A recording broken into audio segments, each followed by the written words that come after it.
July, everybody.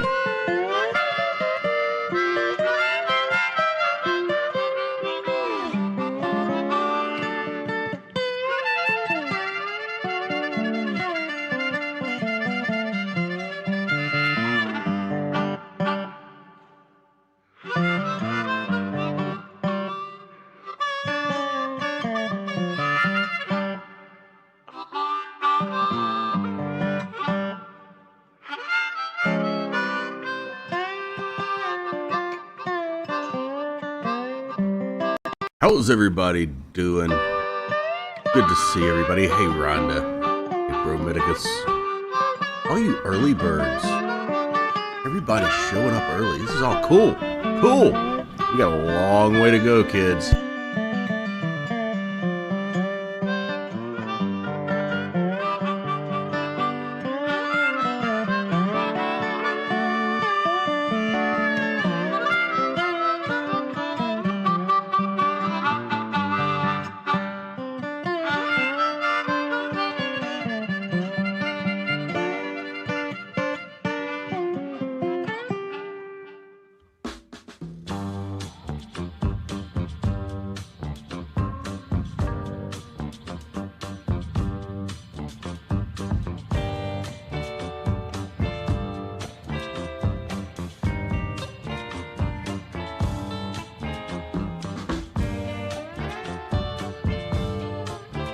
Happy 4th, Zach. Mama, good morning.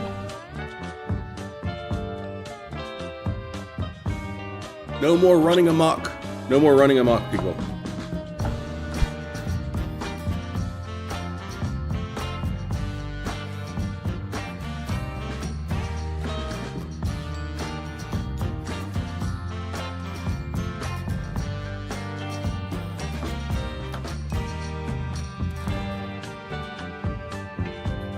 All right, Marty, I'm going to say the one thing that I'm going to regret saying all day.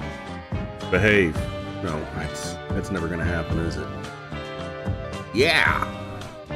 Ladies and gentlemen, welcome to the big fat 4th of July Fandango with the Court Gallery and the Lone Wolf family. We're having a little family get-together, and it's going to be a fabulous time. I have a solid 12 hours of videos hand-picked from the last 2 years of the channel's adventures in online YouTube court community.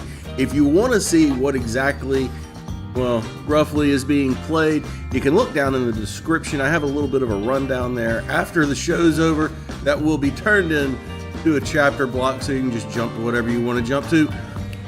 But ladies and gentlemen, right now, we're going to start off with some of the most viewed videos from the channel's history, and the very first one we're going to look at is going to be one some of you guys will recognize from Judge Kirkham's, that's right, Judge Kirkham's courtroom, with a mom who just did not want to have sharing parenting time with her ex, and man,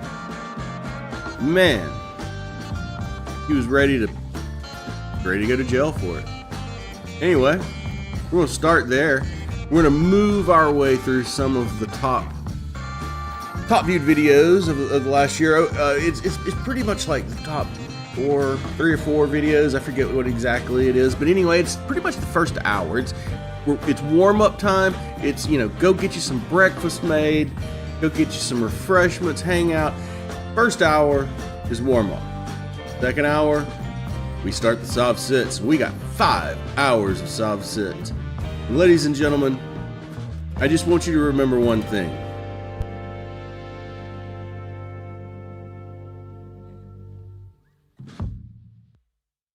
Every day in the USA, people find themselves in court.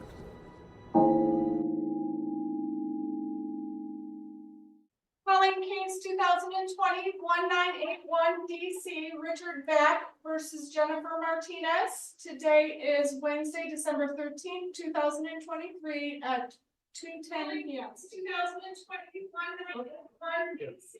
Get rid of the echo. Yep, we're good. Court will note the appearance of Ms. Sharp on behalf of the plaintiff. The defendant is appearing in pro per. This is the time and place set for the evidentiary hearing on two matters. The plaintiff's motion for denial of parenting time for makeup parenting time, as well as plaintiff's motion for return of child and to enforce the orders.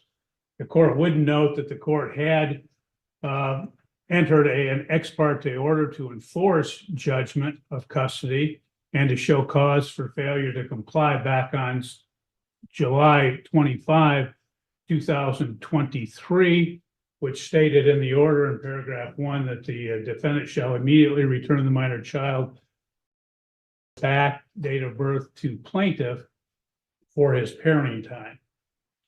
The plaintiff has subsequently filed an additional motion in this particular matter that was filed on November 27, 2023, stating that there has been an additional denial and that the child has not been turned over to him. Ms. Martinez, have you in fact complied with the turnover order in this matter? And I say that only because the most recent motion, the plaintiff had contained in paragraph 17 of the motion various texts from you, in fact, demonstrate or showing that you do not have the intent to comply with the court orders in this matter. I did return Bella for visitations with her father until she was abused by her father physically. She came home with cuts to her mouth that were confirmed by her pediatrician, and then that is when I stopped. Okay. It's my understanding from reading the motion that that CPS was involved and they did not substantiate. Is that correct? They were at the doctor's office when the doctor showed them and confirmed to them the cuts on our daughter's lips. However, whether they followed their protocol for child abuse or not I'm not exactly sure. Okay, well, I can only assume, I don't know, but I assume that they followed their protocol as they're required to do.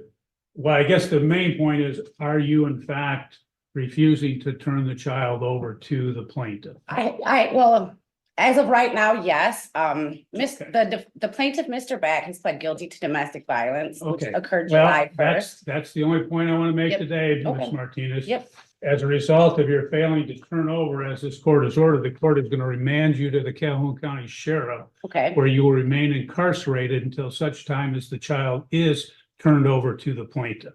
So okay. you can go with the deputy. As I'm in court, how am I to allow the plaintiff to know where our minor child Well, is? you're going to have to make your phone call and make sure that whoever, where the child is, that the child is turned over. But at this point, you will remain incarcerated until such time as the child is. But if I'm in jail, how am I supposed to get my child and give her to the plaintiff? I'm just trying to make sure that I know what to do from. You'll have to call somebody or let the plaintiff know where the child is so he can pick up the child.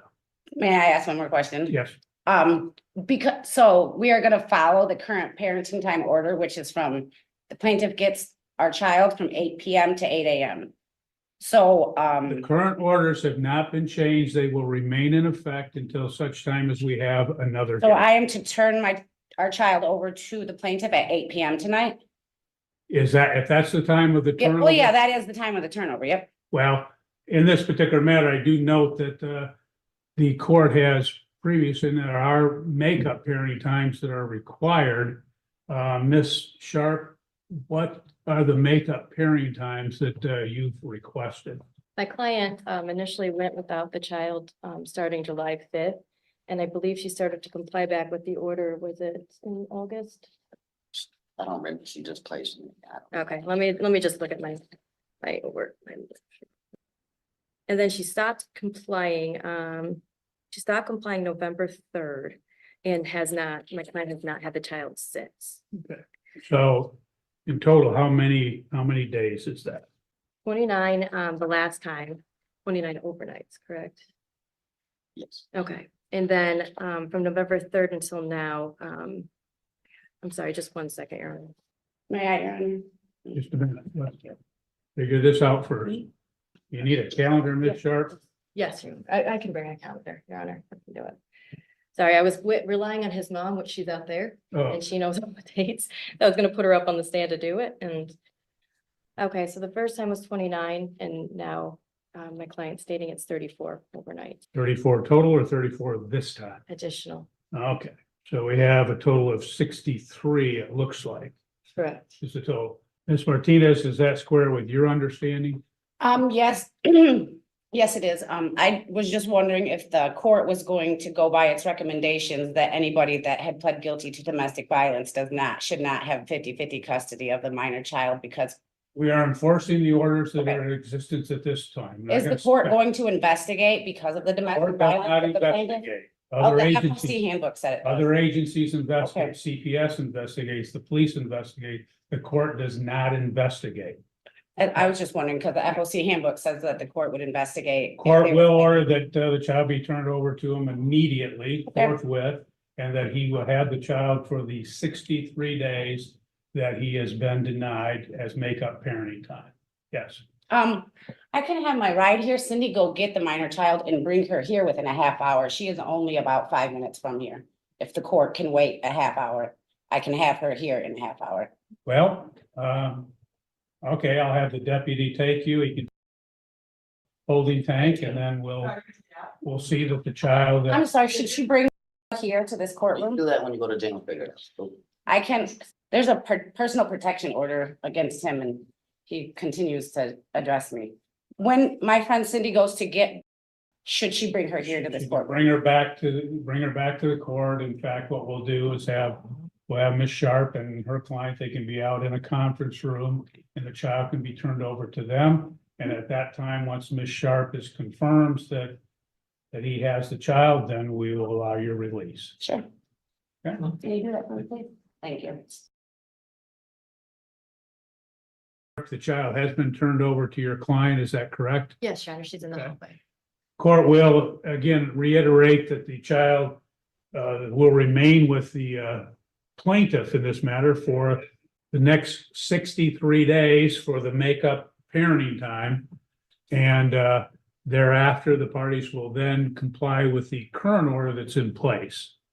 Anything else, Ms. Sharp? The only issue would be, Your Honor, is that the child goes to school and the child, the school has given my client a hard time before because it didn't say that it was his parenting time at that time. It's gonna be probably the next 7 days since I had to do a 7-day order for it to go into place. So there is concern that the child won't be able to go to school because he can't drop off and pick up based off of what they believe is the current order, not.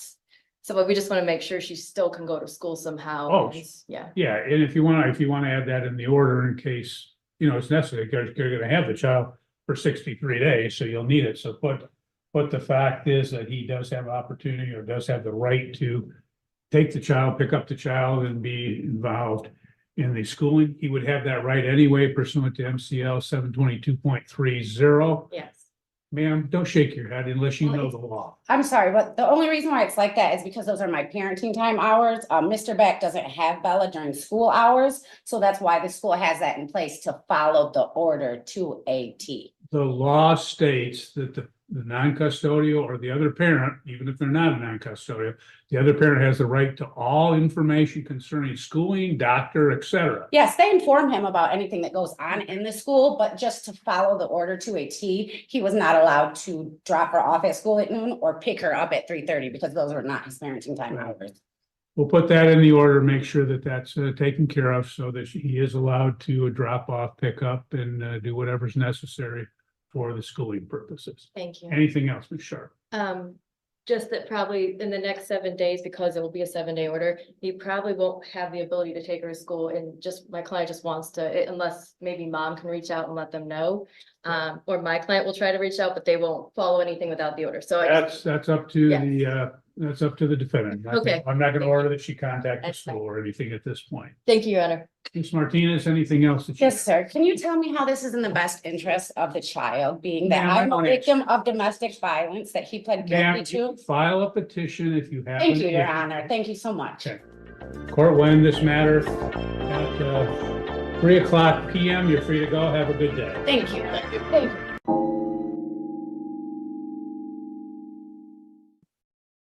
All right, court is calling 2022 CR 7209, State of Texas versus Uriah David Huffman. Can I have parties announced for the record for the state? Jason Garahan, Your Honor. Defense? Carl Alexander for Mr. Huff. And are you Mr. Huffman? Yes, ma'am.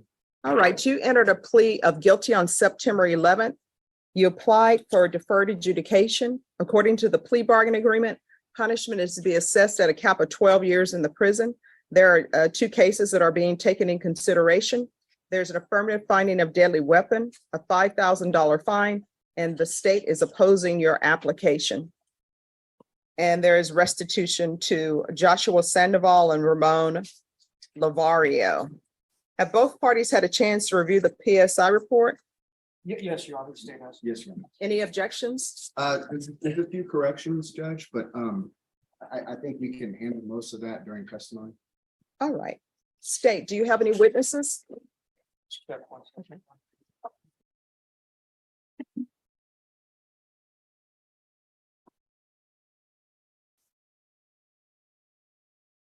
The state will not have any witnesses. All right, defense, do you have any witnesses? Yes, Your Honor. Okay. I guess first I'll go ahead and take care of the Zoom witness called Candy Huffman. All right, can you unmute yourself, please? All right, any objections to the witness appearing by Zoom, state, No, Your Honor. defense? No, no. All right, could you raise your right hand for me, please? Do you solemnly swear or affirm the testimony you give will be the truth and nothing but the truth, so help you God? Yes, I do. All right, you can lower your hand. State your name for the record, please. Candy Joanne Huffman. Defense. Thank you, Your Honor. Ms. Huffman, although I think we can tell by your last name, how are you related to Uriah? I'm his mother. And how old is Uriah? 26. Oh God. Have you not seen Uriah in a while? No, Where do you I- currently? I also have lupus, and so memory and stuff is a little, I had to think about the math. I got you. Okay. Where do you currently live at? I live in Florida, Can you be a little more specific, at least what county? Orlando. I live in Orlando. Uriah, he's originally from Texas, is that right? Yes, he was born in Dallas. And was there a father in his life? No, Has he ever known his father? no, he's never met him. He left, rather I left him when his father, whenever I was 4 months pregnant. Does your son have a drug problem? He did. Yeah, And you say he did, are you talking about the fact that he's been sober since he's been in jail for a year and a half? yes, I suppose. Okay, so prior to his arrest for the offenses that brings him here today, how bad would you say Uriah's drug use was?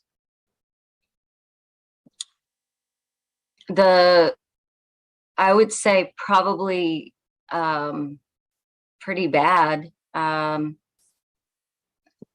As far as what I was aware, he was always high. Did he choose to be homeless in order to feed that addiction?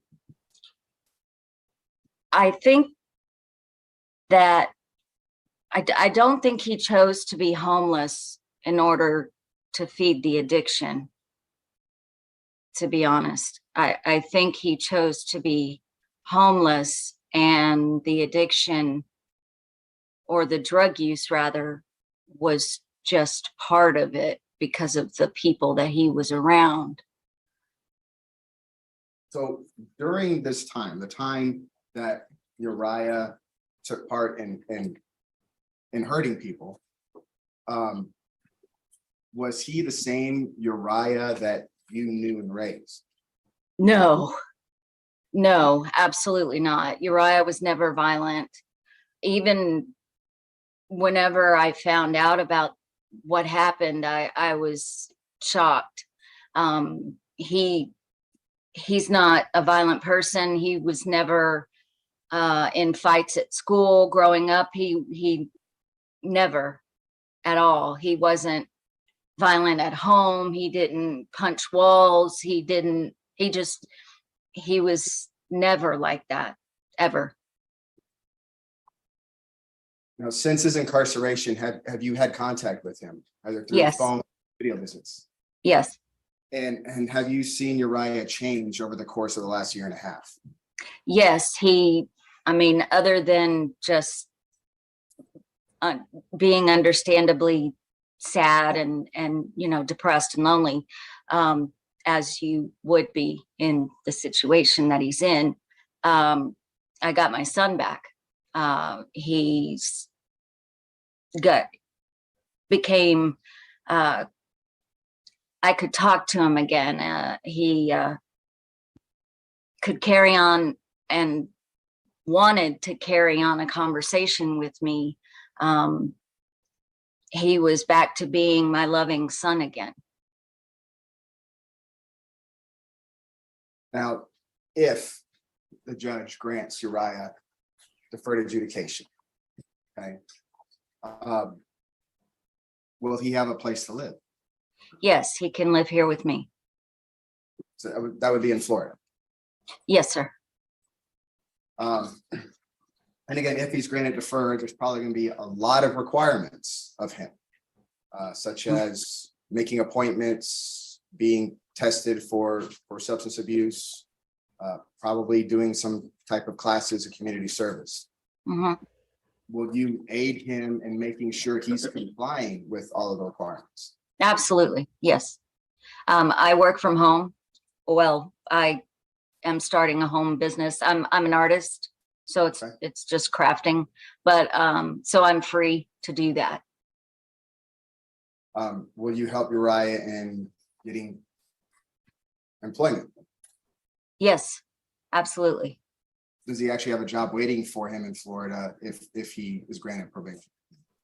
Yes. My husband had spoken to but he told me, now this was a while back, that he sorry, my hand is cramping, that he could have an entry level position with my husband. And what would he be doing? Just computer work. I'm not really sure exactly what it is, but it would be just stuff on the computer.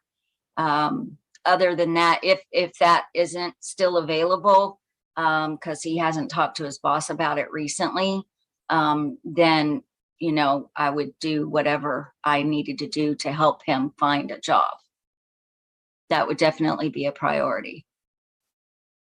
And again, if Uriah is granted deferred adjudication, he's very likely going to have to make restitution to the victims of his cases. Would you help him make sure that he stays employed and he's making good on that debt?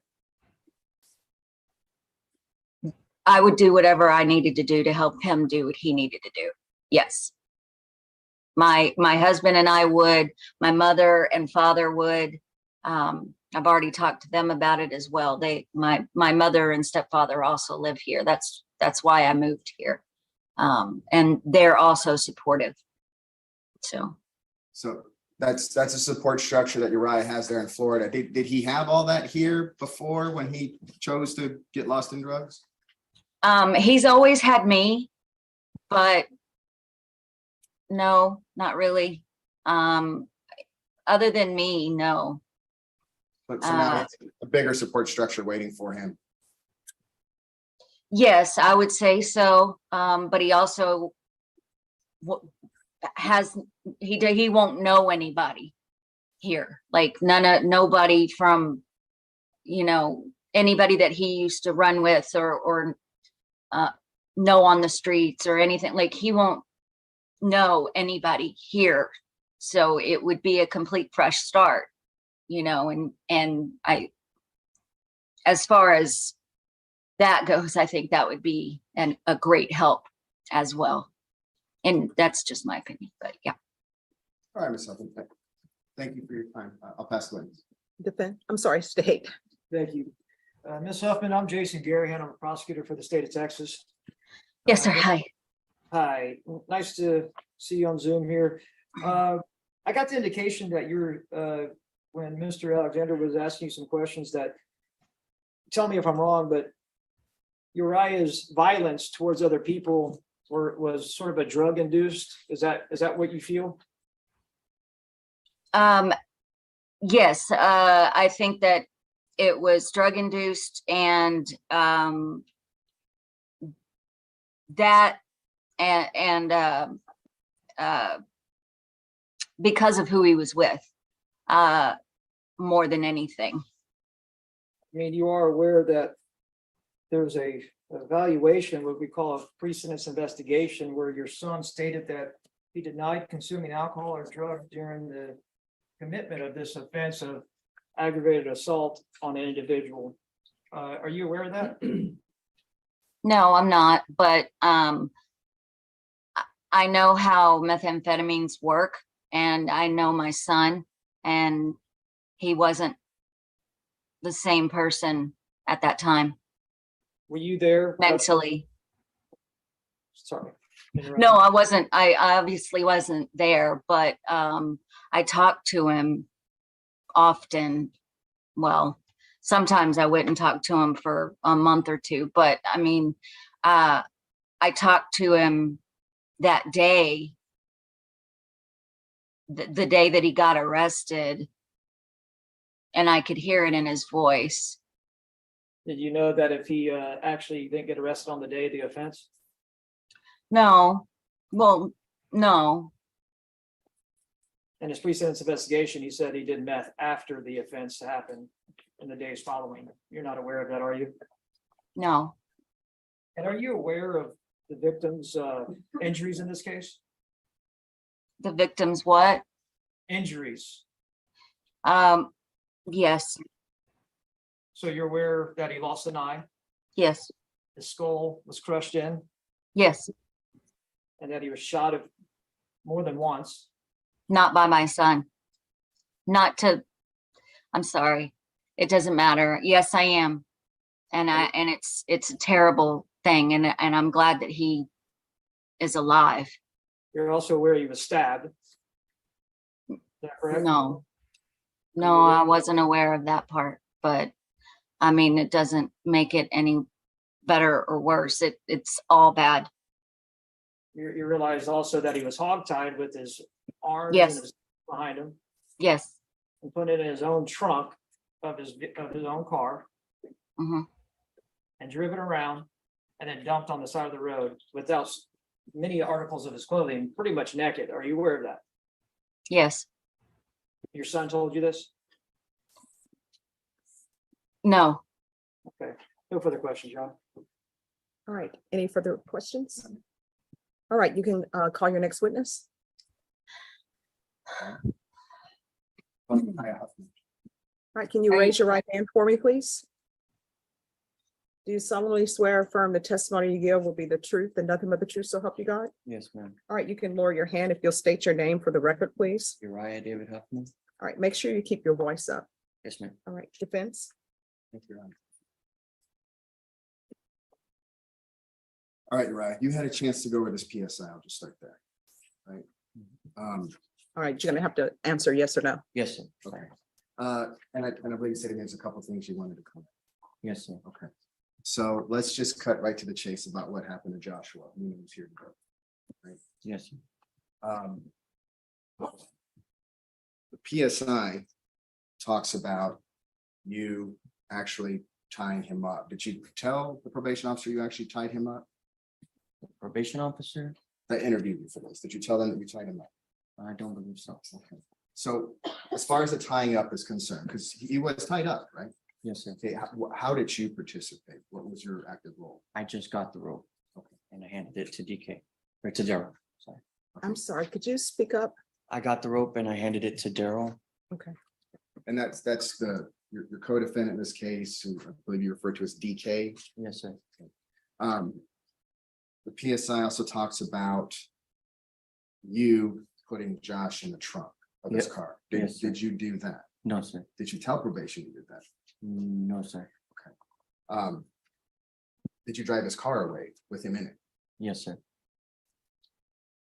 The PSI also talks about when you guys went and stopped somewhere in Atkins, and it makes it sound like you took part in the shooting. Like that you actively shot Joshua. Did you tell probation that? No, sir. I mean, I told them that I was there, yes, but I never touched the gun. I never did anything like that. Did you assist in removing Joshua from his trunk so that he could be shot? I don't believe so, no. Did you have a gun? No, sir. So are you the one that shot Joshua? No, sir. Who did shoot Joshua? Daryl shot Joshua. Now, you're not saying that you didn't participate in what happened to Joshua, are you? No, I'm not saying that. And I believe what's actually in the stipulated evidence is earlier that day, Joshua had actually hit you in the face with a guitar. Is that right? Yes, sir. And so you made DK aware of this? And whenever DK pulled up to the trailer, he asked me why I was bleeding, and I told him that Joshua hit me with a guitar. Okay. Did you ask DK to do anything to Joshua? No, sir. He walked in and started doing that on his own. Okay. But once DK started doing things to Joshua, you made a choice, right? Yes, sir. You chose to go get the rope. Yes, sir. You chose to drive the car. Yes, sir. And you chose to plead guilty as opposed to no contest, right? Yes, sir. So probably the biggest question in the back of the judge's mind is, based on everything that happened to Joshua, okay, and what you did participate in, Yes, sir. why in the world should she give you probation and not just send you to prison? Because I understand that it was wrong in not calling the cops and participating in any of it. And I believe that I can prove that that's not who I am, and that I'll be able to complete probation and pay back any kind of restitution that goes to them, to Joshua. Are you sorry for? Yes, of course. happened? I'm sorry that all of it happened to him. He didn't deserve it, and I'm sorry to his family. Well, they're right there. So you think maybe you should tell him and not us? Of course, I'm very sorry that all of it happened to Joshua. If I could go back, I would have called the cops. I would have tried my best to convince DK not to do it. I'm very sorry. You had an evaluation about your drug usage. Yes, sir. And I think it says in there you were using meth daily. Is that accurate? Yes, sir. Okay. DK wasn't just your friend, right? What do you mean? DK was selling meth. Yes, sir. He was, yeah. Okay. And all the people you were associating with at the time, including Josh, you guys were all meth users, is that right? Yes, sir.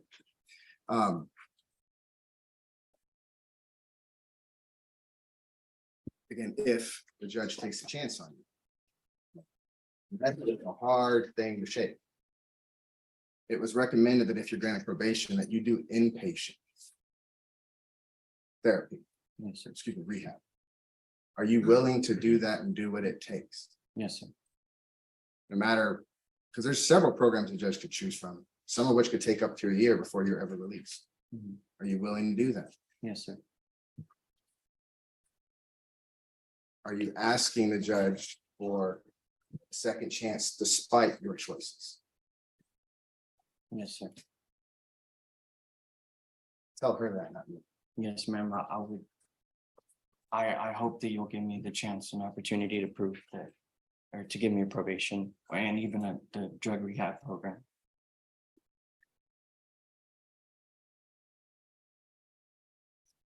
I'll pass my Mr. State. Yes, Your Honor. Mr. Huffman, you said you didn't actually actively shoot.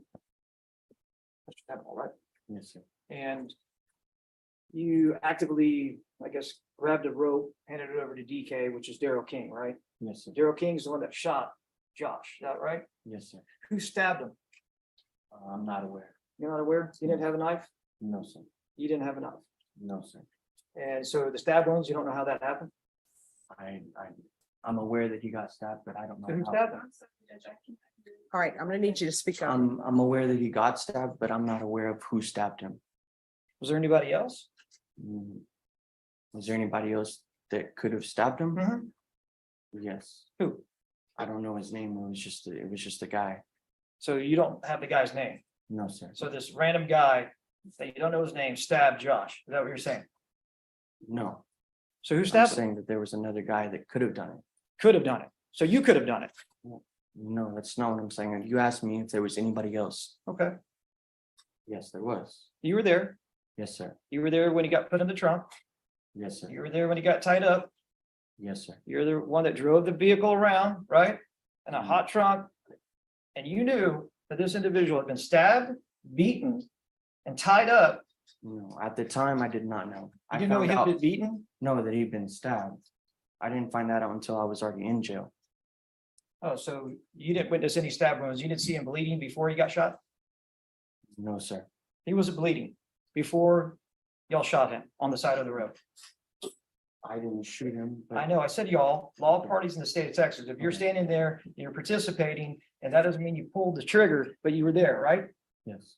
And Yes, you sir. left with DK, right? Yes, sir. Was he bleeding before you all shot him? Let's just say DK, I'm not gonna split peas with you. DK shoots him, you're standing next to DK. Was he bleeding before he was shot? Yes, Why was he bleeding? yes, I assume he would, I can't tell you why he was bleeding. I'm sure can't? he got stabbed, but I don't know who stabbed him. Did you hit him? No, You never hit Josh, no, sir. ever. No, sir. So DK did everything. Yes, sir. So DK stabbed him. Okay, well, I don't know. I can't say for sure if DK stabbed him. Okay. So he was bleeding before he was shot, right? Yes, I mean, I Hey, believe I saw. You were sober, you weren't doing drugs, you weren't drinking. Right? That's what you told everybody in this packet. You weren't drinking and you weren't on meth the day this happened. You said it twice. So you were sober when this happened. Right? That is what that says, but I've already tried to tell my lawyer that I was using at that time. At that time, were you using that day or not? Yes, So now that's something else that needs to be changed in this packet. I thought that's what he said. I'm trying to. I make don't it know, clear I'm to him. asking you. Yes, that I was using drugs that day. So these two items that say right here, it says, the defendant denied consuming alcohol and using drugs on the date of the instant offense. That means that offense that happened that we were just talking about. That's wrong. I mean, yes, I did use drugs that day. Okay. Before or after you all shot him? So, Sorry, I Well, can't hear you, sir. both. So you're using drugs before and after Josh was shot, I had used drugs before. Yes, and that day. yes, that day. Yes, sir. And then also right here, it says right here, I wasn't consuming alcohol or using drugs. Yes, that's what my attorney went through with me, and I told him that was wrong. Okay, so now that part is wrong also. That you Yes. were using alcohol and drugs. Not alcohol, but drugs. Yes. Okay, all right. So you deny, well, okay, you do remember him being tied up, right? What you call hog tied, right? Yes, sir. And he didn't have his clothes on, right? Yes, sir. Why didn't he have his clothes on? Because they got taken off. Who took him off?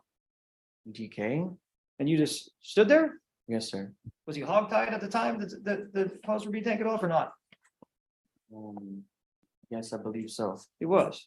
And then when was he shot? He was shot behind the car. Behind the car, when he was on the ground, Yes, sir. bleeding, already been cut, It was already been dark. stabbed. Yes. Tell me this. What do you think had happened to him after he got shot? He laid on the side of the road. Well, did you think he died? Yes, sir. Okay, so this is one step away from a murder, isn't it? Yes, sir. So why do you deserve deferred adjudication on this case? Tell the court that. Why do you deserve it? Because you almost committed murder. You see the man right there with his face bashed in and he has his left eye's not there anymore? Why do you deserve deferred for that? Can't honestly say that I don't. Thank Or you. that I do. Thank you. No further questions. Defense, any other questions? And I apologize, right? I did forget to ask you, we discussed it before, so. Did you want to clarify with the court, you were using drugs that day, Yes, but you weren't drinking? no, I was not drinking. Um.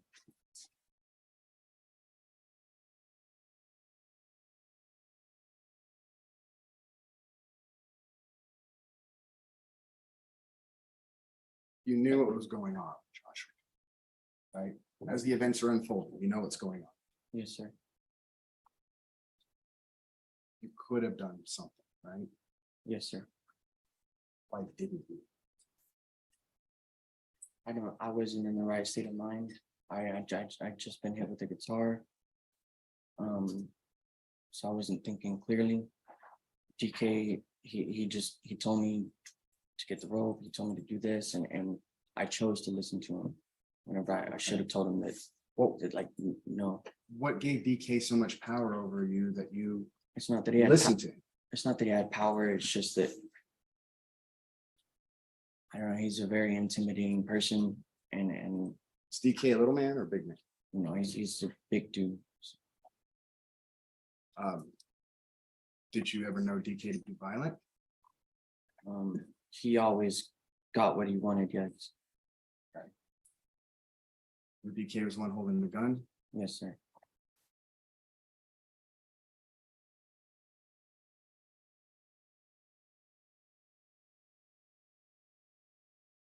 Yeah, we need to make it clear that you understand. Okay. Even though you're saying you're not the one that shot Joshua. You're unclear who stabbed him. You helped, and the law says you're just as guilty. Yes, sir. You get that? Yes, sir. Despite that, are you asking the court for a chance to prove that you can change and you can be a productive member of society? Yes, sir.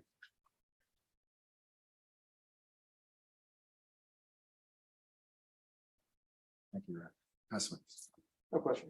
All right, any other witnesses? No, ma'am. Any other witnesses from the state? Nothing to say, Your Honor. All right, with regards to the restitution amount, is there agreed upon restitution or no? No, Judge. And if I can address that, we've been provided nothing as far as what these amounts come from. And so I believe, despite, if there's proof to be provided, he owes it, he owes it. I mean, that's, but I think we need to have a restitution hearing when it comes to the victim in the instant case. Mr. Lavario, who is the complainant in the UMV case that's being TIC'd. Again, it's a very big number he's alleging with no proof. I will also point out that in the discovery given to us by the state, Uriah is found in this gentleman's stolen pickup, and there are no tools there. He's not found with them or anything. There's also some conflicting statements that he gave, so I would require a restitution hearing on that one as well. But again, whatever he owes, that proof's provided, he owes. All right, this is what the court will do. The court is going to deny your application, find you guilty, sentence you to 12 years in the prison, give you credit for any time served. There's a $5,000 fine, time and money will run concurrent. Take in consideration 2022 CR 7208, 2022 CR 7210. I can order the therapeutic community. It'll be up to them whether or not they place you in the therapeutic community. I absolutely have no jurisdiction over that. So if you would like, I could put that in the order. Yes, ma'am. There's an affirmative finding of deadly weapon. There's to be restitution, if any, and no contact with Joshua Sandoval and Ramon Lavario. Going to show you what's inside titled Trial Court Certification of Defendant's Rights to Appeal. Did you review that with your attorney? Did you understand it and did you sign it? Yes, ma'am. Because this is a plea bargain agreement, because I followed your plea bargain agreement, and because you waive your right to appeal, you do not have the court's permission to appeal. Because this is a felony conviction, you're not allowed to own or possess any weapons or ammunition. If you have a question over what a weapon or ammunition is, you'll need to speak to an attorney. Do you understand? Yes, ma'am. All right, we can go off the record.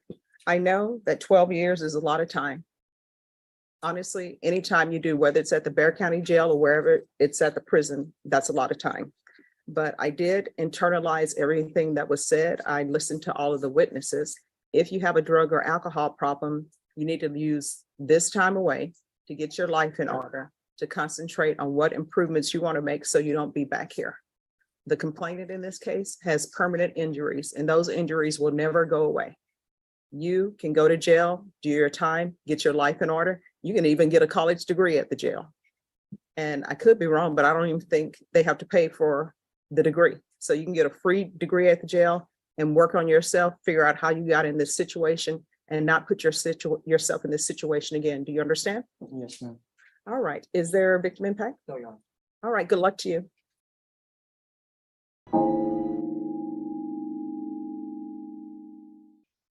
Kent Williams versus Lamia Grisham.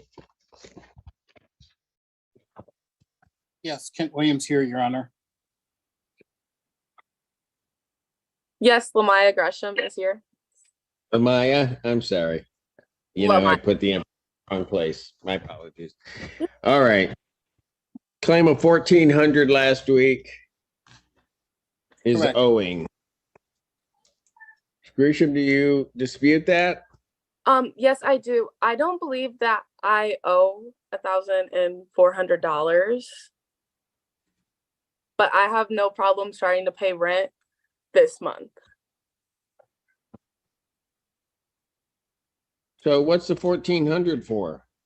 I'm pretty sure my dad restarted his agreement that me and him had this year for rent, and I think he's been doing it since January. So January, February, he's counting that I didn't pay rent.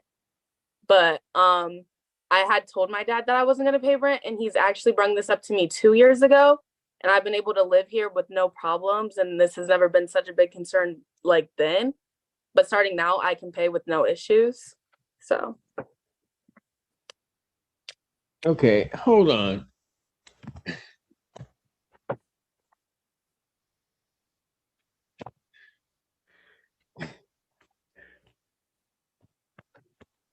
This is your daughter? Yes, Your Honor.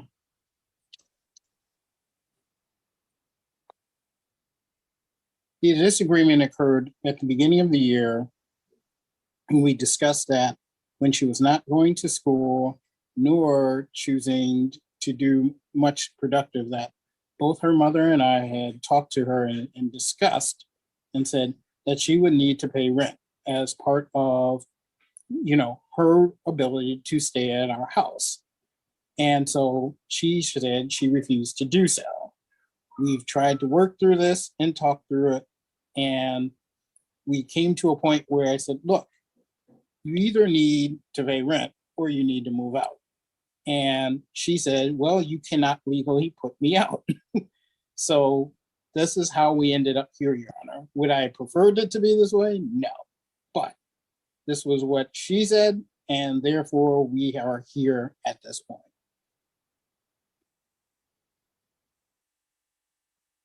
I would like the Your Honor. Yeah, go for it. Actually, this occurred when I graduated from my senior year. My dad had put an offer on the table saying that I would have to pay rent if I didn't and I didn't get a job. At the time, I didn't know what I wanted to do with my life, so I wasn't ready to go back to school and I didn't have a job.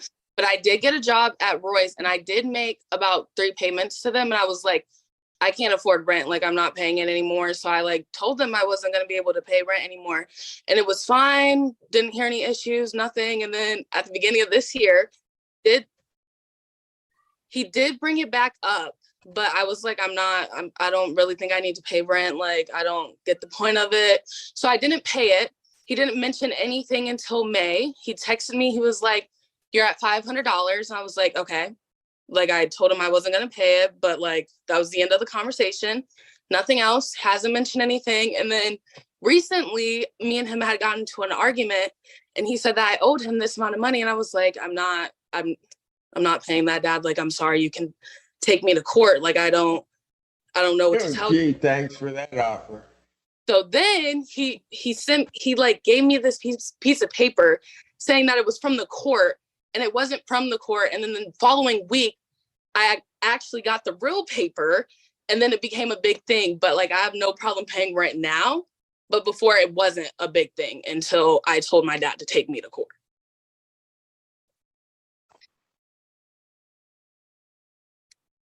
He called your bluff, didn't he? Yes, he did. Young lady, did you understand why your dad wanted you to pay rent? Yes, I do.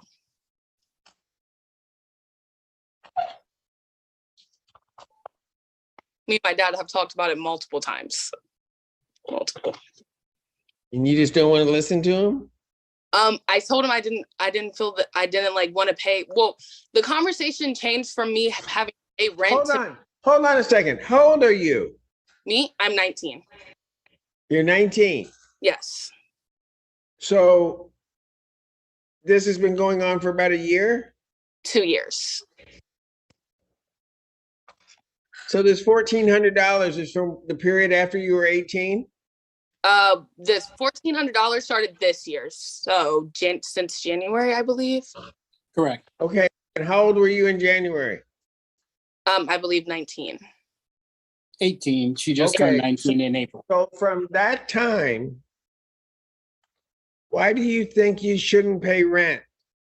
At the time, I did make about 3 payments and I couldn't afford it. Like I was working at a restaurant. I couldn't afford it. Like I wasn't going to school, but I was trying to figure out what I was doing for my life. And then I recently just got a stable job and now I'm going to school. So I told him I still don't feel like I should owe the $1,400, but I have no problem paying rent.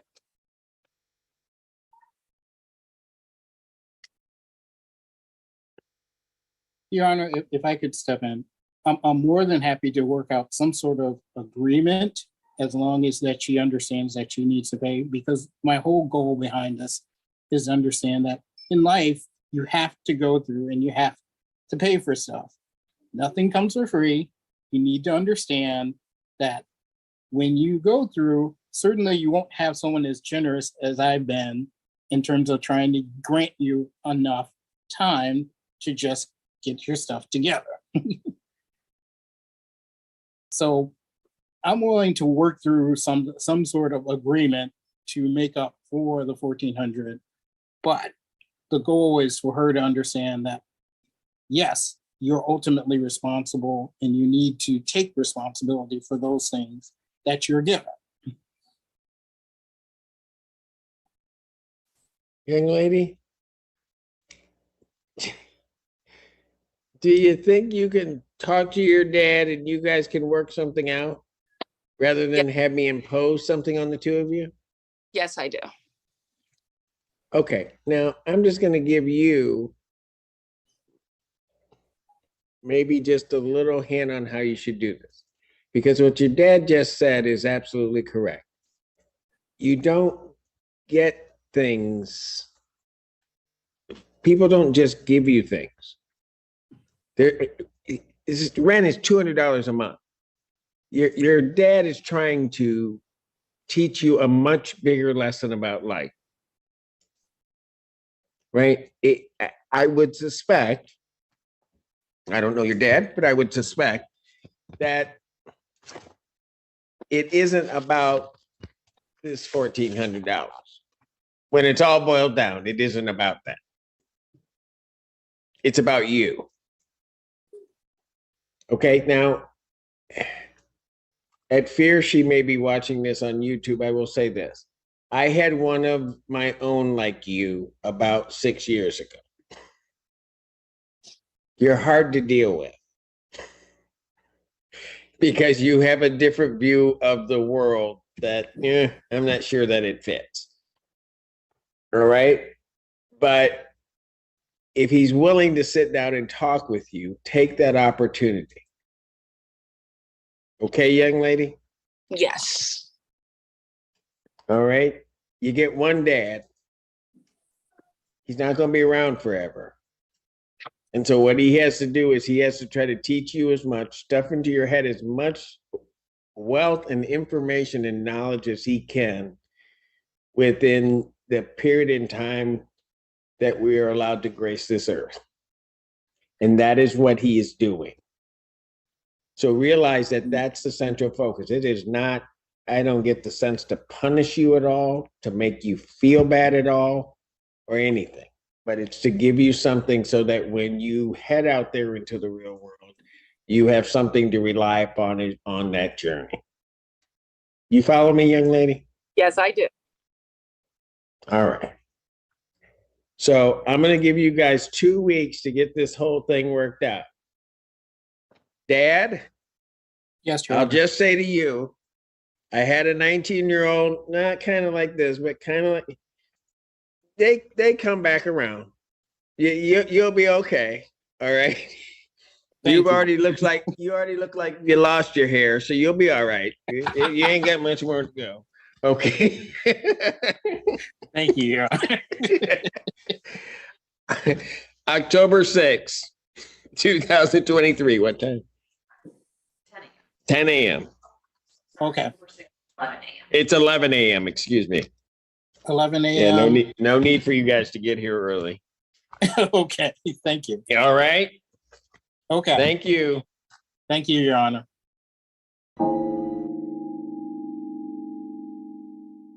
We have one case remaining today's docket 21-37916, the state of Texas versus Lynn LaSalle. You're Mr. LaSalle. Come on. All right, the defendant is present with his attorney, Mr. Burbank, and the state's attorney. Earlier in this case, the defendant entered a plea of guilty in this case. A pre-sentence report was prepared. Have the parties had an opportunity to review it?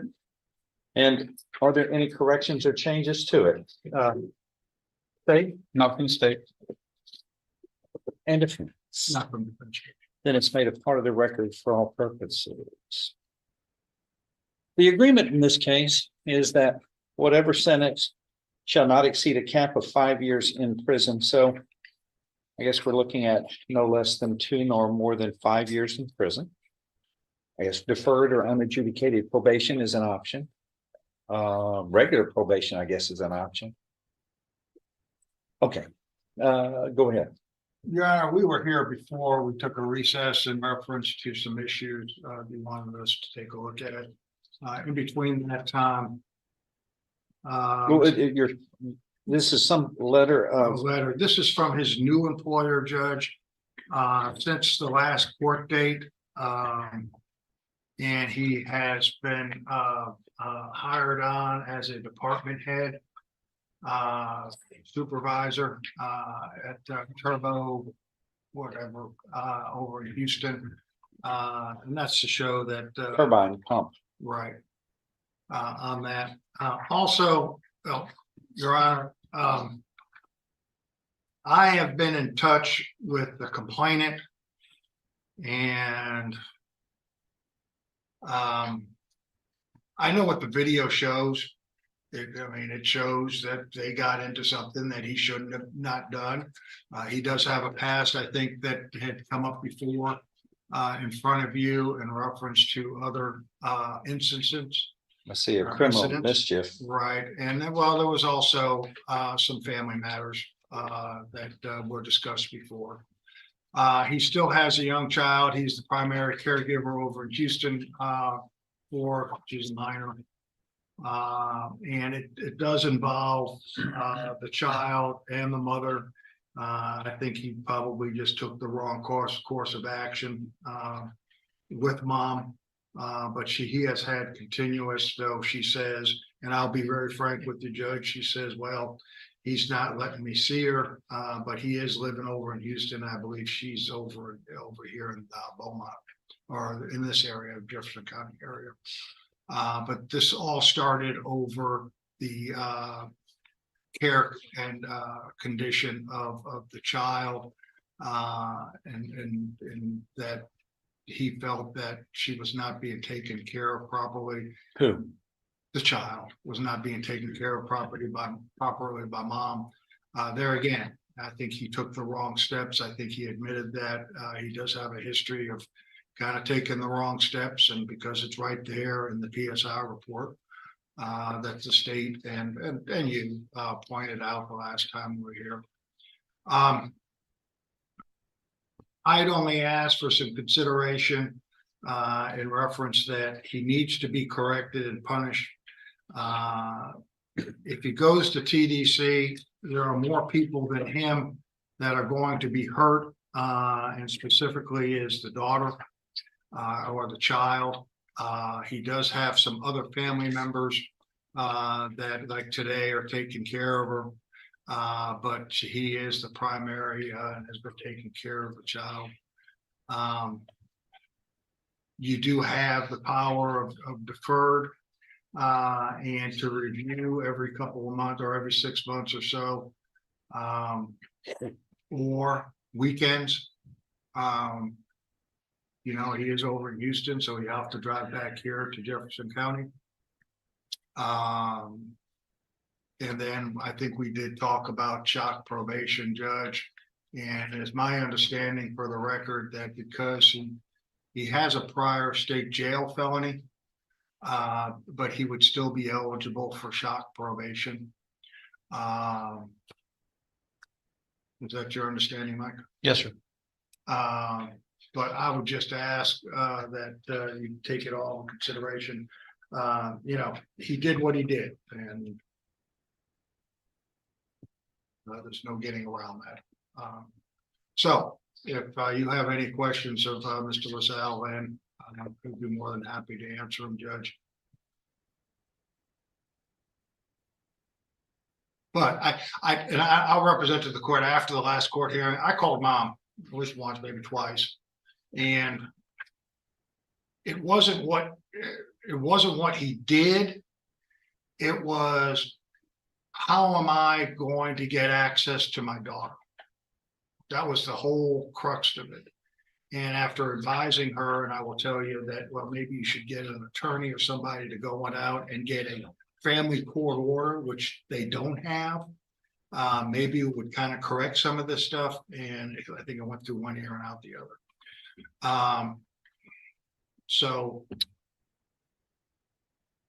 The elephant in the room here.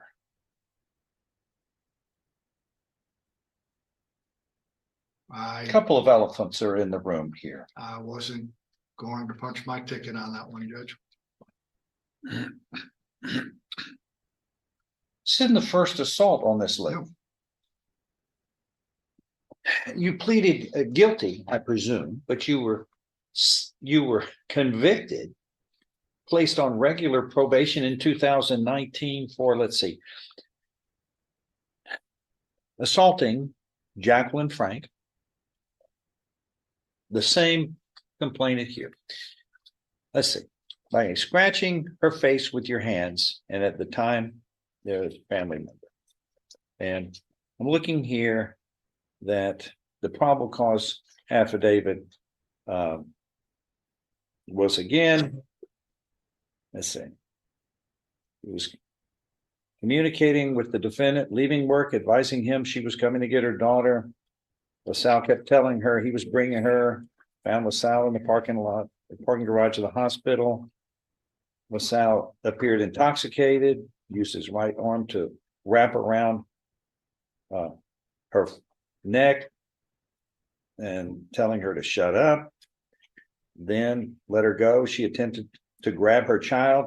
He began to claw at her face and eyes, kept swinging at her with his fists, but missed due to his intoxication. The complainant had a large bleeding scratch on her right lower arm and also multiple red marks and slight bruising on her face and neck. Her mouth was bleeding from a scratch on the inside, but wasn't aware where the blood was coming from. Okay, so a big deal was made about this. You come into court with a bunch of strangers who now enter into your personal lives because you aren't acting responsible and peaceful. Are you married to this lady? Yes, sir. Okay, well, And if sometimes I may, Judge, for one thing, and when all this happens, which has happened several times, this is what was presented. This is from her, and here, that's a mistake. I don't understand why. Well, because we all know what happens is, and it happens in this kind of relationship, and it never happens from the male's point, it's always the woman. But the woman's kind of stuck in a situation. I sympathize with them. I've been in a relationship for 40 plus years. And you have good times, bad times, great times, actually. But in difficult times, it's worked out responsibly. I don't go scratching and punching and threatening. And some of these people are put in an environment, they're victimized to where they really don't have, that they want a relationship that's peaceful. But you make this a living hell for this poor lady. So we made a big deal about it. You were put on probation. And here you are. Let's see.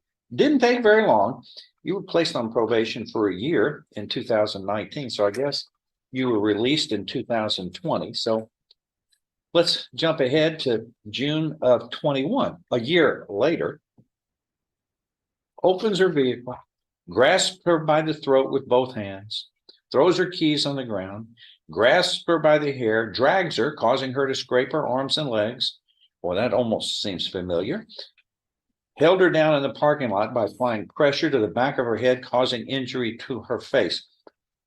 Hold on, though. Where's the child during this? Right there at the scene? I'm sorry. Let's see. Beating the truck and shouting at their daughter. My daughter was. No, I'm sorry. This says Lau came to her home on Harding Drive, began beating on her truck window and shouting at their daughter. He then followed her to the Conoco located at East Lucas Drive, reached in the window of her vehicle and grabbed her by the hair. No, when I'm through, Mr. Bully, you can speak. I tell you, guys who beat up women and girls, pick on girls, they tend not to pick on guys, but you push around girls. I don't like that. That's you interrupted me again. You're a bully. You like to have it dominating your way. But in here, we have the rules. You'll get a chance to speak, Mr. Bully. But you've struck my sensitivity. First time, shame on you. Second time, shame on me if I don't hold you accountable. Well, you don't bully people, especially people you claim you love, who are women. And I don't see in your criminal history picking on guys. Isn't that interesting? I see a possession of marijuana, possession of controlled substance, driving while intoxicated. That was above 0.15. You have no self-discipline. You don't have self-discipline at all. There's the assault, disorderly conduct, failure to appear, 4 public intoxications. And here we are. Criminal mischief. You were placed on 2 years deferred or unadjudicated. Pull that up, please. That felony. I'm kind of interested in what the facts are on that one. Did that have anything to do with this lady? No. The criminal mischief? This was a different woman. What? A different woman? But these letters, I get them all the time from women who are battered women from the relationship. And, you know, I don't know why they stay in the relationship, but they shouldn't be punished for that, for trying to make something work. There's no crime for trying to stay in a relationship because they would like it to work, especially as their common child between both of you. Yeah. In spite of you and your criminal actions, I'm not surprised that they're trying to salvage a family. You, on the other hand, are working vigorously to dissolve a family. I just had the indictment. Let me see it. You want the PC? Yeah. I'm printing out the indictment, but I can.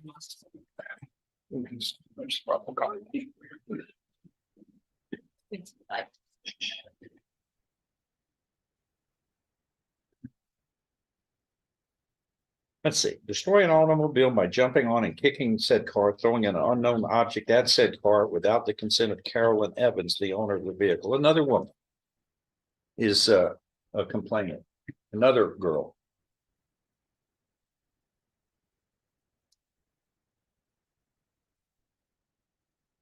And it's a girlfriend, boyfriend relationship. You just don't know the meaning of love, do you? No, you don't. It has nothing to do with violence. But this is the third female that you are in a relationship with that you've assaulted or was involved in assaulting your property. You observe the defendant exit his vehicle, go to the apartment. He was yelling, beating on the door, damaged the property that was on the porch. Then you were witness to go to the car, cause over $2,000 worth of damage. Then get in your black Chevy Camaro and not stand around and try to explain or fix the mess or wait for the police, but you fled. You fled. You don't handle your issues at all well. And this is the second assault of this same woman. A third involvement of some kind of assaultive behavior to another woman, a third time. But once again, that's somehow you just feel like you were the dominant species and you forgot that we're all in this together. And a woman, lady, has as much rights to live peaceably as you do, in spite of your rules of behavior. So you see, I don't like these facts. And it's not like I don't have experience in dealing with relationships with a woman.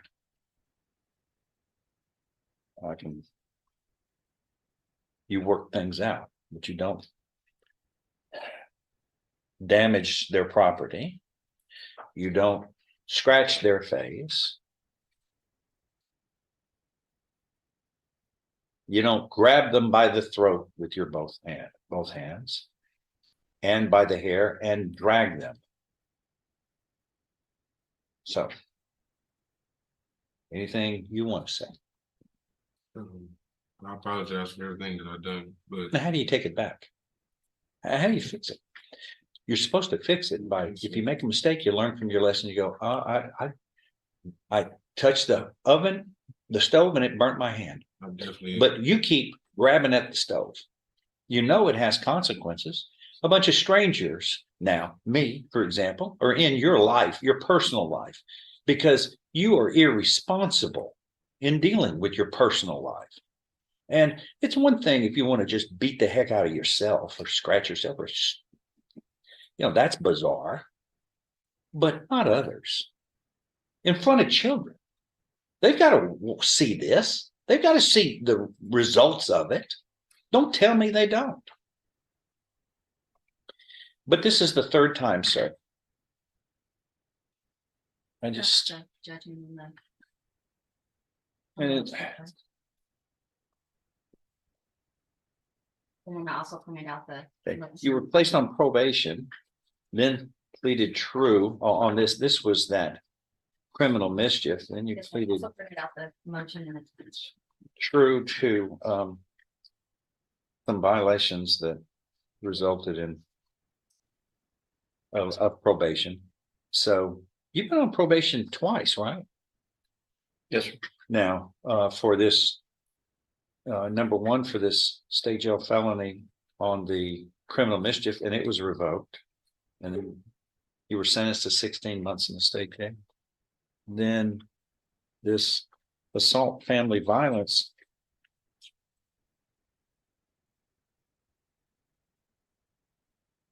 You were on probation for that. And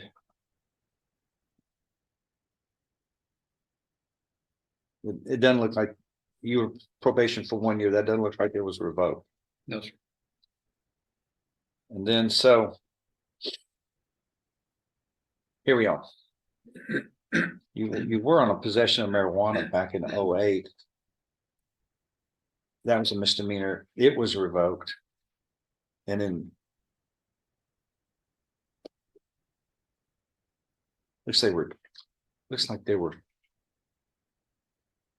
two deferred probations, a possession of marijuana and a possession of an unknown controlled substance in misdemeanors. They were both revoked at probation. Your DWI, it looks like you served that out in 13. The family violence in 19, you served out. The criminal mischief, you were on probation and that was revoked.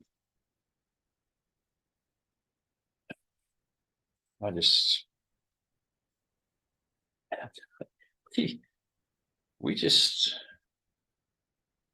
kind of run out of chances, don't we? When you're doing the same thing or similar. What state say? Judge, due to the limited injuries on the victim, I put a cap of 5 years on this. Would recommend the 5 year. I don't think I need to argue anything more. You've kind of covered all the bases. Okay. Or anything else? Any rebuttal to that?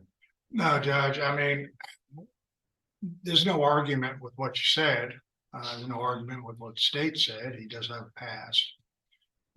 Well, this is the present. Well, in the present, and then you could kind of see with the complainant, I don't understand her. Which, but we see this, they're made to feel like they're the bad person. I know how that works. It's a twist, but the grand jury didn't indict her. They indicted you.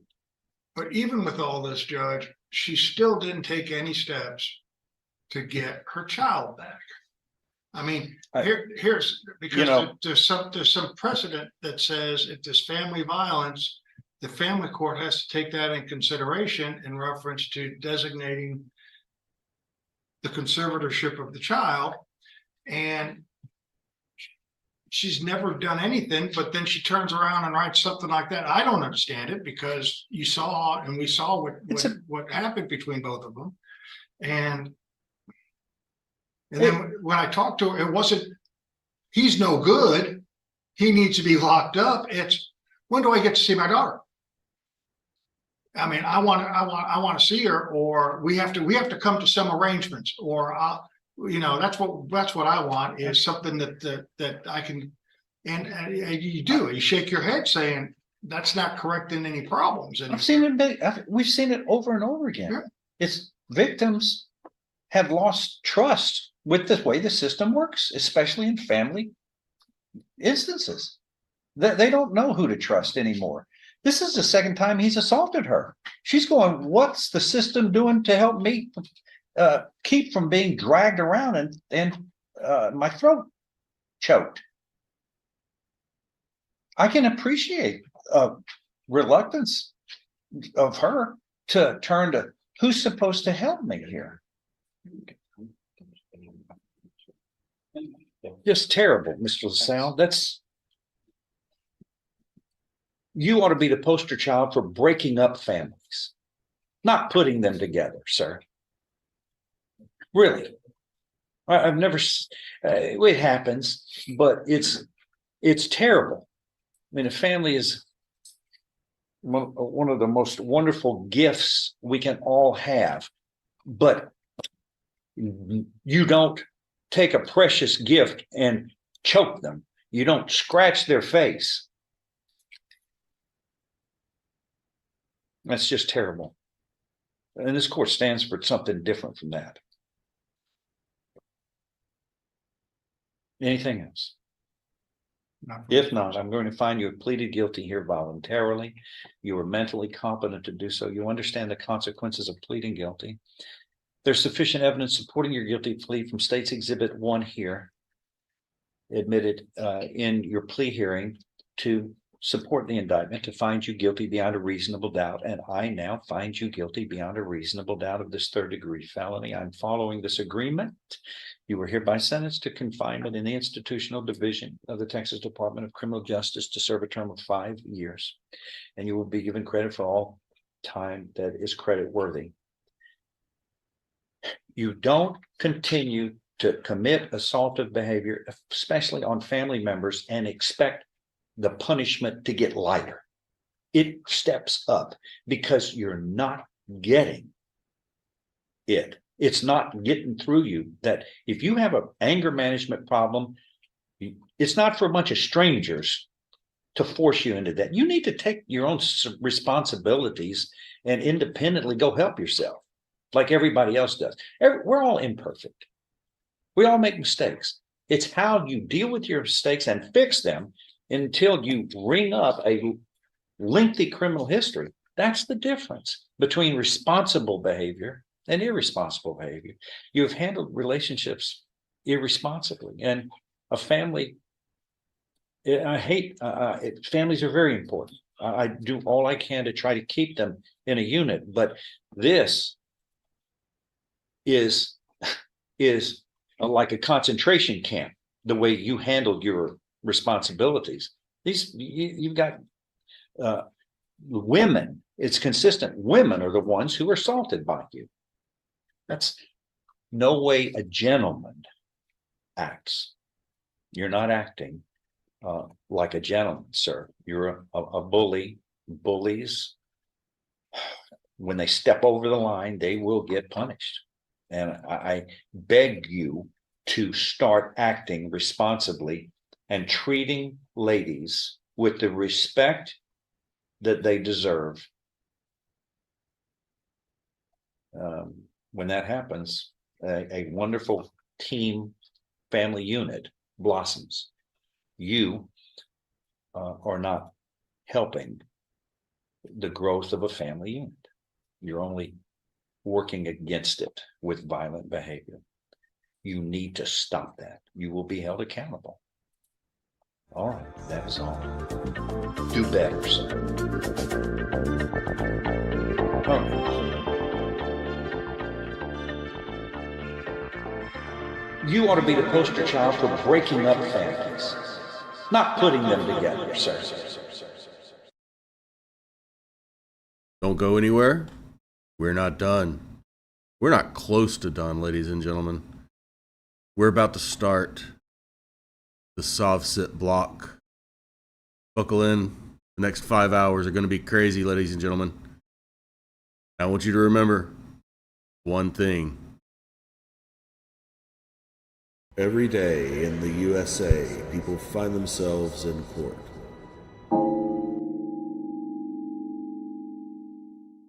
I kind of like to look at it like this. There are 3 judges handling these different situations in very different manners.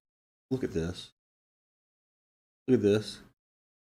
You see this, right? I can't do anything. We can't have anything nice. He's the boss of everything, right? So we're gonna get right into it. This tells me that I'm already talking too much, so why not? Let's all enjoy these videos together, shall we?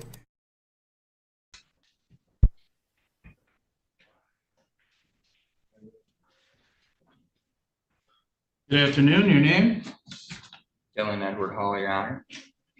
Mr. Hall, these look like they are old cases, not new cases, so that's the good news. Bad news is they're all show causes that you have multiple failures to show. My options are to just let you sit in jail or let you out of jail because you're telling me something's going to be different if I let you out.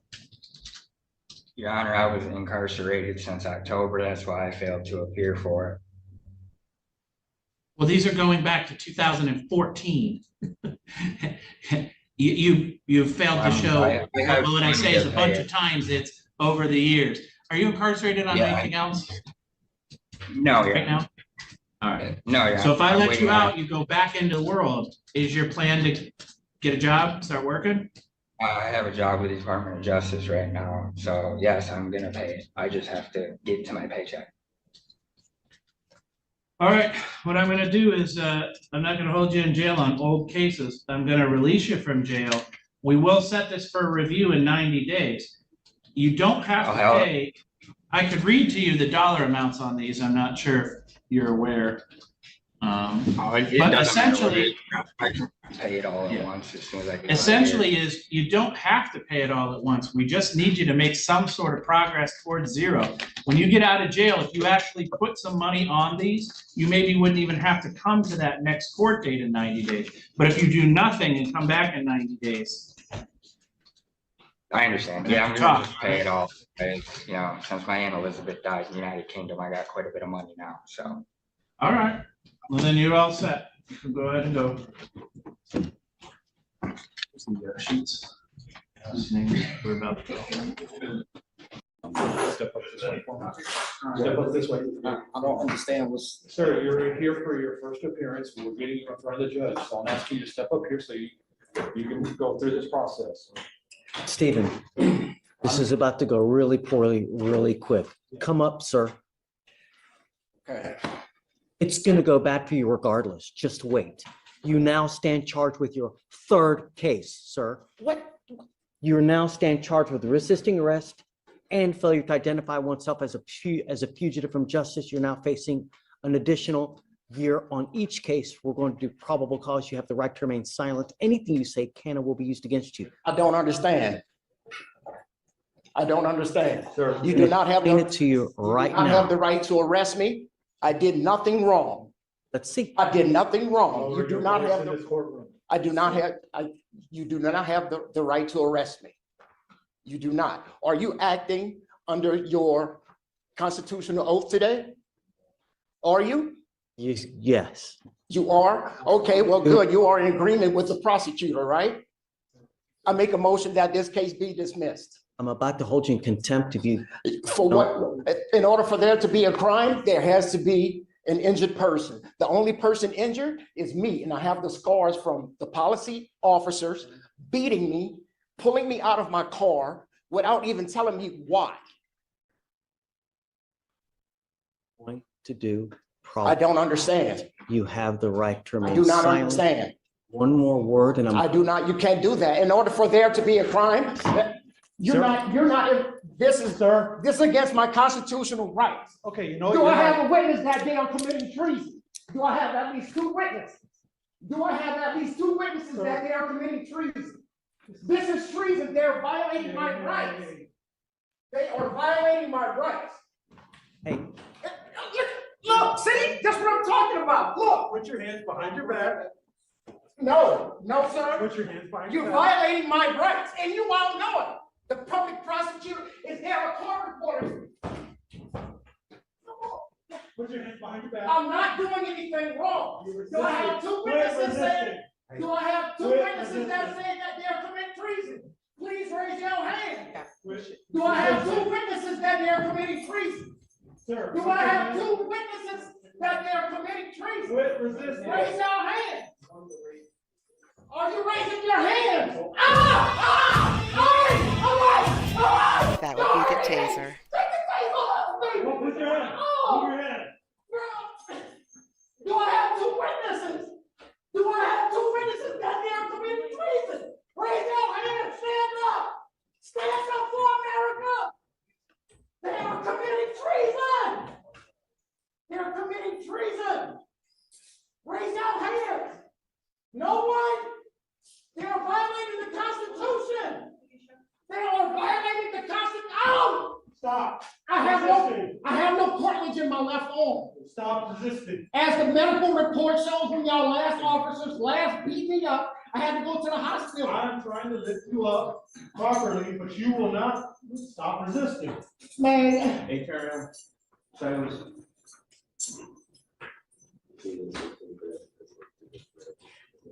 I can't believe none of y'all, they're violating the Constitution. This is treason. Raise your hand. I need 2 witnesses. I need 2 witnesses. The officers, y'all are going against y'all constitutional oath. You're going against your constitutional oath.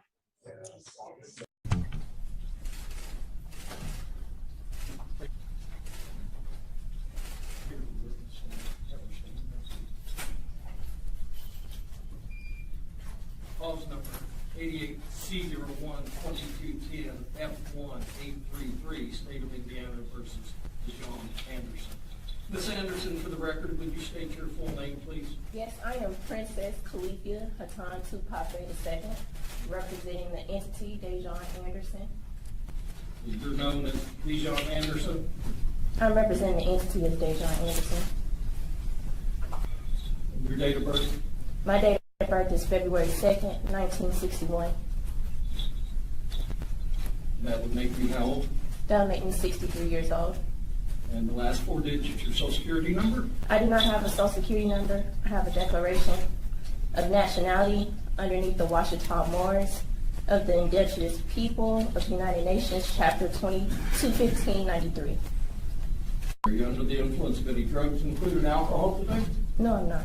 You read and understand the English language? Yes, I do. If I say something you don't understand, will you let me know? I will most definitely will. Sanderson, Officer Busick, who's investigated this, looked for you for the past 2 years, and Prosecutor Hunt have charged you with 3 counts of criminal conduct. Count 1 is murder as a felony. Would indicate that between April the 10th, 2022, and April the 16th, 2022, in Washington County, state of Indiana, you did knowingly or intentionally kill another human being, that being child victim number 1, contrary to the form of the statute. Such case is made and provided by Indiana Code 35-42-1-1, parentheses 1, and against the peace and dignity of the state of Indiana.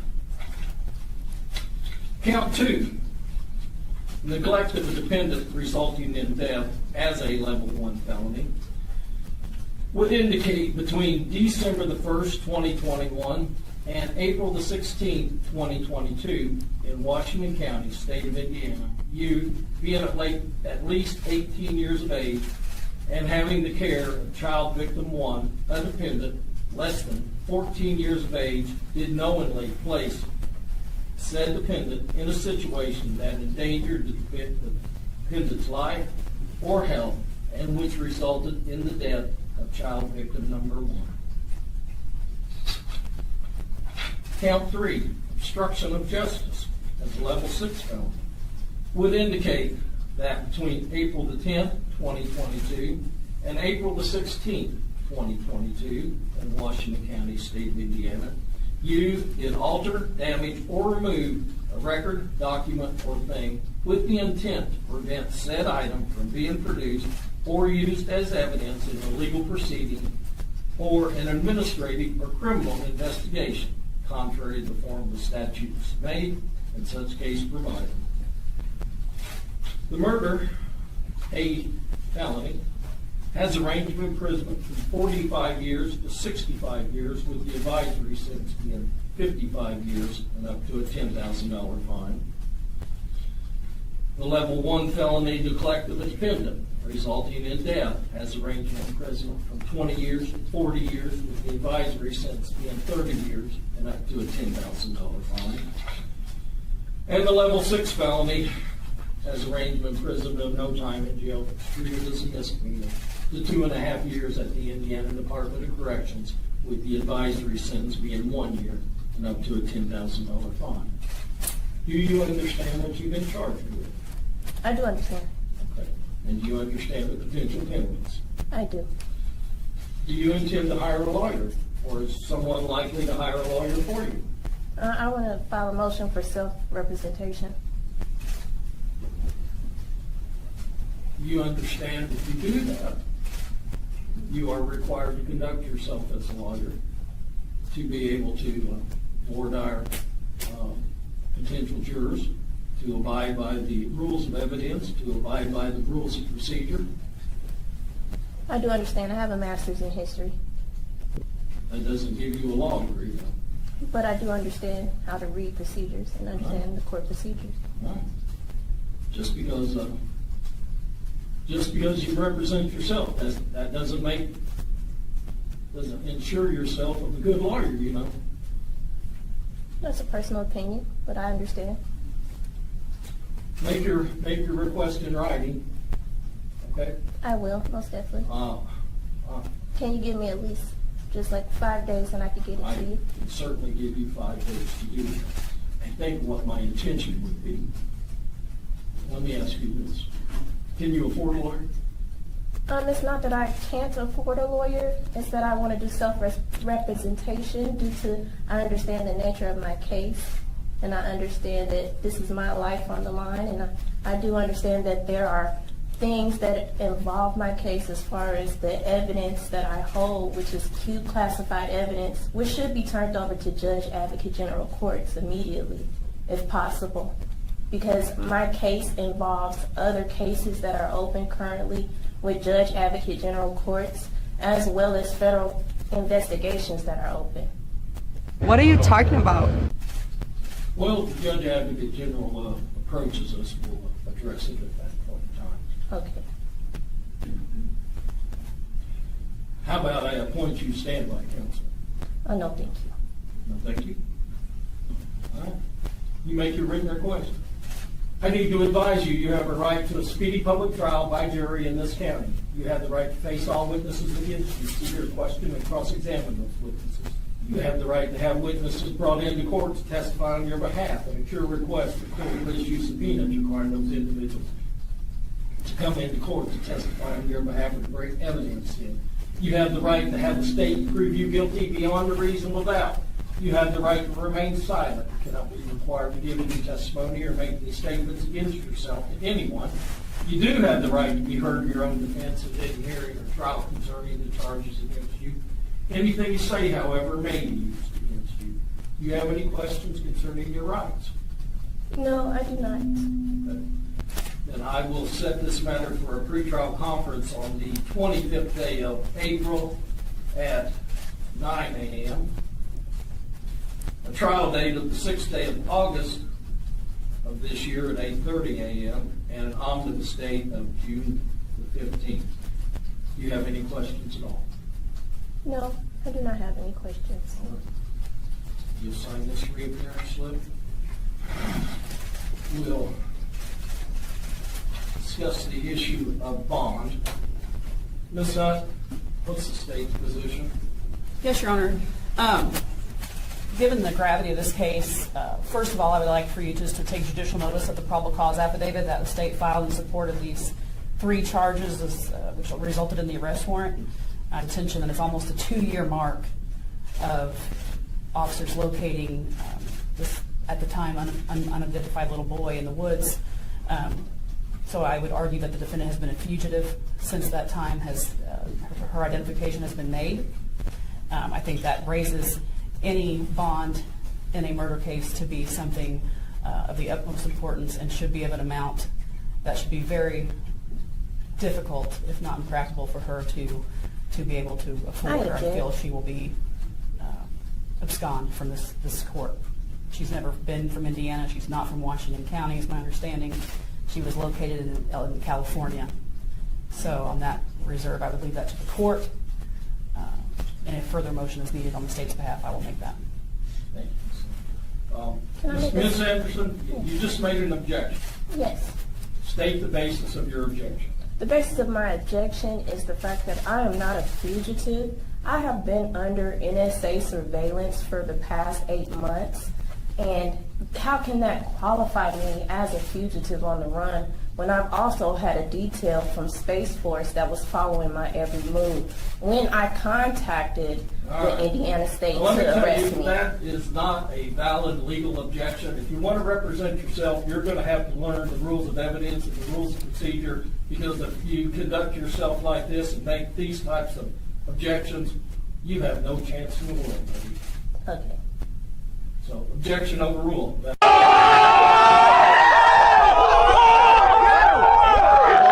I will let you make argument in regards to bond. Okay. Well, thank you. So that's my argument is that I have been under surveillance by NSA for over 8 months. I also have a detail that follows me everywhere I go from Space Force military. I also contacted Indiana State.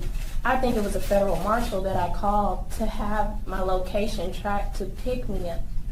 So there's no type of extent of me running where I need this astronomical bond on my charges?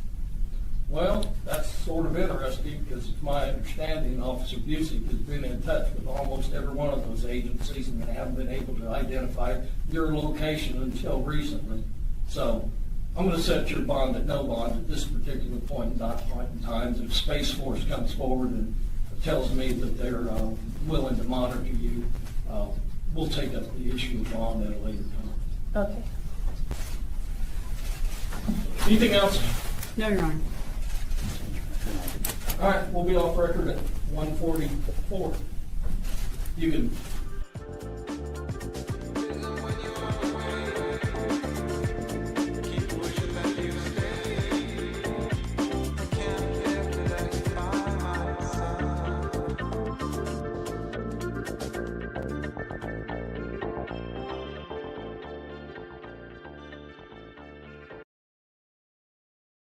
Okay. I'm going to do something I don't normally do. I'm going to break in before this one gets started because, ladies and gentlemen, this is a two-parter, and you're going to recognize pretty quickly who we're dealing with Judge Gautier. Thank you, everybody, for coming out for the big, fat 4th of July Fandango. I am your lone wolf Usul, and we are actually live. I'll be breaking in every once in a while to say hello to everybody, but right now, we're going to get right back into the video because this one's a good one, and it's going to take a little while to get through everything we got to get through. Ladies and gentlemen, we'll talk again in a couple of hours.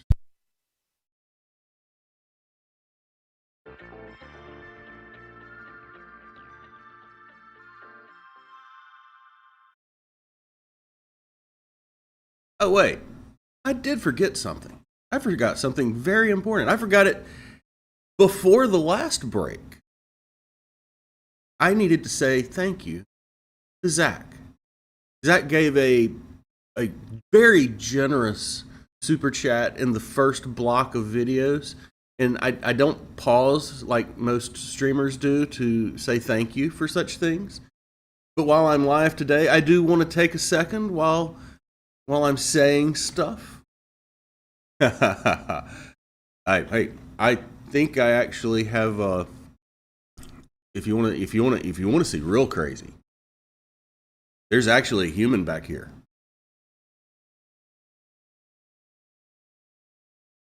It's a live stream, y'all. It's really happening. It's really happening. Anyway, thank you very much, Zach. That was a great super chat. I do really appreciate it. I appreciate all super chats and all of your support. Thank everybody for coming out and hanging out with me today. We're getting back into the Sov Cits right now with Judge Gautier and this Sov Cit that thinks she knows everything about everything, but knows nothing about anything. Later, guys.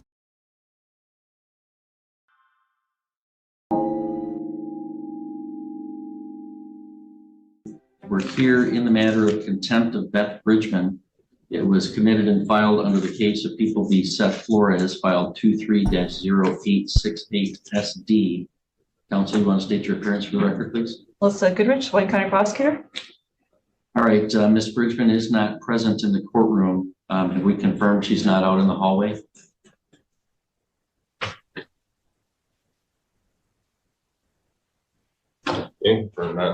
Okay, she's not out in the hallway. Ms. Bridgman was, the court issued a order to show cause why she should not be held in contempt for the unauthorized practice of law and also preventing defendant Flores from meeting with his attorney before his arraignment.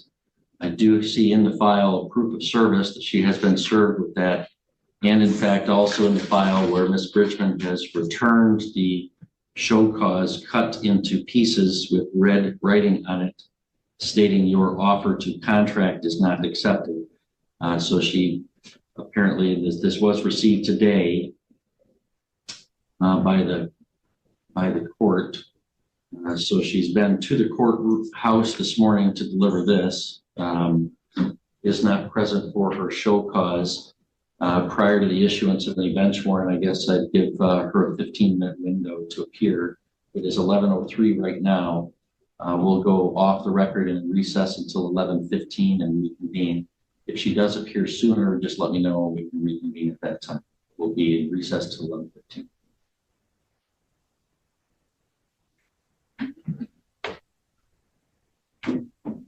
All right, we're back on the record and recalling the case of in re contempt of Beth Bridgman, file 23-0868 SD.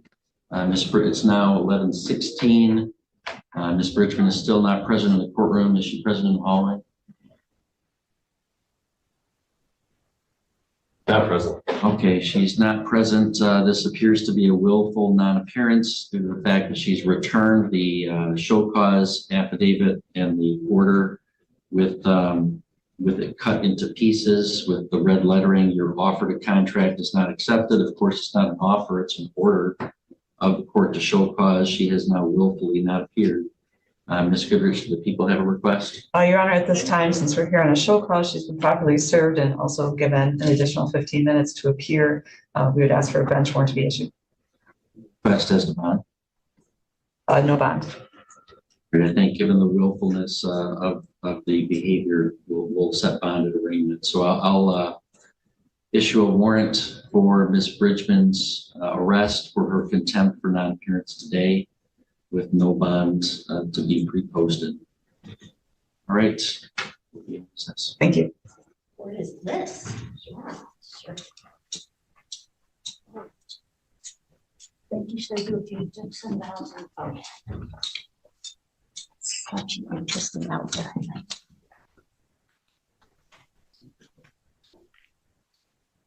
All right, good morning. We are on the record in the 89th District Court for the County of Sheboygan. We're conducting the physical hearing upstairs in the circuit courtroom. It's being clerked by the 89th District Court staff down in that courtroom.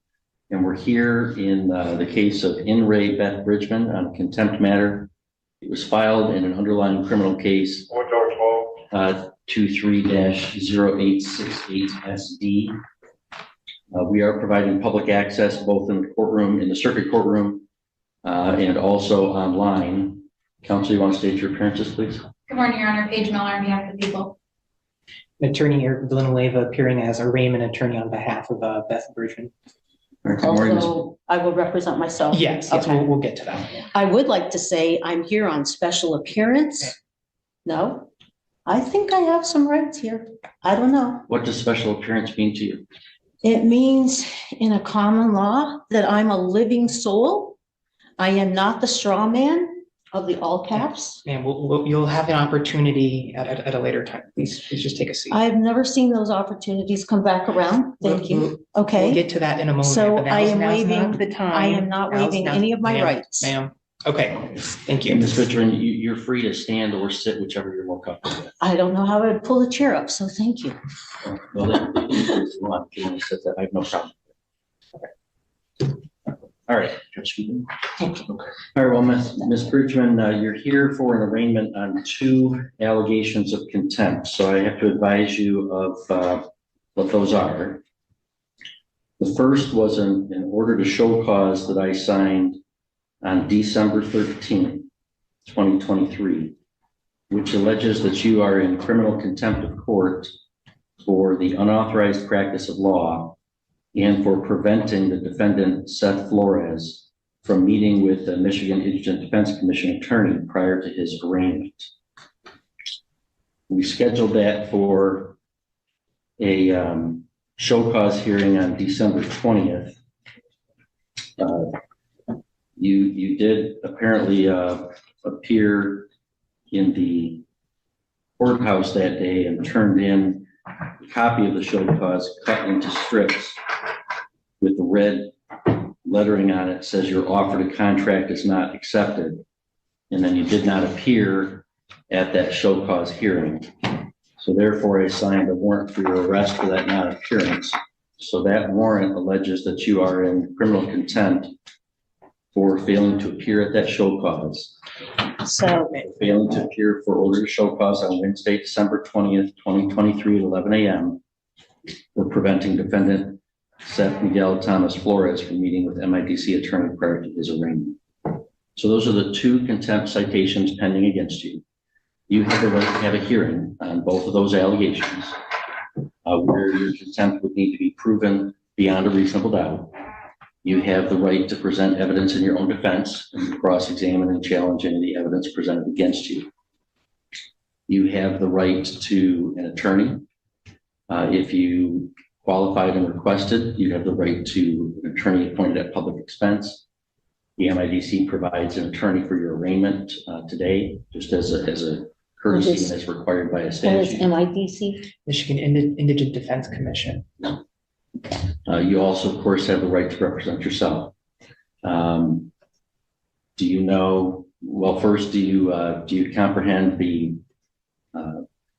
penalties? Oh, I'm sorry, I didn't tell you. So both those contempt citations, if you are found to be in contempt or you admit to being in contempt, you could be punished by up to 93 days in the county jail and or a fine of $7,500 or both.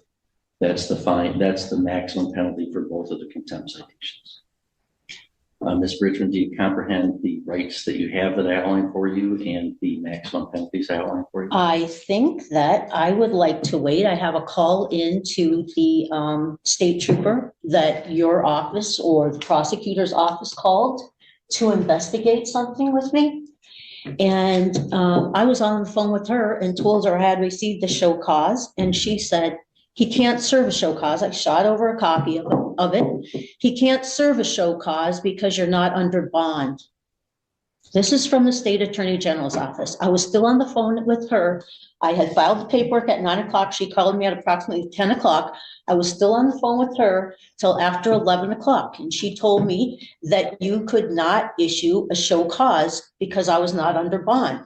Now I understand you have just precluded all of my common law rights by forcing me in the back door into your jurisdiction on this side of the court. And I know that this is not what was on the original document in its entirety. So you have amped up the charges based on the fact that I failed to appear, but I believed she was going to let you know. She was collecting information from me for you. Ma'am, Okay, now, did you just understand what the judge asked you regarding those two charges? Did you just understand that I think there's a bigger overriding issue? Thank you. Hang on. Thank you. I'm not going to have this. I'm going to fire him, actually, so thank you very much, because I will represent myself. Okay. So you're telling me things in defense of the contempt citations, and you'll definitely have an opportunity to present. No, because you already. Hang on, Mr. Villanueva, please stop. I don't want to have this be an argument between you and Ms. Bridgman. I just like to, state that. Well, I think we need to back it up. Pleading not guilty to both of those, and that she would like to request a hearing, that she would like to represent herself at that future hearing. No, but all of my rights were strongly impinged upon for even when I never failed to appear. Okay, we're going to have a hearing where you. She was working. Okay, you're going to get your. Mr. Villanueva, no, I'm this directing you to is. stop Thank you. arguing with Ms. Bridgman. Okay. I mean, it's a pretty serious thing to have to spend the night in jail, to be brought in handcuffs and everything else. When I was not being belligerent in that regard, she told me that it was not an authorized show cause. All right, if she told you that, she didn't have the authority to do so. But anyway, that's for the later hearing. So Well, she was purpose is investigating. to- Okay. Today's purpose is to advise you of the two contempt citations.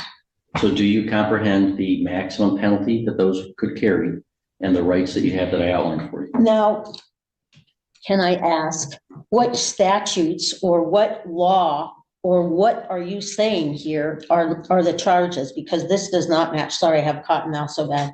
This does not match what the previous document was that you sent to me. And I have a picture of it on my phone, but my phone's not with me. Okay? It does not say. I've told you the charges. I don't have to answer further questions about that from you. Do you understand the rights that I listed for you and the penalties? Why have they changed, I'm Judge not Quacky? answering that question. Can the prosecutor? No. Why? I need an answer to my question. Do you understand that? So you said you want to represent yourself, right? You wish to represent yourself and not have an attorney represent you? Yes, Okay. I do. If you want to do that, I must establish that you know what the penalties are and what your rights are. And I have to establish that you're not going to be disruptive to the court. If you refuse, So are those? then I'm going to appoint. not an attorney for refusing. you. Okay, then I would appoint an attorney for you and you'd not be able to represent yourself. I know, I listened to that with Trevor's case. All right, so Okay. I'm asking you, and you saw what. How happened, can I Ms. Bridgman? So I first have to make sure you know what the maximum penalties are and what your rights are. Do you not? Those maximal penalties are based on the charges, and I'm wondering how you arrived at a change in the charges. I'm not answering that question. You know that you could face up to 93 days in jail and or a $7,500 fine. You understand it. Up to that, okay, but I don't even understand what the charges are. Okay. And do you have any questions for me about any of the rights that I listed, that you have to have an attorney and have a hearing and present evidence? Do you have any question about any of those rights? I have a whole question about the whole context of everything today, Judge Gothier. It's really quite simple. When you have an order to show up for court and you turn in a cut up piece of paper of it to say you're refusing to attend, that this is what happens next. That's pretty simple. Oh, did that offend you? No, it did not offend me. It was a contempt of court. It's a common It's law not thing. about anybody's personal feelings. It's about the authority of the court to compel appearances, and you did not appear. So I do believe, based upon your answers, that you do understand the maximum penalties that you face and the rights that you have. So, Ms. Bridgman, Mr. Villanueva indicated that you wish to plead not guilty to those charges of contempt. I gather from your comments that you would agree that you're not pleading guilty. Correct. That's correct. Okay. All right. So we'll enter a not guilty plea on your behalf to both contempt citations. We'll schedule this for a hearing where the prosecutor will present evidence, and you can present evidence in your defense. If you want to have an officer come testify on your behalf, you can certainly do so. I would like to request a trial by jury. There is no right to trial by jury in a contempt matter. So Oh. that request would be denied. Okay, so then there's no chance to understand what you're charging me with prior to this hearing. I've told you what you charged. I can read it again if you want. I don't see where there's a code or a statute or any law that I have actually violated here. Well, that's not required to be on a contempt citation. I've told you what the allegations are. If you want me to read them to you again, I will. I'm not Okay, gonna argue and with you about what the contempt charges that you're saying have changed from the first time. No, there are two. One is the contempt for unauthorized practice of law and preventing Mr. Flores from meeting with his MIDC attorney prior to his arraignment. The second one is for failing to appear for the show cause hearing on that contempt. So I only show one now. What is Okay. what one do you have? And this is preventing, and how did you arrive at this at a later date than to issue a bench warrant? Mr. Villanueva. There's two items check marked here. This is after the fact, so then you added a different charge than the previous one about the same date. Ma'am, he read two charges. There's two charges marked here. Excuse me. I probably have more degrees than you do, All right, okay? all right. Now, I'm gonna find that, what please, Judge Gothier. sure, go ahead. Thank you. Okay.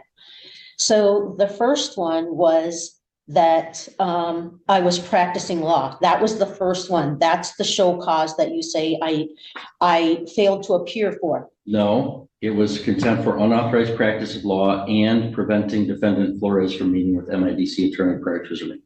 That was on the original. No, I have a picture of the original one. This is why I'm not sure. Do you have a copy of that show cause in front of you right now or no? This one. Would Your Honor like to see what she has But- here? I just, so if you Okay, don't. so how do I defend? Hang on. If you do not have in front of you right now a copy of the first show cause, I'm happy to provide a copy to you. So how did you arrive at a second show cause? Because you didn't show up. The second show cause is for failing to show. But I wasn't on bond. So both show causes are not in effect because I'm not on bond. Your Honor, what is the date of the first show cause? December 20th. No, the December. Oh, sorry, that was before the December 20th. All right. You may view this document. This is out of the court court file. You may view it and then. So- send it back. Judge Gothier, do I have any other recourse to clarify where I was on that day and the information that I was going off of by your own investigator? You do. You do. And Okay. that is a hearing date. Today, we're going to schedule a hearing date and you can present that evidence at that time. And how will the hearing affect a trial by jury As I told you, there is no right to trial by jury. for in a contempt charge? So I Oh, can so schedule this is a perfect, nice little tidy package for everything. I see. Okay, So I can schedule this for a contempt hearing on Thursday, January 11th at 2 p.m. I think that would be way too soon for me. Thank you. Why is that? I need to get to some of the documentation and follow up with that, state trooper, as well as perhaps a few other people, because I'm guessing, am I supposed to just talk to the prosecutor without the other witnesses that I had in my presence at the same time? I could schedule this for the afternoon of Thursday, January 25th, then that gives you 3 weeks. Thank you. So we'll schedule this for a contempt hearing on both allegations of contempt on Thursday, January 25th at 2 p.m. And do I understand correctly, you do not wish me to appoint an attorney that you want to represent yourself? And then who makes the decision? You make the total decision then? Well, no, first you make the decision whether you want to represent yourself. As long as I'm convinced that you're doing so of your own free choice, that you understand what's going on and that you're not going to be unduly disruptive, then you'll represent yourself. So what am I allowed to do at the hearing to defend myself appropriately? You're allowed to present legal arguments. You're allowed to present witnesses to testify under oath, yourself or any other witnesses that you bring with you. If you want to subpoena a witness, if you're representing yourself, you can't issue a subpoena without the court's signature. An attorney can issue a subpoena on their own. So If you want to subpoena somebody, what you would do is you go to the court clerk, they give you the paperwork, you'd fill out the subpoena. They would give it to me to review. And if it looks like it's reasonably, connected or relevant to the case, I would sign the subpoena. And it would be given back to you for you to serve upon the person to compel their appearance. I did not even get to watch the video that day because I was still on the phone with the trooper. And then people told me after I went up for Christmas that there was maybe a bench warrant, that you had issued a bench warrant. But everybody looked for it online at VineLink and couldn't find any bench warrant. So I was not trying to. I thought that trooper had told you what she told me, that I wasn't on bond, so I couldn't have a show cause. Okay, well, that's all going to be sorted out at the hearing. Okay, we don't have to sort all that out today. Well, that's a lot of overnight in being arrested downtown and everything for a misunderstanding that I would like to, Mr. Richmond, okay, I get it, you're not Judge fooling- Gothier, I know what happened, You're but not fooling me. I've got the show cause that you apparently cut up into little strips and wrote. yeah, but I brought it at 9 o'clock because do you know that that's actually a common law practice? And there are courts that recognize common law because sovereign people and people who take an oath of office can follow common law. All right, so the Not the contempt hearing codes on and both statutes. matters is scheduled for Thursday, January 25th at 2 p.m. I find that Ms. Bridgman is unequivocally exercising her right to represent herself, that she understands the nature of the charges against her, the maximum penalty, and the rights that she has. I find that although she certainly disagrees with the court procedures and processes, which is her right, that she's not being unduly disruptive to the court's business. So the court's going to recognize Ms. Bridgman's right to represent herself at that hearing. Can I ask one question? What are the parameters that you're going to decide is practicing law versus helping somebody maintain their unalienable rights? How would I delineate that in defense of myself? Well, that's a question of that's a question of law that you can research before that day. And I said I'll entertain legal arguments. The prosecutor will have to prove beyond a reasonable doubt at that hearing that you did in fact practice law on that day. That's where then there's a risk to representing yourself because an attorney, has access to and better training and researching the case law, interpreting what that is. The Michigan Supreme Court has issued some opinions about what that is. If you're representing yourself, you're going to have to find those on your own and make the argument as you see fit. If you want to hire an attorney or if you want to appoint an attorney, they would be able to fashion those arguments on your behalf. But I'm not going to. No, I've been down that path before, and it never turns out the way they first present themselves to you, that they're going to fight the case. It never turns out that way. So I'm fully cognizant and aware of that, but I wanted to see what your standard was going to be. It's going to be what the law requires. But I'm not sure which law you're referring to. So I have to research all the laws to determine what this says that is different than the first show cause.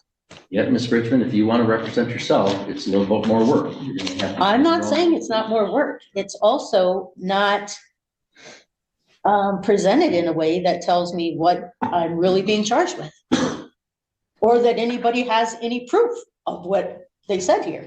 So that's what okay. All right, well, that's what we'll. All right, those thank you. Arguments, and the prosecutor will present witnesses at that hearing, and you can present witnesses. As I said, if you desire the court's help in compelling the appearance of any witness on your behalf, submit a subpoena to the clerk's office that I would review. It'd be the district court office. Okay. That I would review, and I would issue the subpoena. So one of the key laws would be that in the state of Michigan, anybody practicing law should have be a member of the Bar Association. Am I correct? That is correct. Yeah. Now, Ma'am, you have to figure that out at another time, okay? Now's not time to litigate this case. Yeah, so I have a range. I of get it, charges but I appreciate that this is very big in scope, and Michigan statutes and codes, as he says, he's compelled to follow or must obey the dictates. Okay, I'm very well versed in enough constitutional things, so I have to know what the perception is there.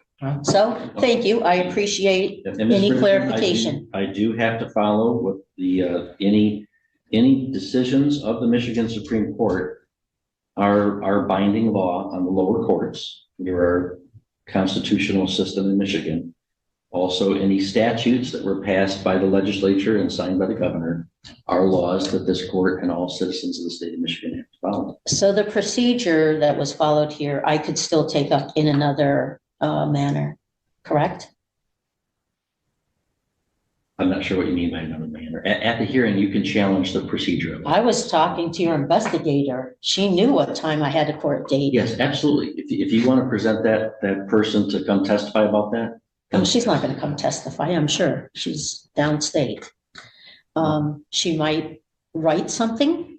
Well, that's up to you, what you want to present. If you're going to represent yourself, you have to decide how you want to present your case. But I'm giving you the extra time you've asked for. So this is a major judicial review, okay, to decide if anything in our Bill of Rights actually applies to the Michigan code and statutes. You have all the rights in the Bill of Rights. I recognize all those constitutional rights. And most of what I talked about actually falls under common law because it's common that anyone could understand it.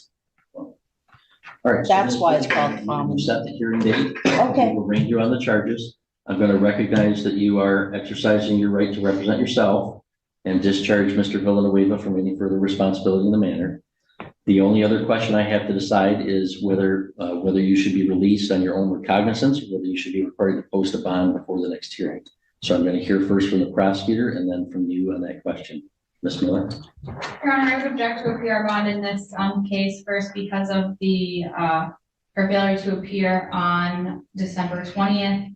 She had notice of that hearing date as she dropped off the show cause to the court that had that date on it. Further, an underlying case that this was initially filed, she encouraged someone to not appear for their court date or to leave the court before they were arraigned. So I do have a concern about her appearance at the next trial, the next date.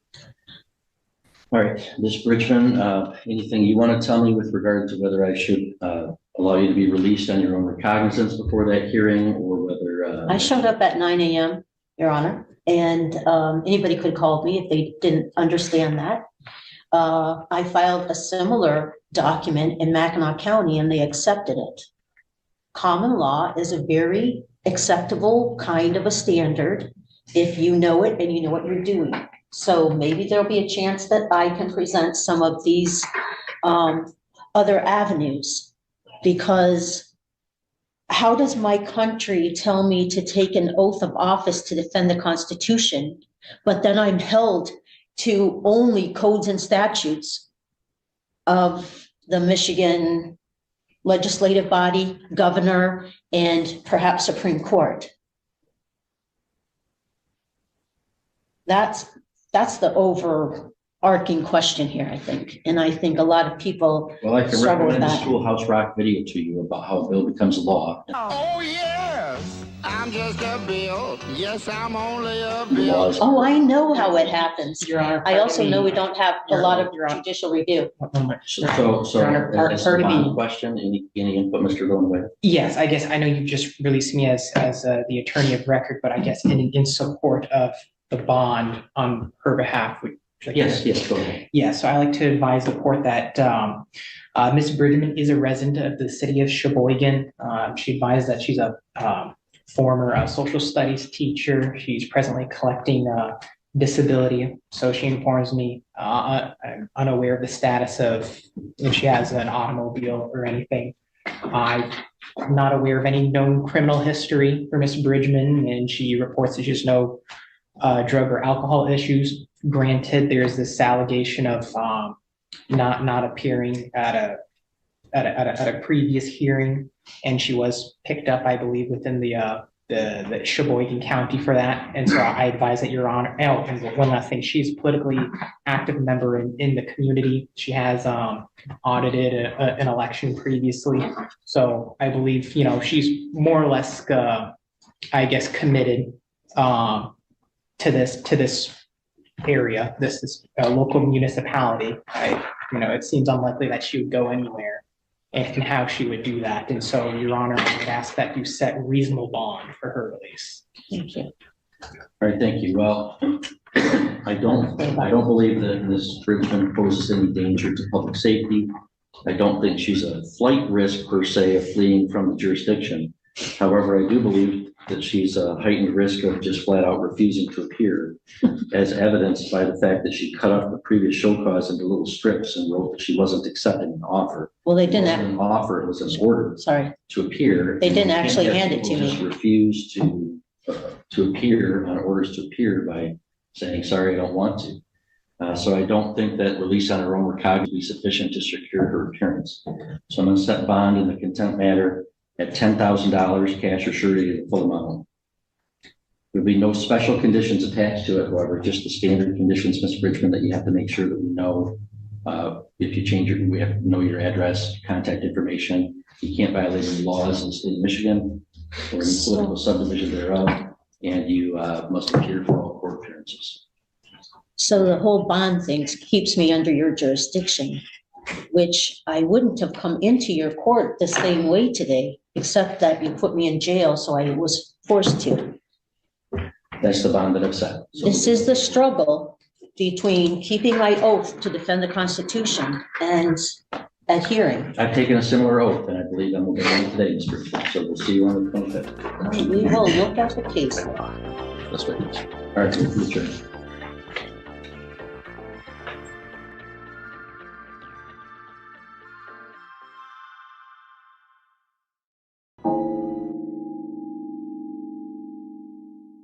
All right, good afternoon. We are in the 53rd Circuit Court for the County of Sheboygan. I'm sorry, we are actually in the 89th District Court. This case is an 89th District Court case. We're conducting a hearing in the Circuit Courtroom. It's being clerked from the 89th District Courtroom that has participated by video conference technology into the hearing. So we'll call the matter in the matter of contempt of Beth Michelle Bridgman. It's filed under the case of People State of Michigan versus Flores, file 23-868 SD. So Ms. Bridgman, if you want to come forward to the table. I'm unable to do that. I don't have a license to practice law in the bar arena and in the water. I am a woman on the land, under the law of the land, and under the one true God. I'm a living soul. And Okay, I mean, you're offered a contract with Beth Michelle Bridgman in all caps. I'm not that person. Anybody else in this room that person? Hey, hang on. Okay. So Ms. Bridgman, you're correct that the bar in the courtroom, people have to be licensed attorneys to cross the bar to represent other people. Of course, people can and do, as you have represented yourself on this side of the bar. So you're welcome to sit at the table there, which would perhaps be more comfortable for you. If you would prefer to proceed from where you're standing or sitting, that's fine with me as well. Do you have a preference then? I'd like to stay right here. Okay, that's My very honor. I think the first matter I need to address is that I have a copy of your sworn oath here, and That's not relevant for today. So Ms. Bridgman, you filed a motion for me to recuse myself. I'm going to deny that motion. It didn't present any basis for recusal. So that motion is denied. And we're here for a contempt hearing, which you've been arraigned on for your contempt for interfering with court process and the unauthorized practice of law, and then failing to attend the hearing. This is true. So Ms. Miller, any opening statements? Yes, Your Honor. I will share with you the evidence that Ms. Bridgman engaged in the unauthorized practice of law that is contrary to MCL 600.916. She further prevented the defendant in the underlying case from meeting with his MIDC attorney prior to his arraignment on November 30th, 2023, and she also failed to appear for her show cause on December 20th, 2023 at 11 a.m. Thank you. All right, do you wish any witnesses sequestered? I don't believe so. Okay, Ms. Bridgman, now's the time you can make your opening statement to me, but first, do you wish to have any witnesses that will be presented sequestered, meaning that they have to leave the courtroom and be instructed to not watch I'm the not even feed? contracted with this hearing, this administrative hearing I cannot be adulterous to my own oath of office. I'm going to assume that and you're put rejecting myself my under an request for authority. sequestration orders, so no sequestration orders entered. So go ahead with your opening statement. Law is, must be a contract. In the absence of a valid contract, there is no law, period, which might be part of the problem that we have here. Now, I don't mean to interrupt you, and I'm not going to interrupt you often during your opening statement. I do want you to know that because of the way the video feed works, from where you're standing, it's not picking you up. And I assume that the audio is going to work through for the district courtroom that's clerking it. But I'm content with all the people okay. that are here that All right, reside on the land that most of us call Michigan. If that's who is bringing charges against me and there is no person injured, and there's no property damage, there should be no case. So my statement is that how can I put myself in your jurisdiction, except that you could do it by force and arrest me with 4 deputies with no due process and violate my unalienable rights to try to force me into your jurisdiction? Because your oath of office is a violation of Section 5, United States Code 3001. You do not have an oath giver. You have yourself that signed it, and you have a notary. I just did an oath with the people here today, and they signed it, I signed it, and we got a couple of them notarized. That's how it should be. This is not a valid oath. I cannot stand in this court and be brought up because, in fact, you are operating or masquerading as a lawful court, but you're in fraud of the very oath that would give your court legitimacy.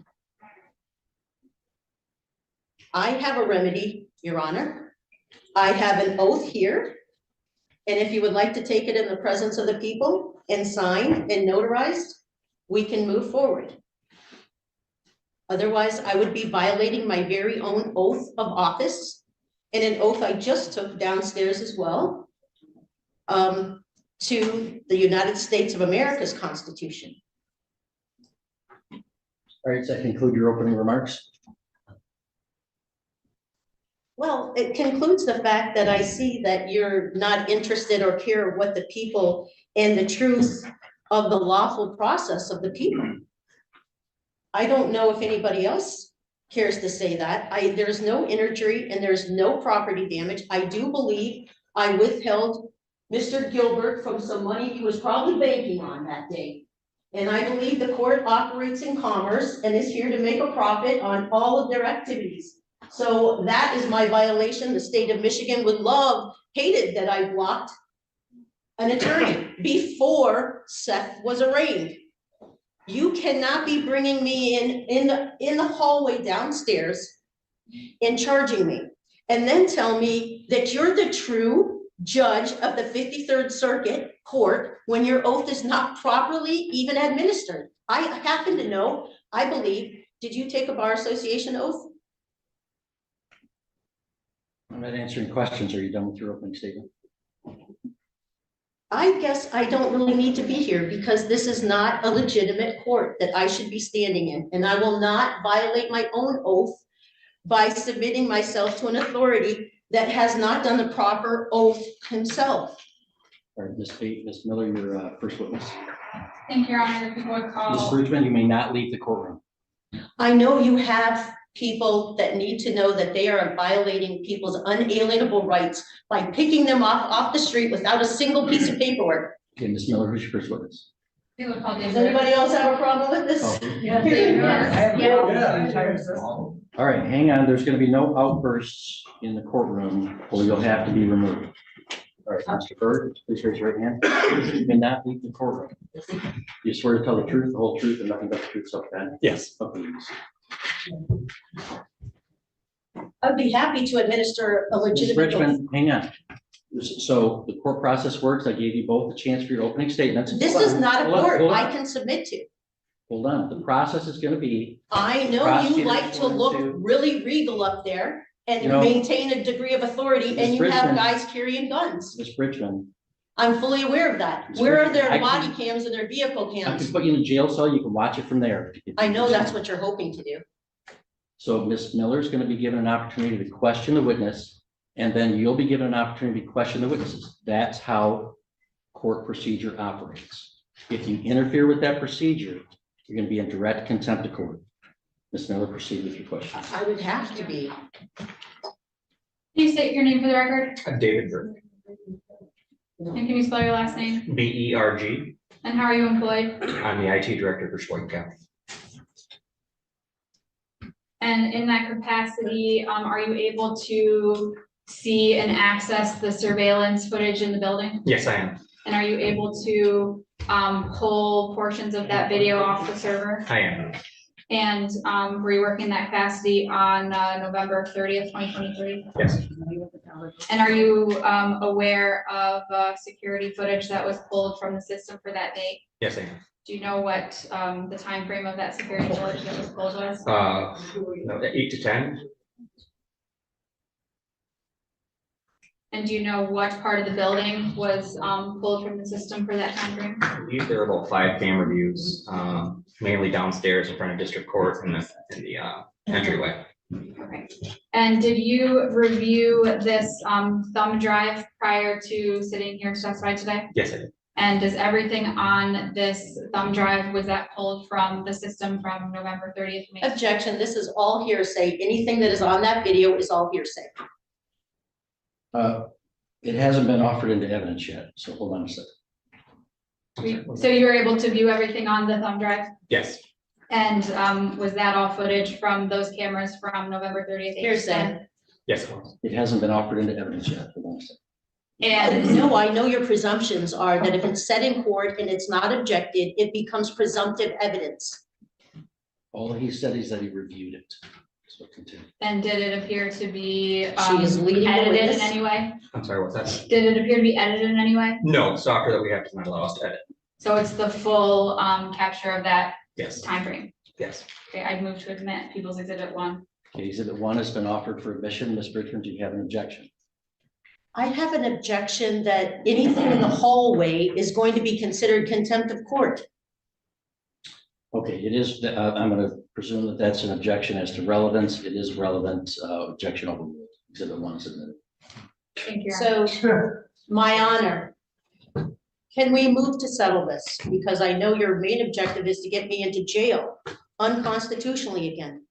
Ms. Bridgman, I assure you that is not my objective today. If it is your objective, there's easy ways that you can make that happen by continuing to behave in the way that you are. But I assure you that is not my intention today. All right, so 1's admitted. Thank you, Your Honor. The time frame on the video is 2 hours. I don't think the court wants to, I don't want to show the full 2-hour video. If I would be allowed to present various snippets of relevant time from the video. Okay, go ahead. All right, so Ms. Bridgman, Ms. Miller's going to play portions of the security footage for the court. I'm not sure if you're able to see it from where you are standing. Again, I invite you, you're welcome to sit at the table where you can see the footage. I was there, Your Honor, and before the living God, I know what's on that video, and I have not violated or broken any laws. I have stood in the way of your Commerce Court, so I understand that that's a contempt of court charge because you're a for-profit court. Go ahead. And for the record, my office did contact Ms. Bridgman to offer to give her a copy of the flash drive or have put on a flash drive for her, and she indicated that she did not want a copy. Okay, go ahead and play.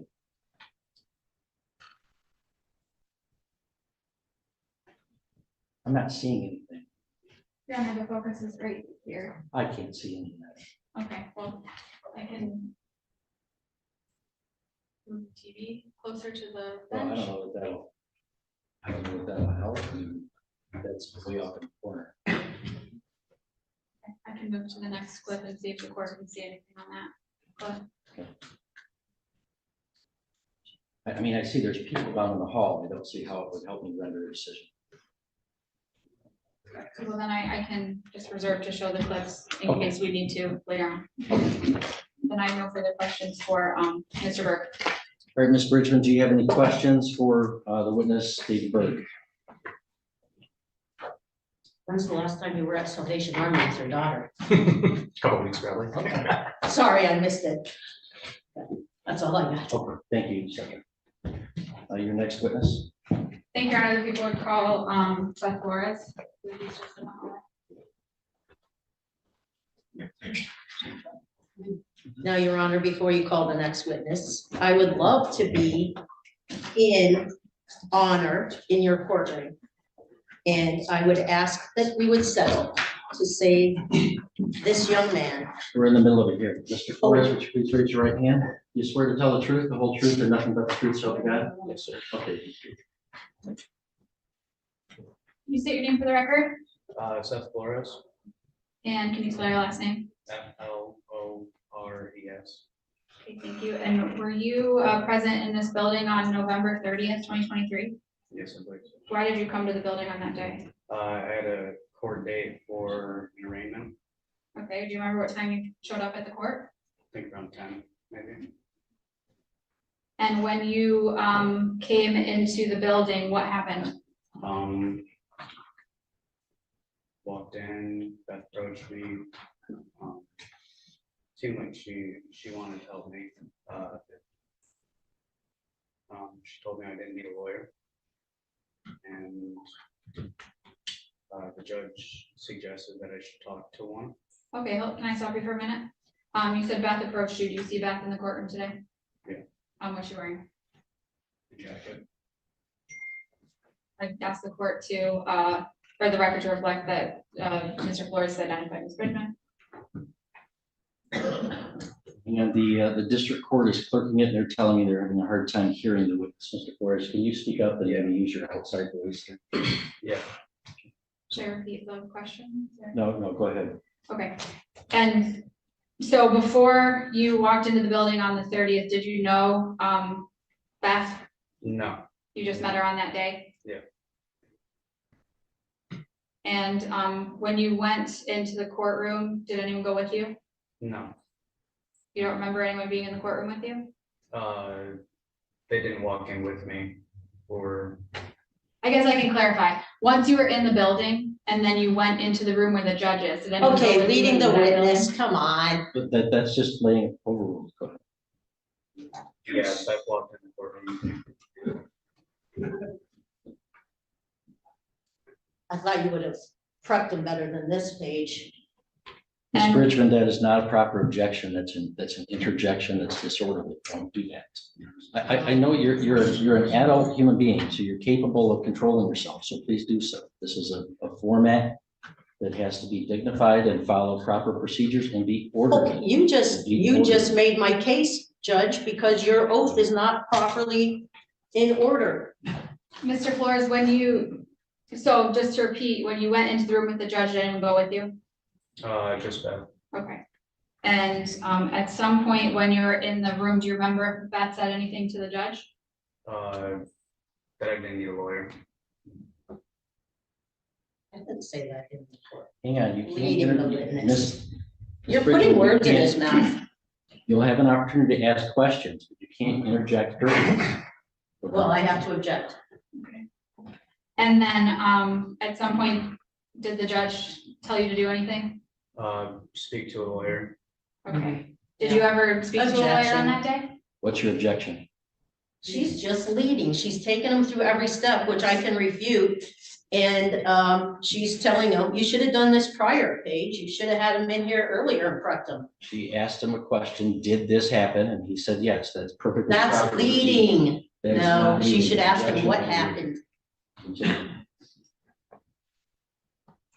Do you recall what happened when you tried to, or when an attorney approached you in the hallway?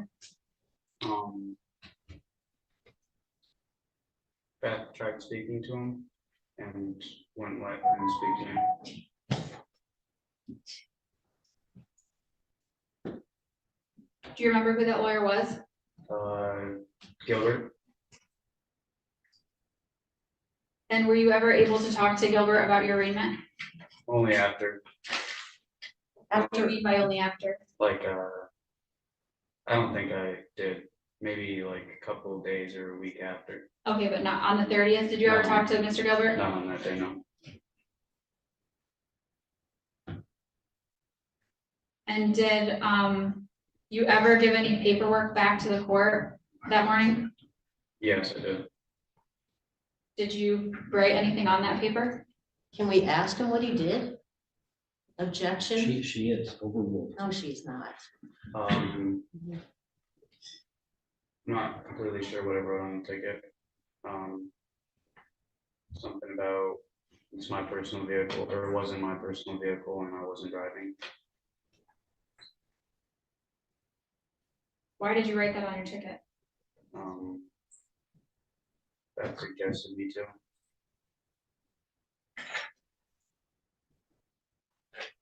And does that mean anything to you, what you wrote on the paper? Not necessarily.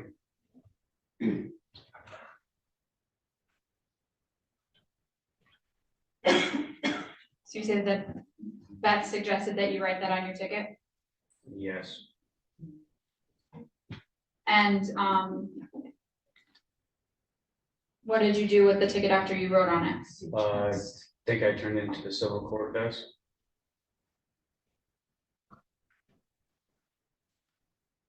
But you don't have it as a transcriber, you have to keep all the notes yourself, or is that what's going on?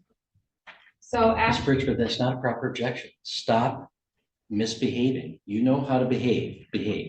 I'm not sure I'm the only one in bad behavior, Your Honor, according to Article 2 or Article 3, Section 2 court.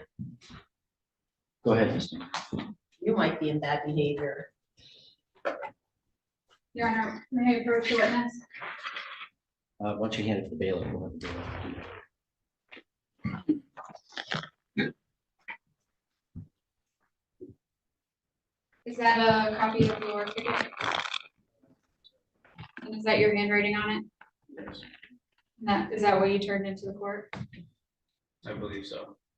Your Honor, I guess I would ask the court to take judicial notice of the ticket. I believe it's in the court's file already on what Mr. Flores turned into the district window on November 30th.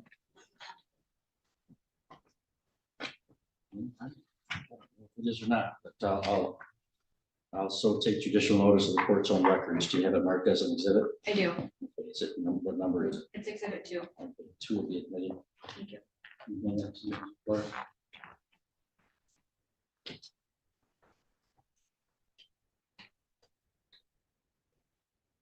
And then after you gave your ticket to the window, what did you do next?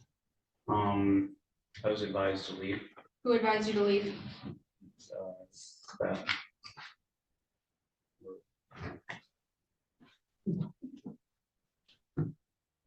So, at that point, did you leave? Yeah. At any point in that morning, did you, address the court on your ticket? No, I did not. And after you initially were told to meet with an attorney, did you ever go back into the courtroom? I think about a week later. Okay, but that day, did you ever go back? No. And following, following leaving the courtroom, what did you do after that? Just went out and got some lunch. Okay, who did you do that with? You remember where that was? Not really sure. Libby's maybe. Okay, and then, did, Sorry, Mr. Flores, you're really gonna have to use your outside voice. and while you were at lunch, did, Ms. Bridgman ever give you any money? No. Oh, for my phone, gas. So did she give you any money? Yeah, How much money did she give you? $60. And what, was that $60 in cash? Yes. And that occurred after the same day as the court, arraignment in the morning? I believe so.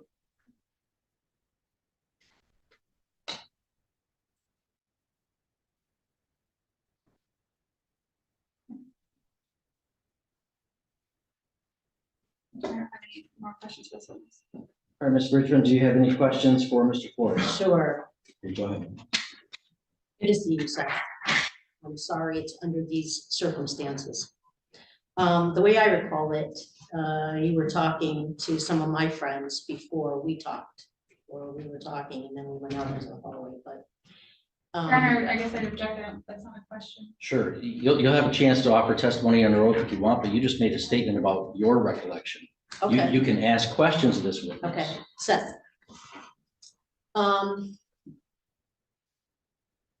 Let's see, did I injure you in any way that day? No. Did I cause you to lose money in any way that day? No. Did you tell me about what Deputy Dukowski had been saying to you on your 2 other MIPs? Yeah. Yes. Did I suggest or had, offer some information to you that you had willingly, as a passenger in a vehicle, surrendered all of your God-given rights, and you did not need to do that? Yeah. And that you have the right to stand up under common law and not be placed through tyrannical police measures. Yes. Did you tell me what Officer Dukowski said when he pulled you over? What was the reason he pulled you over that night? He did not state a reason. Was it something about on Butler Road in the, what I could recall? I believe he told us, or the driver, my friend, that he crossed the center line. I believe you had told me the white line, Yeah. the white line, which is not the center line. And there are no white lines out there on Butler when you turn off. How far did Deputy Dukowski follow you that night? Your Honor, I guess I'd object to the relevance of the question. I'll overrule it. Go ahead and answer the question. From Subway to Butler Road. They said that we crossed the line by Subway, but I don't recall. Okay. I recall you, and listen, I know this was a high stress environment for you, okay? And I have many friends in town who have gone through this, same thing. I guess I'm And so, Well, I think she's laying the groundwork for a question. Go ahead. Because- You have to end up at a question. if you've gone through 3 years of COVID in the schools and complied with everything, you're very compliant. He did comply with me. I offered him liberty. You offered him, maybe Dukowski talked about taking his vehicle. Is that right? Aren't those the terms you had told me? Yes. Yeah. As a passenger, did you really have to surrender to all those things that you cooperated with them on? No. No. Not completely. No. And so was I offering, I know that this county doesn't like common law, but it's actually still on the books. And it's a natural recourse.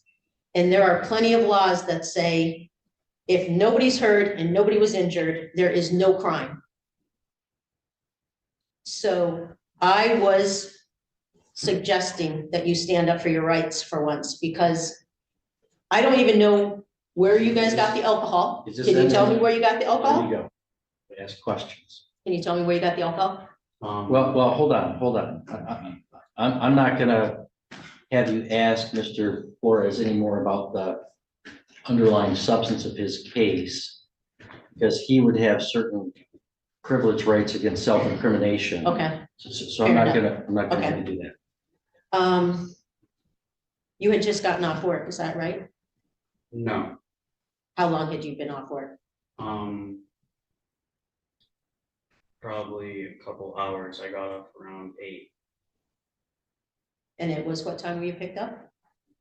But again, I guess, I will go back and sustain the earlier objection. What happened during the traffic stop with Mr. Flores is not relevant to the question of whether you unlawfully gave him legal advice at the courthouse or interfered with his arraignments or failed to appear for the show cause. So stay with me, that's Your relevant. Honor, because I believe there were some deals cut in order to target me. Well, ask him that. Ask him Okay. if those of any deals. Were that there were cut any or deals whatever. made to keep somebody that you love from harm if you testified against me? No, we had the court date and the charges were dropped to two civil infractions. And then after the court case, I was sent a letter in the mail to be here today to testify. So were you charged with anything after they sent you the letter? Because I remember you called me that night. Or you messaged me that night and said they sent you a letter in the mail That was to pull you back into their jurisdiction like they did me, only they arrested me, Seth, so yes. that was previous letters from the court. That had shown up. But it worried you. It Yeah. worried you. I know it worried you. What did I suggest that you do? Because I don't know how parents leave kids and the first thing kids should do is text their mom and dad, get over here. I got the cops pulling me over again in the middle of the night. Now, you had told me that you were pulled over at 3 a.m. Is that right? I believe so, yes. Again, I would object about the underlying case. Right, but again, the facts and circumstances of his, of the stop are not relevant. It's just. I believe that we're protecting somebody here, Your Honor. I think it is pertinent. And I'm not afraid to go down as the bad person, even though I didn't harm Seth and I didn't cause him any property damage. Is that right, Seth? Yeah, well, that, he did say that. I do want to ask you, Mr. Flores, you said that it was just dropped to 2 civil infractions. Was that conditioned in any way on your offering testimony in this matter? No. All right, go ahead and continue. Well, I know it can be subtle, right, Seth? Would you say that when you're in authority's presence, you are probably going through some form of high anxiety? Yes, I'm nervous when I get pulled over. Yes. And do you know that people can completely forget? I've worked with at-risk kids, taking tests and everything else. And they can completely forget what has occurred. And they're open to suggestions.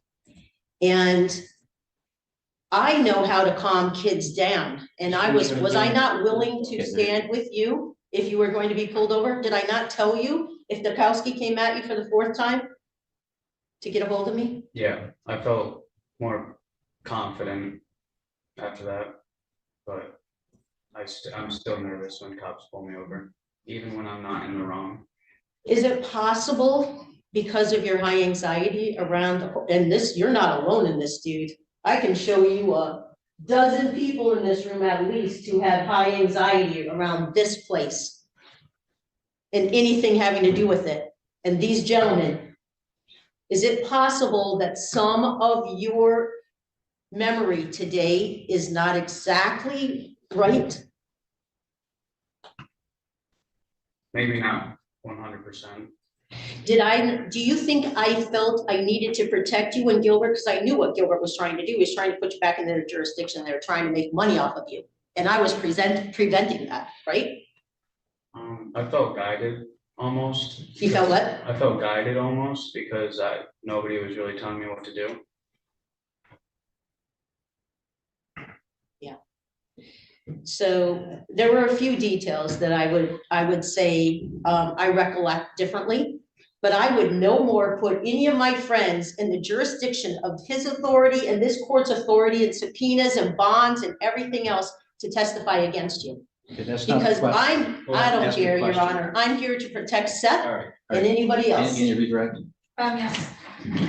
Well, Mr. Flores, do you recall when you came back to the court after that arraignment day? Maybe a week after. Okay, and at that point, do you recall if you resolved your underlying case with civil infractions? Yes, we did that day. Okay. This wasn't a use of battery, there's use of codes. Hang on, and statutes. Mr., you'll have to leave the court. I'm out of here, thank you for your time. All right, thank you, sir. Thank you, Nick. Ridiculous. So you resolved your case of civil infractions, you said a week after? Yes. And then at some point, did you come for did the court issue a show of cause against you? I can't recall. Okay, do you remember if there was another hearing that was held after you? Are we not just leaving entered and your then I show just cause? substantiate that he Hang on, the by question, the threat objection environment, was, people forget? hang on, the objection was leading, that is a leading question sustained.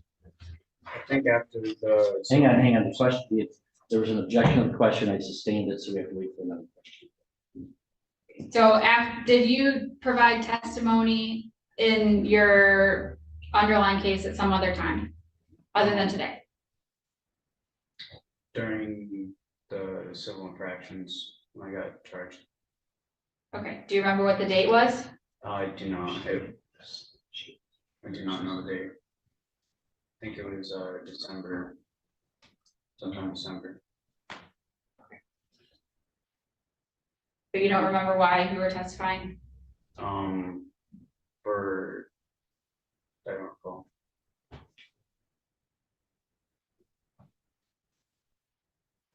And you said earlier that you felt guided while you were dealing with Miss Bridgman. Who did you feel was guiding you? Miss Bridgman, because nobody really directed me where to go, and it was one of my first experiences here, so I didn't really know what was going on. Do you remember if the judge ever told you where to go? After we entered the courtroom, he advised that I should talk to a lawyer.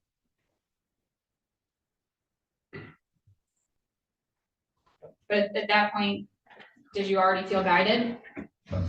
I kind of felt I didn't know who to trust. I think this is kind of an asked and answer. Okay. I don't have any more questions then. All right, Mr. Flores, thank you for your testimony and your supplement. Any additional witnesses, Ms. Starr? Yes, Your Honor, the people would call Mr. Gilbert. Oh, this is part of the bar. Click. Let's do this, Jim. Gilbert, raise your right hand for me. You solemnly swear that the testimony you're about to give in this matter will be the truth, the whole truth, and nothing but the truth, so help you God. Can you state your name for the record? James Gilbert. And how are you employed? Primarily, I am a public defender for Sheboygan and Presque Isle County. And were you working in that capacity on November 30th, 2023? I was the MIDC arraignment attorney that day, plus I had my own caseload. Are you familiar with Sov Flores? Yes, I met him. Yeah. How are you familiar? I knew him briefly that day. Because Isn't this all hearsay? his case got called. Your video? Oh, because he's a qualified bar association member? No, he's testifying from his personal knowledge, so that Okay. objection is overruled. Go ahead. And then I later met him on a one-on-one level after his mother brought him back into the county building a few days or a week later. Okay, so back on the 30th, did you ever meet with Mr. Flores? Not one-on-one. Did you ever attempt to meet with Mr. Flores? I did. Can you tell me about that attempt? Oh, yes. I was in the courtroom and at some point in time, his case was called. And usually what happens is the people, as they come in, go up to our office on this floor, and we meet with them there before their arraignment to tell them what's going to happen. I had not met with Mr. Florence. He was in the courtroom. Judge Visna called his case and asked if he had met with the arraignment attorney. He said no, and Judge Visna told him that he should meet with me.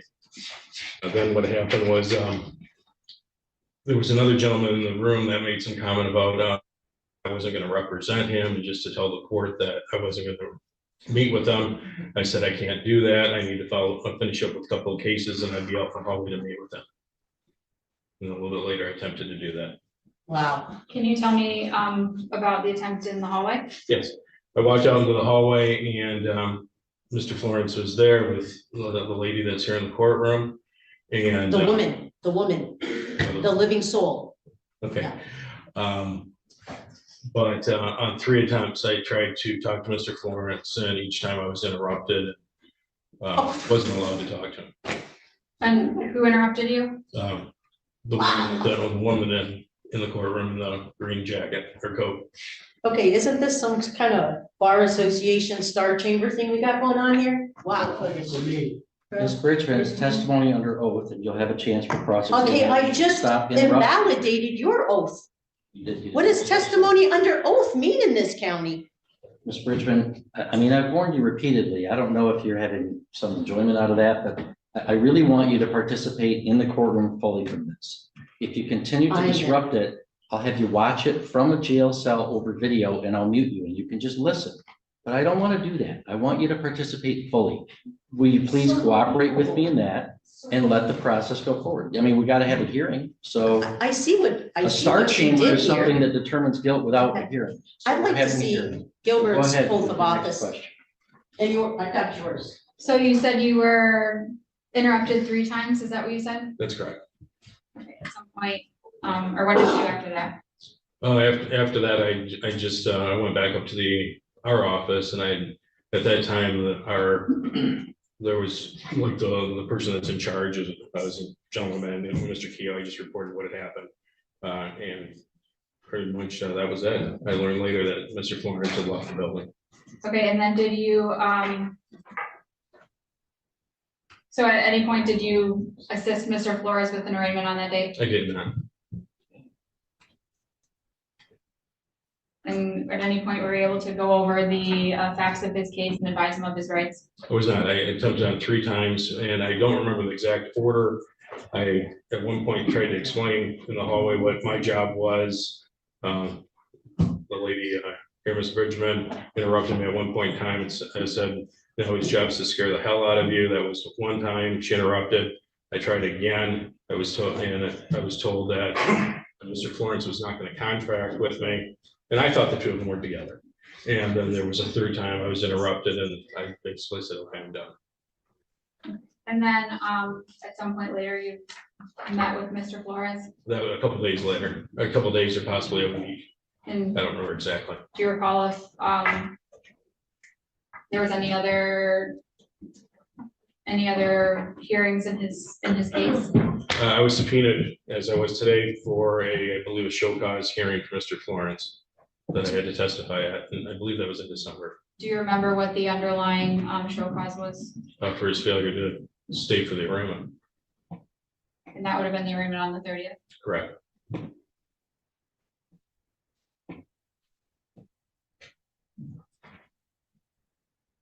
have any questions for Mr. Gilbert. Ms. Bridgman, any cross-exam questions for Mr. Gilbert? Yes, so you take a kid who's anxious, gave away all of his inalienable rights, when if he gave his driver's license to Kowski, just violated the law. He was a passenger in the vehicle. And he didn't give accurate testimony, but I'm not gonna make him perjure himself. And everything you just said does not line up with people that I have here that were there. Do you want me to call witnesses, Your Honor? Okay, you haven't asked the witness a question. Okay. So I'm going to assume you don't want to ask the witness questions. Was Seth really in the courtroom and arraigned and approached by you in the courtroom? He was never arraigned. He was in the courtroom, and the judge advised that he needed to speak with me. And I said I had a few more matters. I'd be out in the hallway, and that's where you and him were waiting out in the hallway. That's when I tried to approach Mr. Flores. Did Seth and were we aware that the judge, because was it perhaps that when Seth turned in the paperwork to the clerk of court, that she let the judge know and the judge let you know, go out there and get him, and she's talking to him and you better go get him arraigned? You better go talk to him? Because I already had him out there and done before you were ever on the scene. You took all of his inalienable rights, violated due process for the kid, and then you're trying to make him put him in your jurisdiction, and I was saving him from that because. Do you have a question for Mr. Gilbert? Yes. Ask it. Are you prepared to perjure yourself? Okay, it's nice that, I'm glad I didn't That's take not a proper 360. question. I'm going to determine that Ms. Bridgman is elected, that she doesn't want to ask. Okay, Mr. Gilbert let me ask question. him. She just wants to rail against him. Mr. Gilbert, you can step down. Yeah, how do you ask questions of when you've all cooked this all up between yourselves? Ms. Miller, your next witness. Your Honor, I don't have any further witnesses in this matter. Okay. And the court will take judicial notice of its own files and the transcript of the arraignment on November 30th, the transcript of the order to show cause on December 21st, and on the failure to appear. The court will take judicial notice of Ms. Bridgman's returning the order to show up, the order to appear, cut into strips with the writing of offer to contract is not accepted, as well as the statements that she made at her arraignment on the bench warrant. All right, so Ms. Bridgman, do you have any witnesses that you wish to present? I have to say that even being here today and putting myself and submitting myself to your authority that has not been substantiated goes against the one and living God that I respond to. You cannot ask me. Okay, so I've given you an Does anybody opportunity. want to go stand on what happened that day? But I don't want anybody to enter your jurisdiction, Your Honor, because, So you're not okay, calling. my honor. Let's do it this way. Hang on. So so I've offered you an opportunity to call witnesses and you've elected not to. Closing arguments, Ms. Miller. Your Honor, I'd ask that the court find Ms. Bridgman in contempt for the unauthorized, for interfering with Mr. Flores' arraignment from the MIDC and engaging in unauthorized practice of law. There was testimony that Mr. Flores didn't know Ms. Bridgman before he entered the courtroom the courthouse on the 30th, that she approached him, that she was with him when she was with him in the courtroom. She told him that he didn't need a lawyer. She was providing legal advice to him, saying that he didn't need to, he was driving his personal vehicle and he didn't need to engage with the process. He testified that she told him what to write on the ticket to provide to the court. I asked the court to take judicial notice of the ticket with Mr. Flores' writing on it. He testified that once he turned it in, he was advised to leave the building by Ms. Bridgman before he had his arraignment. Wow. So I would, and then further the testimony of Mr. Gilbert, that he was the arraignment attorney, that he was in the courtroom when the judge indicated that Mr. Flores should meet with him. He testified that Ms. Bridgman interrupted him 3 times from from meeting with Mr. Flores that he tried to, but wasn't able to. He wasn't able to advise him of his rights or to go over the ticket with him, and further that Mr. Flores left without being arraigned on the Is matter. it still possible to object to all these presumptive evidences? You brought your own people in who are on the county payroll. It's closing argument. Go ahead. You And I would have your ask- chance. And I would ask the court, I think it's clear that Ms. Bridgman was interfering with Mr. Flores's meeting with the arraignment attorney by physically preventing Mr. Gilbert from meeting with him, further telling him what to put on a piece of a document to submit to the court on his behalf, would also that would also be engaging in giving him legal advice. So I find the court, I'd ask the court to find her contempt on that, and I'd also ask the court to find her contempt for failing to appear on the show cause that was issued to her on the 20th of December. Thank you. All right, thank you. Ms. Bridgman, now's your opportunity to make any closing argument that you wish. Go ahead. I am not in this hearing situation. This has been conducted as what is called a star chamber. As all of our founding fathers left because the Bar Association members are arraigned against a witness and they have no due process. Has anybody here not witnessed a breach of public trust and due process? Yes. Well, people could judge for themselves. We've conducted a hearing. People can testify. It's not a hearing, it's a witch hunt. Hang on. No. There was no. Conclude your closing argument. All right. Any further outbursts, you'll have to leave or you'll be taken into custody. So It's an order. practicing law, none of you have an actual license to practice law. Did you know that, right? A bar association membership is not a license. You're not registered on LARA, the state's licensing administration. You're not registered. Your primary oath is to the Bar Association, and we know about your secret commitments to one another and not to follow the unalienable rights of the people and due process. It's the people's court. This is not, you have just set up a star chamber and you've got guys with guns ready to carry out whatever you want, and you have not even taken enough care about the people and your situation in the court to execute a proper oath.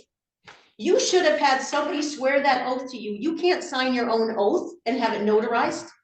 You did that with the prosecutor. You have to have somebody who swore you in signing it and then a notary. It takes 3 people. I should not be submitted. If somebody is practicing law without a license, it's all of you Bar Association members. Yep. No, there is no license. It's a private membership. And I cannot subject myself as a living soul to an authority that violates my God-given unalienable rights. And if you gentlemen carry that out, have you any idea what you're doing, what you're being asked to do? You need to think about it, because I can tell you right now, our military is watching every move you make right now. This is your opportunity to stand for the people and not for the people that are trying to steal every one of our rights as they did with Seth Flores. You should be ashamed of yourself, Deputy Dukowski.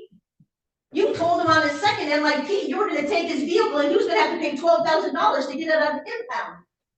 Do you know how many friends I have that can't drive a freaking car in this county up until the age of 35? I don't practice law. I practice rights. I practice people living free and supporting one another. So if your court finds me guilty, your court is finding every God-given right the universe has ever known to be a fraud. We would be happy to administer the real oath for you today, Judge Gaffia. We have a body of people. We would be happy to do that. We need a district court judge for the people to reinstate common law. The Bar Association has bought out the entire state of Michigan for the CCP.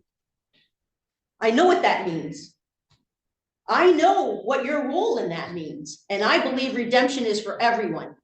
And I could be your best friend to make, I believe you know God's truth. I believe you want to do God's truth. And I believe you could be the man that we need. But we have to leave this process of the Bar Association, and you have to take an accurate oath. I'll witness it. I'll witness it too, out there. All right, thank you, Ms. Bridgman. And now I'll make the ruling. Article 6 of Michigan's Constitution of 1963 vests the judicial power of the state of Michigan in the Supreme Court and courts of record as established by law. It also gives the Supreme Court superintending control over all the lower courts. Michigan's Constitution also provides for the passage of public acts passed by the legislature and approved by the governor. These statutes, despite bad information that people get online, these have the force of law. Michigan has a statutory system regulating the practice of law. Michigan compiled law 600.901 through 949. Section 904 vests the Supreme Court with the power over the state. Ms. Bridgman, you may not leave the courtroom. I'm gonna talk to somebody. I'm not trying to get away, Dukowski. You won't see Okay. me at 3 Ms. a.m. on Bridgman. Butler Road. I'm giving my ruling here. Okay. Section 904 vests the Supreme Court with power over the State Bar of Michigan, which under Section 901 is a public body corporate consisting of all persons licensed to practice law in Michigan. Section 916 makes it illegal for anyone to practice law unless they're licensed to do so. You're not The licensed. Michigan Ron. Supreme Court in State Bar v. Kramer, 399 Mich. 116 in 1976, noted that this statutory scheme merely recognizes the inherent authority of the courts at common law to control the practice of law, dating back to the common law of England. When so-called sovereign citizens complain about the common law, they neglect to notice that the common law was what courts said. Codes and This statutes regulation is are not rooted in the law. importance of protecting the public from the danger of unskilled persons practicing law. Oh my goodness. What constitutes the practice of law? In Dressel v. Ameribank, the Michigan Supreme Court in 2003 held that a person engages in the practice of law when he counsels or assists another in matters that require the use of legal discretion and profound legal knowledge. So, Your Honor, where Now, was basic that free in my speech latest protection charges? Protect the right of people to espouse beliefs and to tell other people about those beliefs. Ryan, So Ms. Bridgman has the free speech right to believe what she wants to about courts and government and to tell other people about that. This includes, of course, criticism of government and of the courts, but to give advice, guidance, and assistance to another person in their own legal matter at the courthouse to be applied to their particular case at that time crosses the line into the practice of law. At its heart, the practice of law is applying legal knowledge to a particular issue or problem. This unauthorized practice of law is a contempt of court. you had that written up earlier, didn't you? Additionally, interfering with someone meeting with their attorney is a disruption of the court process and is therefore also a contempt of court. He was not there to The meet primary with his purpose of attorney the yet. contempt power is to preserve the effectiveness and sustain the power of the court. The power to hold a party in contempt is inherent in the judiciary, yet still the legislature has recognized this and codified it. This is merely a recognition of the common law contempt power of courts. Among these statutes, Section 600, Section 1701H provides that any court of record may hold in contempt all persons for assuming to be and acting as officers, attorneys, or counselors of any court without authority, Good Lord. or for other unlawful interference with or resistance to the process or proceedings in any action. So interfering with a person's consultation with an appointed attorney as directed by a judge interferes with that process in that court case and is a contempt of court. Let's just pretend. There are It doesn't two even forms of contempt, civil and criminal. Civil contempt applies when someone refuses to obey a court order and the court coerces their compliance. So in civil contempt, the person can contempt by obeying the order. Criminal contempt You applies better to put past hands on action me today. for failure to appear as a criminal contempt. Be careful. The court, Ms. Bridgman. You've had your, I've given you every Aaron, you are opportunity. misbehaving. You had this prepared. You I hooked it am- up with your witnesses. Come on The Court now. of Appeals has specifically. I was not held practicing criminal law. contempt is- I was practicing rights. Common law and the Constitution is about rights, not law, And so the court not your finds, legal finds stuff. Ms. Bridgman in contempt of court Oh, yes. for the unauthorized practice of law in giving Mr. Flores advice particular to his situation, what to write on his ticket as a lawful defense, to disobey the court's direction to consult with the MIDC attorney, which is required by law, and to leave the By codes and courthouse, and he statutes. was not authorized to do so. And that resulted in harm to Mr. Flores. There was he was in jeopardy of contempt of court by leaving without finishing the arraignment process by My following honor. the bad advice of Ms. Bridgman. I am That not was a wanting to be in court contempt by of court. practicing law. It's a contempt of court for interfering with the court process. Ms. Bridgman is also in contempt of court for failing to appear for the show cause hearing when she didn't show up for it, but she instead beforehand turned in the order, cut up into little pieces with the statement, your offer to contract is not accepted. You trespassed on my yard with Courts have no, the inherent authority to right. compel attendance, and she is in contempt of court for doing that. So Ms. Bridgman is in contempt of court for unauthorized practice of law and for the interfering with the court process on November 30th, 2023. She's also in contempt of court for failing to appear oh, the for her house, show cause trying on hearing. me. Better be careful, I know some jujitsu. On, what day was that scheduled for? Oh, I remember. On December 20, I'm sorry. We'll pull you behind. So, my honor, So she's in contempt of court for failing to appear on December 20th. All right, Ms. Miller, any allocution as to sentence? Your Honor, it's concerning whenever a person is not able to participate in the judicial process in accordance with their rights. So I think that's the biggest issue. Is that Mr. Flores wasn't able to meet with MIDC, left without being arraigned. So I just asked the court to keep that. That's right. In its consideration when issuing a sentence. All right, Ms. Bridgman, do you have anything you wish to say before the court pronounces sentence for the contempt? under common law, which is the only true law because comes from God's natural law, and the Constitution is based on that. The Constitution is not about law, it's about rights. I was not talking to Mr. Flores about any legal thing because I'm not a bar association lawyer. I don't know about all your laws. I do know that the need to have a attorney at arraignment, from what State Trooper Brenda Casperson told me, only started a year ago. That is codes and statutes.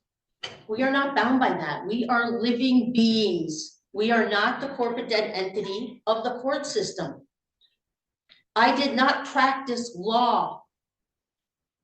I practiced his rights. Do you know there are plenty of other counties in this state that accept that same documentation that I filed and had Seth file? I was hoping to make him unafraid of all of these. He has good things to say about a couple of your deputies. They're not all like that. This court is for profit. So standing in the way of that attorney, but that testimony, Mr. Gilbert, you should be ashamed of yourself, was not truthful. You had never approached. All right, Ms. Bridgman, this is your opportunity to tell me what penalty I should give you, if any. Was anybody harmed? Closing argument. Was there any other financial damage to Seth Flores? I know there was to Mr. Gilbert because he lost a client that day, but then he recovered that. Good. Okay. Are we not allowed to talk to people in the courthouse, not in the courtroom? Is that not a public space? Are we not allowed to help a fellow citizen understand that he doesn't have to lose everything in his life as he's just getting started? That he can have people stand with him and encourage him and coach him through, maybe handle his drinking. I suggested that he stop drinking and he start to, pay attention and will be there if he gets pulled over because he's afraid. I don't see where there has been any harm. And if you can rule that as contempt, I have no longer I see no ability to redeem anything in this courtroom.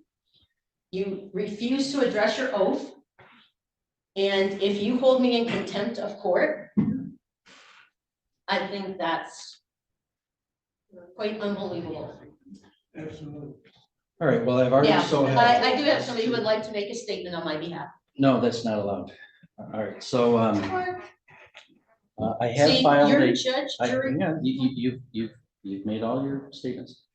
I have filed an oath proper under the laws. I filed the constitutional oath required by Article 1, Section 11 of the state constitution. All these sovereign citizen folks who get these crazy arguments online that are frankly just wrong. I encourage you, read the state constitution. You'll find that all this stuff you're getting from seminars or whatever online is just false. And Mr. Flores, to his harm, listened to it and almost got held in contempt. Ms. Bridgman has total disregard for the court's authority.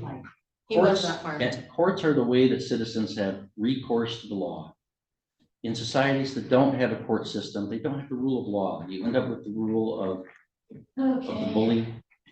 And the court protects citizens from the government several times. There's important business to be had.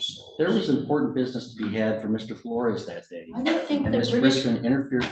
Oh, And wow. she totally refused to appear for court willfully. Her conduct today has been directly contumacious. And she has exhibited repeated disregard and frankly, utter contempt for not only this court, but for really any court. And so. Under the any Bar process of law. Association, I believe so. You're not So- upholding anything to the Constitution, and You know, the I- state constitution I do can't. need to give a sentence that is proportionate, but also is enough to discourage Ms. Bridgman from this type of Oh. interference, and also to discourage other people from following down a similar path. So Ms. Bridgman, you're ordered a 30 days jail, served forfeit. Nothing, you come with me, okay? You know, guys, you need to arrest the judge for impersonating a public official. You need to arrest the judge for impersonating a public official. Okay, are you concerned at all about what you're being asked to do? Judge, when does it have to be started? She can serve her 30 Mr. days Flores, anytime. Mr. Flores said no harm was done to him. He didn't say a date on when it should start. Can we talk about that? Put me in cuffs like Does it have to start right at this moment? Just let me go home and come back. Work with it. What is your first name? Aaron. Okay. I need you to listen to the citizens of this community and understand, no, how are we ever going to get back a constitutional sheriff? You're not following anything about our inalienable rights. No, the military has a way to deal with it. I know. Oh, thanks for coming in, Lieutenant Tebow, because I mean, I only go into jail with 4 deputies. I mean, anything less would be an insult. You want somebody to take this stuff and bring it back with you? No, this is corruption. My daughter. She follows the law, right? Let's go, let's go. Ma'am, walk. Let's go. Kowalski? Kowalski. Let's go. Kowalski. All right, guys. We're just gonna let this stand. A man with a fraudulent oath of office. I can't wait to look into yours, Paige. Keep going, come on, please, thank Yeah, I you. know. Thank you. You guys need to pick the right side. Let's go. Yes. Ma'am, You need come to on, decide come on. side. Let's go. You are the people. We are. Stop it, that tells me. I know what I'm. Let's go. Let's go. Don't say this. You got time. No, it could be. It could be.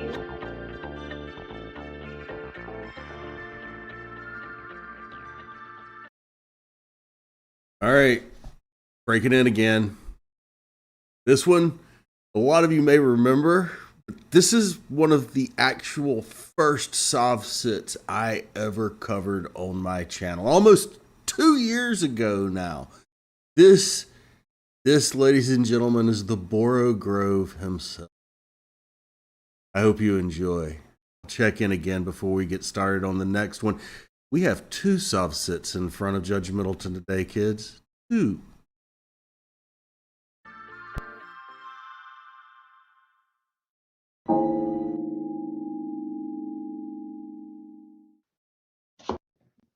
Good morning, sir. Hello. You're Kirk Edwin Jensen? Yes. You got a ticket for no valid operator's license. No license in possession, and I don't think you can actually be convicted of both of those. It's either or. And no proof of insurance. Mr. Marvin said he spoke with you. You don't wish to enter a plea of guilty, which is your right, but you don't wish me to appoint an attorney. Can we just set this for a bench trial? Or have it's either that or a jury trial, is that what you're saying? Yes. You have a right to have well, let me ask you this. You don't want me to appoint an attorney. Do you wish to hire one? No, I really don't even want to contract with the Crown Corporation here. This has really turned into a religious persecution issue because, and I'm sure you can see, I canceled that driver's license 13 years ago because I didn't want to have that contract any longer. And I wanted to get out of that system and be completely separate. So I went with a different government altogether, with a different issuing authority, and I have documentation in the form of an international driving permit, which Mr. Marvin acknowledged he is aware of because he said he used to have one. So he knows about them, and that's what I had when I presented it to the officer. For whatever reason, the officer thinks it's not valid or that it's fraudulent, and that is his choice to decide that. But the charge of not having any driver's license on me is not true because I did have it on me. Do you have it with you today? No, he has it. Who has it? The Officer Brooks, who took it from me. I have an international driving permit and a passport that was issued by a different governing authority than the United States. And for whatever reason, they're choosing not to acknowledge it. But it already has been. Well, that's an interesting defense. Now, we've been struggling with international driver's licenses. And for one issue, you have to be in the country legally. So we've got a number of Mexican people that have Mexican driver's license from Michoacan or Jalisco or one of the Mexican states. But if they're not here legally, it doesn't matter. You're obviously here legally. You were born a citizen. You may have. I have changed my nationality is what I've done. Where's your passport from? It's issued by the government of the United States of America. It's not a blue passport. It's a different colored passport than that. Mr. Marvin says that there's no such thing as that, and that's fine if he wants to choose to do that. But I have had no issue. I have had no issue from anyone or anything using that. Granted, I have not gone to the country with that yet. I have not had the means to do so. Yeah, good luck. But you go out, good luck trying to get back in. My advice is don't do that. You'll be a man with no country. So don't leave the country, but you're here. Yeah, like I said, according to the Universal Declaration of Human Rights, I have a right to change my nationality. And the Crown Corporation here is trying to deny me that nationality, which really falls under a religious persecution issue here, because I don't want to have any more dealings with the Crown Corporation. And so I don't know what universe you're from, but there is no Crown Corporation. This is the state of Michigan. And in the state of Michigan, you have to have a driver's license. You may have one. operator's license, you're right, is canceled. I don't know if I've ever seen that. I before. cut it up and I sent it back to the Secretary of State 13 years ago. I did not want to have that contract any longer. But you got convicted in Niles in 2019 of no ops. You failed to appear. I defaulted you, I guess. But yeah, they've got your old driver's license picture in here. But yeah, you don't have a bad driving record. There's no speeding, seatbelt. I'm not a bad guy. I just Oh want yeah, to get you were around here. differently. You were here on May 11th. Correct. And you wanted the complaint dismissed. You told me that you had an license canceled and lien. So I set up for the pretrial, which is what we just did. All right, now I got a concern that the officer has your license. Yeah, he still has it. He doesn't, I don't know why he hasn't given it back to me yet. Well, I want to see it.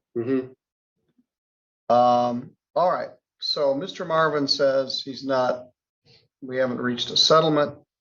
You believe you have a defense. You don't want to have an attorney. So the question becomes, we set it for a trial. And do we set it for a trial in front of the judge, or do you wish to have a jury come in and hear this? I want to just plain have it settled, and whether it's with him and you. Well, I don't have the authority to settle it. He does. I can set it for what's called a last pretrial before a jury trial. And I will get your international, this may be more of a legal issue than a factual issue. You were driving in the state of Michigan and you don't have a Michigan driver's license. But you may have a valid international license. I don't know. There's no, now the prosecutor has the police report. I don't.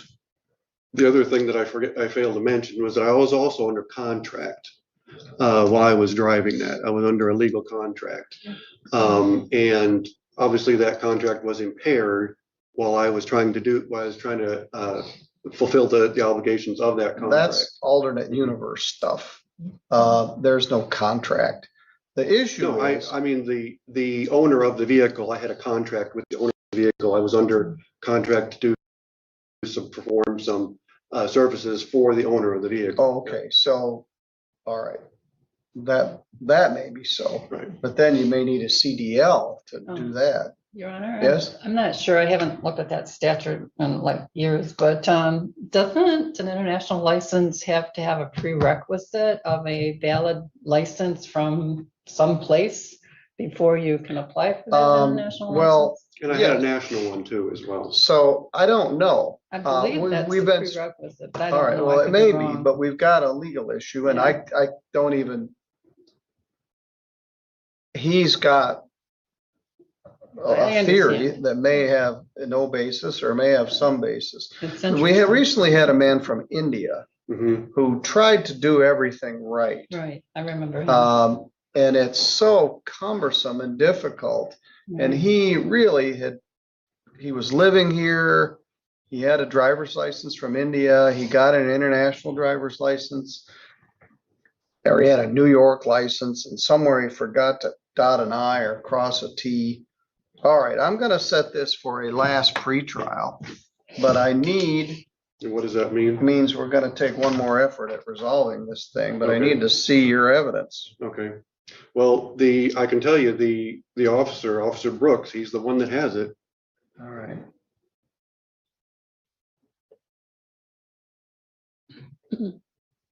An attorney could help you with the legal issues on this. You don't wish to have? No, I have other representation. All right, let's assume for the minute that your argument has got some merit, that you've got some passport and an international driver's license. That maybe that's enough, but it usually presumes that you have a valid license somewhere else. So they didn't take your passport too, did they? Took your passport and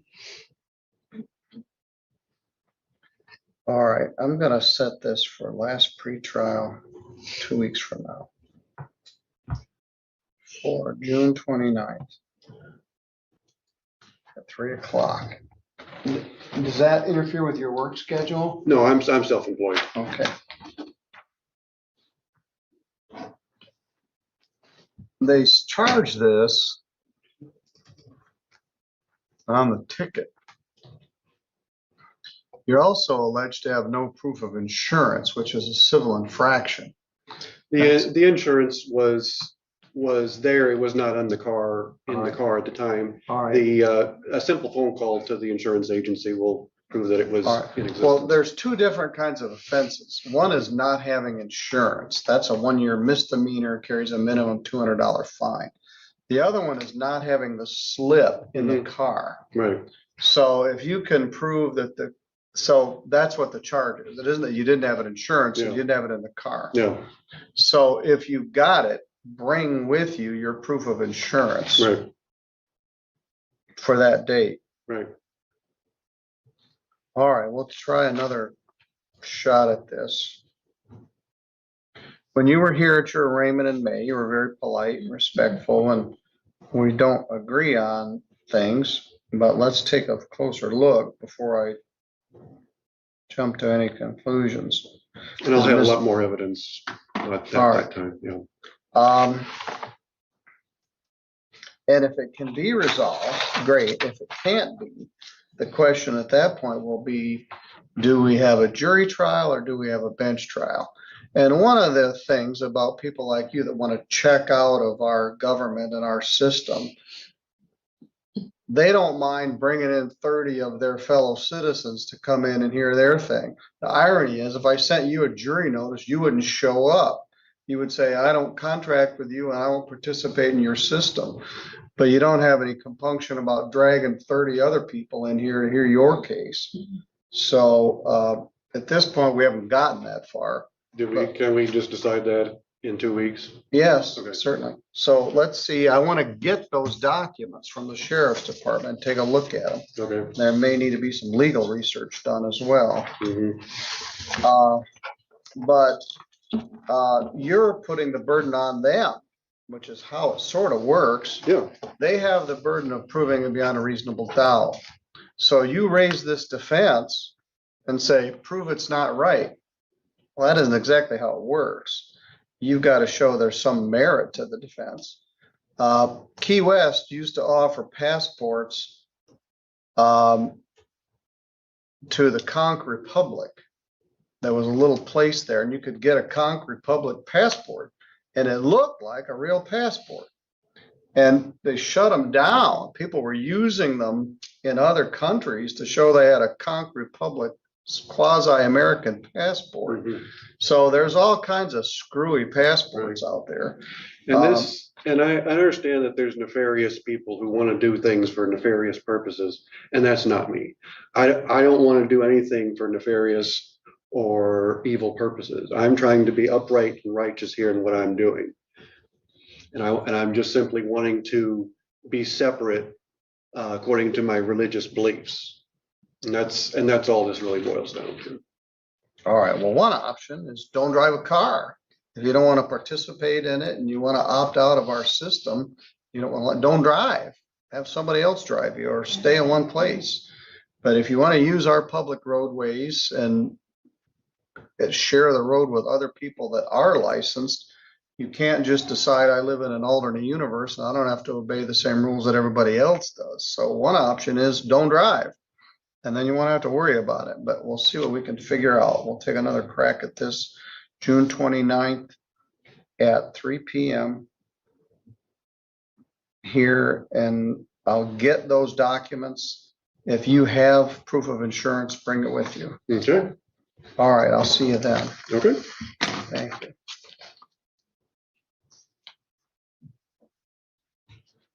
Let's see what we do. And a side note, what happened with the sovereign? He claims that he has an international driver's license and a passport, and that Deputy Brooks seized them. Yeah, he did, because. Well, I said, I'd like to see them. And so I set him for a final pretrial on June 29th. I was told, I haven't seen them. They're available to me, and this week, tomorrow, I'm gonna go look at them. I was told they're counterfeit. Well, that may be so. I'd like to see them. He claims that he has an international driver's license and a passport. And we discussed whether he wanted a bench trial or a jury trial. He was leaning toward jury. If, And then I said, you know, that's ironic that if you got a jury summons, you wouldn't show up. But you don't have any compunction about bringing all these people in here. And he said, well, can we discuss that at the last pretrial? The no proof of insurance. He said, yeah, I didn't have it in the car. I said, well, that's what the charge is. It's not that you didn't have it in the car. So that case is a civil infraction. He's not entitled to counsel or jury. But yeah, I'd like to see those documents and have you, if you believe they're counterfeit, we can I discuss do, that. but I haven't seen them with my own eyes, and I'd like to run them past somebody, and I did say that if I find out they are counterfeit, this is not gonna be in this court. He's gonna have a big problem. Okay. Yeah. Good afternoon, sir. Are you Kirk Edwin Jensen? Yes, I have documents in here that I just filed with the clerk, and I need to submit them here.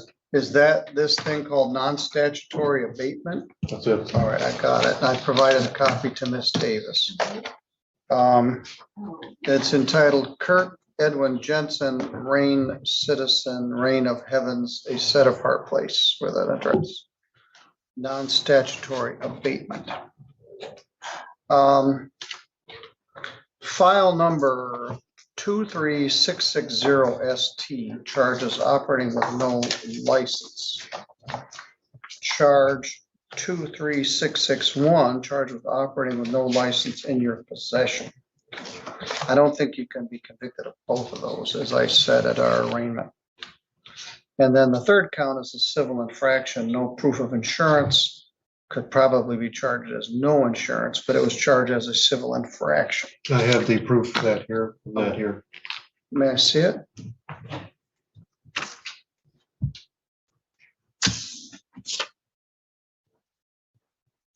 All right, that's the person that owned the car. Correct. Yep.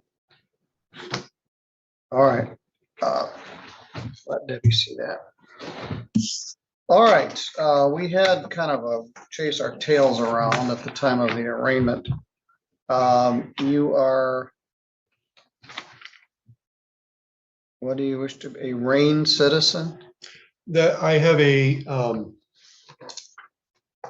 social compact and a body politic, which gives the authority for the credentials that I had when I had given them to Mr. Brooks at the time. And the officer that wrote the ticket. Right. You had said that you were going to try to get those from him and see them for yourself. Yeah, I don't know whether Miss Davis got that or not. We did get additional information from the agency in Detroit regarding passports, and they confirmed they are fraudulent. So if this doesn't get resolved today with the plea as charged to these misdemeanors, then we will be amending to have felony charges. All right, fair enough. People call themselves different things. The common vernacular term had become sovereign citizen. And I do not claim that in any way, shape, or form. All right. I rebut that. I completely rebut that statement. All right. Well, I tried to think of a term for it. Well, just a minute. Okay. Let me get my thoughts together here. We had a guy, Mr. Aiken, a couple of weeks ago, and we went round and round with him, and he wanted a jury trial, and he didn't show up, and then he was found in contempt, and he went to jail.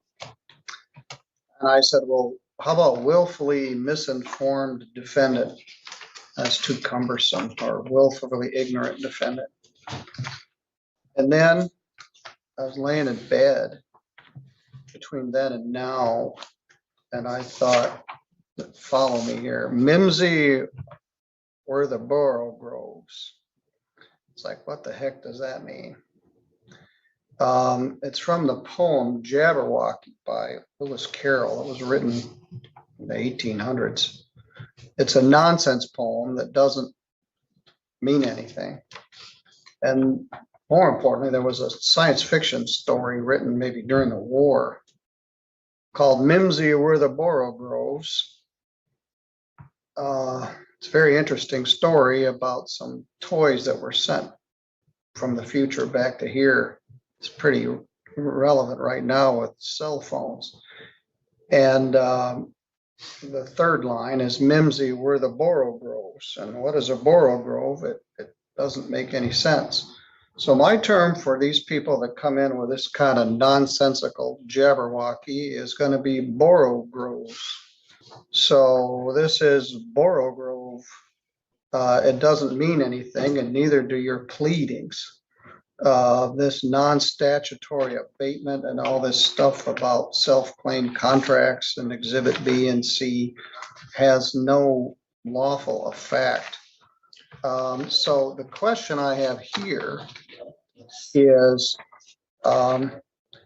do you wish to have a trial on these matters, or do you wish to enter a plea to this?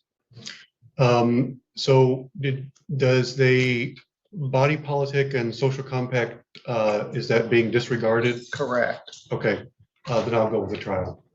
All right, then I will. Do you want to have an attorney to assist you? No. All right, you sow the wind and reap the whirlwind. The prosecutor is going to charge you with some sort of felony charge. What charge did you have in mind, Ms. Davis? I believe that Prosecutor Morgan looked it up, and it was fraudulent documentation, basically manufacturing fraudulent passport and a fraudulent license.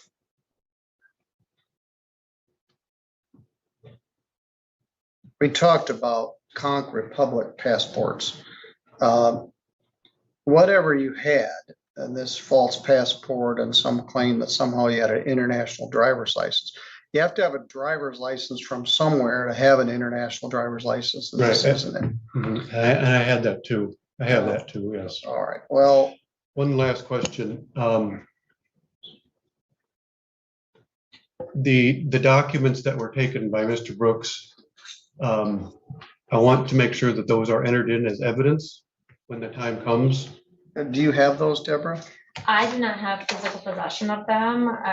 As all evidence, it's held by the sheriff's department and the evidence lockers. So certainly we would introduce those as exhibits. All right. Well, you're always polite enough, but you're. I stand firm. Well, the problem with this is insidiously dangerous. People decide on their own that the rules don't apply to them. And even though they're polite and respectful, you're yanking my chain, and this is a waste of our court's time and Ms. Davis's time. I intend to prove that these things are correct. All right, maybe you do, but they aren't. This stuff is meaningless. And if everybody decided like you that they don't need a driver's license, they don't participate in our social contract, and they wish to use our public roadways and our streetlights and our court system, but hey, it doesn't apply to me, things would break down. The rule of law would cease to exist. So it's polite, but it's insidious and it's dangerous. What's next? I don't have the social contact, so I can punch somebody in the nose. I can kill somebody. I can sell drugs. The rules don't apply to me because I'm a RAIN citizen. Well, it don't work that way, at least not here in Michigan or in St. Joe County. Same rules apply to you that apply to everybody else. And you're going to get charged with a felony document fraud case. So I'm gonna set this for, do you want a bench trial or a jury trial? Jury. Yeah, the same thing. It's hypocritical. The rules don't apply to you, but you don't mind bringing in 30 of your citizens to come in and hear this. It's gonna be just stuff. me. It's just gonna be just me. I'm gonna set for a jury trial. Your Honor, if we amend it, obviously. I understand. the I just want a target date. Sure. For August 16. If prosecutor amends to felony, we'll schedule a pre-exam. Mimsy, where the Boro grows. That's what this amounts to. 'Twas brilling on their slithy ties. It's a bunch of nonsense. And so, Mr. Borogrove, I will see you on August 16th at 8:30. They choose to call themselves by different titles. Henceforth, I'm going to refer to this type of defendant as a Borogrove. Makes me happy.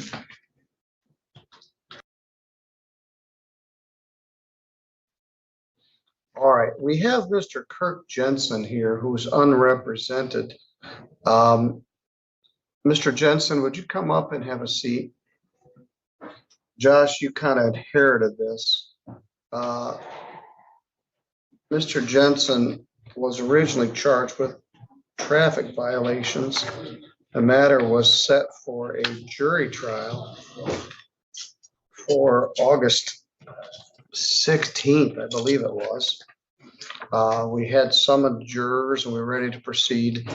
Earlier that week, I believe August 14th, Mr. Marvin filed a felony complaint based on the same set of facts. So the matter was set for a pre-exam conference. Mr. Jensen has made every court hearing. But he did express that he wants to represent himself. I offered to appoint counsel at each stage of the misdemeanor proceedings, and again in this case, but he declined. So, Mr. Jensen, you still wish to represent yourself in this matter? I wish to have this case completely dismissed. Well, everybody feels that way. Everybody else who wants their case dismissed, raise your right hand. Yeah, that's unanimous. So that's not up to me. But the question is, I'm willing to appoint counsel for you, but you've represented to me at each stage you wish to represent yourself. I do not wish to have any counsel. All right. Well, then let's talk about where we are. Where's the complaint? The complaint alleges that on or about April 6th in Lockport Township, that you did obstruct justice by preferring a counterfeit U.S. passport and counterfeit international driver's license at the time of a lawful traffic stop, an attempt to avoid criminal liability for driving without a license. The way that is charged, it is a felony punishable by up to 5 years imprisonment and a fine of up to $10,000. The second count is possession of a reproduced, altered, counterfeit, or forged chauffeur's license, operator's or chauffeur's license. That's a misdemeanor punishable by up to a year in jail and a fine of up to $2,000. Count 3 alleges that you had no valid operator's license, plain old no ops. They're also charged with a civil infraction of no proof of insurance. And I object to those. I object to that being labeled as counterfeit on all of those documents. All right. Mr. O'Bear, do you have any instructions here or a plea offer? Or? So the offer would be if the defendant wanted to plead to count 3, operating with no license, it's the 90-day misdemeanor. We would recommend fines and costs. I object to that, and I will not consent to that either. All right, let me unpack that a little bit. All right, you're charged with a felony, and you're charged with possession of a false or forged counterfeit license. You're also charged with no proof of insurance. The prosecutor would dismiss all of those charges if you plead to no valid operator's license with a fine and cost. You may be the first person in my 21-year career that objects to having all the felony charges dismissed for a plea to a $200 fine. Nonetheless, Do you object? I object to the fact that it's been labeled as counterfeit. All right, well, they're just willing to dismiss that charge. The allegation in count 3 is that you are operating a vehicle on a public roadway without having a valid license, sometimes called no ops or no valid operator's license.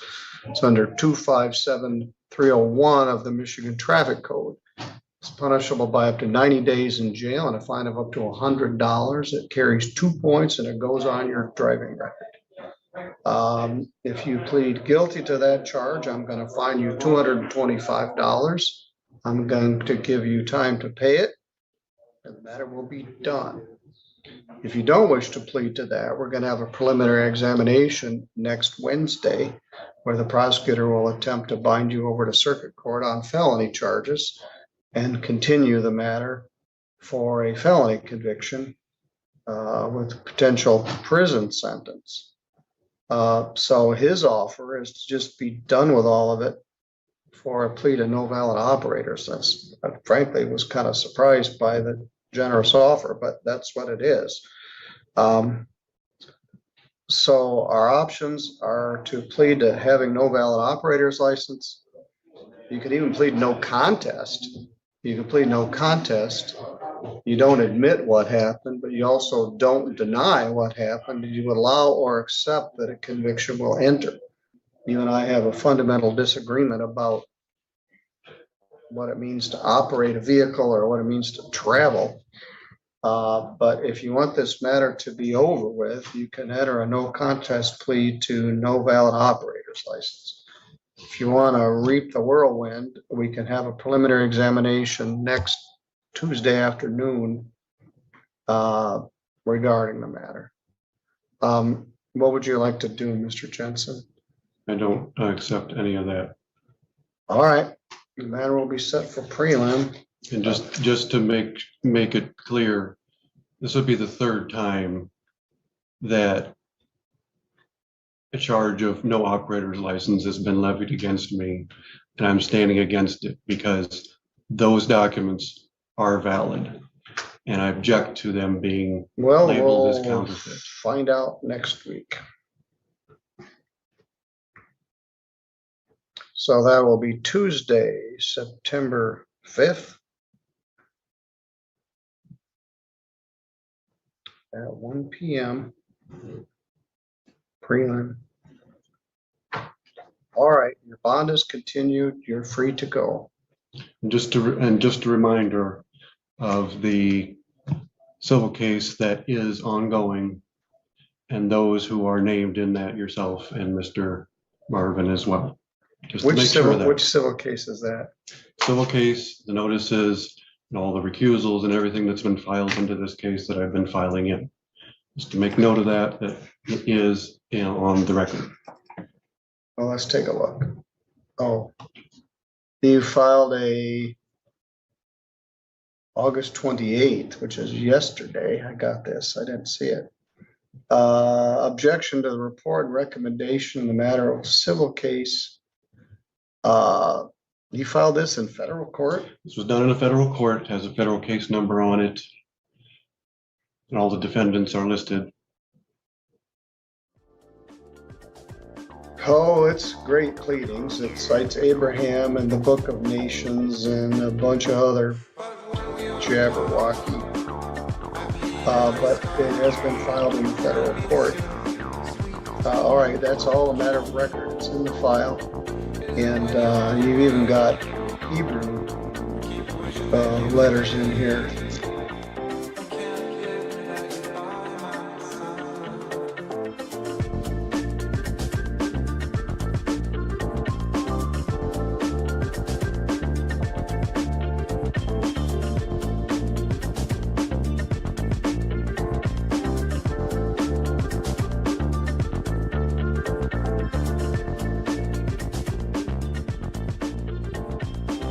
I'll make further record. At this point, I'm declining to recuse myself.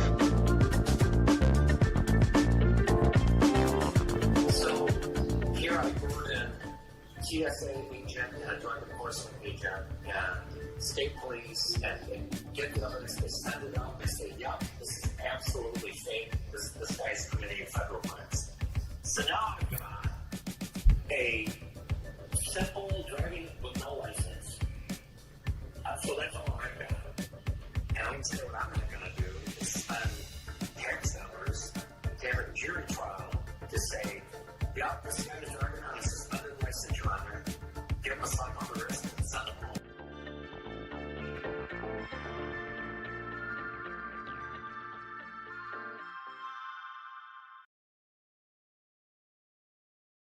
You would think Kirk Jensen would be bad enough. That he would be one of the only Sov Cits in all of the St. Joe County area. I mean, how big can St. Joe be? But no. Sov Cits do travel, ladies and gentlemen. Sov Cits do travel.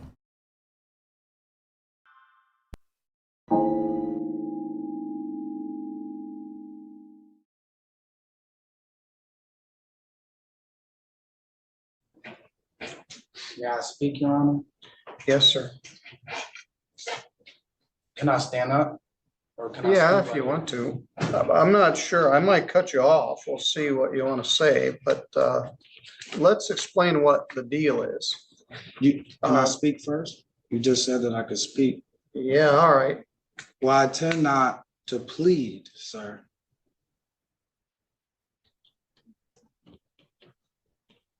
Say that again. Well, I don't intend on pleading. Okay. That's fine. That's your absolute right. Okay. You're entitled to have a prelim on the felony case.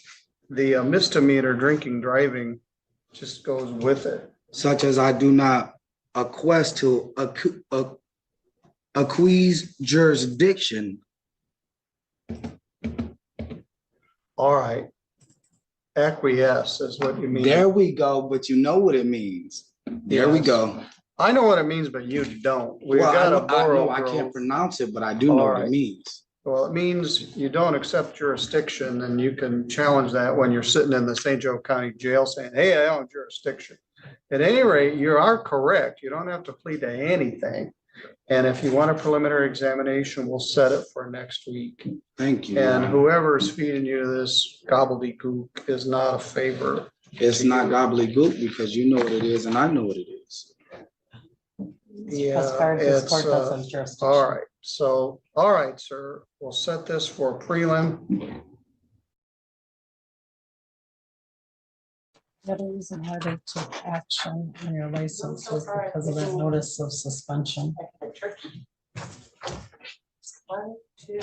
So the officer asked for suspension Yeah, to so, the DMV. yeah, Well, but you do have a right to, you do have a right to file in circuit court and get a restricted. I was driving. That's all right. bus stop, I'll just give me and a it was chauffeur. dark, and there was something in the road, and I hit the thing. They were like, yeah, out of here. Had a race with a sheep. I just run down. Running down the hill. How you doing, sir? Good, how are you? I'm good. So you're admitting that you're racing down the road? So one of the reasons for the affidavit and the search warrant is the vehicle was initially observed traveling 60 miles per hour in a 35-mile-per-hour zone. Observe me for them to visually see. That could be inaccurate. I observed a high rate of speed after All pulling right. behind the vehicle.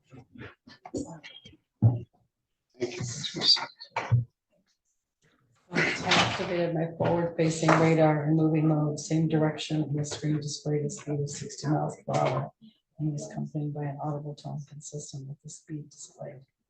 The vehicle was at 35-mile-an-hour zone at the time. The white Chevy Malibu then turned east down Hopkins Street, and I attempted to catch up. Once again, activated my radar, which showed a speed of 64 miles per hour, and was accompanied by an audible tone consistent with the speed displayed.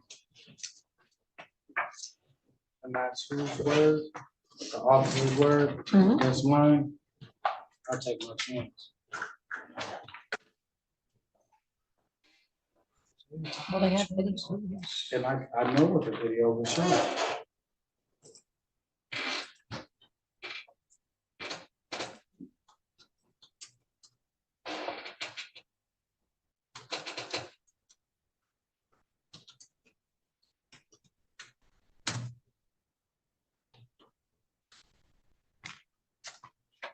Yeah, and I would also, if you could talk to the judge and see, I would like to send that blood work to my own physician. That is in my rights. To have verify, because I did not believe I was under 0.251. Thank you. We have a little time, it's early in the day, do you want me to come with you and play the video for him? Would you like to watch the video? Oh, no. No, thank Why you. don't we watch it a little bit, some of it? If I she's- don't think any of it, let's turn the record on. He's got to change his mind, and if he wants to believe something he read on the back of a cereal box, and this matter transferred to circuit court as a felony, that makes much less aggravation for me, and Judge Stutzman can deal with it. Thank you for the honor, sir. Let's call the case. This is file 24300FY, People versus Gregory Cuscard. Mr. Cuscard is here with his lawyer, Rhonda Ives. We were here last week for a preliminary examination conference. Allegation is that the defendant was in the city of Three Rivers on February 19th. He was stopped for motor vehicle violations, charged with operating while intoxicated. He's also, and that's a misdemeanor. He's also charged with resisting and obstructing Officer Michael Kendall from the Three Rivers Police Department, who's present here today, in the course of his arrest and processing in this case, including conduct at the Three Rivers Hospital. Ms. Halleck is here in her role as an assistant prosecuting attorney, and your lawyer, Rhonda Ives, is here. My understanding, Ms. Halleck, is the offer was plead to operating while intoxicated, not even high BAC.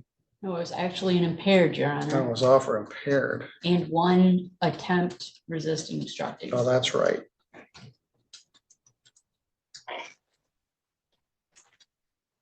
Well, let's go through that again. Impaired driving is a misdemeanor. It's punishable by up to 93 days in jail and a fine of up to $300. Carries 4 points and it causes your driver's license to be suspended. Has the blood alcohol level come back? Yes. Yeah. Yes. And what is it? I didn't even look, I just got notice today that it was in, but I didn't look because I don't need that. You have it. Came back at a 0.251, Your Honor. Well, that's well over the impaired limit.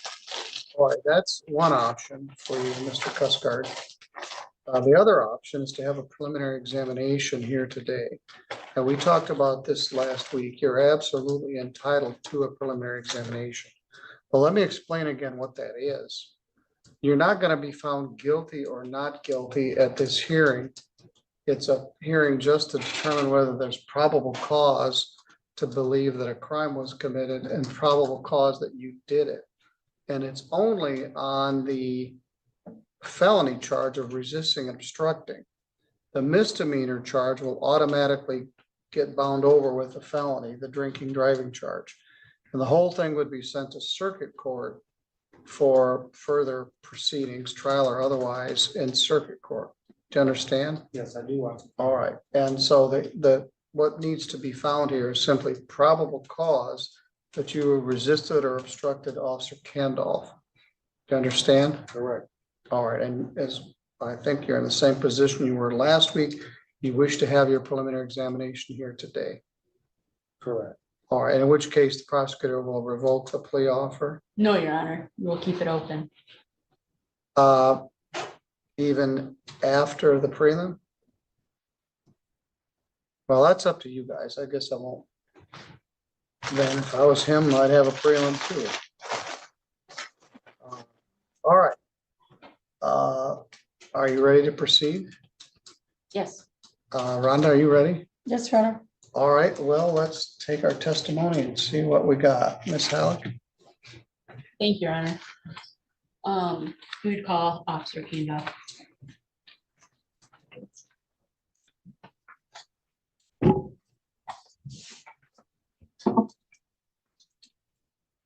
Good afternoon, sir. You swear or affirm any testimony you're about to give here will be true to the best of your knowledge and belief? I do, sir.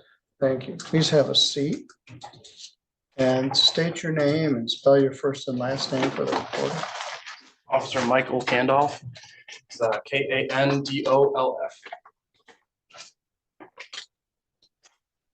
Ms. Howard? Officer Candoff, where are you employed? 3 Rivers Police Department, ma'am. Okay, and how long have you worked there? Just over 3 years, ma'am.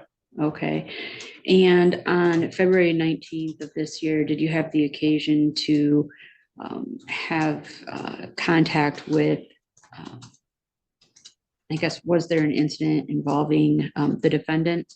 Yes, ma'am. Okay, and the defendant, have you had contact with him before? Once prior to this, ma'am. Okay, and Mr. His name, I was thinking of his first name. Do you know his? Card?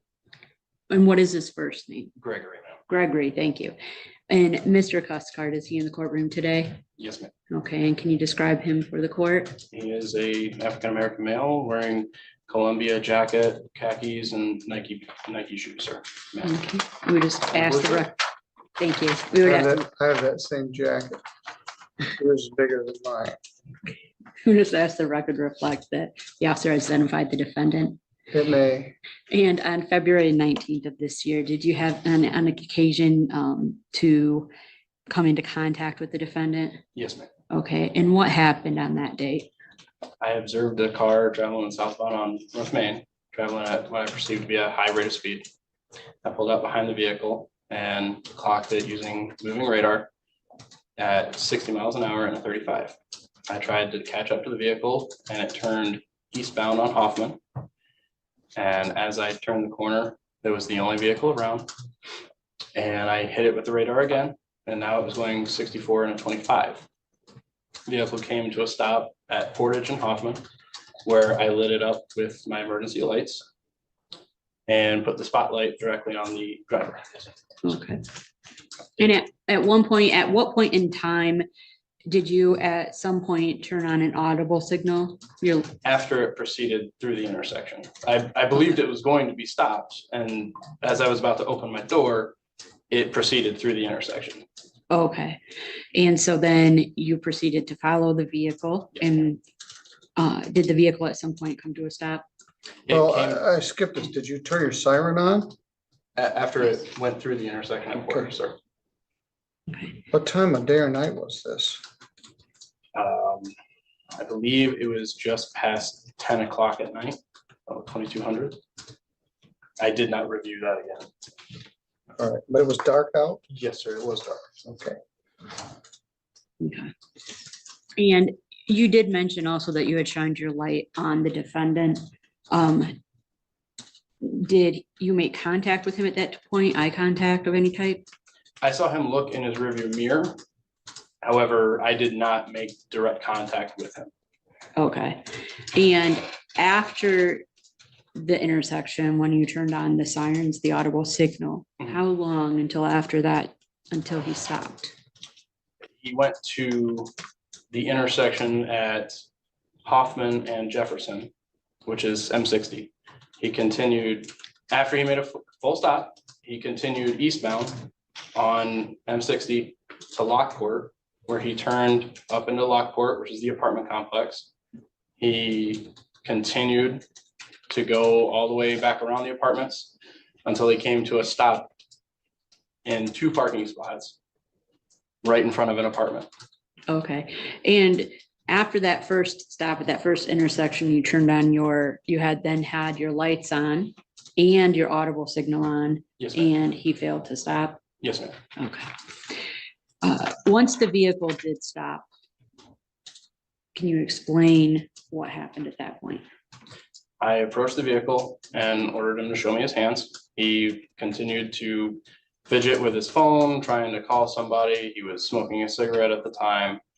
He was ignoring my orders to show me his hands, and I ordered him out of the vehicle, which he had the doors locked and the window up, and he refused to get out of the vehicle. Okay. How many times did you have to request, or do you recall how many times you asked or ordered Multiples. I don't recall how many times exactly. Okay, that you ordered him to get out of the vehicle? Multiple times, ma'am. Okay. And when he failed to follow your commands, what happened then? He eventually rolled his window down slightly and said something. I didn't understand. I was able to reach through, unlock the door, open it up, and I had to take his seatbelt off and then remove him from the vehicle. Okay. And once he was removed from the vehicle, was it still only you at the scene? It was me up until, I believe, Officer Chittister got there just as I was escorting him back to my car. Okay. And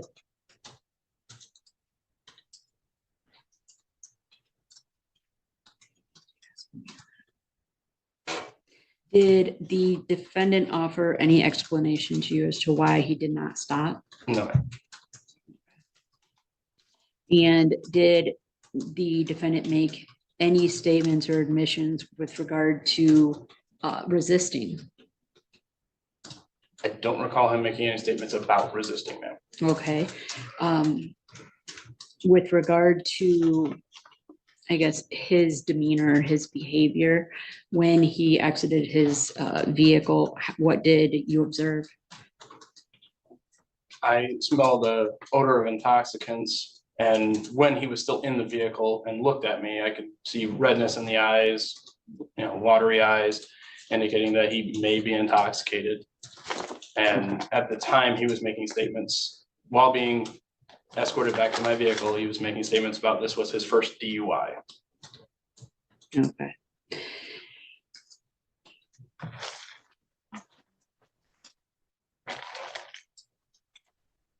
Okay, I have no further questions. Are you gonna ask questions about what happened at the hospital, or the RNO is simply going to be? No, Your Honor, I'm not. It's just the RNO is simply gonna be the vehicle. Okay, I had that discussion with Mr. Marvin after reviewing video and. all right. Ms. Ives? Thank you. Where did you go to police academy? Kellogg Community College up in Battle Creek, ma'am. And that's where you graduated from police academy from? Yes, ma'am. And do you have any specified or specific training in DUI cases? Yes, ma'am. Can you identify what those are? SFSTs, which is taught by. I guess I would object, Your Honor. We're not here on a drinking and driving case. The impaired is a misdemeanor. I've only presented evidence today as far as what would apply to the officers. The charge of resisting obstructing. It's not relevant.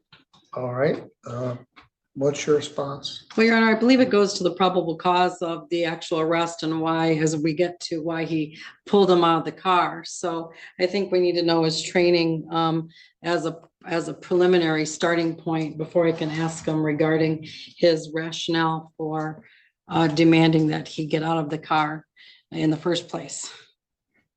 The stop, Your Honor, was for a speeding violation, had nothing to do with any type of like impaired driving at that point in time. Well, that's high speed at two neighborhood districts. North Main at that point is all houses, and Hoffman Street all the way along there, 65 and 25 on Hoffman Street drives right at Mr. Robert's house. Maybe he wasn't like that. Anyway, I'll allow the questions. It goes to her attempt to question his reason for the stop. And the reason for the stop results in the resisting. So the objection has some merit, but I'll allow the questions. Thank you, Your Honor.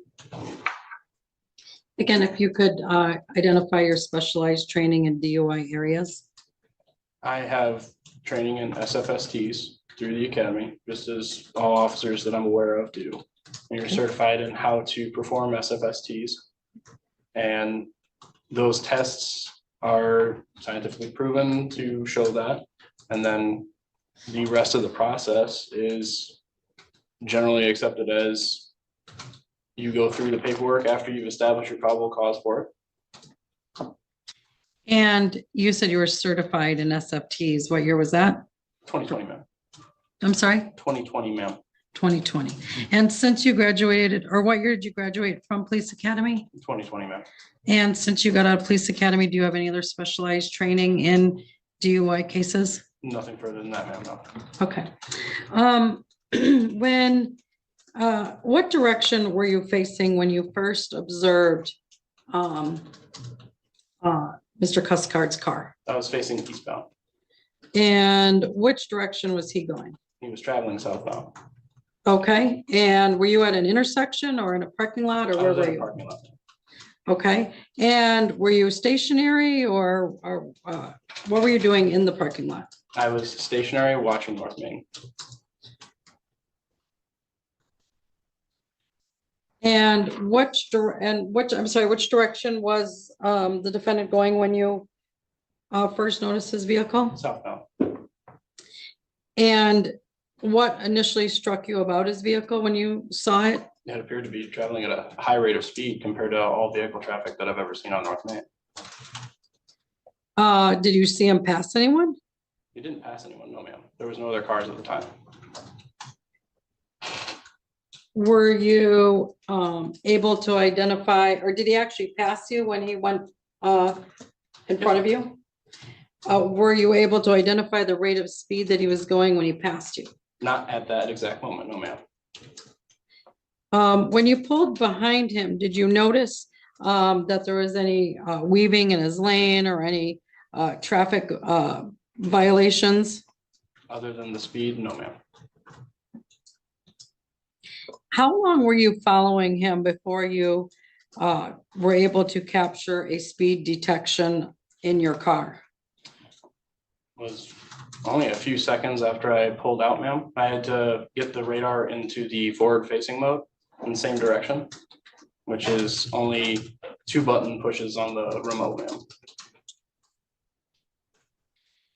And what kind of radar or speed detection unit do you use in your car?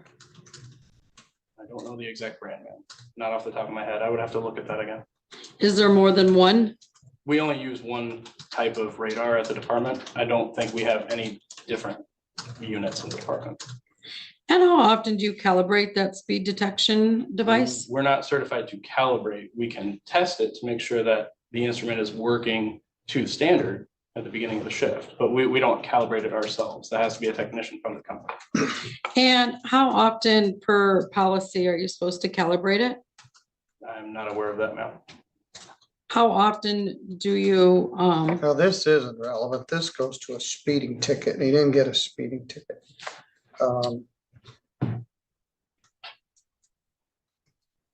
okay, Your Honor.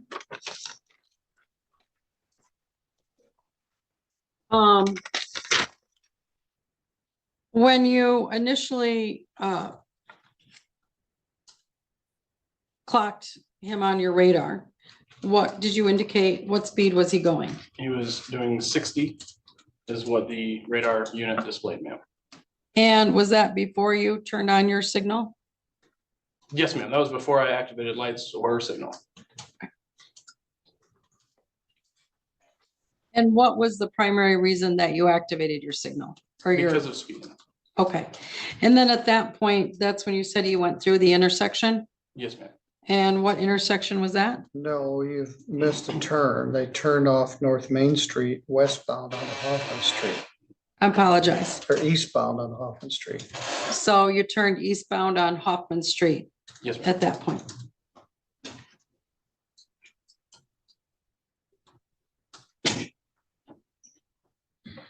And to clarify, before you entered onto the roadway following Mr. Cusscard's car, what parking lot were you in?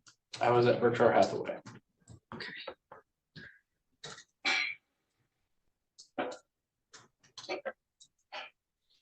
And then when you turned eastbound, how far of a distance do you believe you were following Mr. Cusscard's vehicle before you turned on your signal? I believe I made it to.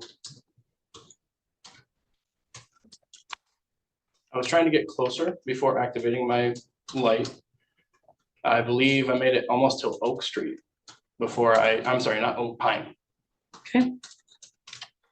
And then there was a point in time that you went through an intersection Yes, ma'am. and you thought at some point he was going to pull over. I believed he had stopped at the stop sign on Hoffman and Portage. I believe he was going to be stopped there. So because I had pulled up behind him with the lights, put the spotlight on him, and I saw him look in his rearview mirror. So I believed he was just stopped. Some people sometimes don't know where to pull off, or if they need to pull off, or just stop where they already are. So I assumed he was just stopped. So I went to open my door and he continued through the intersection. At that point, had he made a proper stop at the stop sign? Yes, ma'am. Had he been weaving in his lane at all up to that point? Not that I had observed. And your lights were fully engaged when you were at the stop sign? Yes, ma'am. Okay. And then he went through and then you continued to engage him and follow him after that? Yes, ma'am. Okay, and then does he accelerate in speed again? And He was doing approximately 30 miles an hour from the stop sign to the next stop. okay, so there wasn't any more high rates of speed? No, ma'am. Okay, and how far from that point, from when he came to the stop sign until he finally stopped? I haven't measured the distance, but I believe it would be about a half a mile, ma'am. Okay, but he did stop? Eventually, yes. Okay, did he pull into a parking place properly? He was just over the line, but he pulled into a parking lot. Yes, ma'am. Well, we're not done yet. He stopped at the intersection of Jefferson, which is M60. Is that correct? Yes, ma'am. Yes, sir. And then he continued eastbound, maybe another quarter of a mile to the Riverside Townhouse parking area. Yes, sir. Which entrance did he go into? The Lockport side, sir. So the first drive on the west side. All right, thank you. Go ahead.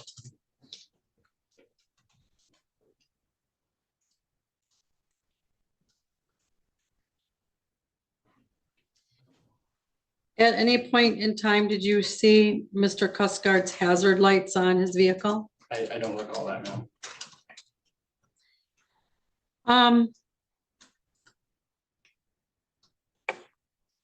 How many officers on scene arrived total? Total, there were 3 of us, ma'am. And who were the other officers on scene? It was Officer Chittister and Sergeant Britton. And who arrived on scene first? Officer Chittister is on FTO and Sergeant Britton was his FTO at the time. Okay, so they came arrived at the same time in the same car. in Why sync. don't you explain what FTO stands for? Field training officer, ma'am.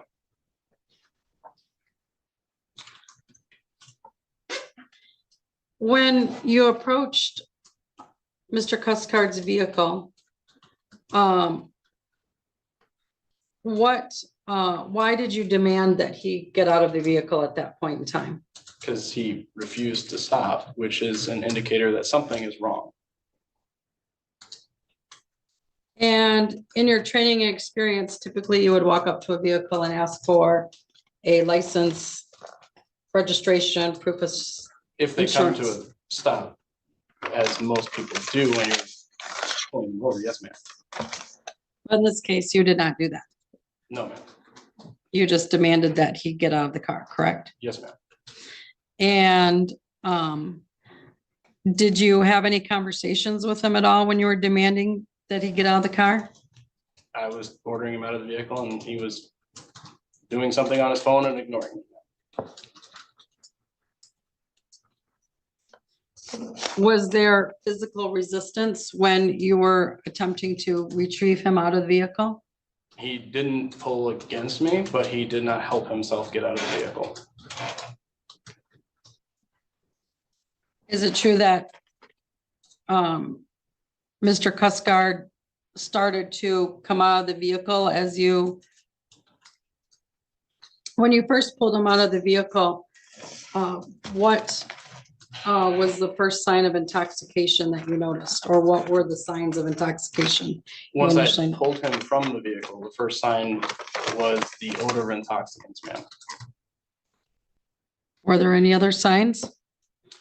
While he was making his statements, he said that this was his first DUI, and while he was making those statements, his speech seemed difficult and slurred. Now, as you were trying to coax or remove him from the car, Mr. Cuscard was able to get out of the car without falling. He was being assisted out, ma'am. Okay, but he didn't fall as he got out of the car. No, ma'am.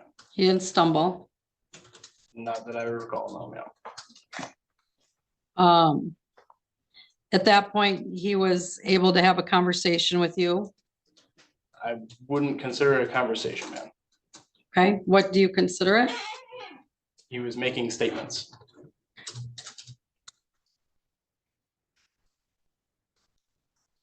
Was he making statements in answer to your questions?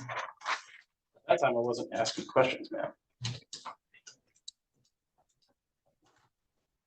You didn't ask any questions when he got out of the vehicle?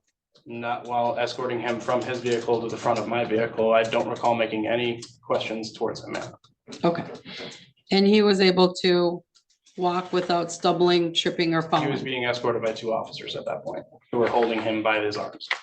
Okay. Who was the other officer escorting him? Officer Chipster.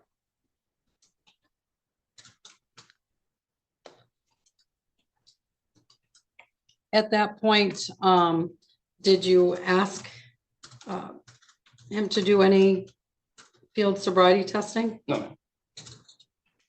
Did you give him the opportunity to do any field sobriety testing? No, ma'am. And why is that? Because he kept resisting us. He would not let go of his phone. He would not provide his arms. He would not give us the ability to handcuff him safely. So he had to be placed in handcuffs immediately.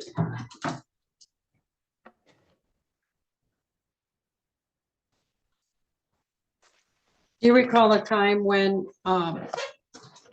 his phone dropped? Your Honor, I would object to this line of questioning. This I'm not sure exceeds- why, because she just elicited more I resisting know, instructing but on this his part. exceeds the scope of my cross-examination and what. She's my not office- limited by the scope of your cross-examination. Of my direct. Of Her your, cross-examination is limited by the scope of my direct. no, it's not, but I'll allow the questions. Thank you. Do you recall the moment when my client's phone dropped? I don't believe it dropped, ma'am. Okay, what do you believe happened? Sergeant Britton had to come and grab it out of his hand. Okay. And why did Sergeant Britton grab it out of his hand? Because he heard us ordering him to let go of the phone, and he did not. And my arms were tied with holding his left arm, and Officer Chittister was holding onto his right arm.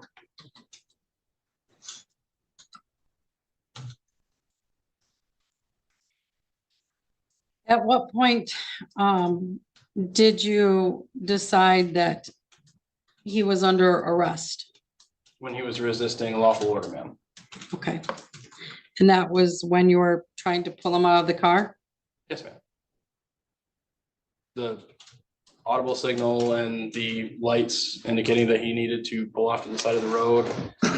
Using the PA on the vehicle to tell him to stop and pull over. And when you say PA, what does that mean? That is the PA, the announcement. The speaker on the car has 2 functions. One is the audible signal, which is the siren, and the other function is where I can have a microphone and be using it to make announcements or talk to somebody outside of the vehicle. I used it at least once, I believe twice, to tell the driver of the white car to stop and get off to the side of the road. And this is why you were en route behind him? I was behind him for the speeding. Okay. Which he was failing to stop for, and then he refused to get out of the vehicle for a lawful order. I'm trying to identify when you were on your PA, if you were. While driving behind him. While driving. Okay, thank you for that clarification.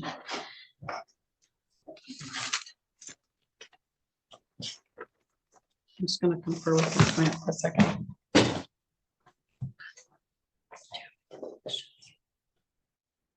have no further questions. Ms. Halleck, anything further? No.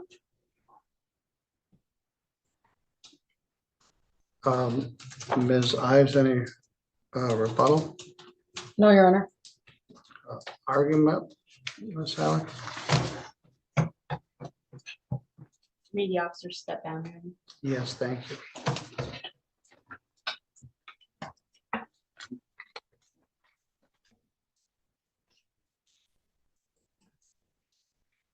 Your Honor, I believe the testimony here today has demonstrated that the defendant in fact committed one count of, at least one count, if not more, of resisting and obstructing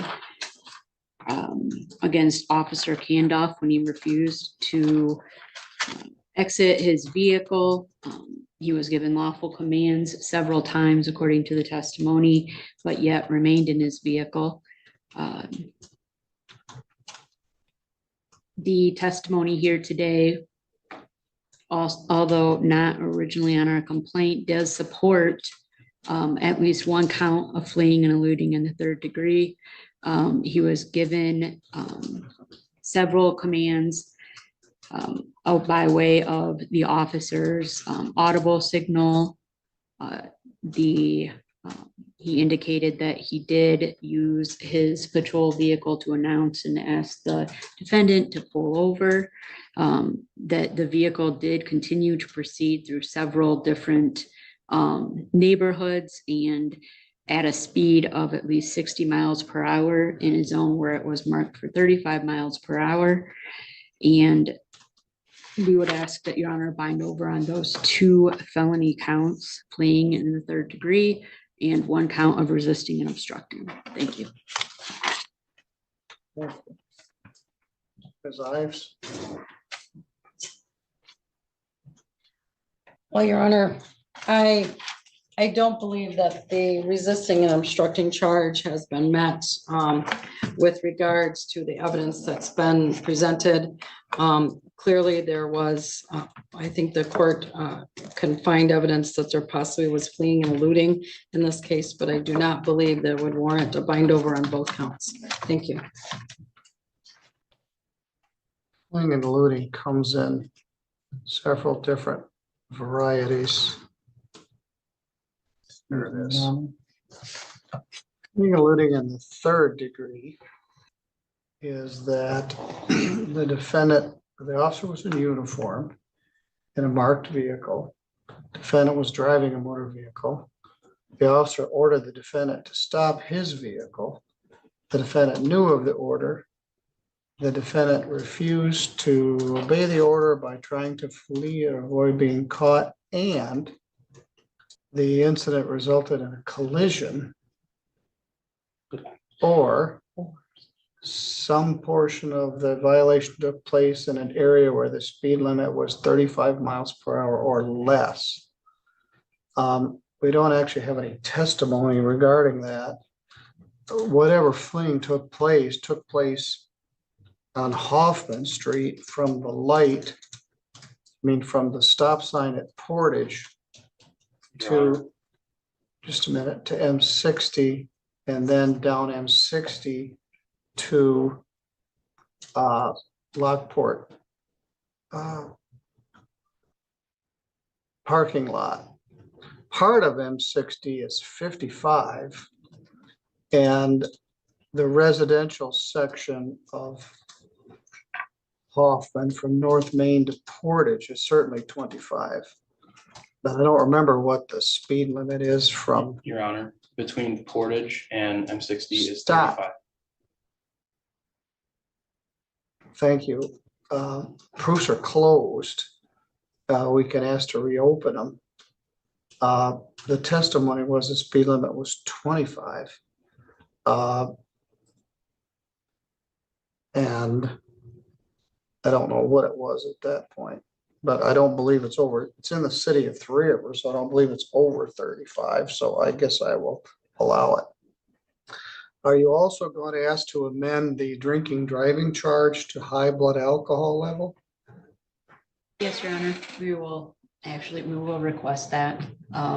That's a misdemeanor, but they should be put on notice. Right, and I did just get those results in recently, so I had not had time to kind of process that, and I think we will request that. Thank you. All right, I made a finding that the speed limit was not over 35 miles per hour. Knowing that it's in the residential area of Three Rivers. He wasn't going over 35 miles an hour, but it doesn't matter. It matters what the limit is in the area where the refusal to stop was. They're all part and parcel of the same thing. For resisting, so I do find there is sufficient evidence that meets the elements to a standard of probable cause for fleeing, eluding in the third degree. The resisting, obstructing, an officer has different elements. To prove this charge, you must show that the defendant either assaulted, battered, wounded, resisted, obstructed, opposed, or endangered Officer Kendall.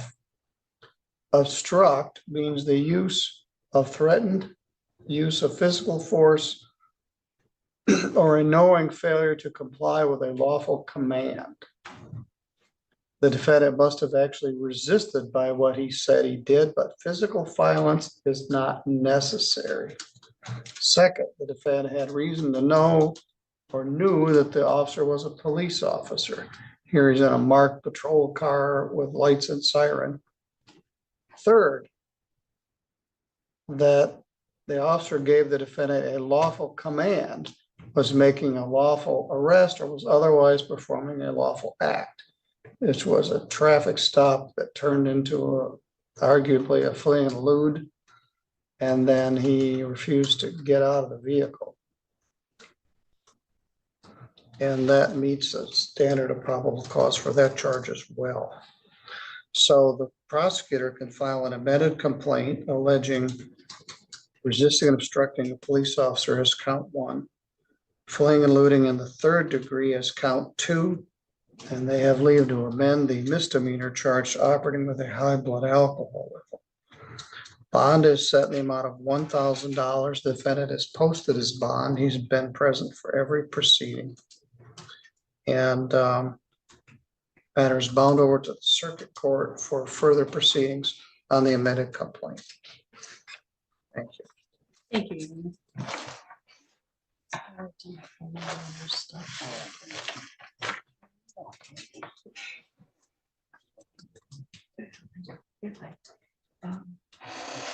Thank you, Your Honor. All right, good luck, sir. I thought you might like this, but you probably won't take it. But the name's right here. I don't know how to really pronounce it, but it brought up the whole Three Rivers. It's old. It's real old. So you might like to read over that. And also, in there, the anomaly happened down here in 1932. Someone from Three Rivers was able to capture 7 moons and 7 suns aligned. That's a very beautiful anomaly that happened here in Three Rivers. All right, thank you. You welcome. So you gave me a bunch of Three Rivers history? Yep. There you go. All right, I already read over it. Rules, regulations. All right. Okay. That completes this record, and it completes, as far as I know, our docket for this afternoon. So let me close this out.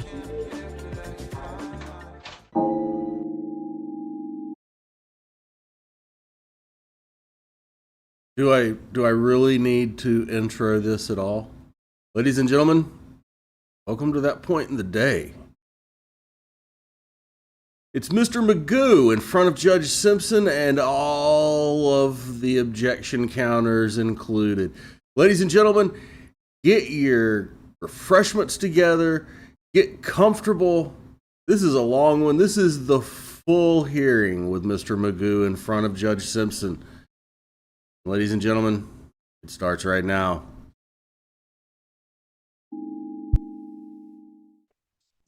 All right. Court does call the case of the people versus Daniel Field. Echelon for people. State your name, sir. All right, Mr. Magoo. As with every proceeding, I do have to advise you that you are before the court on a charge of resisting and obstructing a police officer. As we have been through it before, I'm not going to ask you to acknowledge any of this. I think that you understand what I am indicating. That is a felony punishable by up to 2 years incarceration, $2,000 fine plus court costs. I would apprise you have elected to represent yourself in this matter. There are indeed perils with representing yourself.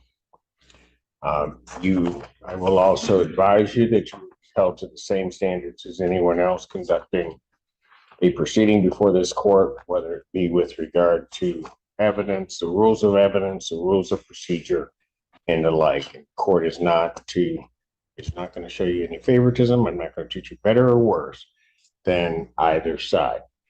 If, as indicating, you're elected to represent yourself, if at any time you wish to be represented by an attorney, could not afford to hire one, you have to inform the court of that. The court will assure that you will have counsel. All right. Are the people? Yes, sir. Just, Your Honor, for the record, I'm not here on a general appearance. I'm here as making a special appearance. I do not, nor have I ever consented to the personal jurisdiction matter of the court. I'm here to specifically cross-examine my accusers. And then with that being said, Well, let me just put it to you this way. This court has jurisdiction over you as a person. I also have jurisdiction over the subject matter of these proceedings. So while you may disagree, I think your position is legally insufficient. all right, I just wanted to notify. Your position is legally insufficient and irrelevant to anything that we have to do right now. Am I clear? Thank you. Are the people ready to proceed? We are, Your Honor. You may call your first witness. Thank you, Your Honor. With consent, that we will waive opening and I will call Officer. I don't waive opening, with what consent? What was that? You said with my consent, I didn't consent. What was that?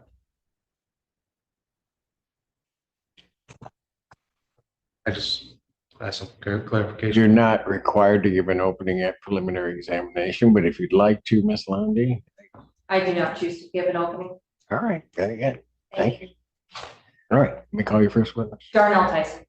Sir, please come forward to be sworn. Your Honor, Michigan Rule of Evidence 615, I am at my request to ask the other officers that will be giving testimony against me. I asked that they leave the room. Are you making a motion to sequester? Yes. In your response from the people? No, Your Honor. All right. Witnesses that will testify are hereby ordered sequestered. Thank you. I wasn't clear on what rule that was cited, but Wasn't, thank you. but I got what he was getting at. You sound to part of the testimony about be able to be the truth, the whole truth, and nothing but the truth, so God. So, please spell your first and last name for the record. Darnell Tyson, DARNELLTY. Thank you. You may inquire. Thank you. Good afternoon, sir. How are you employed? Ypsilanti Police Department. And how long have you been employed in that position? Since April of 20, well, once we had, I've been on the road since April of last year. April of 24? In what capacity are you employed by the Ypsilanti Police Department? A police officer? Were you working on October 11th, 2024? Yes, ma'am. What shift were you on that day? Second shift nights. What is nights? 6 p.m. to 6 a.m. 6 p.m. to 6 a.m. And what were you wearing that day? My uniform, my family uniform. Were you displaying your badge of office? Were you operating a patrol car or a passenger in a patrol car? Yes, ma'am. Oh, Did you happen to come into contact with anybody who's currently in the courtroom on that date? yes, ma'am. Who was that? He's And can you tell me where he's sitting and something that he's wearing, please? wearing a black suit. He said that the detective right behind you, right? Right. Your Honor, may the record reflect the witness identify the defendant? That objection record shall so reflect. Where did you come into contact with him? On Michigan Ave, I can't remember the exact address, but it's right behind Buffer Reds. Is that in the city of Ypsilanti, county of Washtenaw, state of Michigan? And when you got to that location, do you recall about what time it was? Nighttime or daytime? It was early morning. Early morning? When you got to that location, what did you observe? It was two people by a car. One was sitting by the front passenger tire and one was standing to his left over him. Were either one of those people the defendant? Yes. Where was the defendant? He was the person standing up next to the person that was sitting on the ground. Who else was there when you were on scene? Myself, Officer Smith, Sergeant Gibbs, Mr. Magoo, and Officer Chief, and there was his friend, I don't remember his friend's name. The person that was sitting by the passenger side of the tire was Mr. Magoo's friend? Yes. That's when you say his friend, that's who you're referring to? Yes. What happened when you got up to the area where Mr. Magoo and his friend were located? We observed his friend sitting on the ground. We saw a case of open, I think it was seltzer waters and fireball on the ground. We walked over because we were dispatched to that area for a fight. The description we got of the people involved in the fight did not fit them. But when we saw the gentleman sitting on the ground, kind of slumped over, we just stepped over because we were just trying to see if he was all right. So you said fireball. Is that on something? Is that a brand name something? Alcohol. Alcohol. What happened next? We were just trying to get a clear understanding of what was going on. Like I said, we witnessed the guy who was sitting on the ground, kind of slumped over. So I presume that he might have been under the influence of alcohol, seeing that we had the filthy waters and the fireball there. But we were just trying to see if he needed any medical assistance. Would it be fair to say that Sergeant Gibbs took the lead a little bit when approaching? Definitely. Okay. After Sergeant Gibbs approached the two men, what happened next? Sergeant Gibbs gave Mr. Magoo a couple directives. He asked him to step away. I believe he asked him at least 2 or 3 times to just leave. So which Mr. Mogen did not. At that point, Sergeant Gibbs asked him to leave again. He did not. At that point, we went hands on for obstructing our ability to investigate what was going on with the gentleman sitting on the ground. What happened after you went hands on? We took Mr. Mogen kind of around to where the car was. We put handcuffs on him. We walked him over to Sergeant Gibbs' patrol vehicle. At that point, after we were going to put him in the vehicle, we had to search anybody that, before we could put him into the vehicle. So as we were doing I wasn't doing a search. Officer Smith was. I was just there to keep control of Mr. Magoo at that point. In what way were you there to keep control of him? What were you doing? I was holding him by the arm. Where were you standing relative to where he was standing? At first, while Officer Smith was searching him to the right, I was to the left of Mr. Magoo. After he finished searching him to the right, we switched positions. I went to the right side, Officer Smith went to the left. So Mr. Magoo is currently facing a vehicle, yes, and you're standing behind him to his right or to his left, depending on what side of him is being searched? Yes, ma'am. What happened while Officer Smith was searching the defendant? Mr. Magoo made a couple other statements. I don't really know.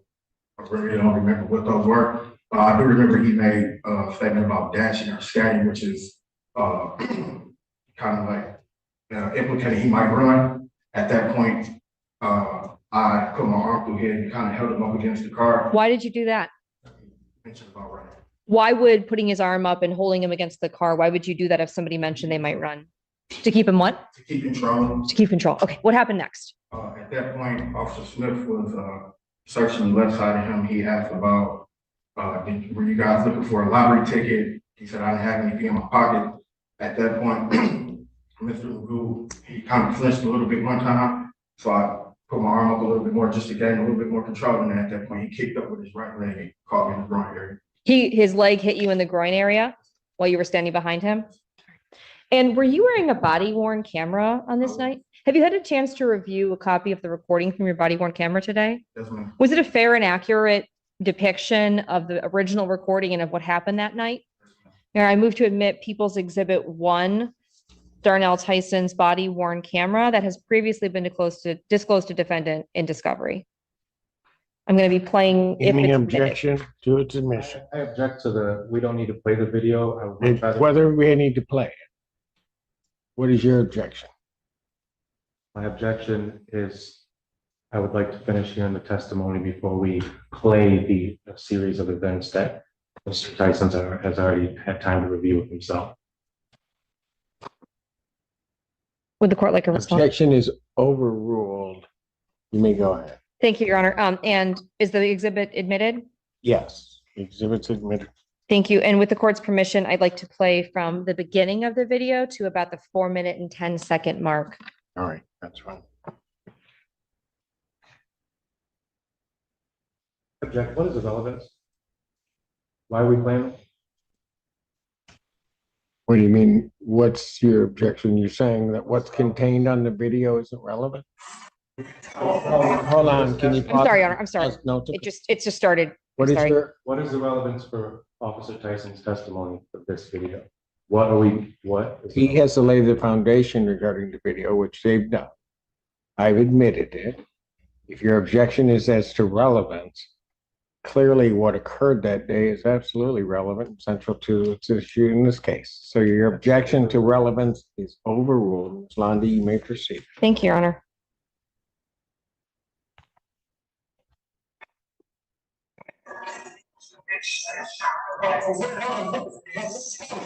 I'm sorry, what are you calling for? Please, what have you talked to him? Please, what are we calling for? So we're going to what are we calling for? This is going on. No, yeah, that's not what's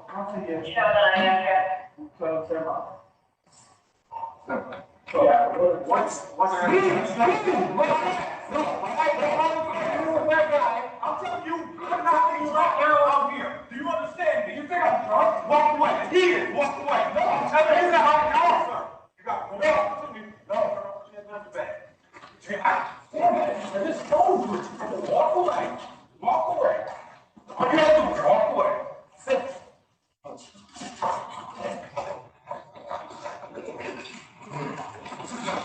Has nothing back.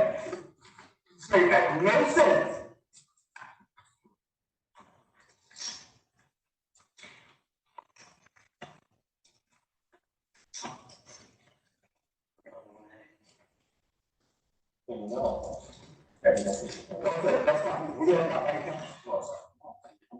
Okay, that's fine. All you have to do is walk away.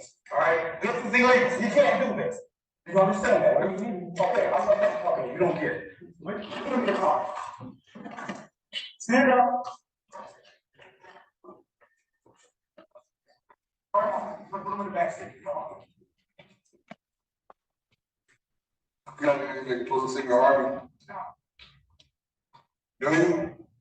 Do you? I'll ask you one more time. What did you say? You let me nigga poke me, stick me on Harvey?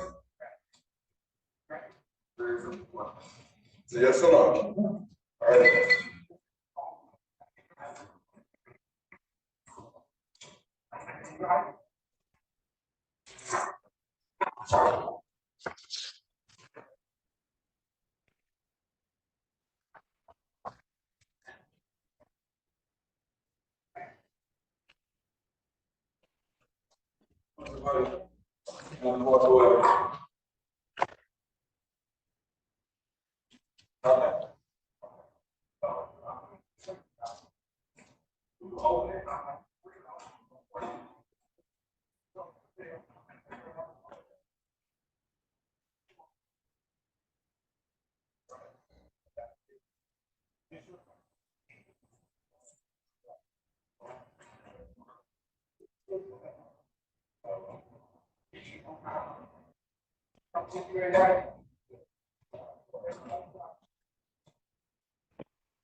What are you looking for? A lottery ticket? No. Whoa. Show up, dog. No. Oh, it's scam? You looking for a battery ticket? How about an iPhone? What you looking for? I'm looking at you. I'm not looking for nothing, but I need something. You're not gonna do it. Come on. Neil, what are you looking for? What are you not for?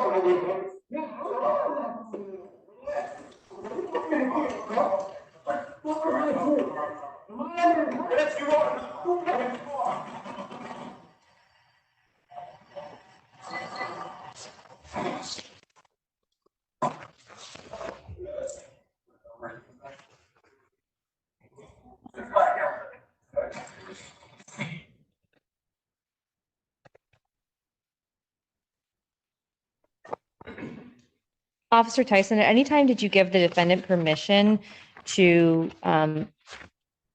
assault you? Did you at any time give the defendant permission to kick his leg back into your crotch? Objection. I didn't see any physical harm. I heard the testimony. What was that? What's your objection? I object. We watched the video and you're trying to lay that there's evidence of harm. I've seen no harm. We watched it and not once was there. What is your objection? Huh? Perjury. That's my objection. Perjury? Seriously? Yeah. Overruled. Go ahead. You're trying to confirm that it happened based off the video and it. No, Mr. Magoo, here's how it works. You don't address the prosecutor at all. You address the court. I thought she was the trier of the case, Your Honor. You're the trier of facts. I don't know what you're talking about. What I have just instructed you is you will not address the prosecutor directly. Is there anything unclear about what I just said? Yeah, fundamentally, I thought that you're the trier of the facts, Your Honor. Is there anything unclear with what I have just said? I'll try to understand what you're saying here. I'll try to avoid that. Is there anything unclear about what I have just said? I'm going to give you one more shot to answer them.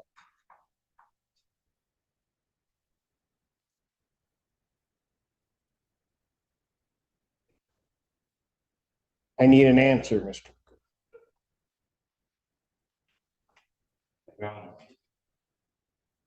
You're telling me I'm not. Thank you, Mr. Allen. We're not to address the prosecutor. If you need to address the prosecutor, Mr. Magoo, you can ask the court prior to your addressing, because I'm not going to have your behavior toward anybody in this courtroom. Understood? I understand that. Thank you. Ms. Lundy, anything further? Ask the witness. Cross-examination.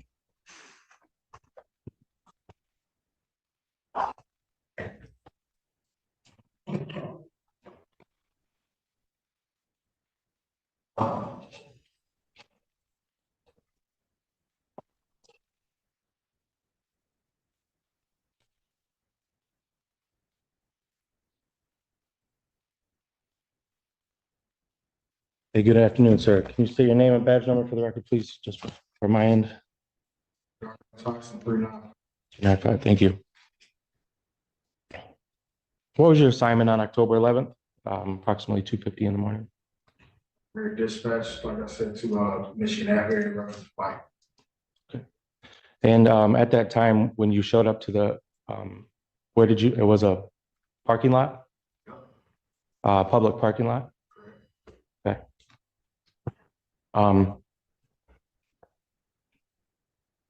At that time, did you ID anybody that was suspect to the dispatch that you were called to? No active fights?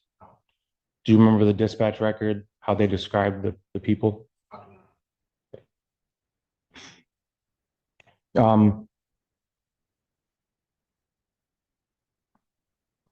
Was I an interference of any medical emergency? Was I in, what was your reason for contact with me? We got there, we saw a gentleman sitting on the ground. We saw alcoholic beverages that were open. and he was slumped over. Okay, so, alcohol,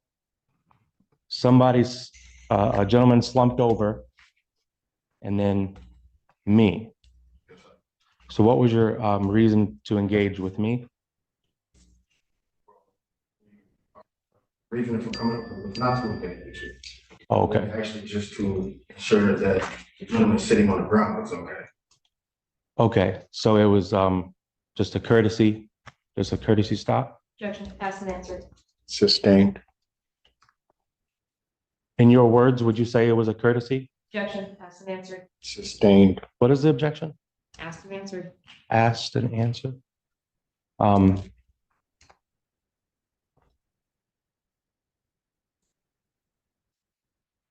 Did you suspect the gentleman on the ground that was laying slouched over? Did you suspect him of any crime? No, sir. Did you suspect me of any crime?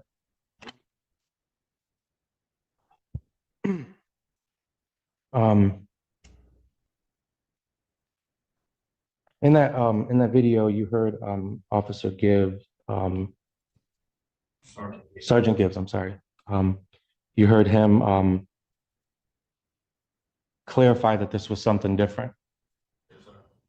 Okay.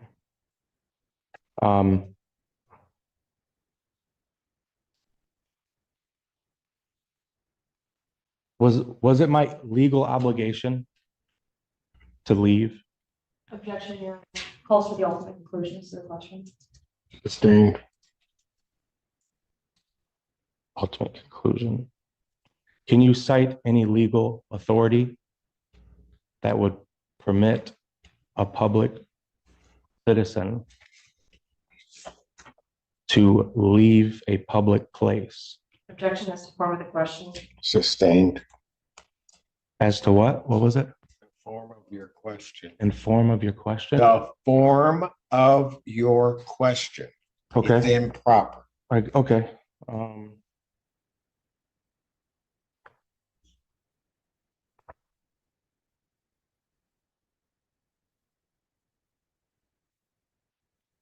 Under what law or ordinance was I required to leave?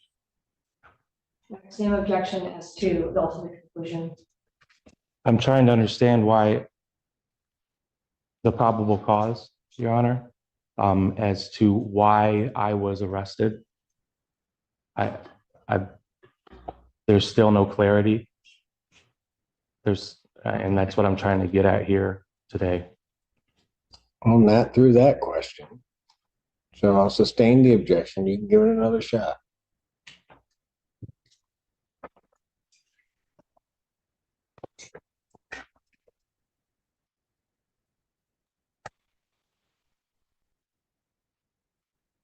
Can you define probable cause? Objection to relevance. Sustained. Your Honor, the officer is infield officer.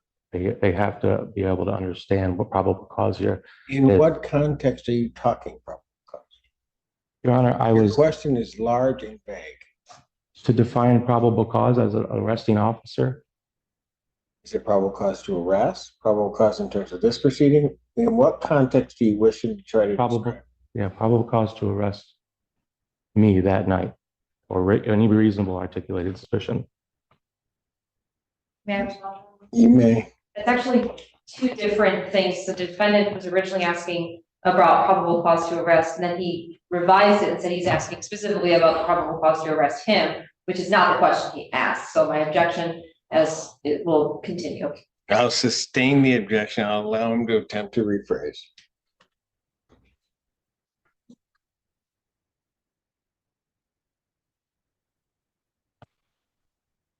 Your Honor, I'm trying my hardest to word this properly, so please, in efforts to get clarity here, I'm trying to. I'm trying to figure out under what authority is there when you knew that I wasn't a suspect to any crime. Authority to do what? To arrest me. All right. So maybe we can get past this. Yeah, I'm trying to. An officer can arrest for a crime they believe or suspect was committed in their presence. That would be one basis. based upon what I saw in the video, there would be a basis for that arrest, if that helps you at all. So you can go on to your next question. Okay. Did I physically interfere with you at all? Yes. At what point? Sergeant Gaines asked you to walk away. We didn't ask you to leave, we just asked you to walk away. You asked me to walk away. How far would have been a safe distance? Objection. Speculation. Yes. Sustained.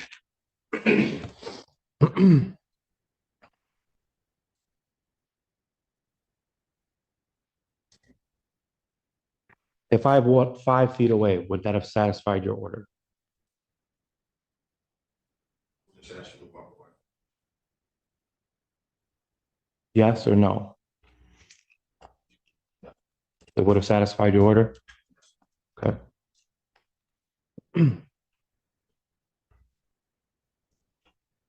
So until the time that I was arrested,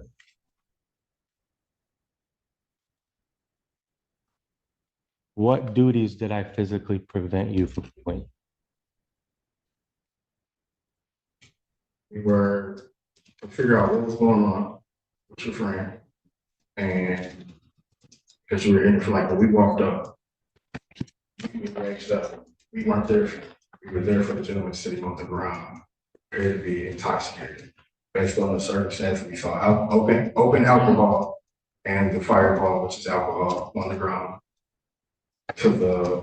towards his feet. So your duty was to safeguard my friend? At that time, we were just trying to see if he needed any medical attention.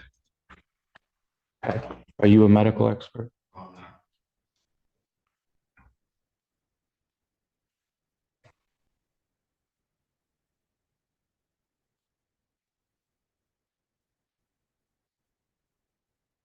Did I consent to your arrest? Objection, speculation. Sustained.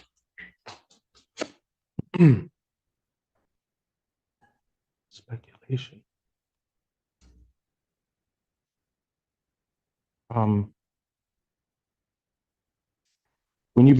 When Sergeant Smith began searching me, did I show you any signs of hesitation, or did I feel like I was threatened? Did I show you any signs?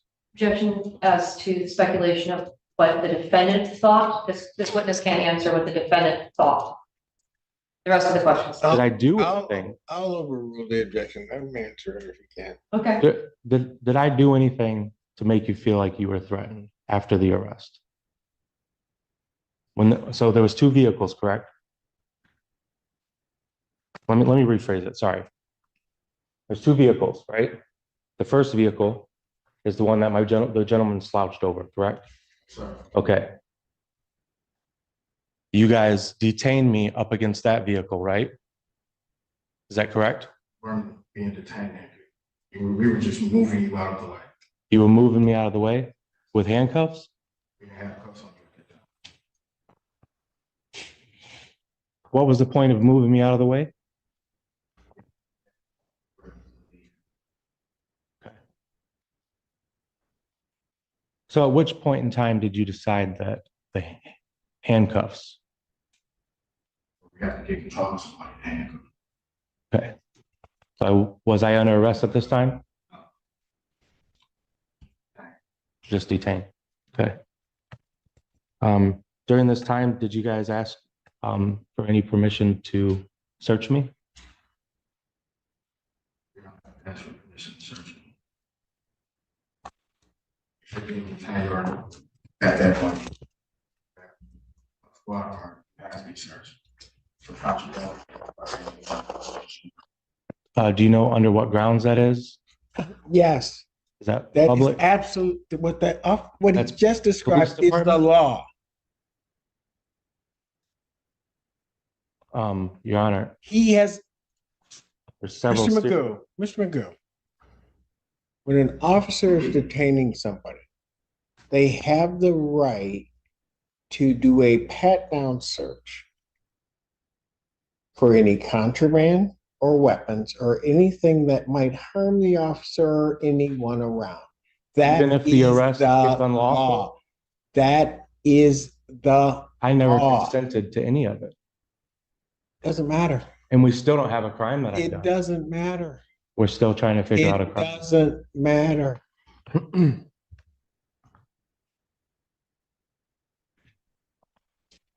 What was the probable cause to arrest me on October 11th?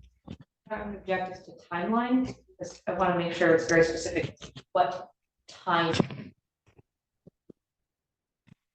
I'll sustain that objection because I think it's vague. You can rephrase the question so you can be more specific. Under which action made it deemed necessary to arrest me? You weren't under arrest at that time, you were just being detained. If you were to think about the night, the whole night, what exact moment defined what I did that was unlawful? Sergeant Gibbs asked you to step away. At that point, you were obstructing our ability to investigate what was going on with your friend. And you didn't suspect him of a crime?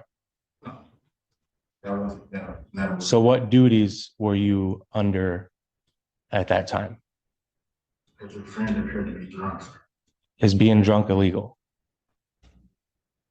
If it would be intoxicated in public like he was. Did you charge him with a crime? Objection relevant. Sustained. Trying to find a Sustained. I don't need your response after my ruling.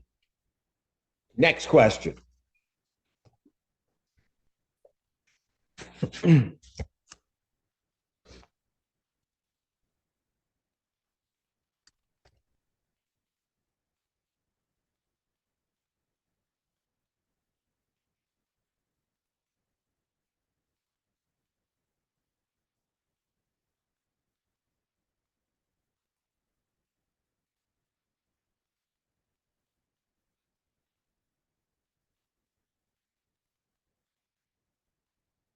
You mentioned there was alcohol in the scene?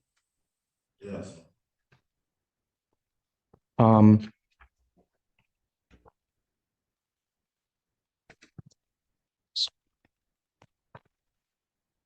My friend was dispatched for high intox. We weren't dispatched. I'm sorry. When the Huron Valley ambulance was dispatched to the parking lot where they were dispatched for high intox? Yes. For my friend? Yes.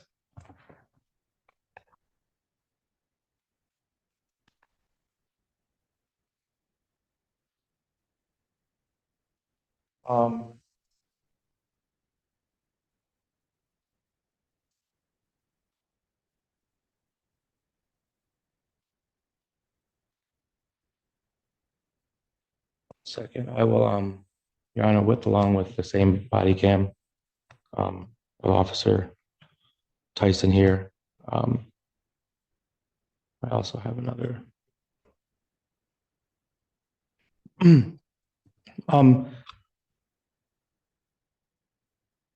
At which point did I strike you?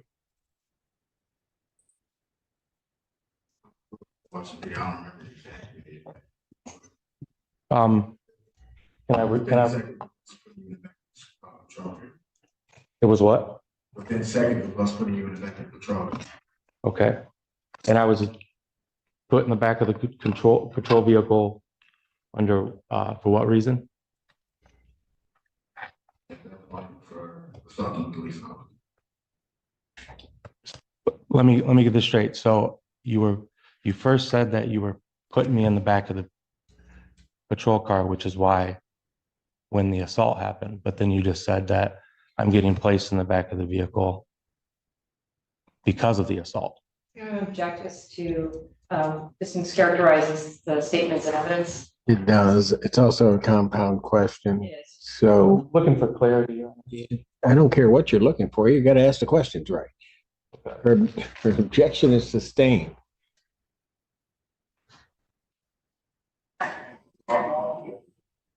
At this moment in time,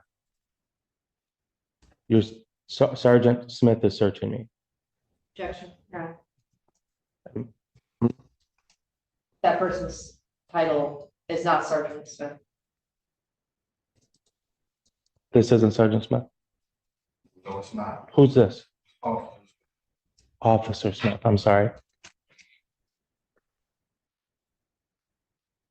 Okay. Officer Smith here is searching me. At this point in time, is it your mission? Is it your goal to put me in the back of the patrol car?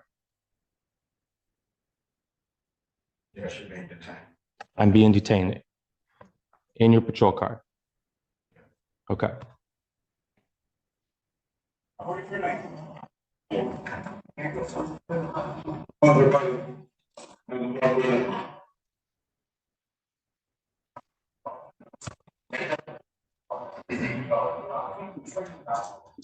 Let's get back forward. It's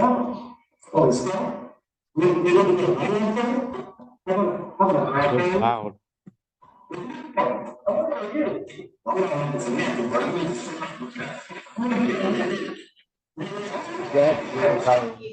Yeah.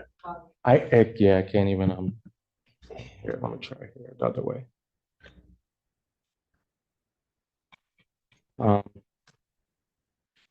There it is, I got you. Sorry, guys.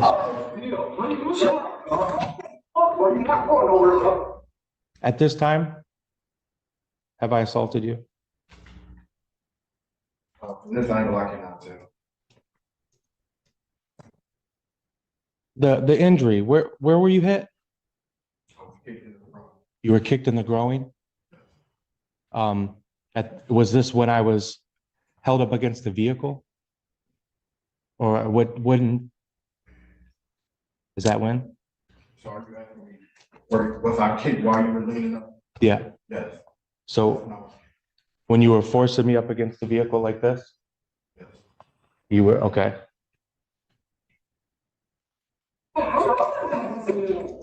Did you hear that just now? Did you ever hear me say that I know I wasn't going anywhere? That's irrelevant. I'm just asking if you heard it. Listen.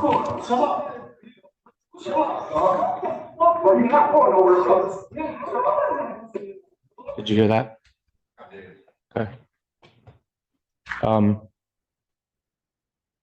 There was something else I mentioned, a lottery ticket. There was.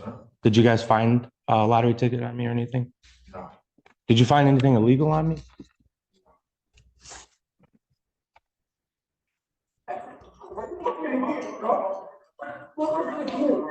Yes, you are. So have I kicked you at this time? I can't tell for the time. Okay. But this time your body cam's still on. I was just told that I'm under arrest. Did you hear that? I did. Okay. But it wasn't for hitting you or physically harming you in any way. Is that correct? You asked me, did I know if you kicked me? I told you from the angle I'm looking at it, I cannot tell. You can't tell if I kicked you, right? But you don't know from the incident. Was it on the way into the back of the vehicle? Like the back seat? Or like that's what I'm trying to pinpoint. So right now the door just opened and I'm asking, what am I under arrest for? And we still don't have any like. Is there a question? Sustained. Is it your belief that have I struck you at this time? Like I said, I can't tell from this angle that you showed this video at. Okay. Maybe now? Yeah, I can answer that question based on the angle of the video. Okay. Did you talk to anybody about your injuries?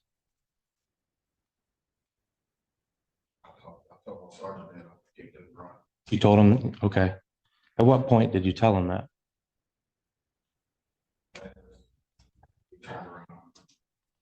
You turned around? Okay. So here we are at the, just about where the prosecutor left off at the 4-minute mark.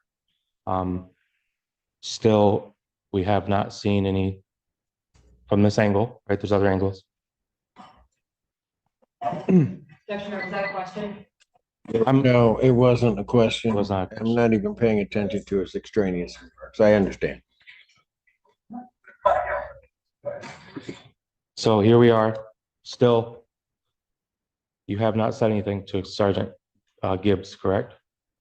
I mean, when the camera hit the ground, I couldn't hear what was going on at that time.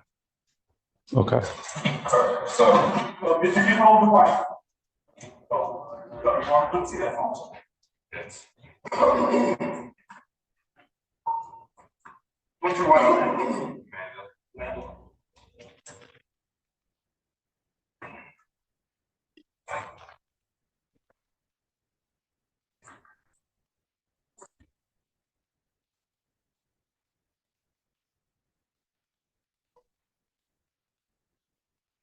You around home, right? If your wife and you got a key to get in the house. So you were planning on giving him a ride home?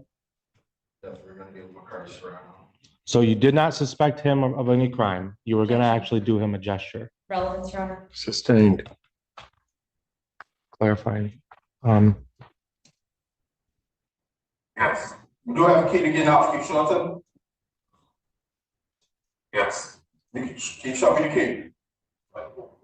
Yeah, see, that's not just a book to have HVA, just high-end tops, because I don't, can't even.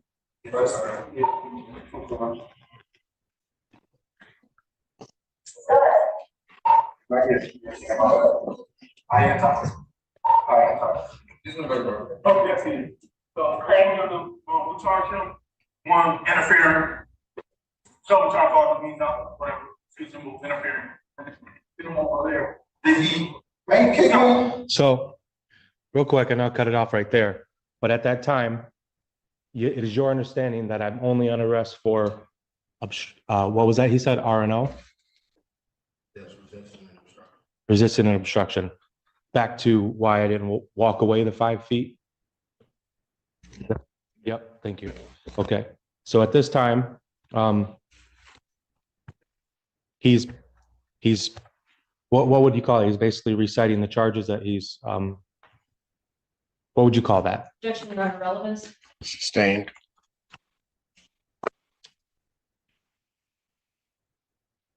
Okay.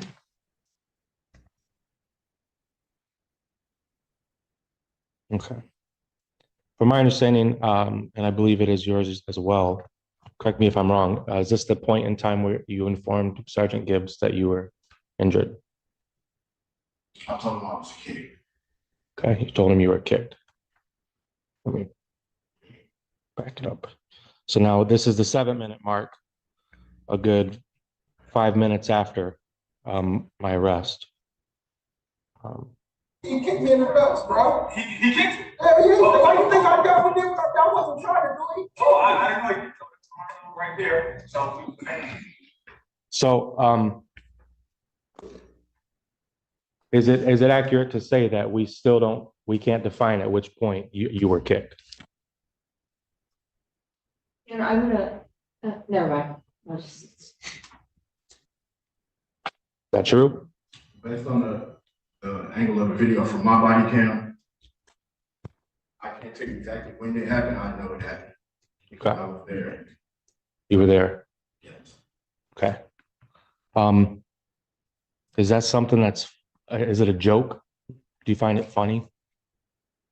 What are you asking? Find what? Is being kicked in the groin funny? What's the relevancy of that question? Just a general question, yeah. No, no, he's not gonna answer that. You're not answering that question, man. Okay.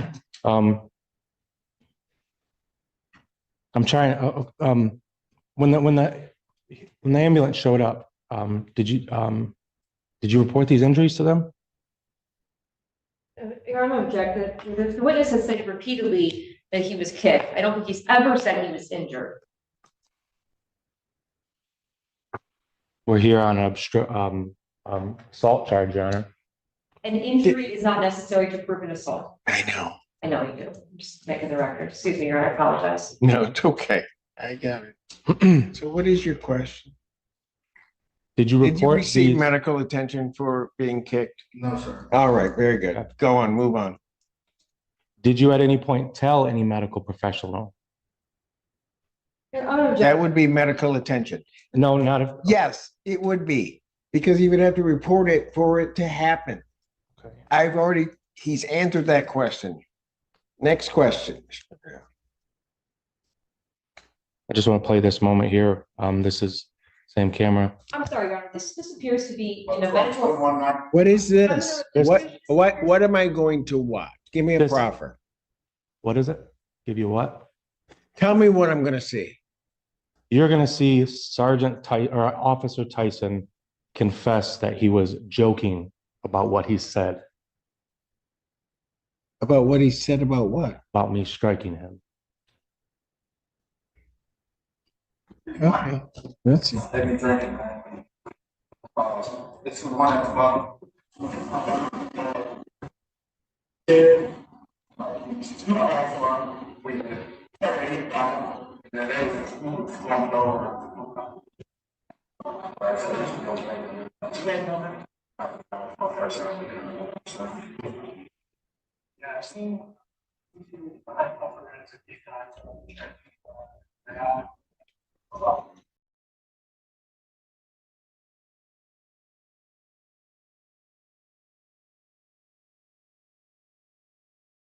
Wait, Your Honor, can we pause, please? Pause it. Your Honor, this is information not relevant to this defendant. This is a separate person's name and date of birth now that's being put out, is not relevant to this. He has privacy rights that I did not play any portion of the video revolving him specifically to respect his rights and not be a part of this. He doesn't have to be. So I'm objecting to the playing of this. If we could get to the point of whatever the defendant is trying to put before the court, I'd really appreciate it. It's coming right here, Your Honor. Well, And I would argue that Jacob Spalding would be a key central figure since he's the reason I was detained in the first place. yes, but that doesn't mean he's giving consent to have all of his stuff put out there. What are you?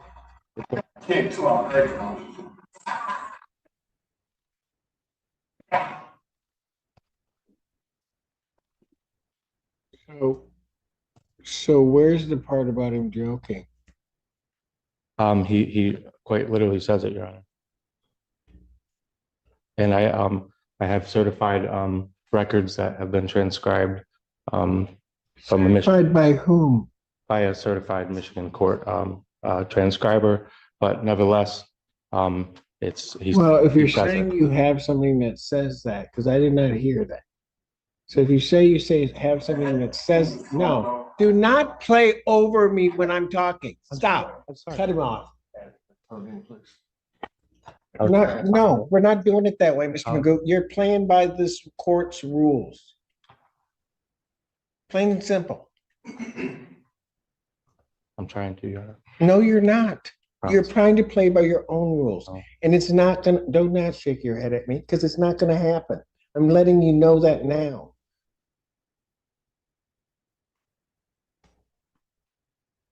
Now, if you're claiming you have some certified transcript, where is it? And has it been turned over to the people? It'll be submitted after I have a digital copy of it. Have you submitted it to the people before I today? just got it. No, I just got it. Same videos I had. I don't even know how you're gonna, I don't even know how that gets in, but I'm not even gonna worry about that at this point. Go Did you ahead. hear what was said? Continue with your questioning. Did you hear the part where you said you were just joking?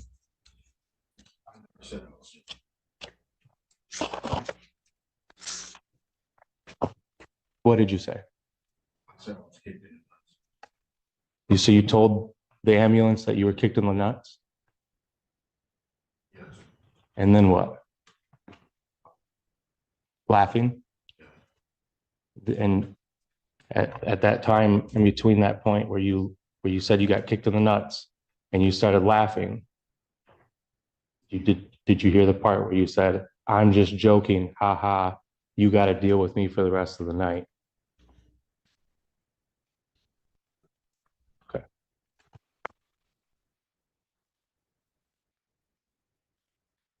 I'll be wrapping up right here, you know. I just want to clarify in your opinion, what justified the search and detainment of me that day? Resisting and obstructing. He gave you directives to walk away, you did not. To the gentleman that went away in the vehicle. Of obstruction. I was obstructing your medical evaluation. Because you at no point, you admitted that you had no point to plan on charging him with a crime. You guys were doing a great thing out there. You guys were helping him out. You guys were making sure. Are you, is there a question? I'm trying to clarify. No, is there a question? Yeah. At what point do your medical evaluation supersedes my personal rights to public space? I'm objecting. Hey. That's relevant. That form. Yeah, the form of the question, and that calls for a legal conclusion. So I'm going to sustain the objection. Was there any witnesses? Did you guys get any witnesses on the scene? To what? To all these crimes that I'm charged with?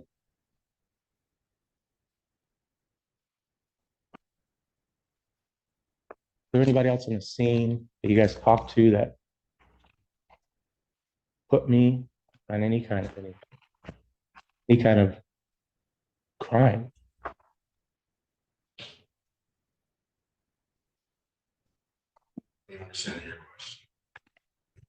What crime do you think I'm guilty of? Oh my gosh. Objection. Sustained. Sustained.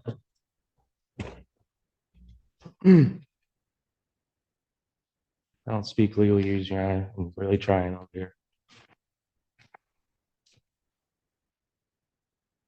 Again, I don't need your satire. Just next question. You said that you reviewed these tapes beforehand? These videos? Did you at all review that part of you speaking with the ambulance when they arrived?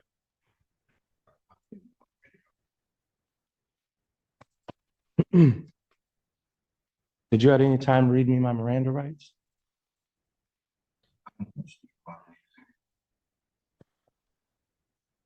Before your arrest, you did not read me my Miranda rights. If I'm gonna ask you questions, I have questions about anything. No more questions, Your Honor. Any redirect? No, Your Honor, this one speaks to you. Yeah, all right, your excuse, sir. Thank you. How many more witnesses do you have, Miss Landy? One. One? Okay, I'm gonna take about a 10-minute break because I'm gonna need it, and then you can call your next witness. Court's gonna stand in recess. All rise.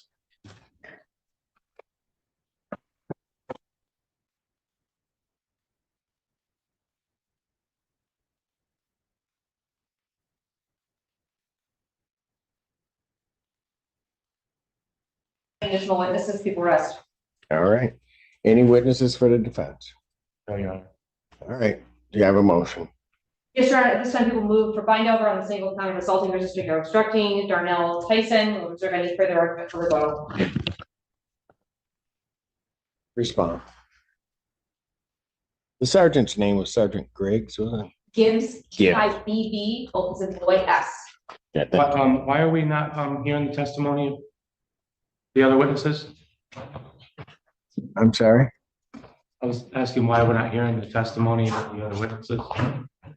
Because neither one of the parties called them. I would like to call them, Your Honor.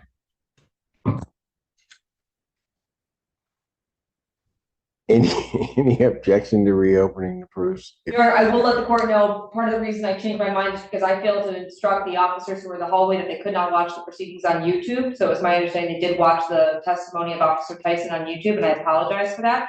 Didn't intend to have that happen. I deeply am regretful of that. I did not know what was going on until I went out in the hallway. Didn't intend to call them because their sequestration had been broken and rest on the proofs that were put for the court.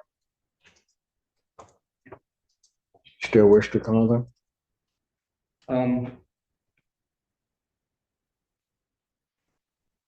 Yeah. Yes? Yes, I do, Your Honor. Are they still here? I believe so. Which one? Which one do you want, sir? Both of them. Great. Just bring everybody back.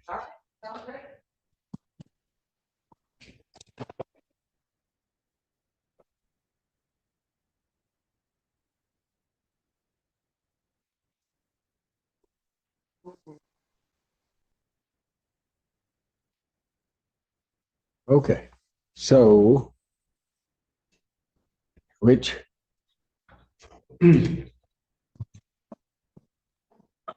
So which one do you want to call, Mr. Magoo?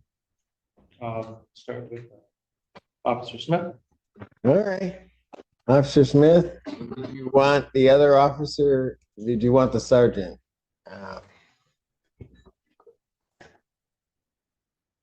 Did you want the sergeant sequestered during this testimony or? Yes. No, you. No, you don't give orders. You just don't. You just don't. No, you don't. No, it doesn't matter. Yeah, keep smiling. That won't end well. Let's have him so. Raise your right hand. You solemnly swear to affirm the testimony you're about to give the truth, the whole truth, and nothing but the truth. See, state your first and last name for the record, please. First name is Lawrence, LAWRENCE, last name is Smith, SMIT. You may inquire. Oh, they don't start at all. Because they don't want. It's your witness. Right. How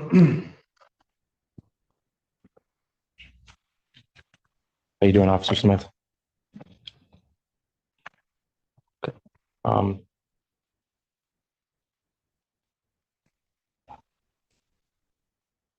Do I have to lay a foundation with, since we all know where we're at on the night? Where were you in the October 11th, 2:50 in the morning, and what brought you to there? Objection compound. Okay. Sustained. Ask your question.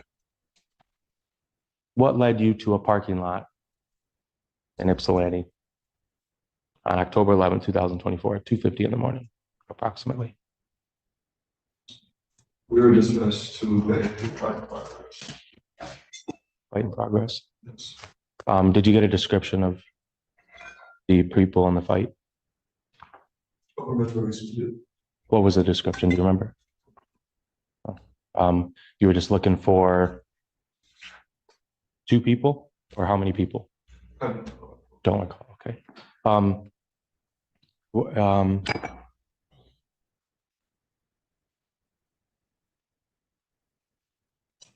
Do you recall the ethnicity of the people that were called?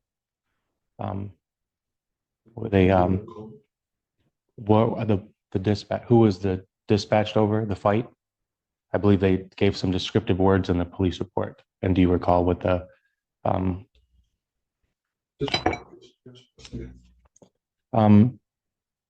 do you recall any descriptive words that would characterize the people that you were looking for on October 11th?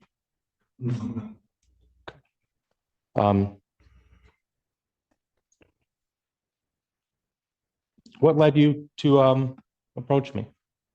Well, we seen an individual sitting, I believe, slumped over and looking non-responsive at the point, and we seen alcoholic beverages around the individual, so we assumed that it was high intox. So at that point, it's our job and duty to end up rendering aid to that individual, and then having the ambulance come and assess their medical needs at that point.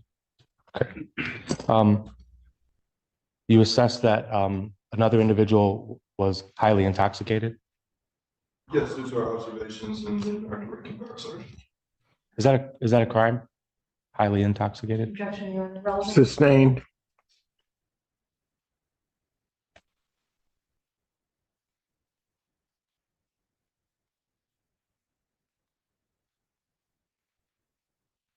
Which part of assuming somebody was highly intoxicated warrants your interjection?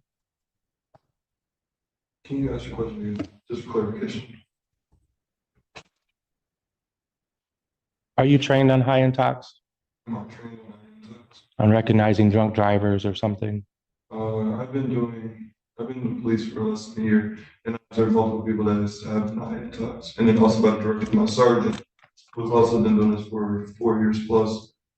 I believe that we can observe somebody that's high talks. So that Okay. He was definitely highly intox, huh? You would guarantee, right? Your Honor, that misstates the testimony evidence.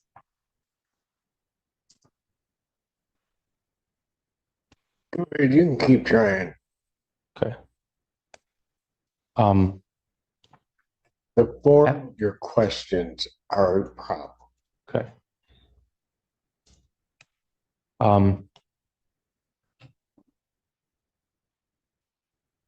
At what point did you and I engage physically? When you didn't follow the directives of my sergeant, who was let you leave the scene as we ready to your friend and assess what he has. Did he cite any legal authority to make me leave the scene? Objection, Your Honor, relevance. Sustained. Relevance. John, I'm trying to understand the amount. Do you know? Okay, never mind. How long were you on the scene approximately until I was arrested?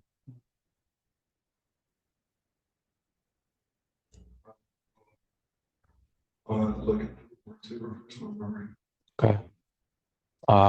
Under 5 minutes? I do not recall at the moment. I was looking report to refresh my memory.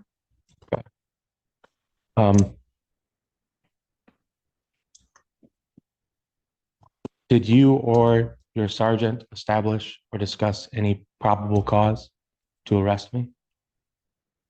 My sergeant gave us a directive to put you in the back of the patrol vehicle due to you obstructing our investigation. We were trying to assist your friend in getting medical attention.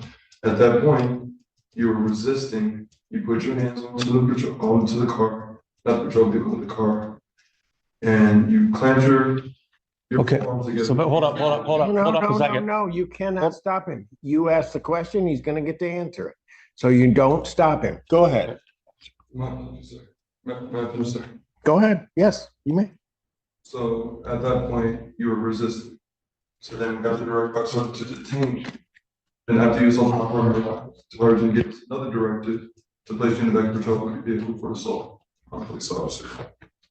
So I had multiple encounters with you putting your hands on. Yes. Okay. Backing up to the point of which I was thrown up against the vehicle. You're saying that the crime or the violation that I was in was not stepping away. Is that correct? You were obstructing the investigation, yes. Is obstruction, is that a physical act?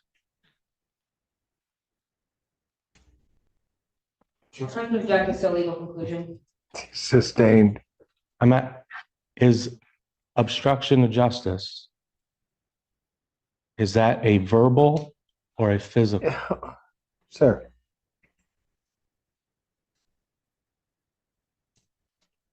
What are you asking? Because it seems to me that you seem to be asking this officer for a legal conclusion. And okay, I'm not going to have him answer the question until you can clarify what your question is. In your opinion, is it your opinion that I obstructed physically? I'm going to object this to the form of the question is the time, because it's not clear to me. Sustained. I'll sustain it. You need to clarify your question as to at what point. Yeah, at the point of which Officer Gibbs or Sergeant Gibbs and yourself pushed me against the vehicle to arrest me. To detain. Okay. At that time, was my detainment because of verbal or physical obstruction? My sergeant asked you to place your hands behind your back. You did not do so. So we assisted you by placing your hand on your back. You did not do so when you was placed against the vehicle. So could you label where my obstruction was? Your objection, ask the answer. I think he's been extremely clear about the different ways in which the defendant obstructed the investigation. What investigation is what I'm trying to get to? We still don't have a corpus delicti, Your Honor. Oh, I think we do, but that's okay. You think differently. I'll sustain the objection. You can try again, rephrase your question.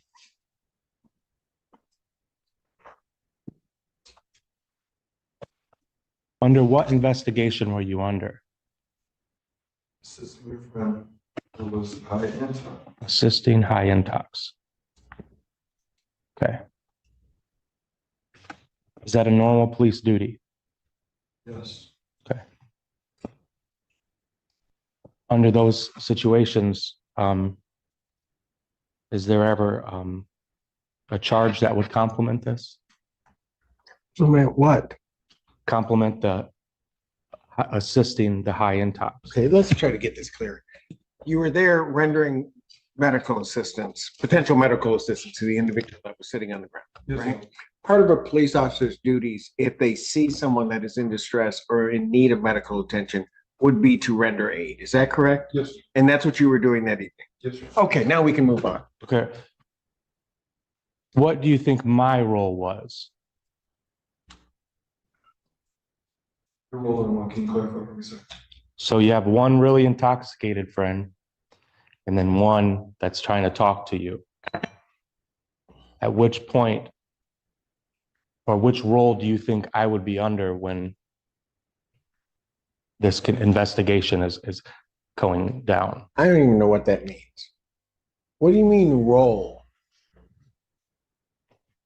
Your Honor, the officers showed up on the scene. Yes. There was no call for them to be there for me or my buddy.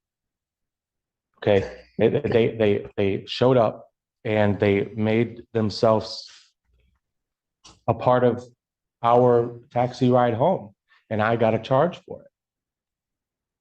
No. Here's what happened. As I can best determine.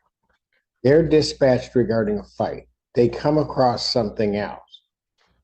It was somebody that may look like they need medical attention. As this officers testified, that's part of their obligation to render aid when it looks as though it's necessary. They were attempting to try to do so. Your intervention or role began to take place when you failed to follow the instruction of Sergeant Gibbs. That's what I have so far. So now you may go on to your next question.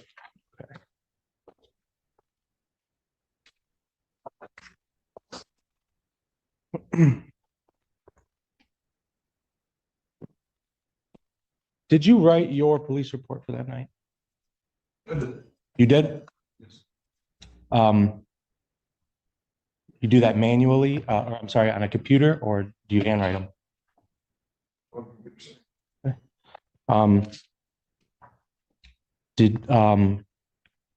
Did you happen to write anybody else's? The report? No. Okay. Have you read the report recently? Yes. Have you read all of them? Yes. Do you find any similarities between them? Objection, Your Honor. Relevance. Any response to that?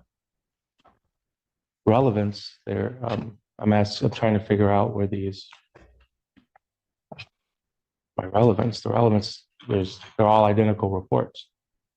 It's pretty relevant. They were copied and pasted. Maybe because they were all there. And they all said exactly the same thing. Verbatim. Okay. So this officer didn't write anybody else's reports. He just testified to that. Okay. So what's your next question to this officer? Okay. On your report, do you recall any notaries of the presence of alcohol? I'll need to look at my report to the first one. Okay. Do you recall reporting any alcohol? I'll have to look at my report to the first one. Okay. Would you agree that alcohol was a significant contribution to the reason why me and you met? I'm gonna object to speculation here. Sustained. Okay, we have my friend that was called for a high intox, correct? No, we were dispatched to a fight in progress. Okay. Fight in progress. You showed up on the scene and you notice someone's highly intoxicated. That wasn't a part of the fight that you were dispatched for, correct? Objection leading. Sustained.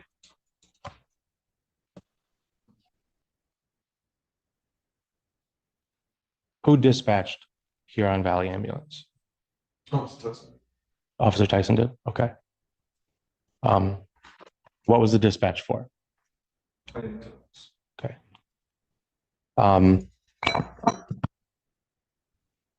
Seeing how that was, well, I mean, you agreed that that was part of your investigative duties to assist in my buddy's intoxication.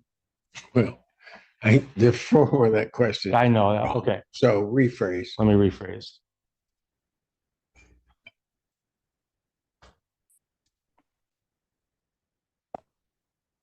Would you agree that the reason that you and I met was because of alcohol?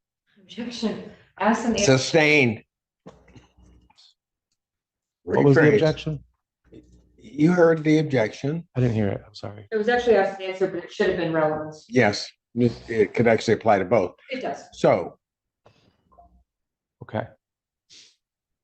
Ask and answer. Is that what she said? yes, rather clearly.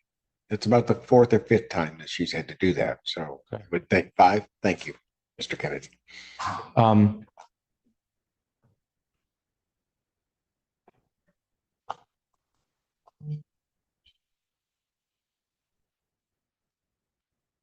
Did you find any alcohol on the scene? You answered the question, just verification. Did you find any alcohol when you guys arrived on the scene? Observed in alcohol or found? Both. Yeah. Officer, you heard Officer Tyson's testimony? Yes. Okay. Did you hear him mention the fireball? Yes. Okay. And then you heard him mention the seltzers? Yes. Okay. Did you see these yourself on? You did. Okay. So was there anything else besides those two? No. Okay. Nothing illegal?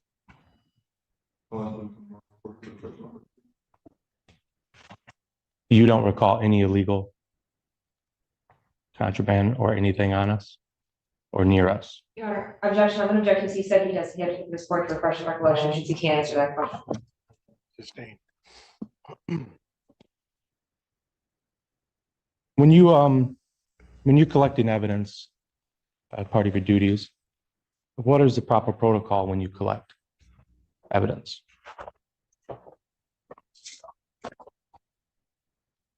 Can you clarify your question? Ask again, please.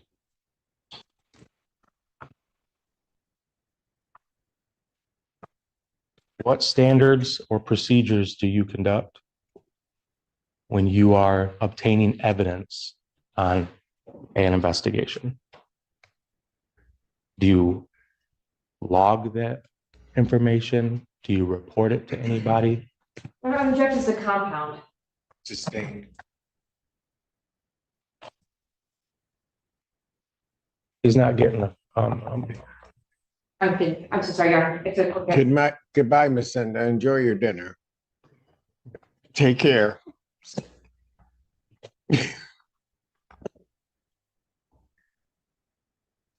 If you found a knife nearby on the same, describe the same scenario, there was a switchblade knife, what would you do? Objection, relevance. I'm asking for the I'll procedures. overrule it. Let him go. Depending on the relevance of the knife to the situation or investigation,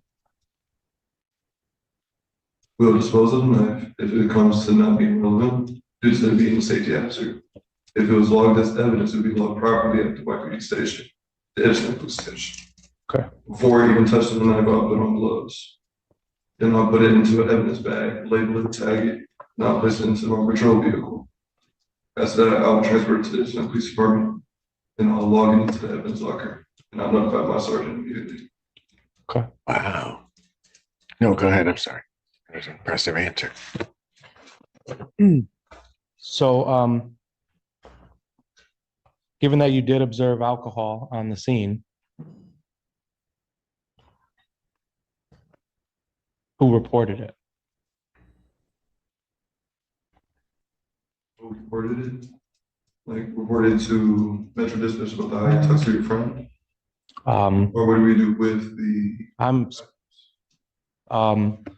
I'm specifically asking about the reports that were made, but also what happened with the items as well.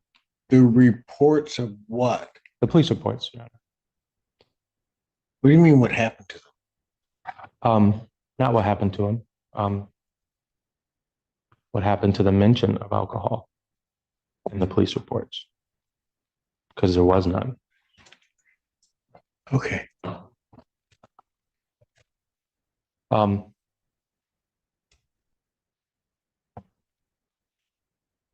Refraining a question, alcohol was found, and who reported it? What do you? I reported it to my sergeant, my scene. Okay. Was very present. Okay. I reported to Officer Tyson, it's possible that you might be intoxicated as well. Okay.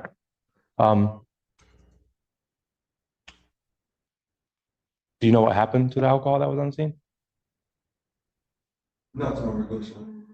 Oh. Okay.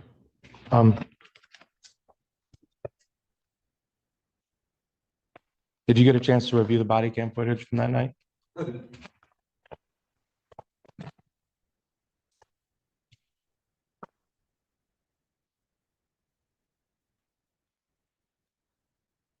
And is it your opinion that I obstructed a verbal command by Sergeant Gibbs? No, object to conclusion, Your Honor. I'll overrule it. I'll let him answer. Yes, your question, yes, sir. It was a verbal disagreement? No, that wasn't your question. Ask your question. What was that? Can you ask your question, please, sir? It is your opinion that I verbally obstructed Sergeant Gibbs? Well, I believe that you instructed by not listening to his verbal commands. And then you were trying to render aid to your friend. Do you recall his verbal commands? Does walk away sound familiar? Yes, it is. Okay. My husband says that frequently, but that's because it's not. Right. Right. Okay.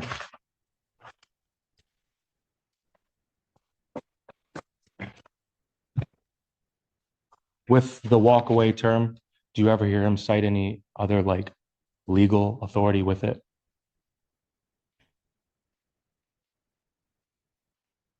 You're asking to that night, saying anything to it, or just in general? Yeah, just in general for right now. I'm just trying to figure out if there's like it's like a rule or like a law that you might say with that would like get somebody kind of arrested me. At that time, we see somebody that is obstruction to our investigation, we advise them to move along. If they do not move along, How much time do they have for that? It was directed by our sergeant. Okay. I think 3 times at least. So go ahead.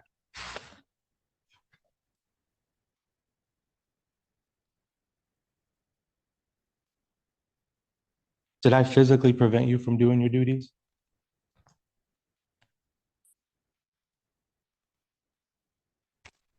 Me personally, no. Did I threaten you? Not to my recollection. Did I touch you? No. If I ignored you and just walked away, say 5 feet, would that have satisfied you?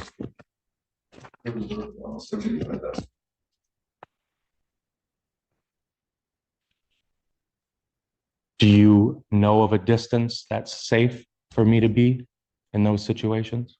It wasn't directed by my sergeant. You had to ask. Okay. Let's take away that situation now and just a normal situation where you're investigating something and maybe your sergeant's not there. Okay. Is there a certain distance that someone has to be? Yeah, I'm gonna check this relevance. How about this? And speculation. And spec- Yes. Sustained. Rephrase your question. You could tell me a safe distance that I would have been that day that would have satisfied you and your sergeant. I understand it was his command, but what is your opinion that would have been a safe distance? This is irrelevant. Opinion is relevant? That was it?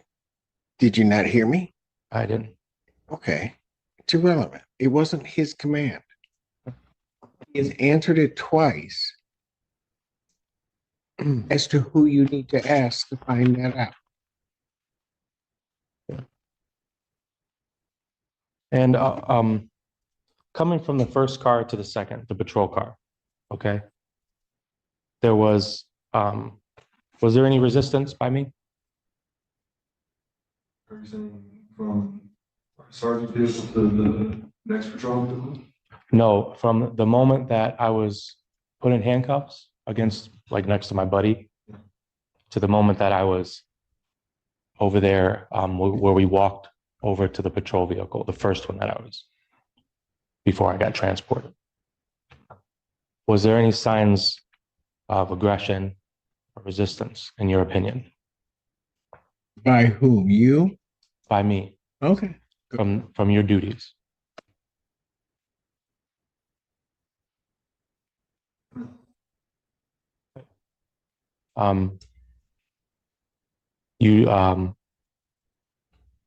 You recall searching me?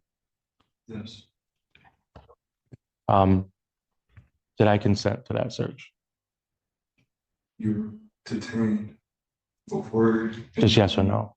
No, you can answer the question. And your patrol vehicles, you must be searched.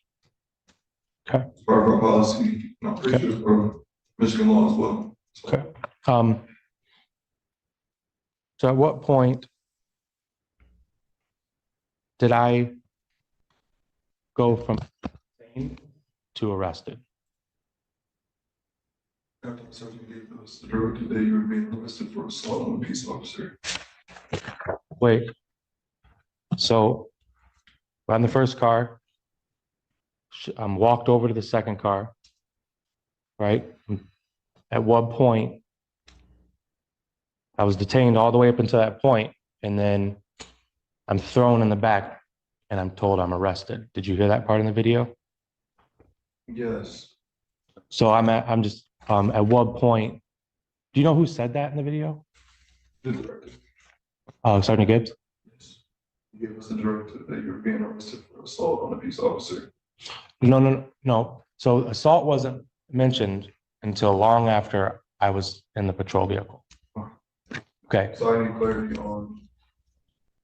Yeah. So like right when I'm thrown in the back of the vehicle, That's the first I heard on the video of the switch from detainment to arrest. And I just wanted clarification on your perspective of that transition from detainment to arrest. I'm gonna object to this ask answers. He's answered when he was. Asked and answered to the extent what his opinion is may also be irrelevant. Thank you. He's not the one that gave the command. Did you see me hit anybody? Did you hear any signs of stress from Officer Tyson? Yes. What did he do?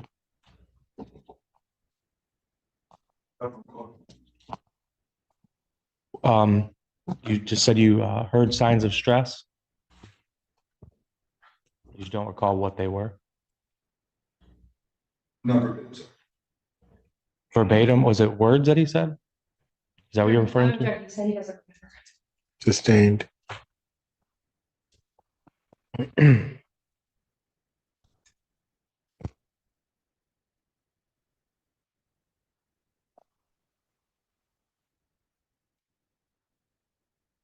Personally see me strike him?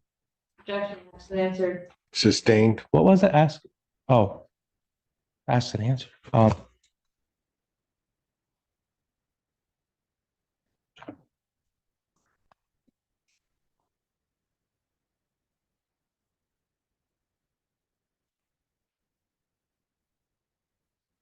Could you clarify if you said that you've seen me strike anybody? Yeah. Could you what? What's the question? Clarify if the officer seen me strike or assault. He's already answered that. Um, Well, assault's going to be another issue. But in terms of striking someone, he's already answered that. Okay. And I've also stated an objection from you asking it again to him. And here you go again. all right. Is it to your knowledge that you did not suspect a crime being committed? Can you ask your question just for clarification? Is it to your knowledge that did you suspect a crime being committed by me or Jacob Spaulding? At what point? At any point in the stop. Can you clarify the stop? Okay.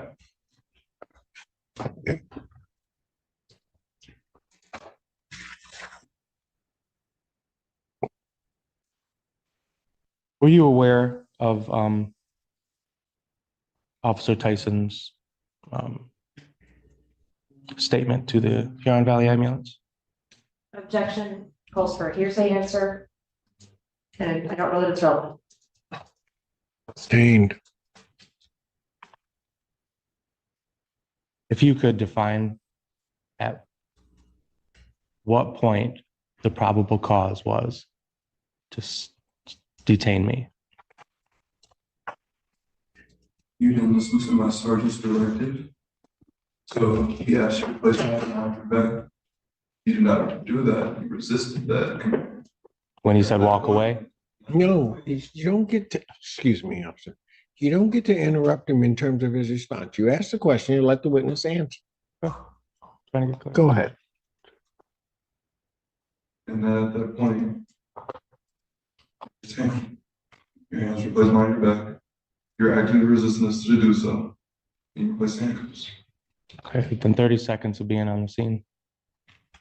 I was not being there for 30 seconds. Okay.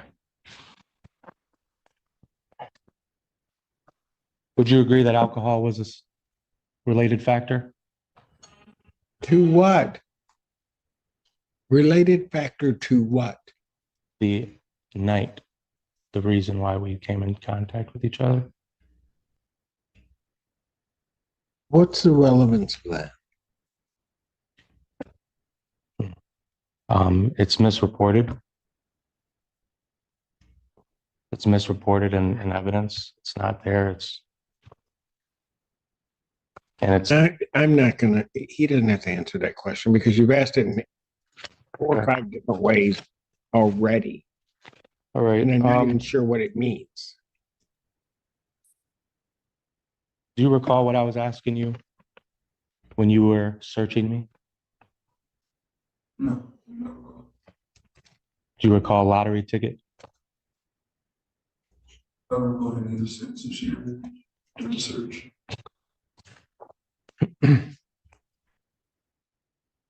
Did you believe that Jacob Spaulding was going to get charged with a crime? Sustained. No more questions, Your Honor. I have no cross. All right, thank you. You may step down. Thank you.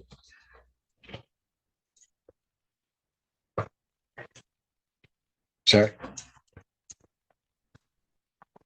So did you now wish to examine Sergeant Gibbs? Yes. All right. This witness, thank you, thank you. Yes, sir.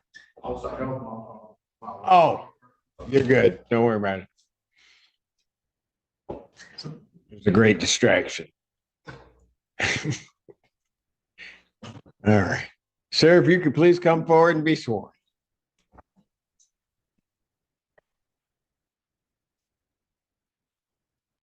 See, raise your right hand. Do you solemnly swear to affirm the testimony?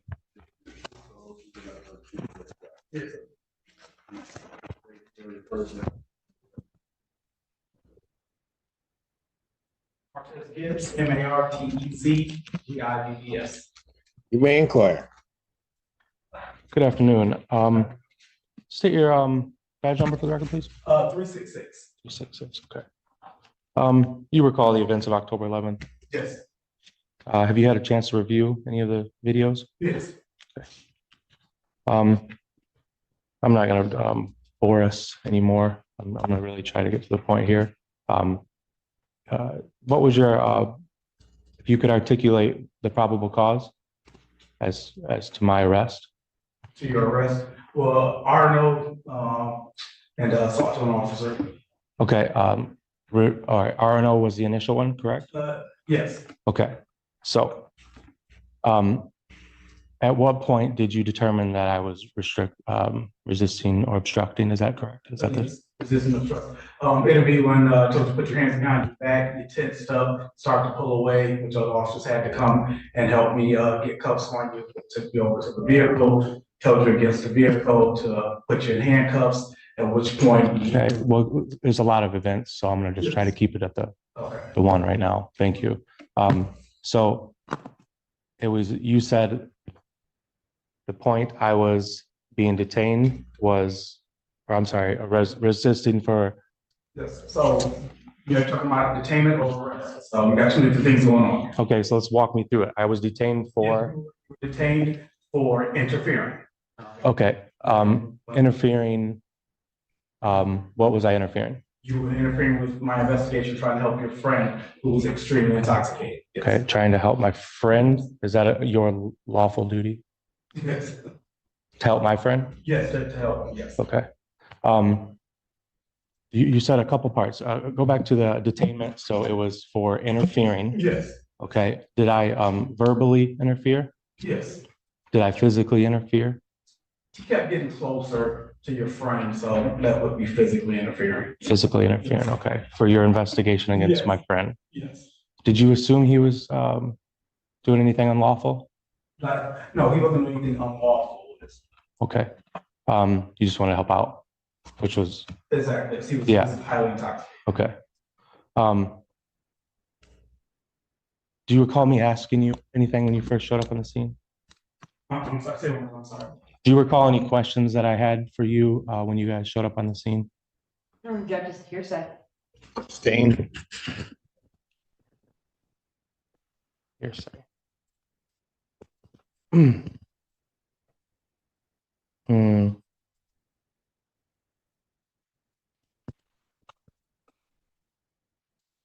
If you could give me your timeline, I mean, I could play the video, but give me your idea. How long was it from the point you showed up on the scene and then I was arrested? Or I'm sorry, detained. say maybe, possibly 5 minutes or so. 5 minutes? If I told you it was under 40 seconds, would you believe me?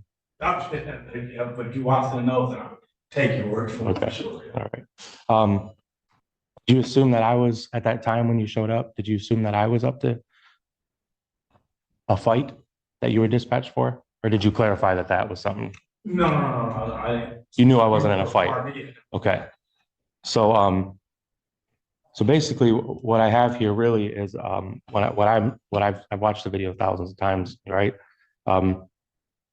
I get me and you at a disagreement, right? In your words, what would be the disagreement? You interfere. I'm trying to help your friend. You're telling me I have him. I got him. Well, that didn't seem to be the case. If you had him, he wouldn't have been on ground drunk. So therefore, it's my duty as a peace officer to ensure that this man is safe. And because I wasn't doing it. You were not. That's what you're saying. Okay. Who ordered the HVA ambulance for? Objection to relevance. Stan, what's the relevance of that?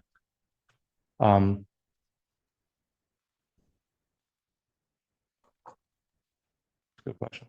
I know. All right. Well, if you don't have an answer, objection sustained. If you watch the video, sir, I gave you the order for them to call HVA. Thank you. Thank you. Speaking my language now. All right. Did I make you feel threatened in any way? Did you make me feel threatened in any way? No, sir. No. I didn't give you an aggressive vibe or anything? You gave me the aggressive vibe when you tensed up, but initially, no. Okay. What did you tell me before detaining me? I told you to walk away several times. Walk away. Yes, to walk away. That's would you call that or consider it a lawful command? That was definitely a lawful order, yes. Okay. Do you know under what law that would be?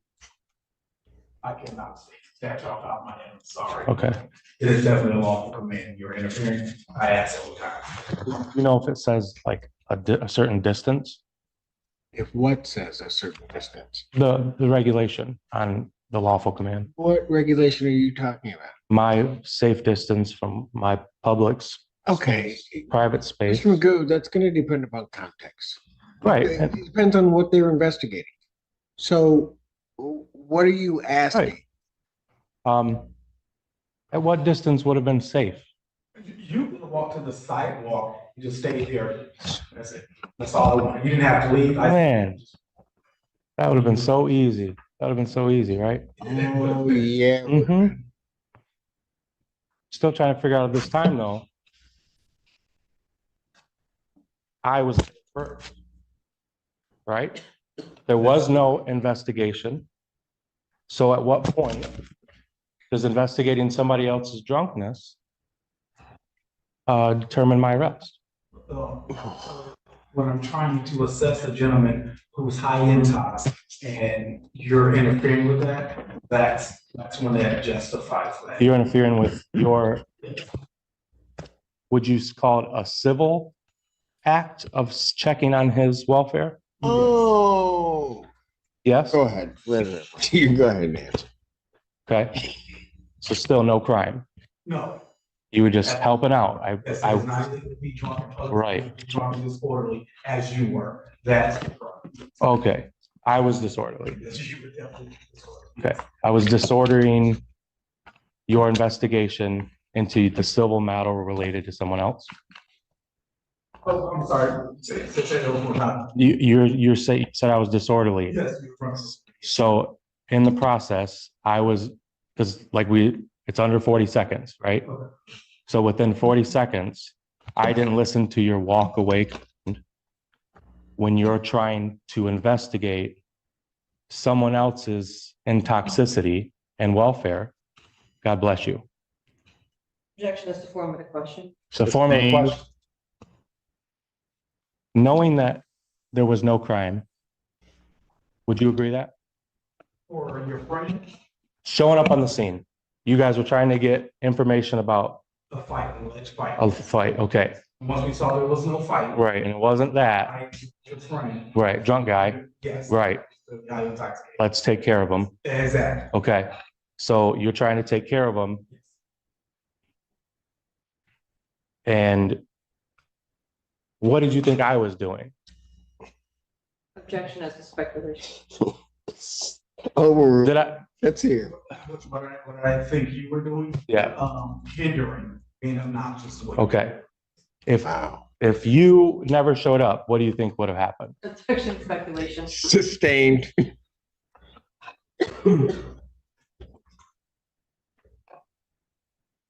I just have a picture, Your Honor.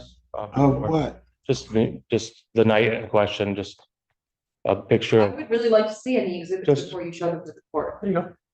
Just me. Do you have a copy for me? You can have that one. Great. Can I show them real quick? What? Yeah, I'll give it to you. No. Sure. What's it a picture of? And for what purpose am I seeing this picture? Identification. Of who? Of me. What was going on before. A picture's gonna tell me all that?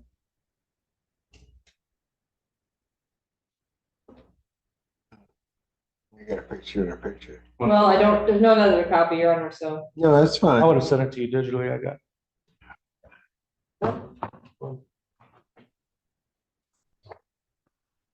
I mean, can I do it? No. Come on, So what do you man want? here. You want, are you gonna introduce that picture as evidence of something or try to? Oh, I just, yeah, I'm gonna try to. You're gonna try to. All right, let's have it marked. Defendant's Exhibit A. It's just identification purposes, really. I see a confused look on your face. Before you guys arrived on the Confused look. scene. What was that? What are you talking about? Who's confused? Look. Oh, no, but it was. I Oh, was trust me. I think Everyone. the sergeant knows more about identification of an object in court than you ever possibly will. So Right. I don't think he was confused at all, Oh, okay, yeah. but appreciate your concern. Can we get that marked so we can get this done? It is marked down. Thank you. I'm sorry, Ann. I didn't mean to rush you, but sooner or later we gotta go home. Yeah. Okay. Witness has been marked as Defendant's Exhibit A. Do you have a question regarding? Do you recognize those two gentlemen? Yes, sir. Okay. If you could give your opinion of the two. Objection foundation. Sorry. Sustained. To what we're wearing, look familiar? That was the same night. Would you agree? Objection foundation. Sustained. Foundation.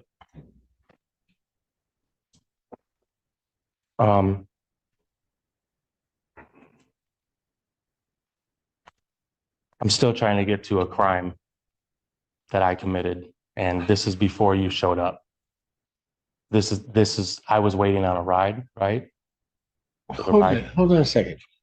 So the photo that you're showing is an. It's just thrown out. No, quit interrupting me. The photo, Defense Exhibit A, is a picture of events you know are prior to the sergeant getting there. Right. Then how's he gonna answer any questions about it? Like I said, it was for identifications at first. Of what? Of the condition. You've of already been which- identified. The condition of us. I was the one, and I was. Yeah, but like I said, I know what happened. that Okay, night, that's fine. But I'm trying to prove it, and yeah, please, you Prove, just what are you trying to prove? that there was no crime. That picture doesn't do it. I'm not. That was the night I'm not going to before accept the picture. You Ypsilanti- can't lay a foundation for that photo. You're right. That was. I know that. That was for identification, like I said, so we can just get rid of it. So Defense Exhibit A is not admitted. All right, go on to the next thing, please. Okay. Yeah, he gives that back to me. Thank you, Alan. Thank you.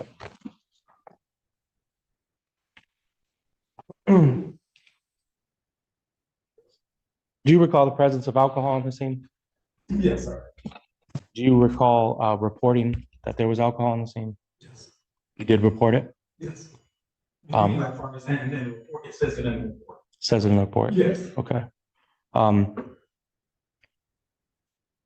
Would you consider it to be a significant factor of the night? Objection. Which night? Yeah, I'll sustain the objection. You need to ask better questions. Yeah. This is last question. Could you just clarify your duties overall that night in regards to me and my arrest? Clarify my duties in regards to your arrest. The probable cause for my arrest. Could you establish the probable cause that you RNO for not listening to the walk away command? Okay. The walk away command is what you're referring to though, right? For the probable cause? The walk away was your detained. I detained you because you did not walk away. Okay. And had you just put the cuffs on smoothly, it would have been fine. You know, cuff you, when you resist, you tense up, you pull away, that starts the RNO. Then when you strike an officer with your foot, that further strikes that RNO as well. So therefore, you got assault to an officer, you activate your RNO. So that's why you were arrested, sir. Okay. Did you physically see me assault anybody? No, I was over there dealing with your highly inebriated friend. Okay. No more questions, Your Honor. Thank you, Officer. Sergeant. I had no cross-examination. I was hoping that was true. You may step down, Sergeant. Thank you. Any other witnesses for the defense? No witnesses. Any rebuttal witnesses for the people? No, Your Honor. Do you have a motion? I do. To find over on count 1 as charged, assaulting, resisting, or obstructing Officer Darnell Tyson, reserve any further argument for rebuttal. Response. Your Honor, I under MCR 6110F, dismissal to lack of probable cause and insufficient evidence. There's no proof of any harm done. The officer that said I struck him, you know, he also said that I didn't, and he was just kidding. We all heard it. Didn't want to play it over again for some reason, but it was pretty clear what he said. And I appreciate the officer showing up to assist my friend with a highly intoxicated cause for investigation. But I do that does not warrant my detainment, much less my arrest. Yeah, and under MCR 6110F, dismissal lack of a probable cause, there was no probable cause. Anything after that is thrown out and inadmissible. It's under Matt versus Ohio. Ms. Lundy, any response? No, Your Honor. Thank you. I don't really need it. Folks, give me 5 minutes. I'll come back with my decision on this. I mean, I excuse police officers have been here since before. Oh, no, they're going to be here as long as I am. No, they cannot go anywhere. What'd you say? I don't think that's what he said, but that's all right. First name what he said. All right. All right. 14A District Court for County of Washington, State of Michigan is back in session. The Honorable Judge Jason. Thank you. You may be seated. All right. Having no additional argument in this case, the facts and circumstances of this case, the people with reference to count 1, the charges as against Officer Tyson, the people have sustained their burden of showing that the offense of resisting and obstructing that officer, Officer Tyson, was done by the defendant on that date and at that time. Additionally, as the court can do pursuant to court rule and statute, court does believe that other offenses were committed during the course of this, which are 2 other additional charges of resisting and obstructing. Specifically when starting, I guess, with what it will make count 2 with regard to Sergeant Gibbs, the failure to follow the sergeant's command. And I have to give the sergeant all the credit in the world that he gave continuous warnings for the defendant to remove himself from the area. The defendant then refused to do so. At the point at which also the defendant is being detained and put into handcuffs, there is sufficient testimony that at that point, the defendant committed a separate offense of obstruction at that point in resisting the officers, and then ultimately the one to the kick to the groin of Officer Tyson. So those, in essence, constitute the 3 separate counts of resisting and obstructing. Therefore, the defendant is bound over to circuit court on those 3 charges. Your Honor, can I ask a clarifying question so I make sure Certainly. I file a corrected amended information? The court found probable cause for added count 3 and resisting, obstructing, opposing, or endangering. Which officers? All 3? Yes, all 3 officers. So count 1 is referenced Officer Tyson. Count 2 is referencing Sergeant Gibbs. Count 3 is referencing Officer Smith. With regard to taking the defendant into custody, he's resisting of the handcuffing, as well as, quite frankly, his resisting of during the pat down, the refusal to acknowledge or respond to the officer's questions can constitute obstruction. So he is bound over on those 3 charges. Do you understand that, Mr. McGoo? Still argue probable cause, but I'll let the paperwork from this point forward talk. Your Honor. Pardon? What are you saying? No questions over there. All right. Do you wish to have the information presented to you and then arraigned on that information? No. All right, so you're waiving presentation and reading of that information? All right. Defendant having waived presentation and reading of the information. And sir, what plea are you entering to those 3 counts? I'm innocent, Your Honor. Okay. Here are your choices. You can plead not guilty, you can plead guilty, or you can stand mute, say nothing, and the court will enter a not guilty plea for you. Of those 3 options, how would you like to plead to the 3 charges? Stand mute. Defendant having waived formal reading, standing mute to all 3 counts. Court will enter a not guilty plea as to all 3 counts. Pre-trial in this matter will be set for April 3rd at 1:30 p.m. with Judge Slay.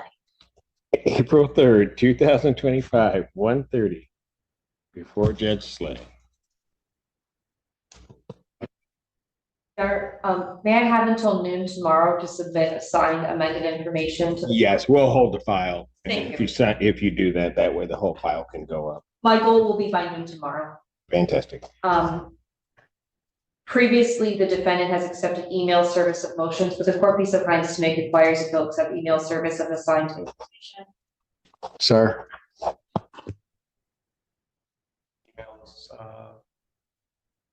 I can. There'll be an information which is very similar to the complaint in this case. It will be signed off by the prosecutor based upon the court's rule. What the prosecutor is asking is, will you receive an email and take that as service of your copy of the information? Yeah, yes, Your Honor. All right. Thank you. And we'll continue. All right.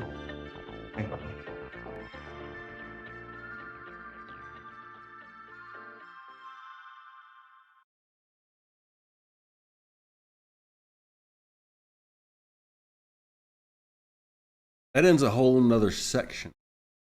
A whole nother section. That brings us to the end of the Sov Cits section. So, ladies and gentlemen, welcome to the 4th of July, the big fat Fandango hangout with Lone Wolf Usul at the court gallery, all that jazz. Thank you for hanging out, and thank you so much, Rhonda, for that $20 super chat. I do really appreciate you so much. You do that all the time. It takes my breath away every time you do it. I can't say I appreciate you. Ladies and gentlemen, next, we're going to stay in Michigan, right? I believe, yes, we're staying in Michigan. Because, ladies and gentlemen, we're doing a whole block, Judge Dad. So, no matter what, I want you to keep in mind. Every day in the USA, people find themselves in court.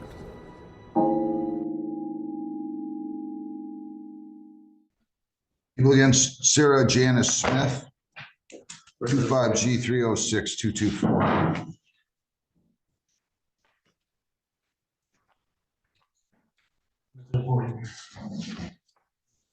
Your name?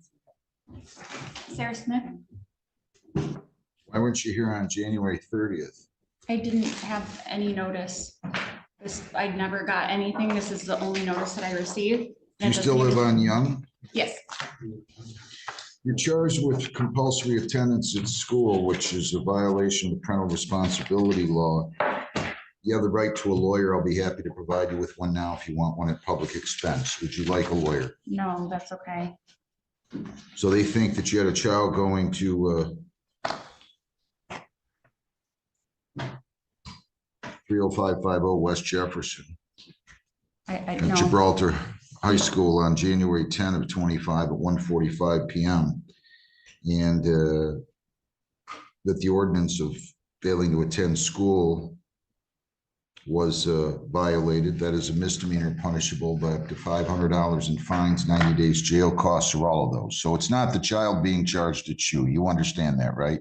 As of this second, yes. Did you sign the advice of rights? Yes, Did you read and understand the rights? I did. You plead guilty or a trial. Do you understand that? I do. Okay. Do you still wish to waive your right to a lawyer? Yes. I'm going to enter a not guilty plea for you. I'll give you a $500 personal bond. You cannot leave the state without the consent of the court or violate any law. You must appear in court as directed. Make sure your child is attending school. I'm going to let you go talk to the prosecutor right now. What's wrong? I never received a notice and I've been contacted. Slow down. I'm Let just me- upset. This is all new to me. Hang on. All new Hang news to on. me. Wait. No, that's the third time. Just calm down.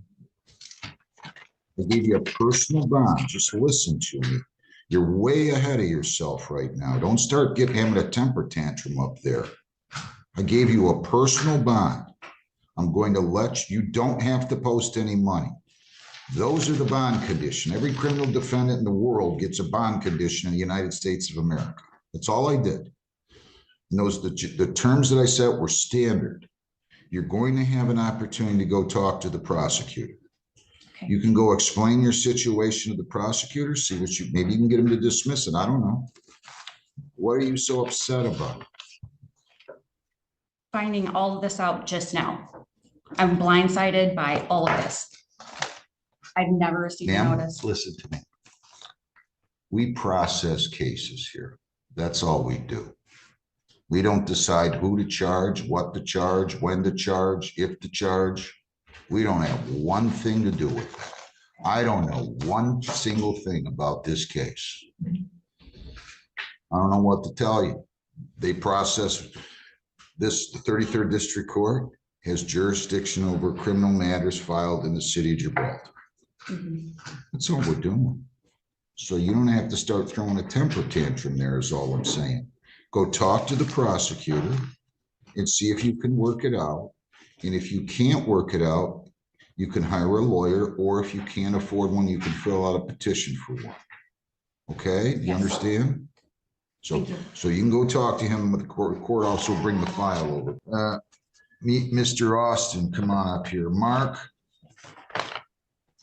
Charles John Austin, 242-643-179. Attorney Mike Baldwin, House Counsel, P 65417 on behalf of Mr. Mark. Why did we not get him into sobriety court? I think he was afforded the opportunity and had the discussion with the probation officer. Your name, sir?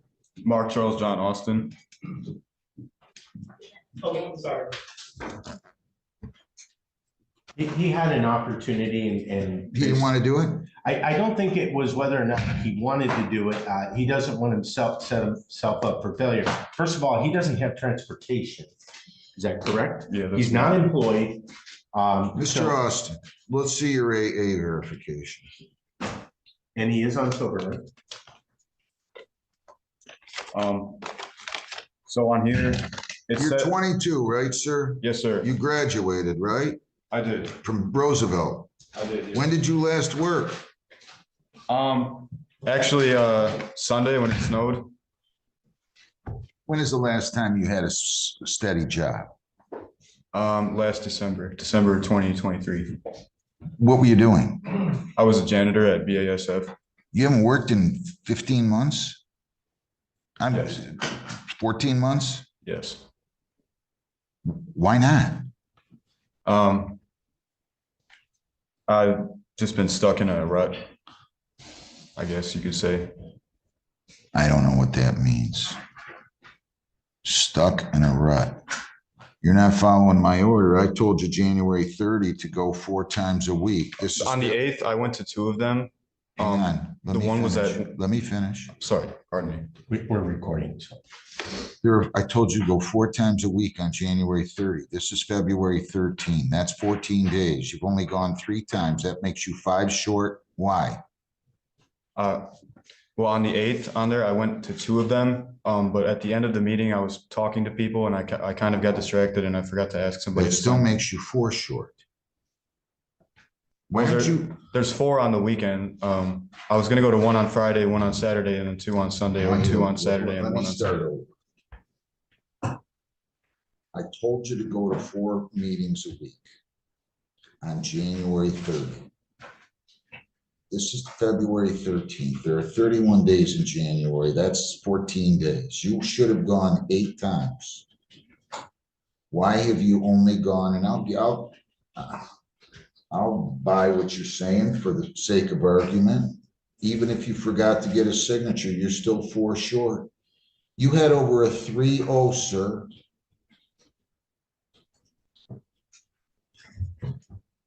$331,374. I mean, you could be dead. I'm serious. You are approaching comatose state when you're at 374. Yes.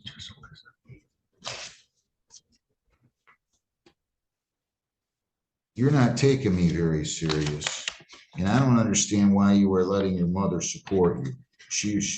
She a trust fund baby or something? No, sir. Does she work? No, sir. How's she supporting you if she's not working? She gets help from people.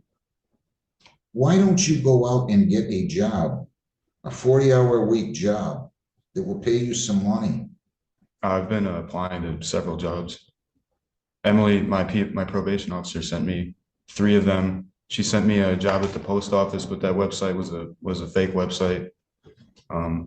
She sent me a Dollar General job, but I had already applied there and they never got back to me. And regarding that, on my last court date, Emily. Where else? Sorry?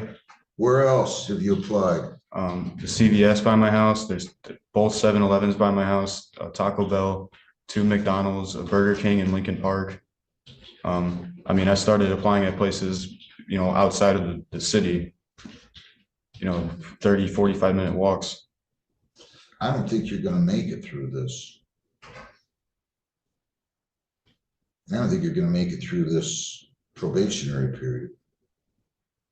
If you got no car and you've got a lot of responsibilities, which you're going to have, I don't know how you're going to get through probation.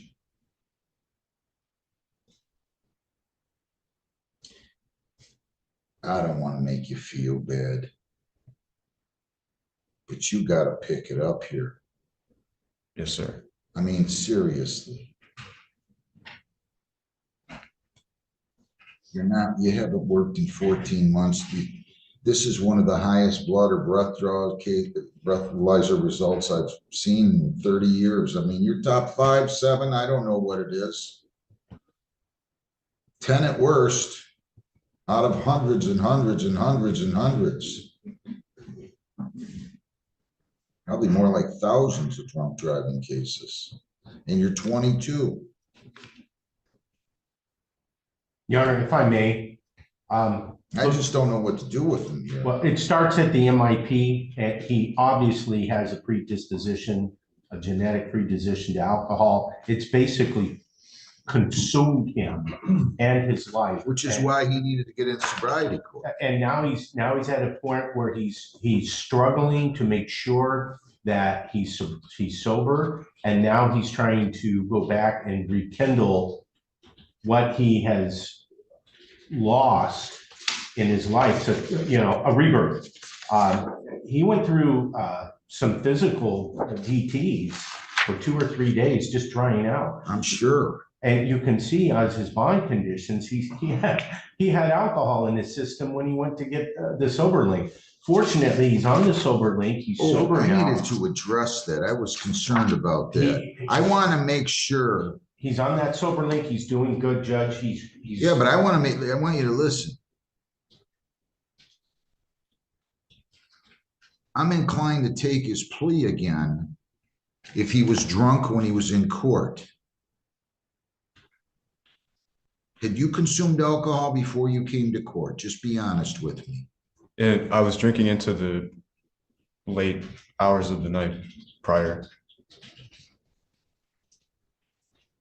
I was very nervous and not the best decision. Did you?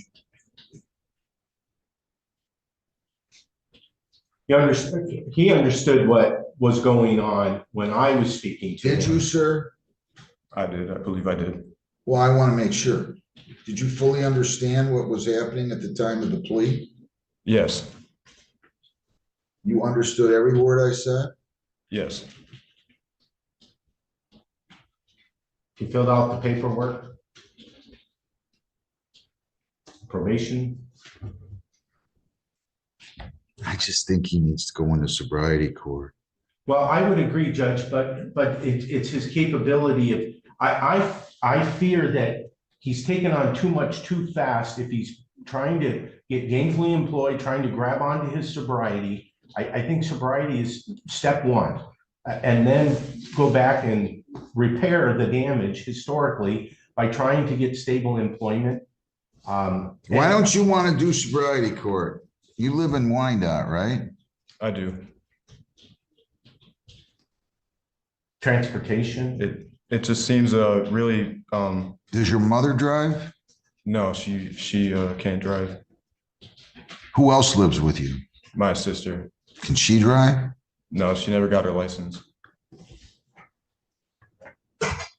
Inpatient treatment is the box checked on the PSI report, Judge. So I'm hopeful that he'll get some type of professional treatment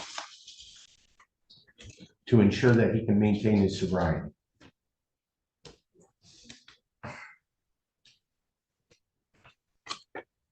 Involved in an accident. I don't have the victim here on this case, do I, Lisa? Sean Slagle? There's 3 cars that. I know. Okay. I just want to call out their names and make sure. Sean Slagle or Sean is the mother, my client's mother. Okay. Still, she would need to be notified. Patricia May or Kaya May?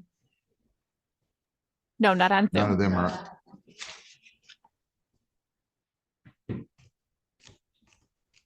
I just don't know how you're going to do this. I mean, I'm going to tell you something. You need.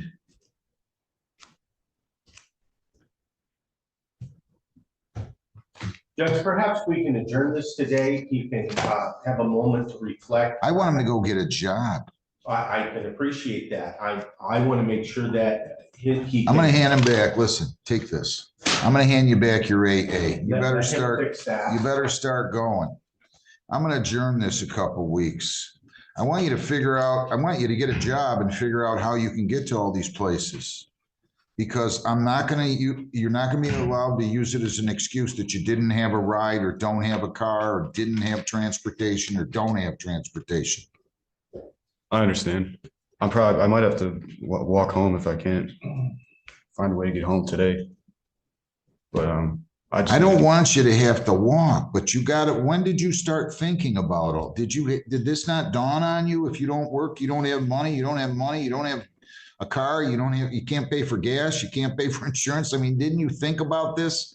It's been all I've been thinking about. Well, maybe just now, but you haven't worked in 14 months and you're 22 years old and there's nothing physically wrong with you. Start to look ahead, will you? Yes, sir. You don't want to be broke the rest of your life. Let's give them adjournment to February 27th at 8:30. I mean, Can I trust this? okay. No. How'd you get here today?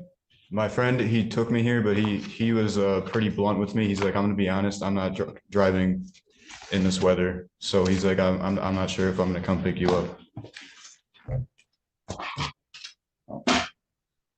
Go down the hall, get your new notes. Start going to AA. Make sure you stay sober on the sober link. Get a job before you come back. Do those things. Yes, sir. Of course. Let's start picking it up here. You graduated. There's nothing wrong. You're an intelligent guy. I can tell by talking to you. I understand, sir. Good luck. Thank you, Judge. Thank you.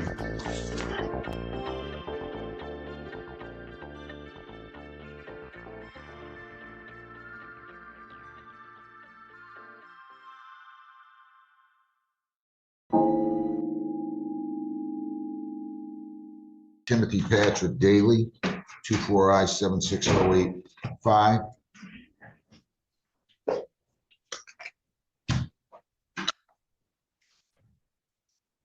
What are we doing on this one? Tell me this is over. What's going on? I can't. On behalf of Rosea Township.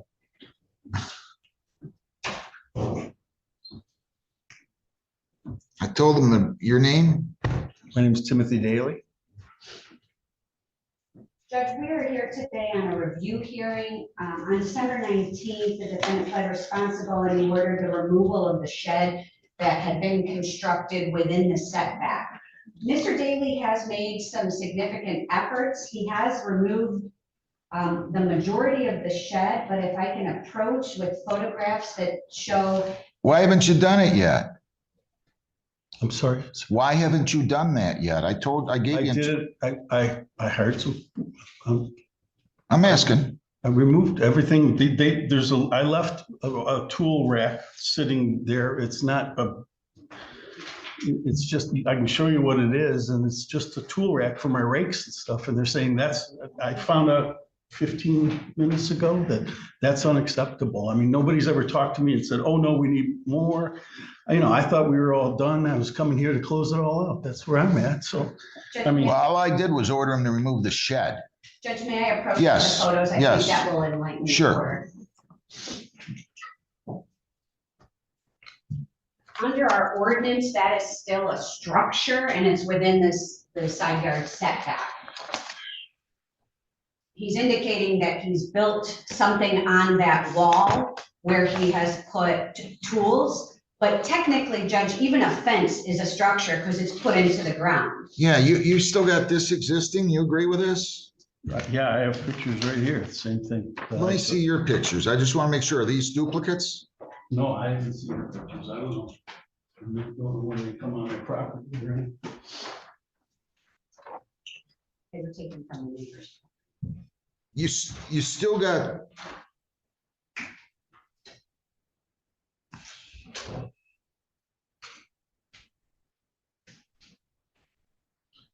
So you're saying to me, Judge, he has to take down all this, right? Within the 6 feet of the there's a 6 foot side yard setback that he's not meeting. Right. That structure is still a structure within the 6 foot side yard setback. I mean, even a fence is a structure. So clearly that is a structure. Well, are you talking about just the portion of the area? What about this part? Are you saying he has to get these off too, according to your ordinance? I'm talking about.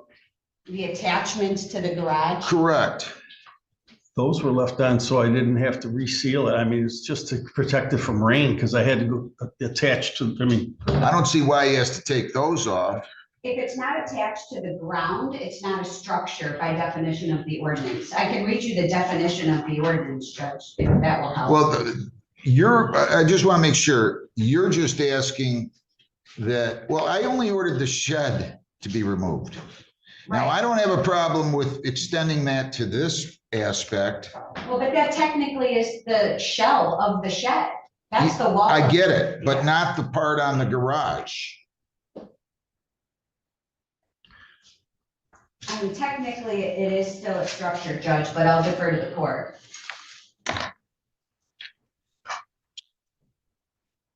Your Honor, I'll agree to anything. I just need to know what has to be done. I thought it was completed and I thought this would be. Well, what about the wood that he wants in the area of the gutters there, it looks like, right? No, that's not by gutters. You just had that wood put on there. That was part of the roof of the shed. And you're saying if you take them out, you're afraid there's going to be. Well, I then have to reside the whole garage. I'm just trying to minimize the amount of work I have to do this. That's all. I got it. It's just Mr. for rain Mami, protection, so I don't have to redo my. do you have the building officials here? Anybody?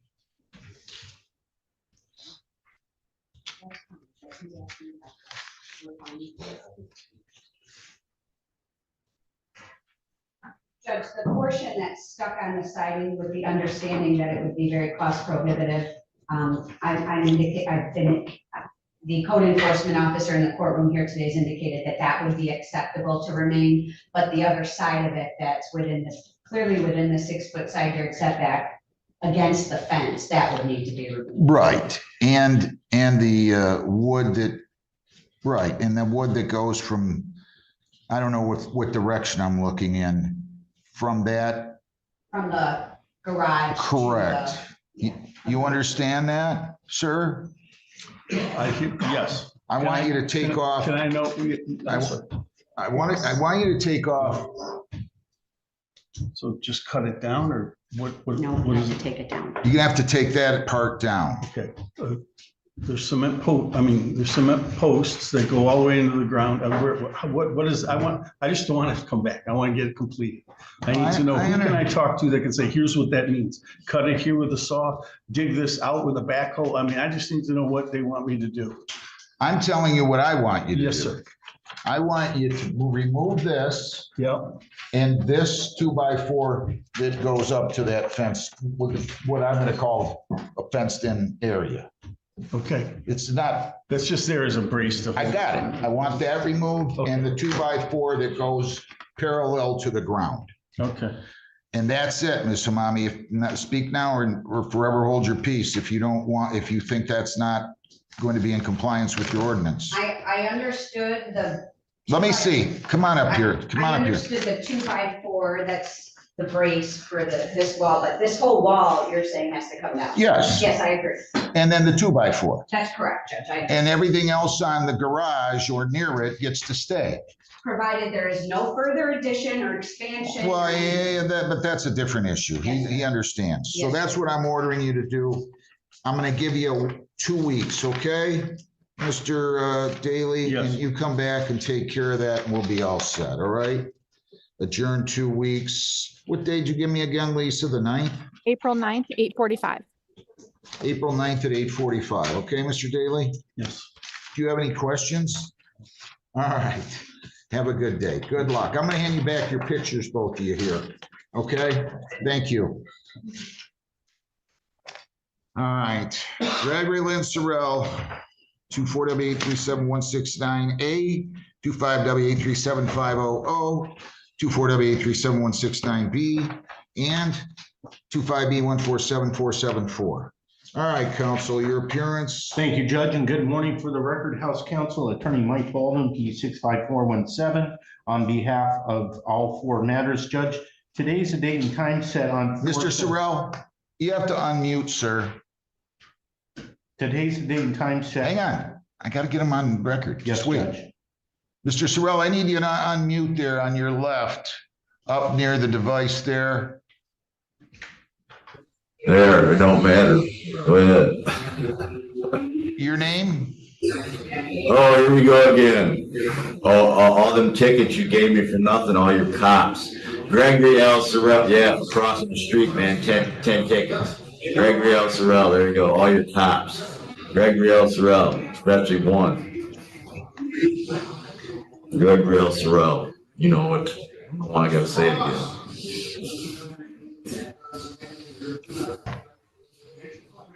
You pled no contest to trespassing. That is correct, Judge. I don't see where a bond was set unless you can tell me one on this, Lisa. Don't matter, man, I'm not gonna pay it anyway, I'm just gonna stay here, so there you go. Mr. Sorrell, Mr. Sorrell, just chill out. Let me finish. Let me try to do this. Right. Yeah, whatever, Nally. Hey, Nally, whatever. I don't care. I'm sick of this crap. Your cops giving me 10 tickets for crossing the street. I'm sick of it. Yeah, look at them. They're crossing the street, man, waiting across. I had one drink and went across the street, and he's trying to get drunk. Mr. Sorrell, Mr. Sorrell. I don't care, man. Get me off here. Just wait a second. Will you please? Go ahead and please. I don't care. But I don't know what you're telling me you don't care about. You've got a, it says your cops keep stopping me, man. 20 tickets for what? Crossing the street, taking my cart on ice and having to go on the road for a minute. They go when it was icy, man. That's what their tickets, a lot of them for. That's what I'm talking about. And hey, they shun the homeless. That's what's up, man. I know your cops, Woodhaven especially Woodhaven. There you go. Go ahead. Go ahead. So what? Just wait. Just calm down. There's no calming down with your cops, man. 20 tickets. They're not my cops. They don't work for me. I have nothing to do with them. They send you to court. Stop. There you go. If you want, I'm gonna move this out and I'll just let you sit in jail. Just let me deal with this. I'll be fair with you, but stop interrupting me and stop arguing with me, okay? All right. There you go. There. Get by. Lisa, did the judge, it looks like, I think it was Judge Tabby, did he set a bond on this trespassing case? No, after this case, he was picked up on a felony. So we did a writ to get him out today. Yeah. And what is the state of the felony? Still in custody. I just took the waiver and that's next Tuesday for arraignment on the information, right? Correct.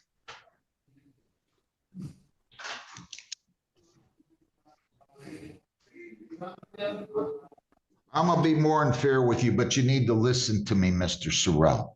Okay, just please listen before I tell you what I'm gonna do. And be respectful, and I'm gonna be very fair with you. Okay? But you gotta listen to me. What do you want to say? Anything? Judge, today is the day and time set for sentencing. I don't believe that there was a PSI on this. It's trespass. It was no contest. If my memory serves me correctly, I don't have the notes from last time. I believe that we were going to hold the other proceedings 69A, B, and 500 because I believe Judge Kirsten was on bench at that time. And I do believe that there may have been consideration for a dismissal on one, if not two of these contempts. For what? I have to see the files, Your Honor. No, it just addressed the trespassing. It was a no contest plea. And I was present on that day. So those are in default, the 69AB and 500. Obviously, I'm going to ask for time served, any jail credit. As we know, Mr. Sorrell in the community, he is not gainfully employed. He is mentally challenged. He is confident. And we're just going to ask for some jail credit and close the file.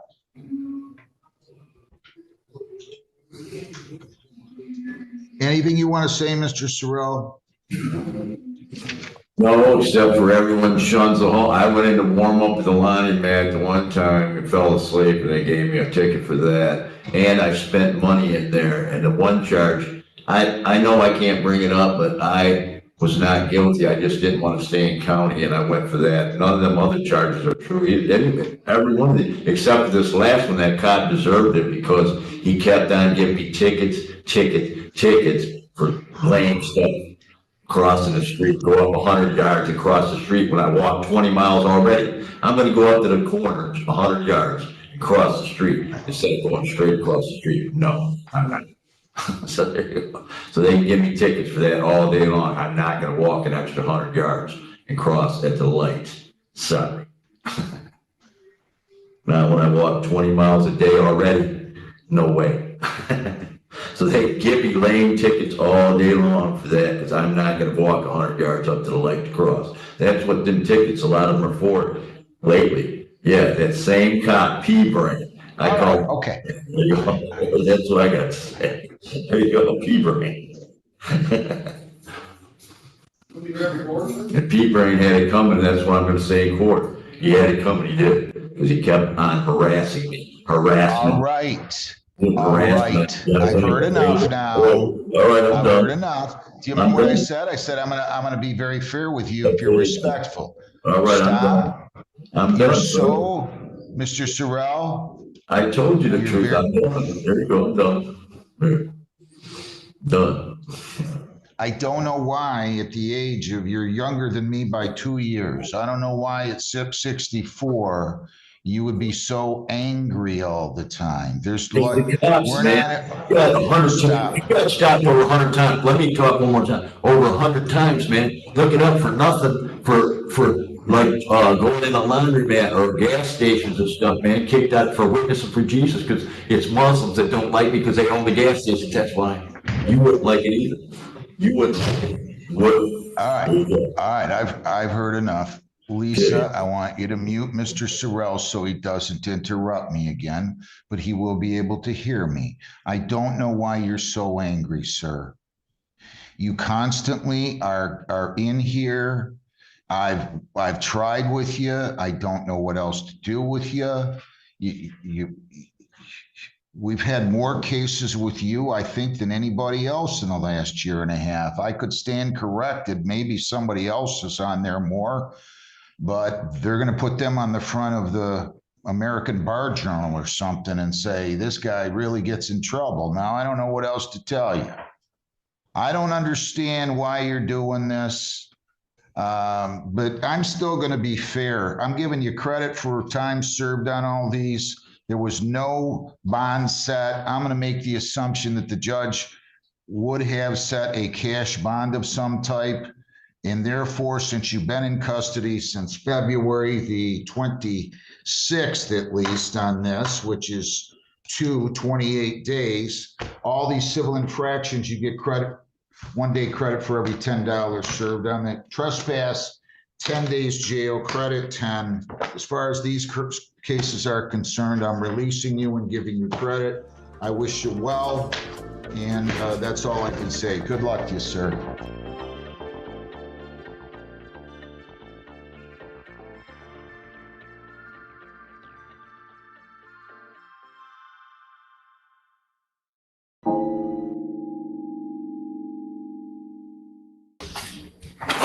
Stay seated.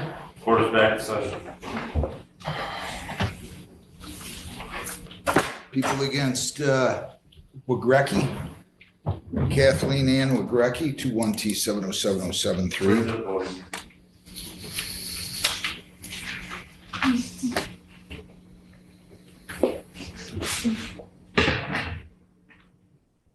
Your name? Good morning, Judge. Massengate, Attorney Mr. Wagrecki. All right, so what are we doing on this one? Judge, it says sentencing. But I've looked at the ROA. You already sentenced Mr. Wagrecki back in 2001. Yeah, I know. Probation order in the file. I know, but I revoked her release, forfeited her bond. Back in January. But according to Mr. Wagrecki, you sentenced her to drug court at that time. I tried to help her. She didn't want to help. She didn't want to have any help. Let me just check something. Sure. Lisa, I believe I revoked her HIDA status. Yeah, on January 3rd, and then you wanted her screened again. Yeah, and then I set a sentencing date for January 24th. I tried to talk to her. Then she didn't appear. Correct, January 14th. Failed to appear for chemical tests and subsequent failed to appear for probation appointment. January 13, revoked her release, forfeited the bond pending a hearing. So, yeah, when I revoked the HIDA status, it's time to be sentenced anew. So, first of all, she can explain to me and to us why she decided just not to show up. Sure. I'm gonna be completely honest. No, Yeah. In January, I was still on drugs. you're kidding. And I wasn't taking anything serious. Oh, jeez, that's too bad. And I recently, in March, I got off all of my prescription medications. You what? In March, I got off all of my prescription medications. One was a narcotic, and I've been trying to be and stay clean since March. And I just got a job recently when I got out of county, and I want to put this beyond you. I wanted to be president. I don't know what to tell you. I'm not real. You cannot, don't throw those crocodile tears I'm at not me. trying to, I'm just scared. And Well, you should be scared. You should be scared. You have been not a very good mother. Okay?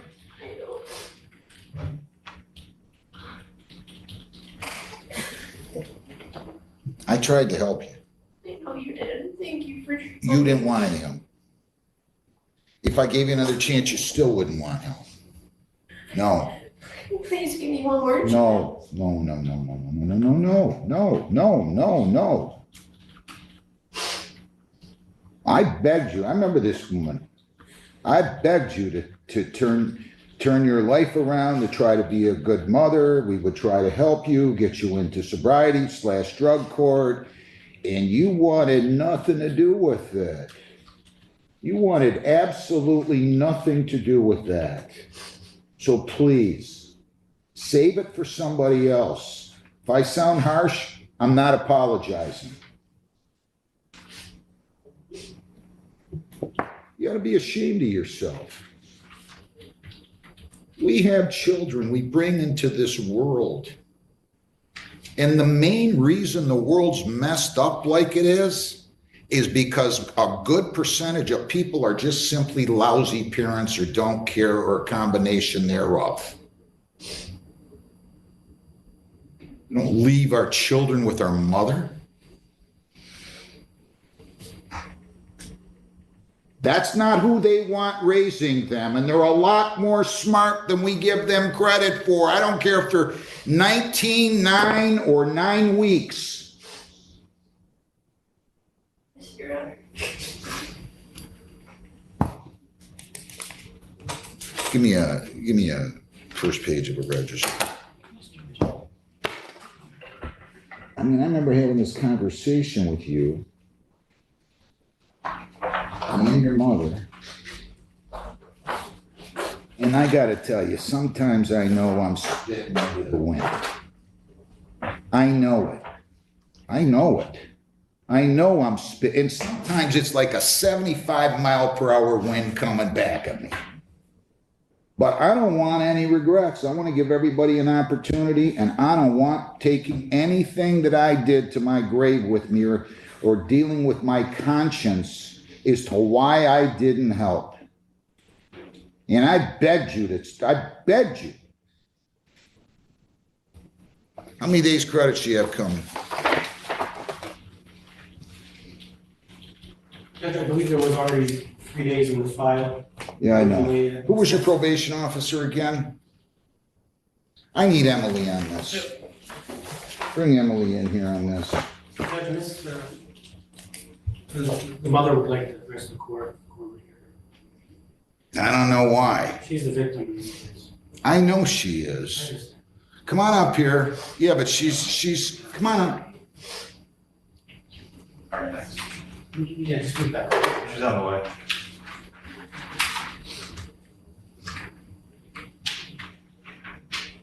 How old are you? 27. Your name? Choice Deanna. What would you like to tell me? Your Honor, I've been through a lot with this child. And I've tried everything, and I even pleaded with you to help me get her help, to get her straightened We around. tried.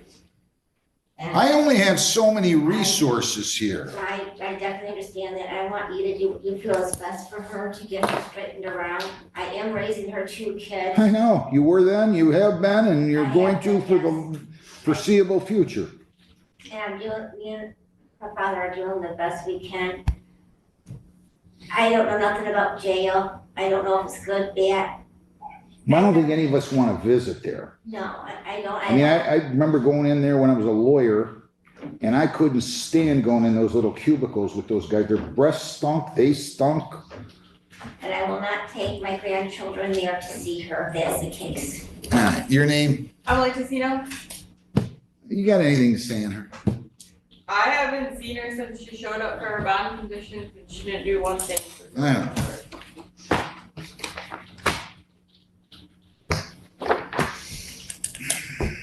Lisa, do you have, how many days credit does she have coming? Can you tell me? Well, I don't listen to anything you have to say, Mr. Gay. I'm sorry, I just, as far as credit, I know she told me that she was incarcerated she just got out, I believe, on Tuesday, incarcerated for 5 days. Yeah, in my case, I arraigned her on May 16th. When did you get out? First day, Your Honor. Today's the 22nd. So she got out the 20th. So she's got 5 days credit coming from that. And she's got 8 days credit total coming, I think. I don't see anything else. They're gonna cancel the bond conditions out, Lisa.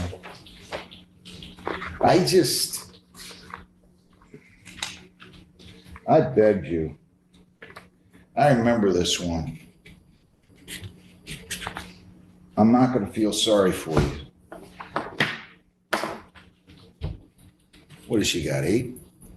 That's all. I do remember she was in custody when she got referred for sobriety court, but I don't see anything in the file to tell me how long she was, if I'm honest. So I don't want to guess. How much does she owe, Lisa? Can you tell me? 600.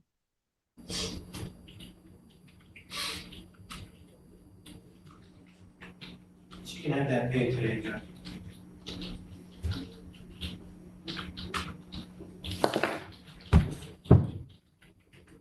Sometimes people force us to do things we don't want to do. You need to straighten out your life. 200 fines, 300 costs, 75 victims' rights fee, $50 justice assessment, 6 1/4 in 60 days. You'll pay 30 more, or you'll serve 30 more if you don't pay your fines. Credit 8. So she's going to serve 52 days. If she pays her 6 1/4 today, you have 21 days to appeal. 14 days to apply for a court-appointed lawyer for purposes of appeal. I wish you would have listened to me. Good luck. Have a seat. No, you're gonna have to see it.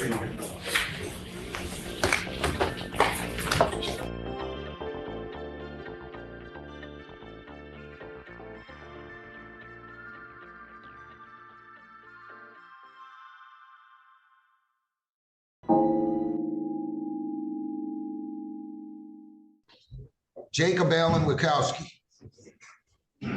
25W700782. I don't think I have any more cases other than this one, right? This is the last one. Just have a seat right here at the table. Right here. You and your attorney right here. All right. Sir, your name?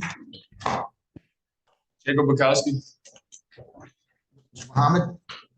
Good morning, Your Honor. Mohammed on behalf of the people. Mr. Humphreys? James Humphreys, P 38930, on behalf of Mr. Wachowski. I still got you by a few numbers, Mr. Humphreys. Lieutenant, your name? Lieutenant David Toller, what do you please? All right, we have a preliminary exam scheduled today, and we have 3 counts of assault resistant obstructing officer two of which caused injury, one Officer Perry, one Officer Timmons, and then the other one's just a simple assault R&O with Officer Emery, listed complainant. So with that, are there any preliminary matters, Mr. Mohammed? Judge, I would request a mutual order of sequestration. All right, any objection, Mr. Humphries? No. And request an exception for the officer in charge. All right, all witnesses with the exception of the defendant and officer in charge must leave the courtroom immediately. This is your first witness, I presume? Yes, Judge, and one final thing, there was a plea offer made in this case. Misdemeanor pleas, they were not accepted. Just wanted to put that on the record. Okay. And the people call Officer Thomas Timmis. Okay, come on up, officer.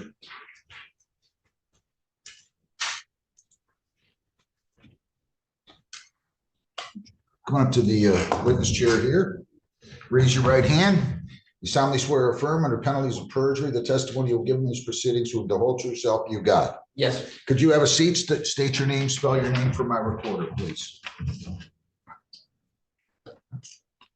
Officer Thomas Timmis, THOMAS, TIMMIS. Thank you.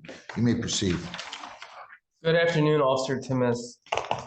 Are you currently employed? Yes. And who's your employer? The city of Woodhaven. And in what capacity are you employed there? I'm a uniformed patrolman. Okay, and were you working in that capacity on January 11th, 2025 as a police officer? Yes. And did you work that date by yourself or with a partner or partners? I was a two-man car that night. I was assigned with Officer Emery. Officer who? Emery. Okay. And on that day of January 11th, 2025, did you work in full uniform or modified uniform? Full uniform. Okay, and on that day, did you operate a scout vehicle or did you work foot patrol? I was in a vehicle. Okay, is that scout vehicle fully marked or semi-marked? It's marked. I'm sorry? It's marked. It's a marked unit. Fully marked or semi-marked? Fully. Okay, and on that day of January 11th, 2025, did your duties as a police officer take you at or near the location of 22051 West Road? Yes. Is that located in the city of Woodhaven, County of Wayne? Yes. Okay, and while at or near that location, did something draw your attention? Yes, I saw somebody wearing dark clothing and a backpack walk directly across the road where there's no crosswalk. Okay, and what about that individual drew your attention? It was about 3:30 in the morning. There weren't really much anybody around. It was just after a heavy snowfall blizzard. So he's the only real activity in the area. Okay, and what did you do upon that observation? I continued to observe him. He walked closer to our patrol car. I got out on foot and asked him to stop and identify himself. You I'm what? sorry, you asked us what? I asked the male that crossed the road that I observed cross the road to stop and identify himself. Why did you do that? He committed a civil infraction in my presence. What was a civil infraction? He was walking in the middle of the road. Okay, so is walking in the middle of the road a civil infraction? Yes. Okay, was there a sidewalk provided? Yes. Okay, and can you describe the surrounding area? Was there, you said there was a blizzard? The blizzard had just let up, so it was, the snow was calmed down, but it was lots of snow. Okay, and was it easy to identify a sidewalk based on your observations? No, because like I said, there was a heavy snowfall, so. Okay, all right. Based on that, what did you do? So did you approach the individual? I did. I approached him on foot. Okay, that individual, do you see that person in the courtroom today? Yes, he's sitting directly behind you. Okay. Can you please point out an article of clothing that individual is wearing? He's got a, looks like a black hood.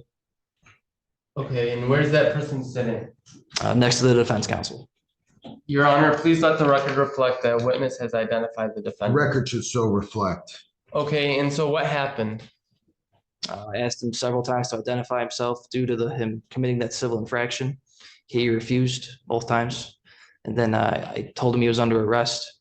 Why was he under arrest? For not identifying himself. Is that an arrestable offense? It is. Okay, and so what happened next? I went to grab a hold of his left arm, and then he started taking a defensive stance, kind of tensed up, and we kind of went round and round and round until we were able to get him on the ground. He wouldn't put his hands behind his back. He held his right arm under himself, so we couldn't handcuff him. We gave him several orders to stop and give us his hands. He So when refused. you indicated you gave several orders to stop, Yes, what did you say, if you recall? stop, you're under arrest, put your hand behind your back. Okay, did he comply with those requests? No. Okay, and then what happened? He was able to stand up a couple times. We were able to bring him back down. Like I said, the conditions are very snowy, so we're slipping and sliding everywhere while we're trying to gain control over him. One of the times he was able to break free of my grasp. My right hand was around his left wrist, and my thumb was subsequently bent backward. And then more officers were requested to the scene, and we were eventually able to get him into handcuffs. Okay. And so did you sustain any injuries? Yes. To What my, injuries? my right thumb, it was sprained and swollen. Okay. Did you go to the hospital? Went to the urgent care. Okay. And what was the result of that? I had to wear a thumb splint for a couple days and wasn't allowed to go back to work. Okay, how long were you out of work?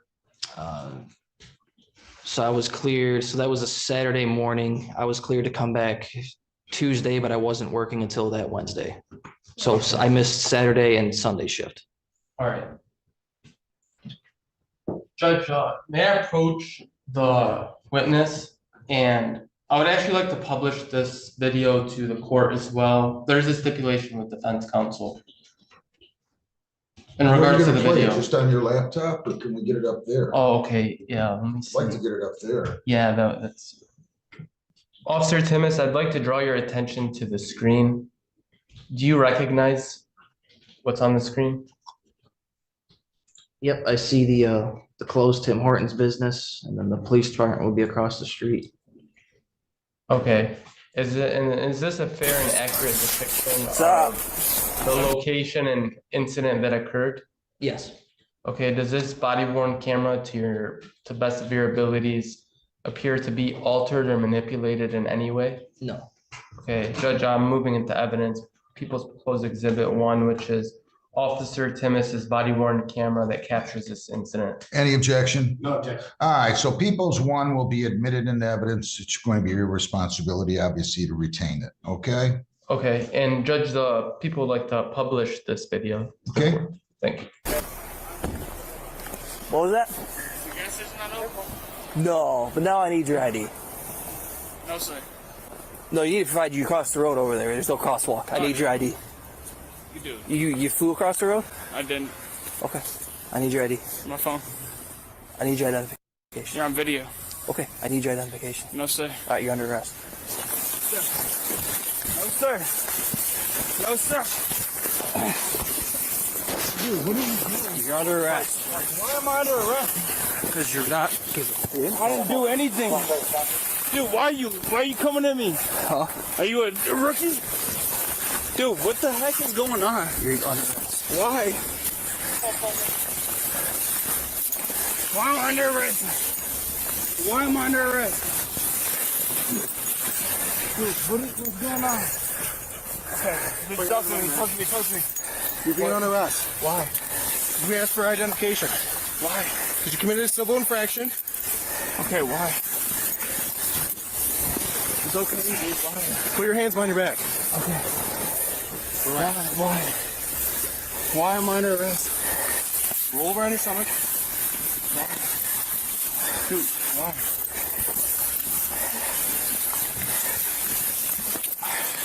We tell you to get up? Why, dude? Take your time. Yep.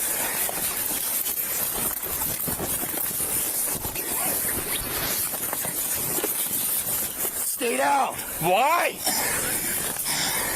I didn't do nothing wrong. You guys are fucking up my whole life. You guys are really messing up my whole life. And you feel cool with it. Where you wanna go? Okay, I'm going to county. Fun. Don't push my fucking neck, nigga. Lay down. The fuck you think you are, man? Why are you doing this? I'm trying to walk home from work. I work till 12:30 in the morning. My name is Jacob. Break off that hamburger. I'll tell you my name, man. Okay, I got it. What's the hell? Dude,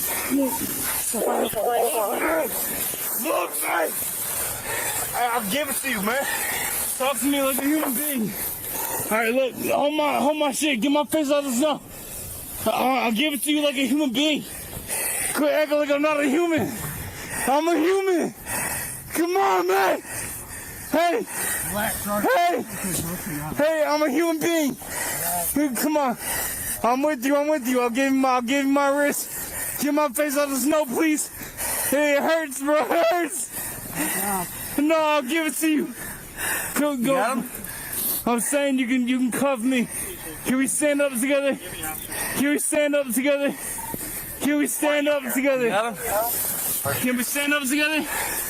Can we stand up together? Don't pull me up, bro. Quit acting like a bitch. Can you hold my hand? No, get up. Sit up. Dude, come on. Just grab my hand for a minute. Yeah. You guys are hurting me. You're actually hurting me. I'm doing it on purpose. You guys are gonna get a fucking bill for this shit. Come back, car.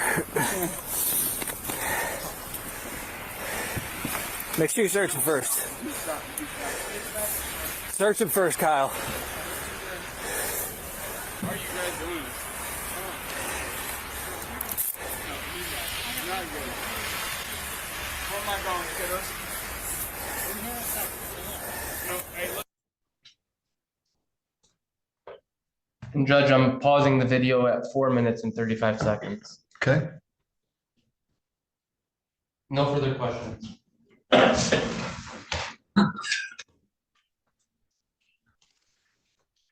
Good afternoon. Good afternoon, Counselor. Can I get your name again? Yep, Officer Thomas Timmis. And you said you were a police officer Yes, sir. working for the Woodhaven Police Department? Yes, sir. How long have you been a police officer? Been a police officer, sir. Yes. This will be coming up on 8 years. All 8 years with Woodhaven? No, sir. All right. How many years with Woodhaven? This will be my second year with Woodhaven.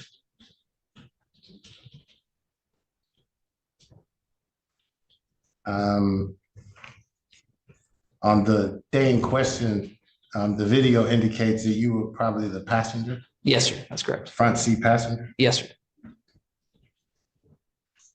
And did you go through the academy or did you go through some other MCOS process in order to become a certified police officer? Just the police academy. Police academy, okay. And part of that training, a lot of that training, it told you about the laws that you were going to be enforcing, correct? Correct, sir. All right. Tell me, what was the initial basis for your stopping of the gentleman? Yes, sir. He was across the street where there was no crosswalk, where there was a designated crosswalk just a little bit further down the road. So essentially jaywalking, right? Yes, sir.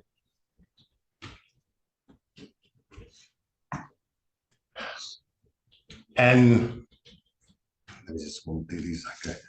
So this intersection, that corner that you're sitting on is the southwest corner, correct? Yes, Counselor. All right.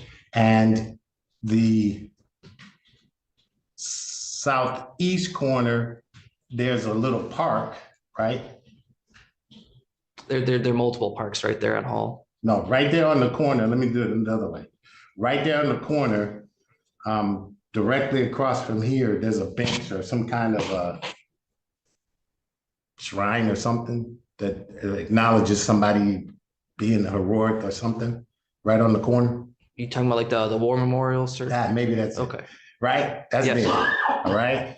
And you will agree that where your car is parked and where that is, it's pretty much directly across from one another, right? Diagonal, yes, yeah. And the area or the end of the street before you get in the West Road is still to your left.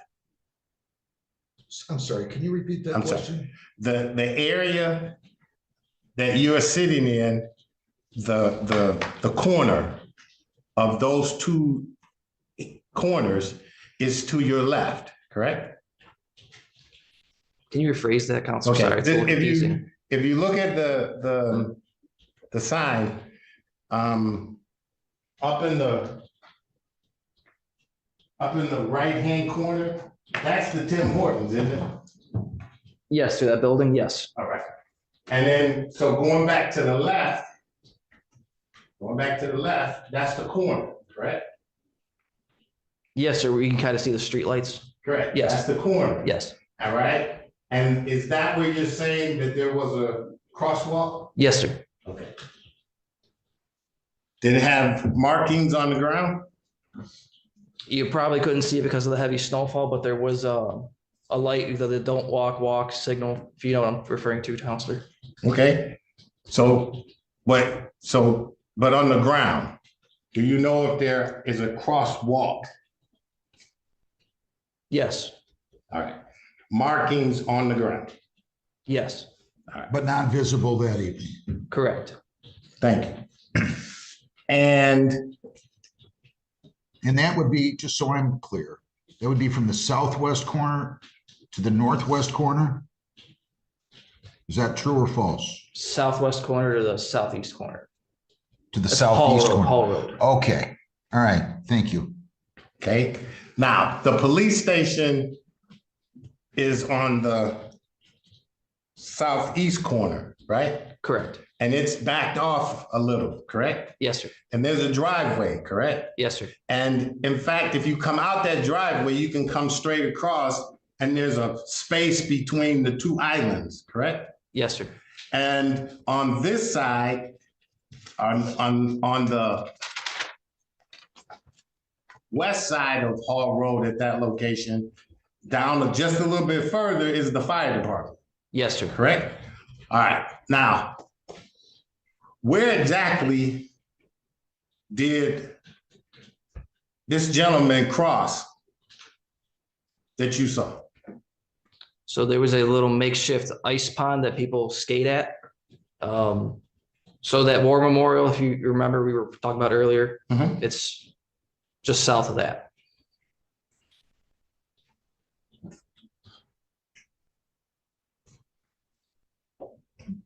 This was a BP station. I'm having a hard time getting my bearings, I think mostly because of the angle of that photo. That BP station is on what corner? Weston Hall Road. It's attached to a Tim Hortons.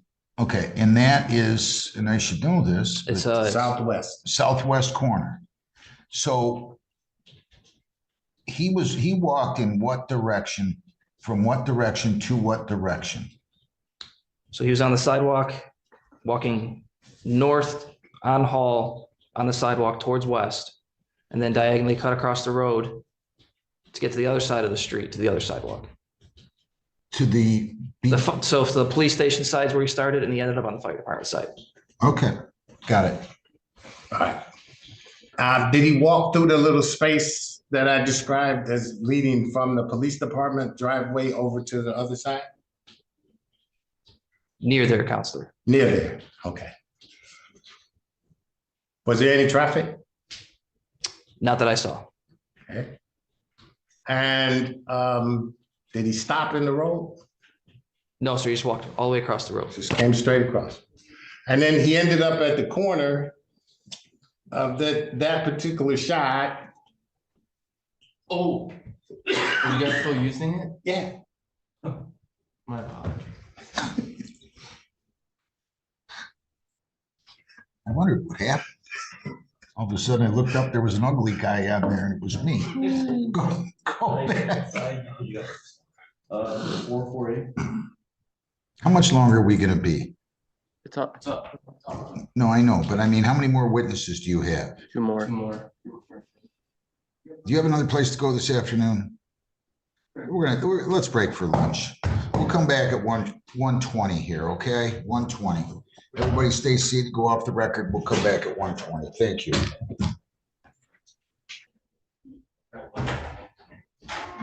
Stay seated.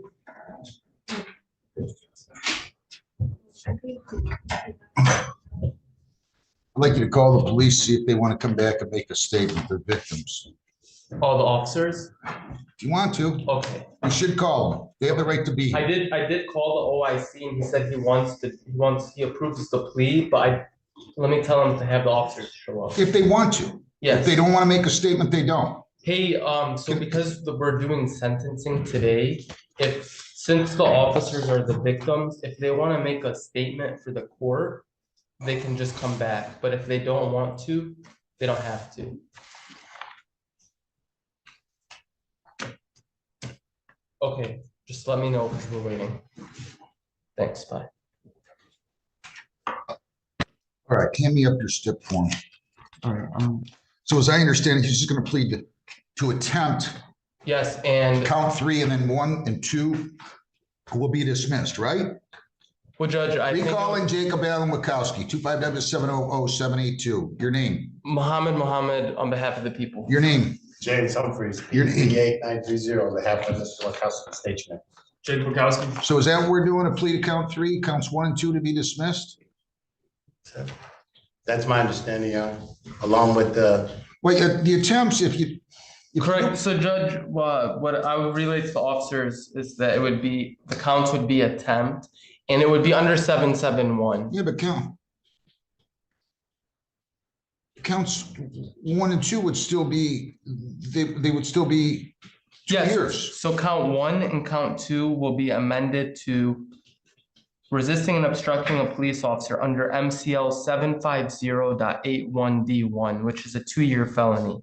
Then they would. I can't take a plea to that. I understand. And then it would go down a further step because we're making it an attempt, which makes it a 1-year misdemeanor. So you're just going to do attempt, assault, resist, and obstruct, but not causing injury. Correct. And you wanted to plead to 3 counts? Yes, under 771. That's the plea offer that I relayed to the OIC and got his approval. However, I can contact him again if the court gives me just a brief moment. Go call him. Thanks. Right, but my understanding was that it would just be count 3, period. And that would be attempt and then you would. That's what my understanding was, but he's leaving, so let's cut it out. Go back off the record. Judge, apparently one of the officers that was testifying wants to make a statement. Okay, bring them back here. Yeah, they're on their way. Are we still doing you're doing 1 count? I'll just get their, yes, just give me a. So he's just going to plead to attempt on count 3, right? Well, Judge, just 1 moment. You don't want to. All right. Do whatever you want to do. It's up to you guys. Yes, we're gonna dismiss 2 of them. I got approval. All right. You got it written up? Yes. I want Mr. Wachowski to sign it. Back on record. People against Jacob Allen Wachowski, 25W700782. Mr. Wachowski, stand up, state your name. Jacob Wachowski. Mr. Humphreys. James Humphreys. Mohammed on behalf of the people. Okay, so this can be a dismissal of count 3. Defendant's going to plead guilty to count 2. You gotta learn how to fill these out a little better. Attempt. R&O, which is resisting Say no injury, and then cite this to 771.1, and he didn't sign the advice of rights either.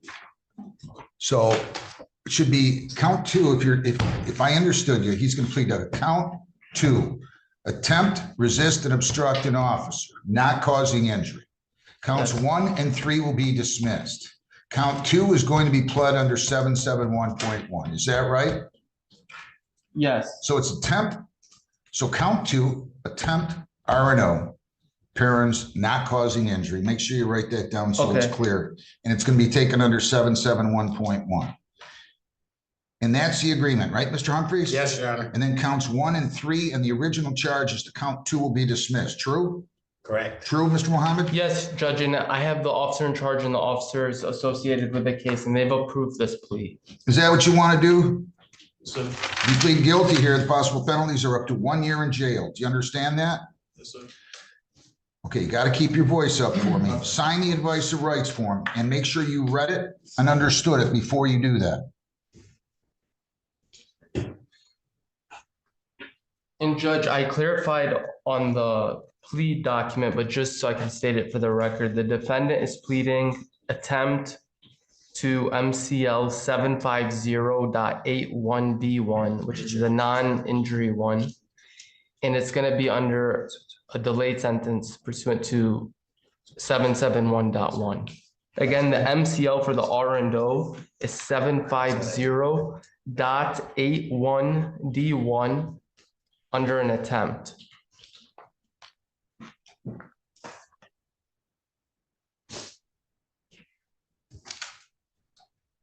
All right, did you sign and read and understand the rights? Yes, sir. If you plead guilty, you'll be giving up all those rights and there will not be a hearing or a trial. Do you understand that? I do, sir. You understand all your rights? Yes, sir. Any questions on them? No, Your Honor. Is to count 2, the charge attempt assault, resisting, obstructing officer, how do you plead? Yes. Were you in the city of Woodhaven on January 11 of 25 at or near 22051 West Road in Woodhaven? Yes, sir. What did you do? Did you refuse to obey a lawful command of an officer? I refused identification. All right, so he asked you to produce the identification, correct? Correct. And you refused to do that. Is that true? Yes, sir. And some kind of a scuffle ensued thereafter, right? Yes, sir. Right now, are you on probation or parole? No, sir. Anybody force you to plead guilty? No, Your Honor. So Lisa, we need to be clear. Count 2, I'm accepting the plea. I'm taking it under 771.1.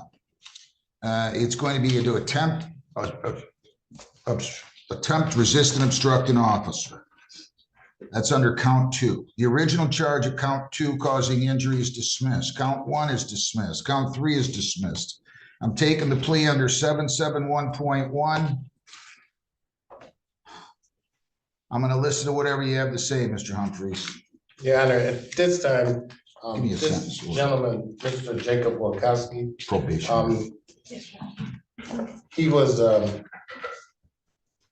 he was out at that time of the morning, having worked at the local restaurant, what's the name? At Applebee's. And he was trying to get home. And he didn't do anything. And unfortunately, that we had a snowstorm before, and there was at least 4 to 6 inches of snow on the ground. And him walking across the street, I don't think that was out of the ordinary for any person that would have been out trying to make it home. So, and the result, basically the result of what I believe we were able to see was that they were in snow and everybody was slipping and sliding, et cetera. And eventually they got him into custody, and that was it. Sir, anything you'd like to say? No, Your Honor. The 771 time period's up to me, right, Mr. Muhammad? Yes. Does the victim want to come forth? Yes, Judge. Come on up here, officer.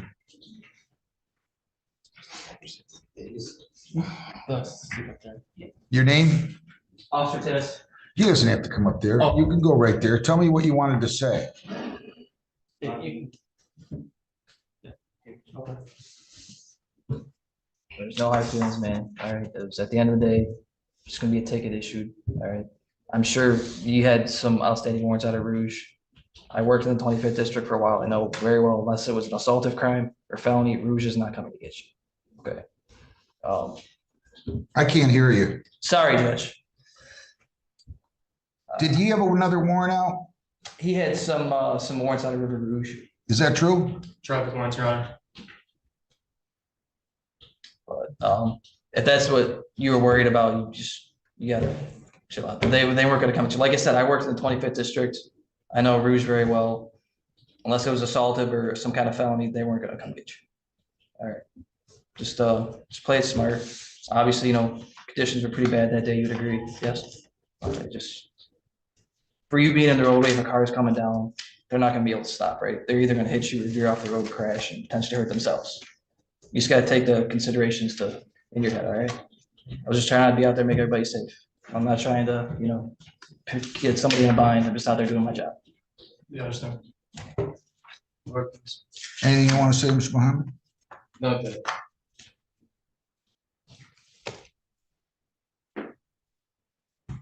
Mr. Wachowski? I don't know that I agree with why you were stopped.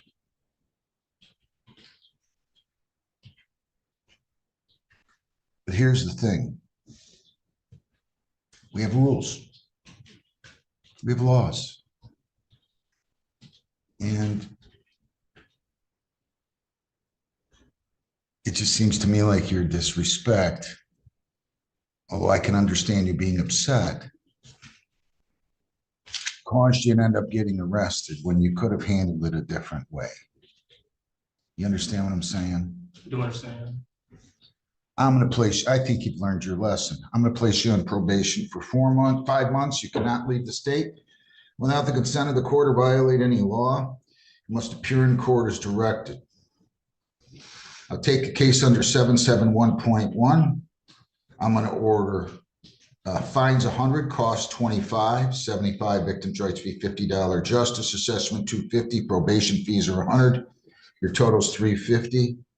1 day jail. Credit 1. Restitution, if any, is to be handled through civil litigation. You're going to pay $350. We're going to give you a review hearing date in 4 months or so. You'll come back. If you're clean, I'll dismiss. I'm going to set the review hearing for June the 24th. No. June the 3rd. June the 3rd at 8:30. You come back. If you're compliant, I'll dismiss. Okay, can you pay that today? Not today, Your Honor, but I should be able to in the next couple of weeks at least. I'll just give you until February the 28th, fair? If you don't have the money, call the court, we'll go on Zoom. I'll be glad to give you an extension, okay? Anything else, Mr. Muhammad? No, thank you. I'd like to speak with you and the officers, please. Have a good day. Good luck. Yeah.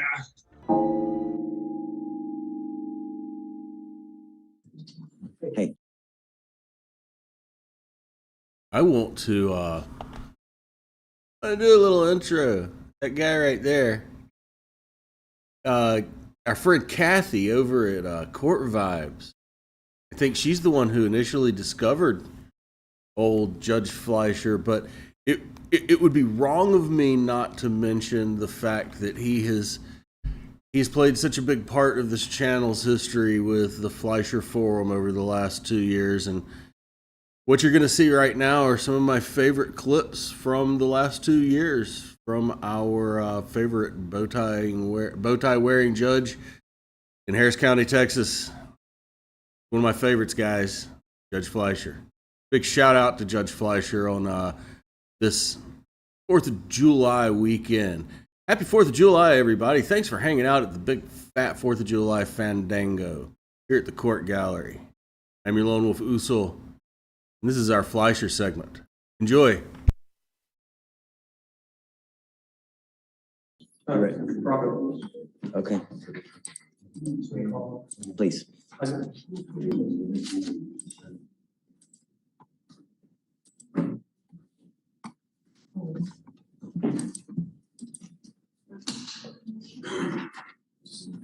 need your help.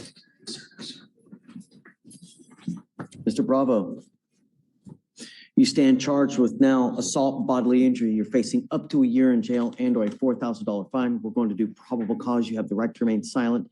Anything you say can or will be used against you. You have the right to have an attorney present during questions and interviews with the state of Texas. If you cannot afford a lawyer, lawyer be appointed to represent you, sir.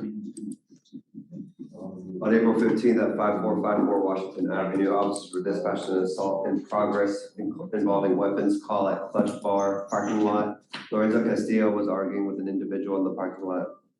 He's at, wait. He's at a bar? Parking lot.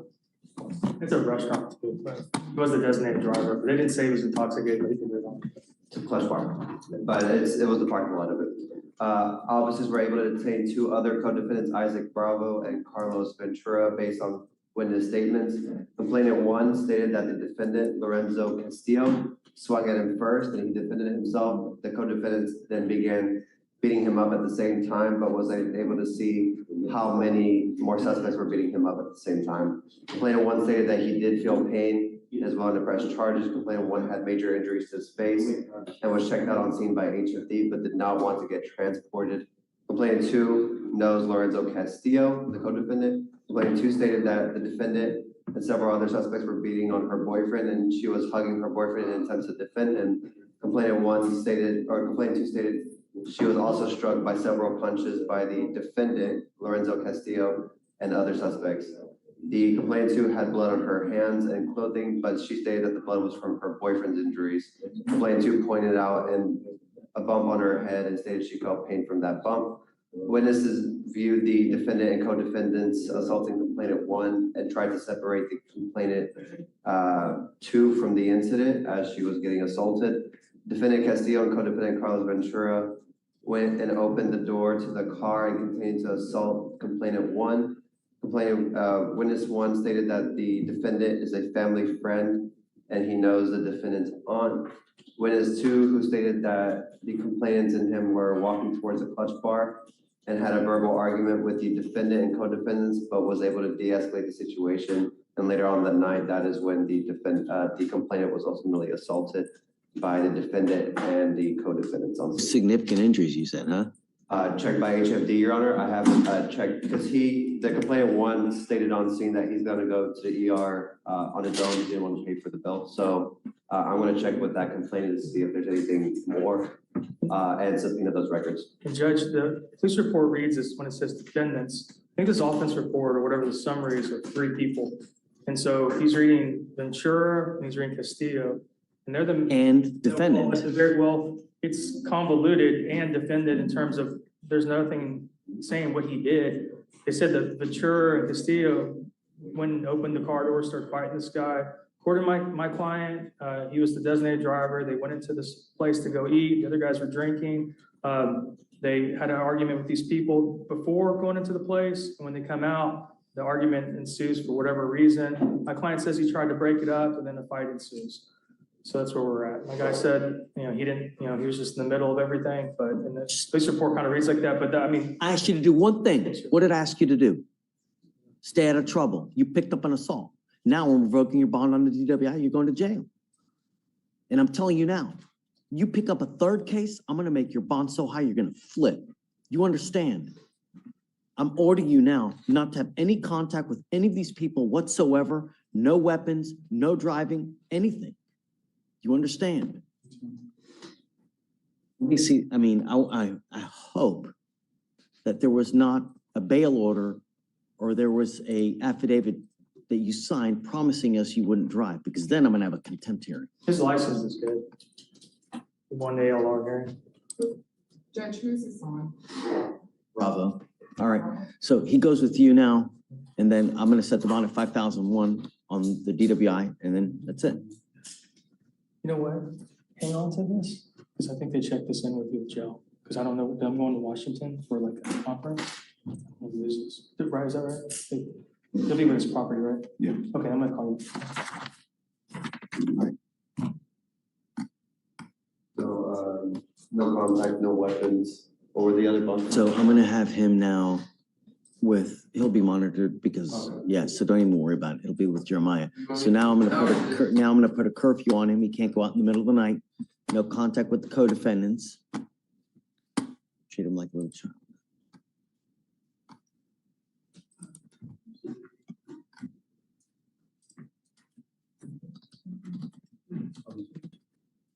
Ricardo. Approach. Hi. I'm approaching on Sammy Bueno. Is he in jail? He's in custody, Judge. Okay. This is one of those cases where it's, you know, there go I or something, I think is the. They're saying. alive? I'm sorry? That they're alive? No, it could be you, it could be me, you know, just one of those, I think that's a saying.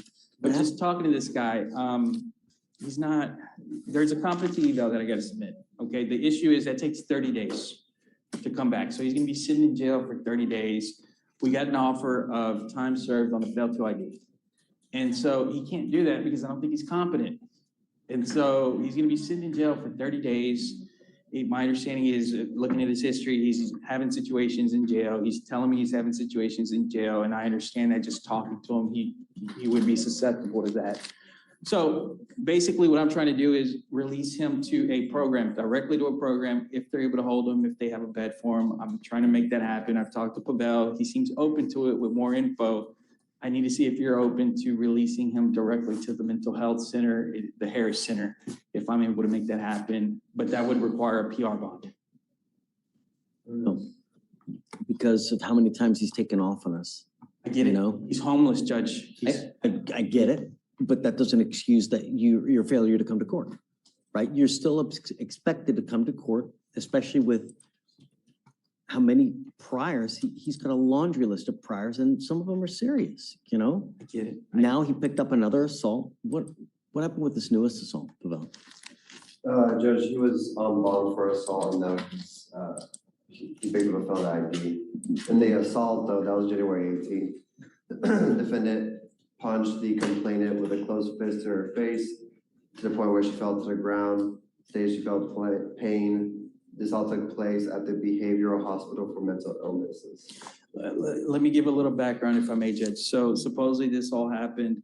He went to, first it's at a mental health. Hold on a second, hold on. Do you mind bringing him out? He needs to hear this. Yeah. What's his name? Sammy Bueno. And Judge, actually, you weren't here. Trinidad was here at the time. So Trinidad was originally on the ABI. When we were here, he was out on bond. He showed up, he sat here, and he had some concerns for his mental health because he was making comments at the time. So, like what kind of comments? Suicidal comments.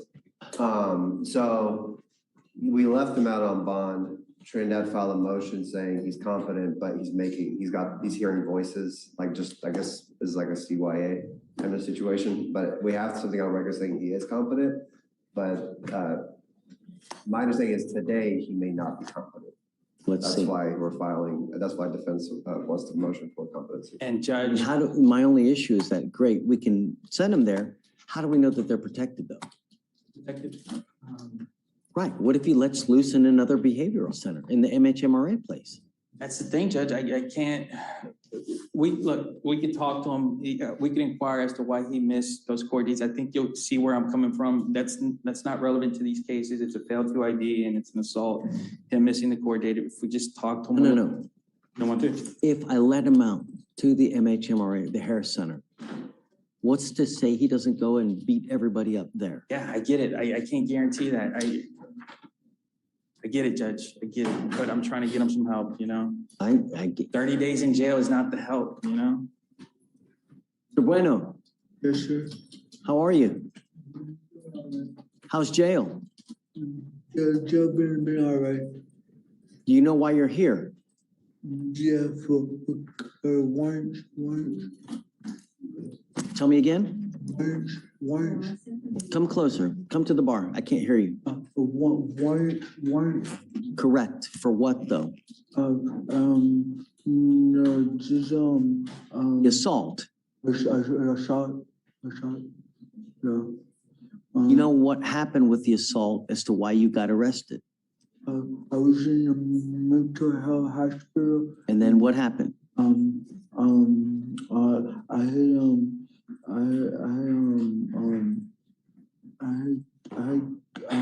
Judge. No, he's getting it. You're doing great, Mr. Bueno. You're doing fantastic. Judge, this may go into. My point is that I got hungry, and I asked the lady Is the guy for some food? Judge, this is going into. Okay, Mr. Bueno, your lawyer here, Mr. Laredo, wants to get you into the Harris Center to get you help. My fear is that if we do that, another assault will occur. And I do not want that to happen. The reason you are here is because no self-control. You must exercise self-control. Do you understand? That's why you are in jail. Because when you get angry, you start going like this. And that's not what we do. Do you understand? How do I know if we take you to the Harris Center that it's not going to happen again?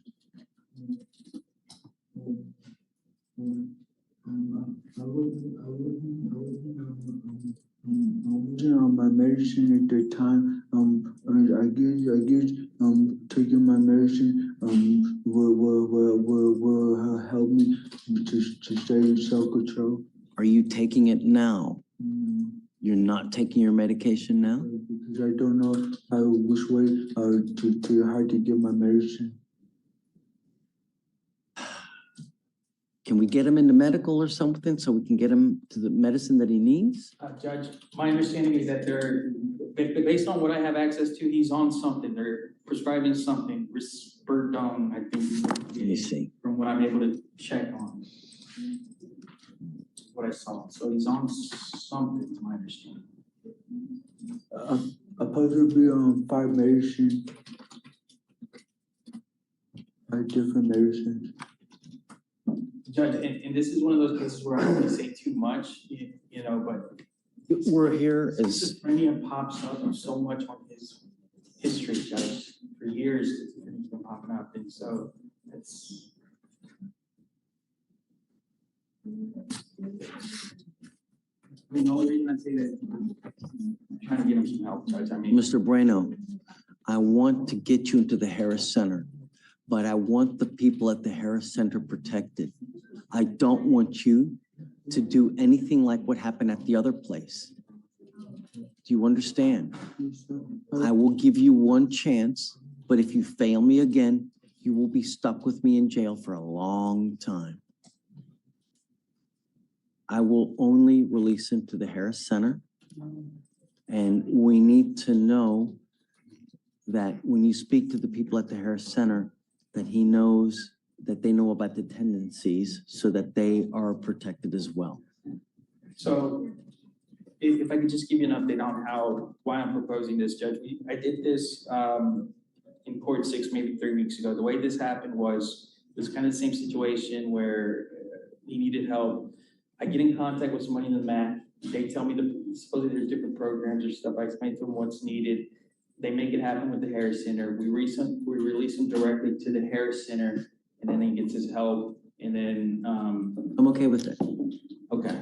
And but like I said, only if he gets released to them and they pick him up and they take him directly there.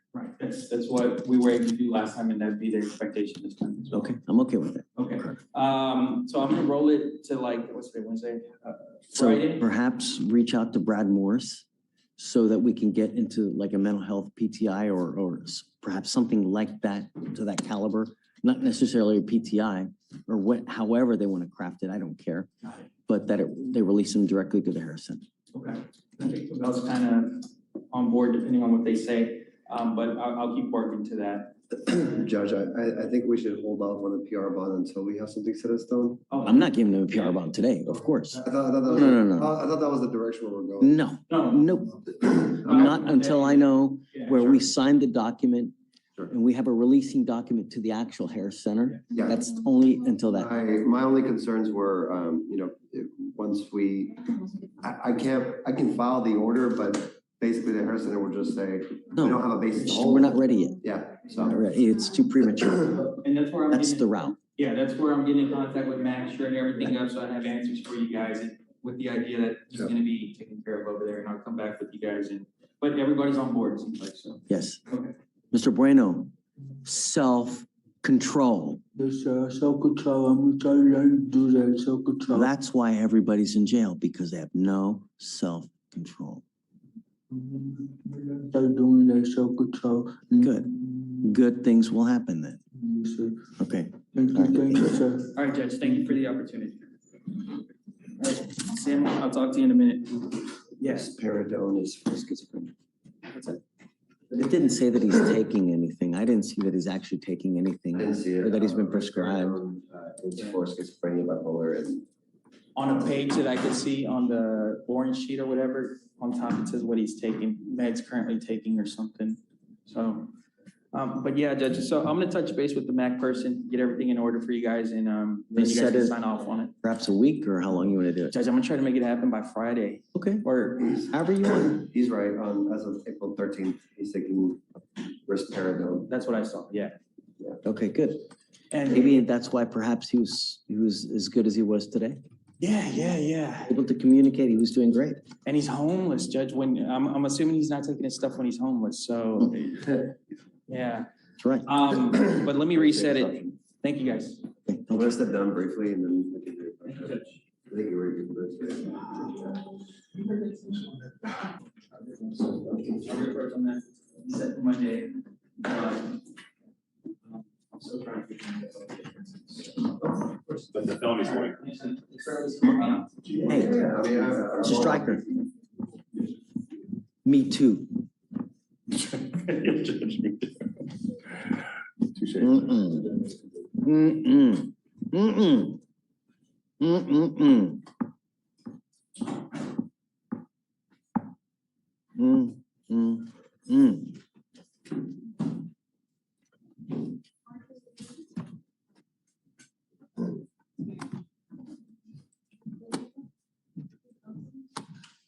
He has no control over the felony.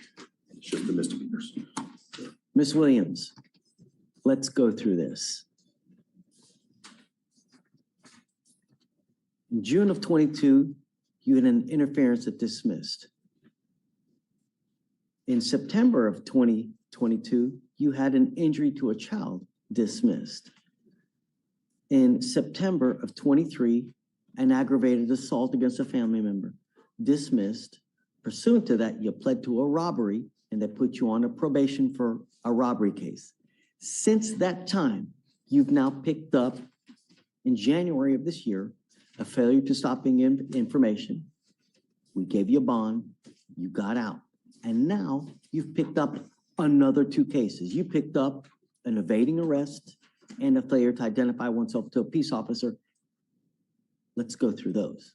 Do you mind going through probable cause on the 2 newest cases, please? Yes, Your Honor. So on these cases, on April 13, 2024, officers were dispatched to an assault in Harris County, Texas. Officers arrived and observed a large crowd of people in the parking lot. Officer observed defendant to be walking away from the scene. Officer told defendant to stay at the location. Officer then spoke to an individual who stated 2 girls jumped her, and she got video of it. Complainant pointed out the defendant and stated she is one of the girls who jumped her. Defendant began to walk away again. Officer told defendant to stop, and defendant began running away from the officer. Officer chased defendant. Defendant ran 100 feet before being caught. Defendant then gave the name of her sister. At JVC, officer read the defendant's prints that came back to the defendant. The warrant for arrest for the FSGI. So she had the warrant out. She had a warrant, I believe, for the.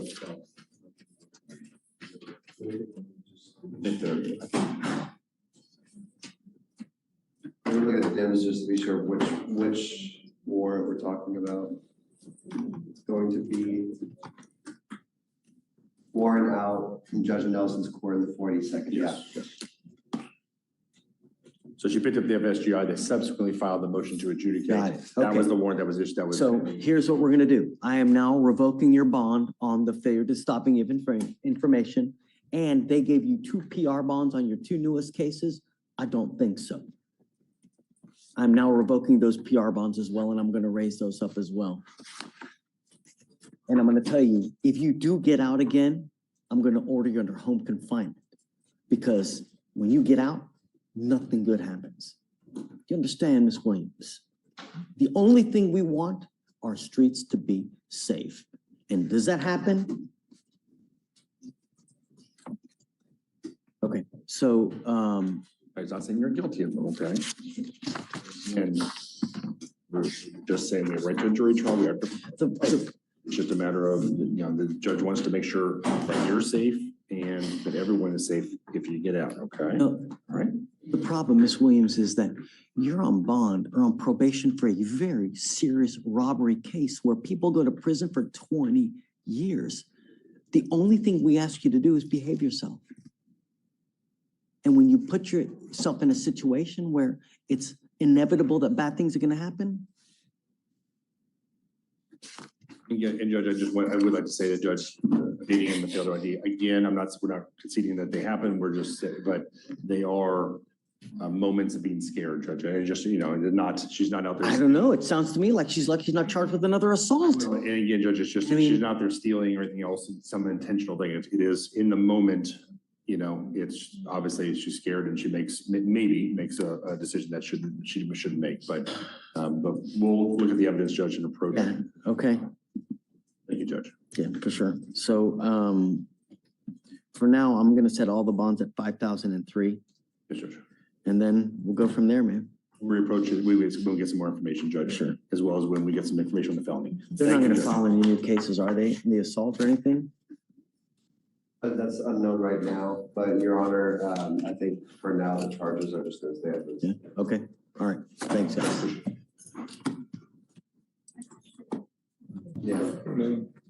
¿Qué tal? Solo mire, fácil le contestan en español. ¿Cuál es su nombre, señor? Antonio Vergara. Ok, solo mira para allá. Antonio Vergara. Vergara, Your Honor. Is it River? 27, we like boy. Got it. Vergara. Vergara. Ah, era ser Vergara. Yeah. Are we doing a plea, Marjorie? Yes, Your Honor. What time are we looking at? 21 days. Okay. Mr. Belgada, you're charged with burglary of a vehicle. You are facing up to a year in jail and or a $4,000 fine. You've worked out an agreement where they're offering you 21 days in jail with credit for the 22 days that you've done. You were giving up the right to a trial, right to compel witnesses to testify on your behalf, confront and cross-examine your accusers. If you are not a citizen, there are possible immigration consequences. You can be deported, excluded from the country, denied naturalization under federal law. You give up the right to appeal. Once you plead guilty, you can never change this. Do you understand? From now on, if you pick up any future cases, you will be facing a minimum of 90 days in jail. You must also understand that if you continue to pick up these burglary of a motor vehicle cases, they can use these to enhance you to a felony. And then you will be looking at serious time in prison. Not only that, you live in Texas. You mess with the wrong person, they're gonna shoot you dead. Like it happened 2 weeks ago. Do you understand? Yes. How do you plead to the offense, sir? Ofensa. Solo míralo, a él le dije, no me mira a mí, escuche muy bien. Guilty. Find you guilty. I will follow the agreement. Good luck to you, sir. Dígalo oficial. That's it.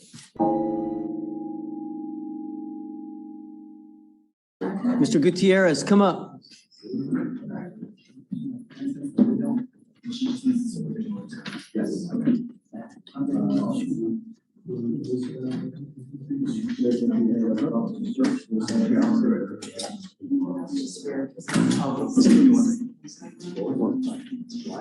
It's not a good morning.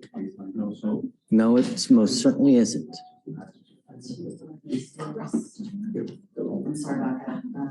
Let's go through your summary, Mr. Gutierrez. Sir. Client was placed on community supervision on 8/3/23. He was referred to IOP, SOP on 9/5/23. You were assigned to the SACC caseload on 9/6/23.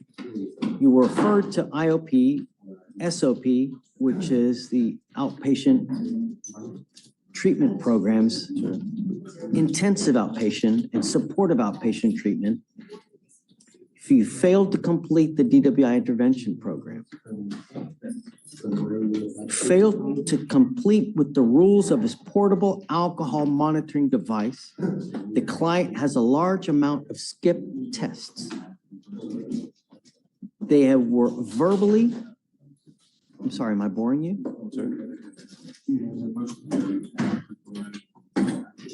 Verbally addressed to you by the probation officer on a repeated basis.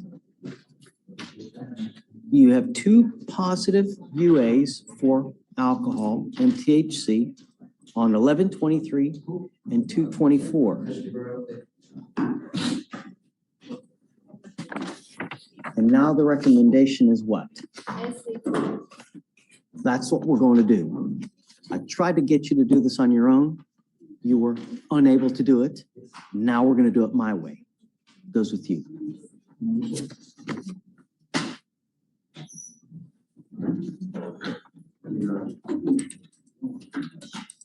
Ready for the first one? Yeah, let's rock and roll. All right, we're on page 2. Abo Kingsford. Come on up. You gonna do it? I emailed Dylan. Okay, Yeah. you got it. Kingsford Aibo. Good morning, sir. You were charged with assault of a family member. You're facing up to a year in jail and or a $4,000 fine. We're going to do probable cause. You have the right to remain silent. Anything you say can or will be used against you. You have the right to have an attorney present during questions and interviews with the state of Texas. If you cannot afford a lawyer will be appointed to represent you, sir. On April 15, 2024, in Harris County, officer dispatched to a disturbance call. Officer met with the complainant who was married to the now defendant. The defendant had been drinking in the evening and started an argument with the complainant, and while complainant was sitting in a chair, he pushed the complainant and scratched her arm, causing pain. Officer noted the complainant had a small cut on her arm.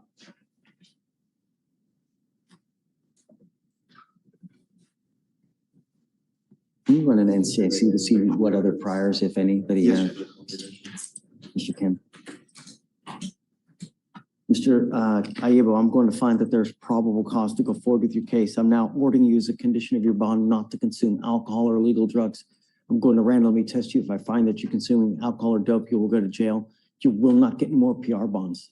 Do you understand? No, right, Judge. Okay. Do we know if she wants to have contact with him? No, we haven't had successful contact yet. There was one attempt about a week ago. Okay, I don't know if she wants to have contact with you, so until I know that she wants to talk to you, I'm ordering you not to have any contact with her. I'm also ordering you not to be in possession of any weapons. It looks like they didn't do a MOAB. So I'm entering in what's called a magistrate's order for emergency protection that identifies Victoria Aibo as a protected individual. You cannot commit family violence or an assault against this person, commit an act in furtherance of an offense under section 42.072 of the Texas Penal Code, which is the stalking statute. You cannot threaten, harass, use another person to communicate a threat or harassing behavior. You cannot be in possession of a weapon or go within 200 feet of where she lives or where she works. You understand? If you violate this court order, the state can and will file a violation of a protective order against you. And that's one of the worst cases that you can pick up. Tell me, what do you do for a living, sir? Warehouse lead, civil logistic. How much money do you make a month? Well, it depends, because right now, our hours is so now, so we're making 35 hours. So I'm going home with $560 a week. So you make around, give or take, $2,000 a month? Yes. Do you have any children? No. Can you afford a lawyer, sir?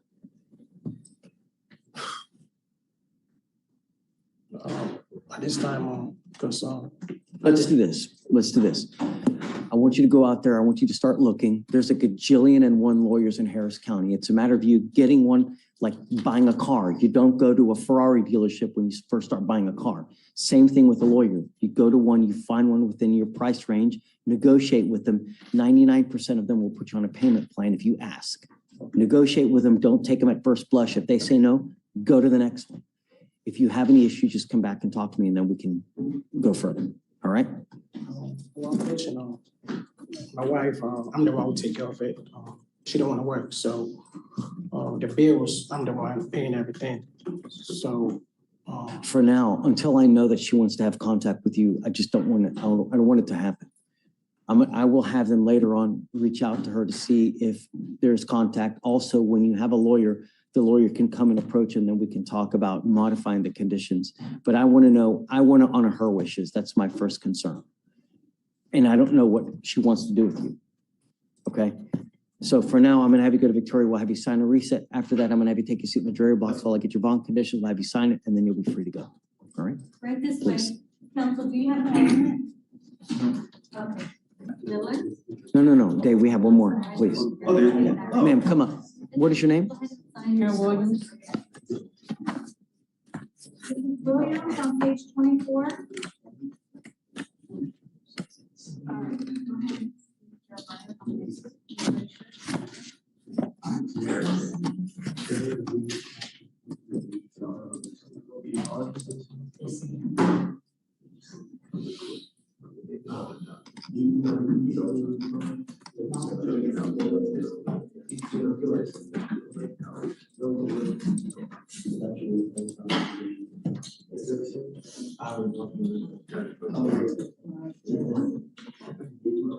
And do you have a lawyer? Paper, I do, yeah. The last Your time, case is nearly 400 days old. You've taken off multiple times. I am not happy with you, man. The next time you skip out on me, I'm gonna make your bond so high, you're gonna flip. Do you understand?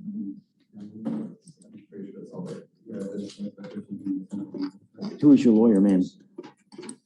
Garcia. Okay.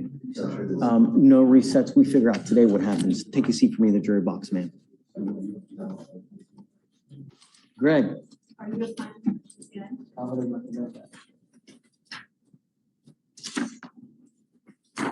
Hey, Judge, how are you? Hey, bud. What's up? Hey, I just have this case today, so I'm jumping on, but we already took care of my Alexis Kidder, right? Okay, so my other case is Brittany Gillardoni. She is in custody. I don't see that a rip call has been done, but I believe she's on probation, so I What was don't the know. last, Greg, what was the last name again? Gillardoni. I have a Gilladon. She's got an alias. It's Gillardoni. But yeah, she has an alias of Gilladon as well. It's, Oh, yeah, that's the AK. We have the AK. So she's on probation for felon in possession, possession less than a gram, and now she's picked up an assault. yes. The bond, our bond is set at 2,500. I don't know if she's made bond on the felony cases. Wait. Oh, she's got quite the history, man. Tell me, what do you want? I was just waiting to see what felony's doing. I mean, the rip call hadn't been done, so they haven't made a rec, which I understand, but The next setting date for the felony is 2/27 of 24, so that tells me they haven't done anything. She probably hasn't even made it up. Let's see if they've even filed a motion to revoke. It may be just. She attempted once, but she hasn't called back. Hey, look, they filed a motion to adjudicate in February of this year already once. They had another one in December.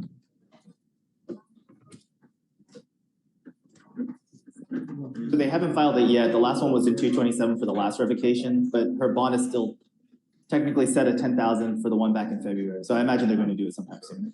Yeah, it's her third time, Greg, so do I do like a 2-week reset, Judge? yeah, I guess we'll do that. Okay.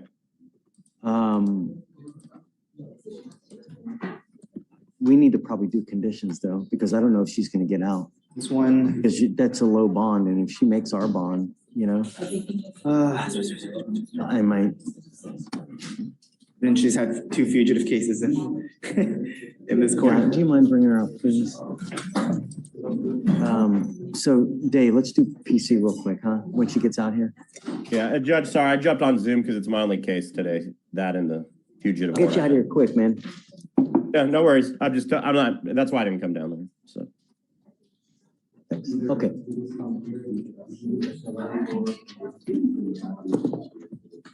Good morning, Ms. Gilardoni. Yes, sir. Good morning. How's jail? I guess we're not getting your attention. Come on up to the bar. I guess we're still not getting your attention.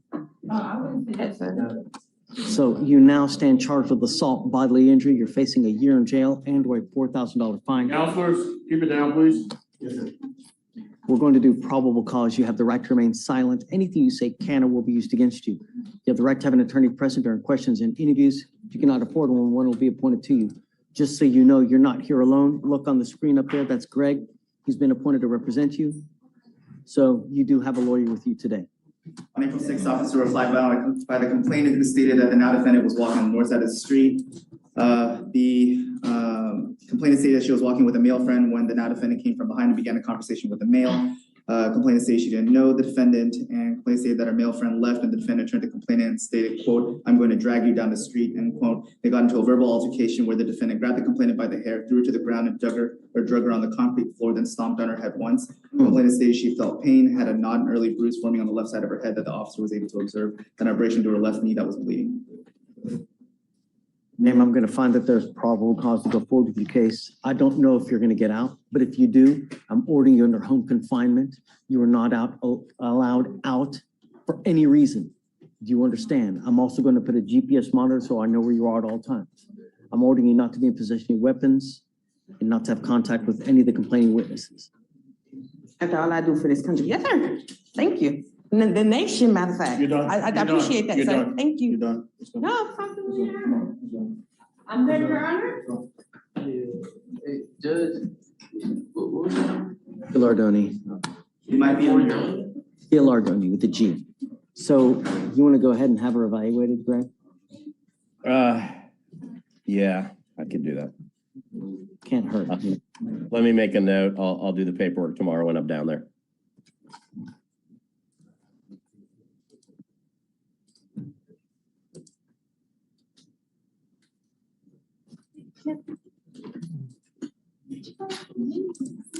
Do you want to do a longer reset then, Judge, if I file the? You have to do 30 days. Yeah, So let's do like 31 since I'm gonna file it tomorrow, 31 or 32? correct. Okay. Yeah, and I'll be honest, I don't know if a $2,500 bond is sufficient, man. I don't know that she'll A little make it. bit higher. She was on docket last time, so I don't know that she'll make it, Your Honor. Okay. Because she's been there, I think, a week, so. Dan, you ready? We have another rain. Okay, Ready? thank you, Judge. Thanks, Greg, you're the best. Hey, Luis. Selena Silva, come up.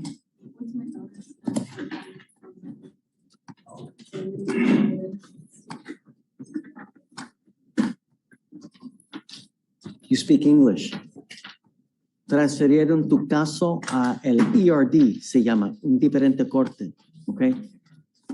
Hey, Victoria, what's the address for ERD? I know, but I need to give him the, I want to give him the address so he doesn't go to the wrong place. I think it's 1115 Congress. That's it? Yes, Judge. Okay. Is it 5th floor, 4th? Do you know? Ramona, what floor? Do you know? I believe 4th floor. But there's a sign right out in front. 4th floor, Judge. Oh yeah, they started putting in the elevators because people kept getting lost. Okay. Hey, does he have court today? 4:21.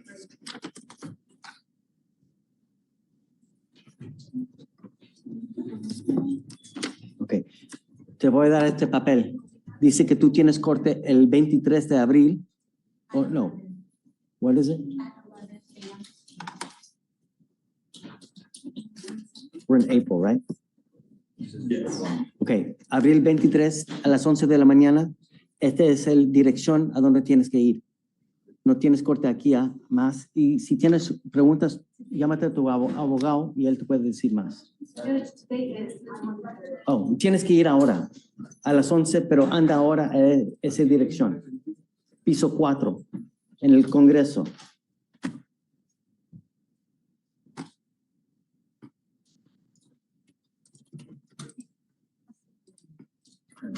Come up, Miss Williams. Okay.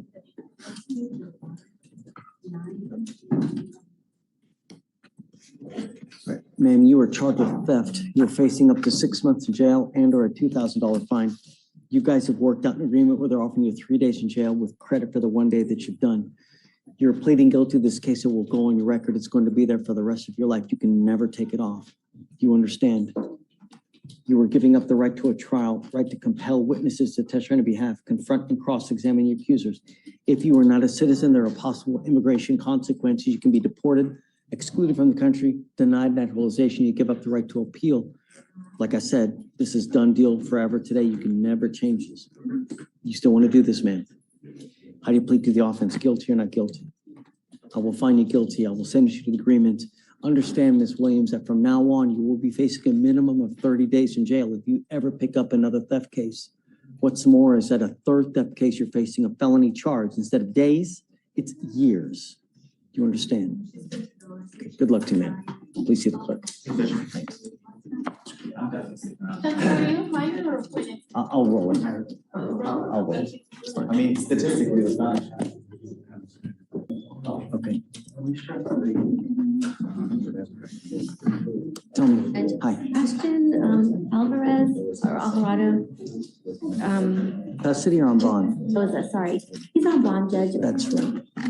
They came back positive. Correct. Where is he now? Yeah, we need to talk because I was going to revoke his bond because he tested positive. So I think that, guys, do you mind? Hey, Pavel, you mind guys stepping so I can come up, Mr. Espinoza? I talked to him briefly about drug test. He said he should be good in the next couple of weeks. No, he told me the last time, yesterday, in fact, that he had smoked like 2 or 3 weeks ago. Isn't that right? Yes, sir. Yes, sir. Yes, sir. When was the last time you smoked dope? No, I want a date because I'm going to test you. And I want to know if you, because I asked you yesterday to be honest with me. And if you test positive, I'm going to put you in jail. You told me that you had done it a couple weeks ago. I'm giving you the benefit of the doubt because of your arrest was a couple weeks ago. But I want to know because I ordered you to stop smoking dope. And if you did while you're on bond, you're going to stay with me. So I want a date. You get with Kavita. I want to know because within the next week and a half to 2 weeks, I'm going to test you. If you test positive, you'll end up staying with me. So talk to Kavita and let me know. Thank you, Judge. Thanks. My case was actually over a month ago, and We'll talk about your case. Okay, we'll talk about it. And that's a bad thing for you. Mr. Espinoza, I would get back into school so you could learn something. Because right now, you ain't got no knowledge.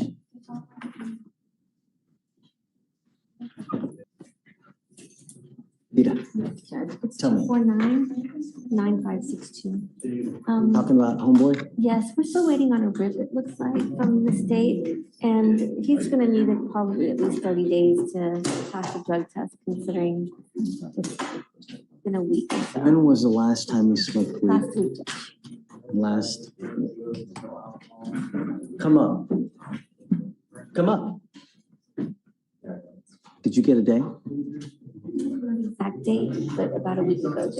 I'm gonna end up picking a date if you can't give me one. If you can't give her a good date, I'm gonna pick one for you. The last time you smoked weed. And let me make something abundantly clear to you, if you ever smoke again, you're going to jail for a long time. You understand? I am also making it a condition that you get a job. Go to Amazon. All you need is one leg and a partial heartbeat to get a job at Amazon. Get a job, or you will stay with me. Do you understand? Start paying child support, or you will stay with me. Say what I can. That's not good enough. What you can means nothing. That baby still needs to eat, not when it can eat. It eats 3 times a day, Mr. Espinoza. Hey, Get a job. So, what date are we coming back for him to take a drug test? A week ago, I guess he said, right? So, today's the 23rd, so let's just assume, I guess that's the 16th. Probably May 16th would be fine, Judge. That's a Thursday.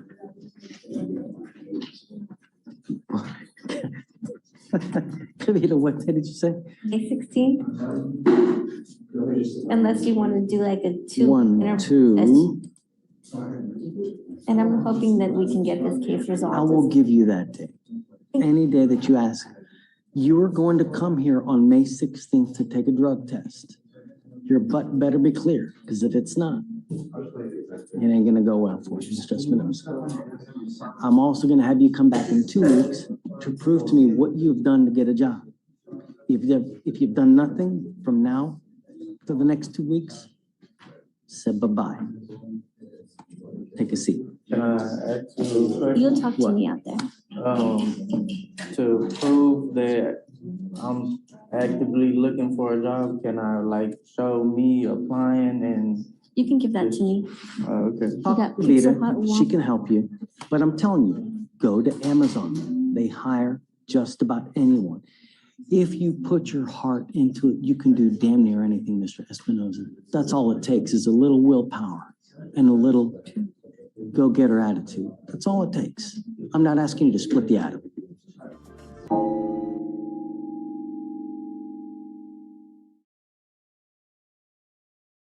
Melissa, you're a champ. Yes, you go, girl. Well, thank you. Hey, Judge, Lone Wolf's mom is in the chat. The clicking is making everyone go crazy. Let me see if I can move the, Karen.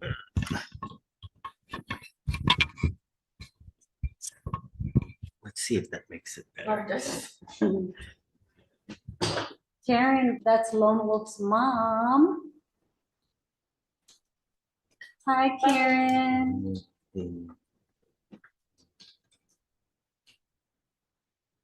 Ready? Okay, Mr. Stewart, come on up.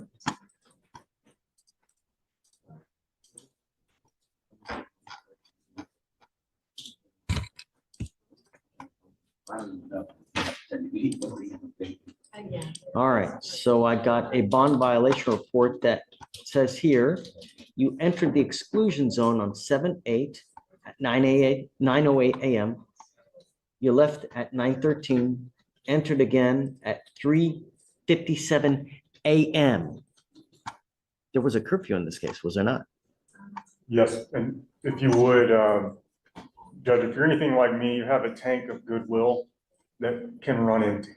And you've given us more than we deserve in this case. Hurricane Beryl, this was the height of when Hurricane Beryl was coming through the neighborhood. Who in their right mind is supposed to be out in a hurricane at 4 a.m?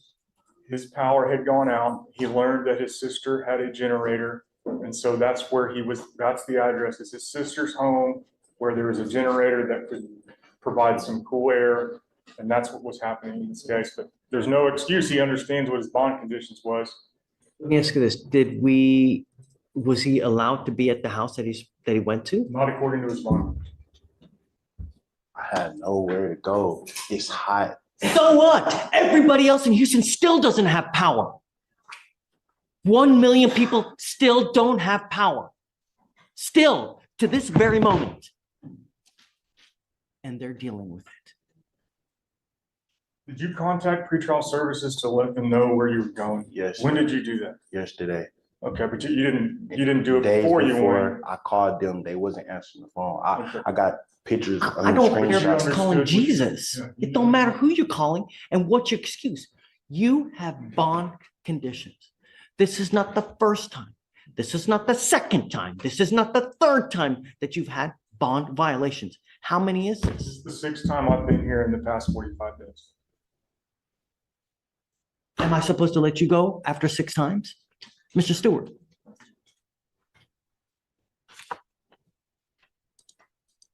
To be fair, the first time was my first appearance, so that was just a regular court date. You know, we all have to deal with very stressful situations. We are all under, we all deal with the stress, and really 1 million people still, or I gotta imagine it's hopefully less now, but still don't have lights. so many other people don't. Sure.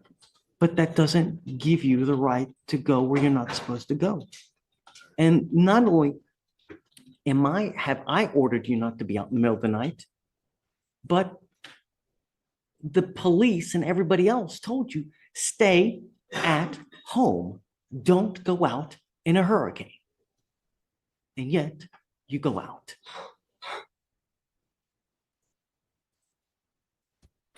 It's not goodwill. You know, I mean, Mr. Mercer, now it becomes enabling. That's what it does. And it tells him that if I let him go, it's okay. It's not. He still thinks he can do whatever he wants to do. I'm tired of coming in here and making excuses. What I've had to do is to remind myself. Look, if you want to withdraw from that case, you can withdraw and I'll appoint him a lawyer today. I'm not letting you go. It's not fair. Oh, Judge, I got asthma and allergies. I'm literally sweating bad. I couldn't even breathe in the house. Judge, I could not. Stay. No, I couldn't go nowhere else. I'm steady. I'm looking for a job. I can't find a job. It's hard. Everything is hard for me. Like literally everything is hard, Your Honor. Like I didn't have power either. I don't have air conditioning. I have a fish that I'm trying to save by sitting there bubbling water myself, trying to keep this fish alive. I don't have. So we all have things that we deal with. No, nothing. You wanna like I can't even charge. I barely can charge my ankle monitor. We have no power, like literally no power. Go somewhere else. You don't go to the house that you're forbidden. I don't have literally I don't have nowhere else to go. I don't have family out here. I only have one person out here, one other person out here, other than my mom. Literally. Judge, I'm not sure why the address was an exclusion zone. There's no victim in the case. It was an unlawful carry case. I don't know. If I would have caught that, I would have asked the judge to amend that order because it's his mother's and sister's house, and there was no reason to have that on the bond conditions. I don't understand why that was. Tell me about it, because I don't remember. It's now been so many cases and so much that I don't even remember anymore. On the first case, I don't know, which case are we, because there's. the weather case, so Okay. it's March 12, 2024. Officers were conducting a fugitive investigation for a wanted fugitive when they observed the defendant standing in front of an apartment in Harris County, Texas, with an AR pistol on his waistband. Rifle magazine was visible on the right side of his waist.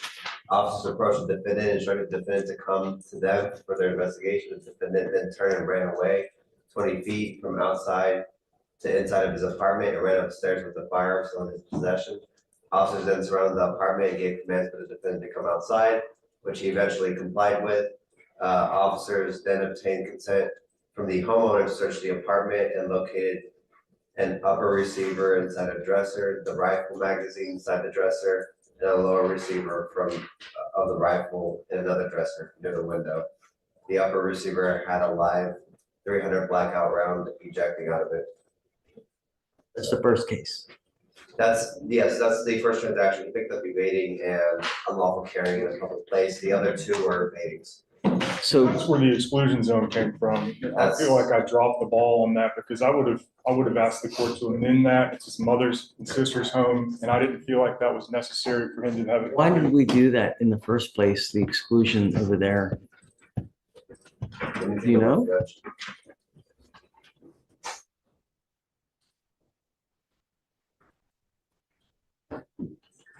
Judge, I don't believe it's something we requested because we didn't really rip anybody since there wasn't a victim in the case. But your mother and your sister stayed there? Yes, my sister stayed over there. Huh.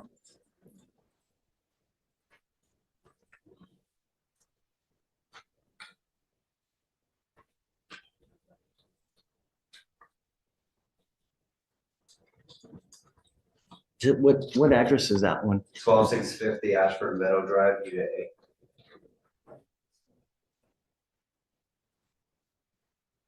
Says he shall not go to or within 500 feet of the 12600 Ashford Meadow Drive.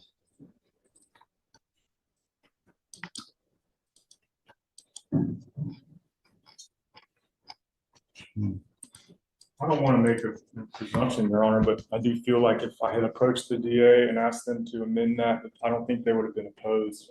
That's something that I should have done. And I'm with you. If I had done that. And Mr. Mercer, I'm with you, but he's still out at 4 a.m. You're still going out at 4 a.m. I was leaving the place I was at because me and my mom were panicking so much. And I had to go to went to my sister's house. You can ask my mom, you can call my sister, you can literally ask both of them. They'll tell you. Literally.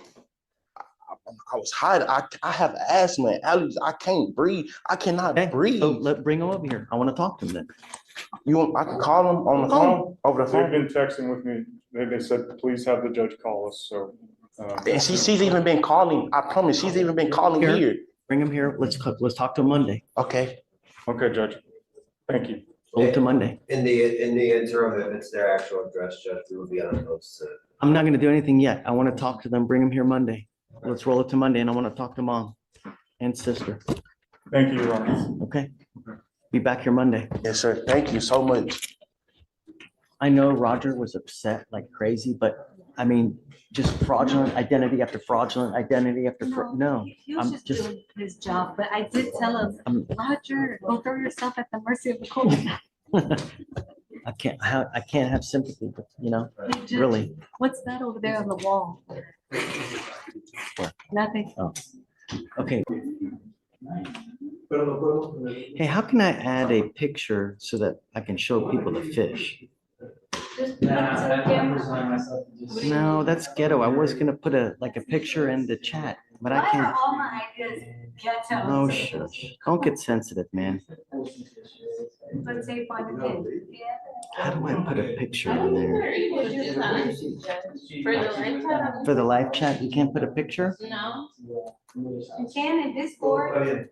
You're in the Captain's Discord. Post it in the Captain's Discord. I guess so. I'll try to show.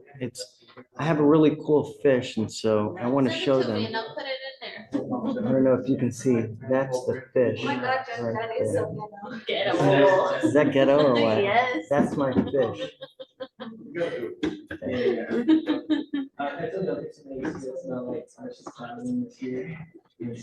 Anyways, who's ghetto? You. Shish. Okay. Yeah. Mr. Stewart, we were here Friday. Is mom here? He wanted to bring his mother and his sister. Please. Yeah. Are you able to,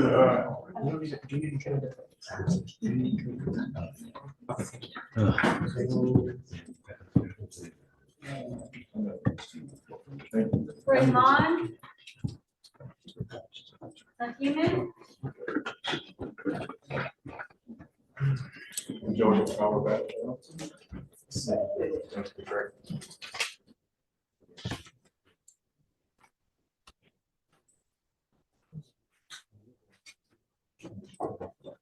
It's up to you.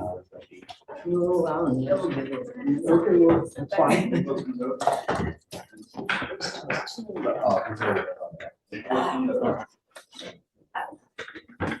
Everyone, keep it down, please. If you want to talk, go outside. Good morning. Thank you so much for coming. Are you mom? Okay, and you are a sister? Okay. How much do you know about Mr. Stewart? As far as all the cases that we have and how many charges he's picked up and of all the issues that we have, how much do you know?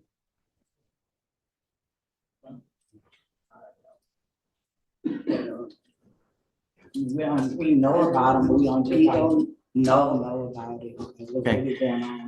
I am at wit's end with your son. I am up to here. We now have a total of 4 open cases. They're all the same. And the bond violations continue to happen over and over and over.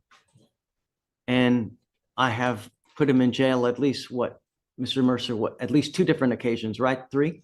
To try to get him to understand that we mean business. Someone keeps bonding him out and he continues to do what he wants to do. This last time I told him, I don't want you to do certain things. I didn't want him out in the middle of the night. It's one of my main concerns. Nothing good happens at 2 a.m, at 4 a.m, at all.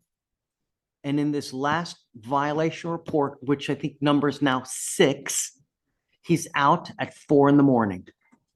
Came to my house, because he couldn't breathe. He has asthma asthma real bad. And bronchitis. And it's just, when it's hot.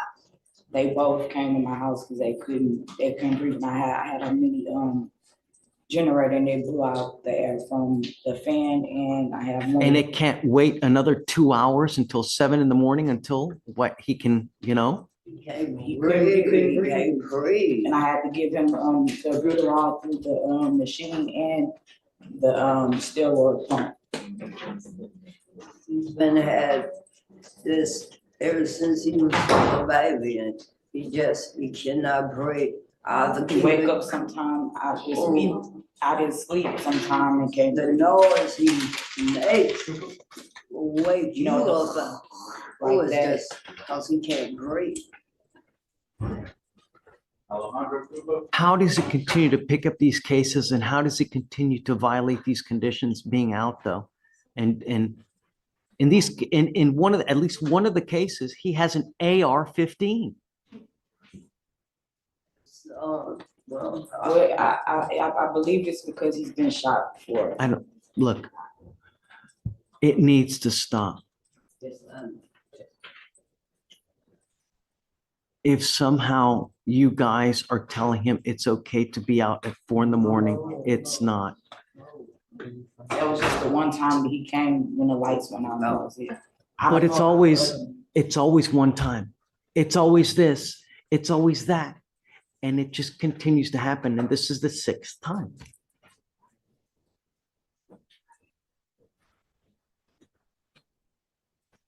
Who does he live with now? I just came back on Saturday evening, so he's back with me. He stays. Do you stay home all day? What do you do? Do you work? Just like, I've been on disability ever since 15, 16. I have neuropathy in my hands, Who else stays at the house? just me and him. And it affects my right side. Why, Mr. Mercer, why did we do the exclusion in the first place from the house? I don't remember. It must have been just a standard boilerplate thing that I overlooked or that the state overlooked. I didn't sign on until later on. I subbed in for somebody else. It was just where the incident occurred. There was no victim in the case. There's no danger to anyone in particular. I think it's just where they found him with the weapon. So I don't know, honestly. I think at the last setting, the state indicated that they would not oppose taking that out. Do you have any reason why we put the restriction on that particular address? Judge, I think that was a court condition, if I remember correctly, and on the allegations and stuff, it looks like he kind of trapped himself into that house and caused this whole standoff, and then because of the facts of the case, he didn't want to be around there until he had more information. But if it's his house, like I said, I'm not opposed to him. What is your address, ma'am? Well, I moved from over there to, The address is actually Her perfect. address. So that address is your That's the address. address he came to, but it's not the address where it occurred at. What the address where it occurred at is like way down the way. I live in the front, so she came to the front. she's a friend of the lady whose house he was at, some friend. Where it happened. And he ran into her, she was a friend of the family. He ran up to the lady that was the friend of the family house. I only have three things that I want. No weapons, no drugs, no alcohol. Actually, four things. Curfew, so he's not out in the middle of the night, and that he's a working man, so that he doesn't have too much time on his hands. That's the only thing I'm requiring from him. And I'm going to say this now, that it doesn't matter to me if he lives with you, sister. My only concern is that he's not out in the middle of the night and doesn't have a weapon. Okay? I'm going to let him go with you guys, but I'm going to tell you now, if I have any future violations, I'm going to set each of his bonds at $50,000. So is he allowed to come to my address? I don't think it's an issue. My only thing is I don't want him out in the middle of the night. We will put a curfew of 9 p.m. to 6 a.m. If he's out past any of those times, I'm telling you, I'm going to make his bond really, really high.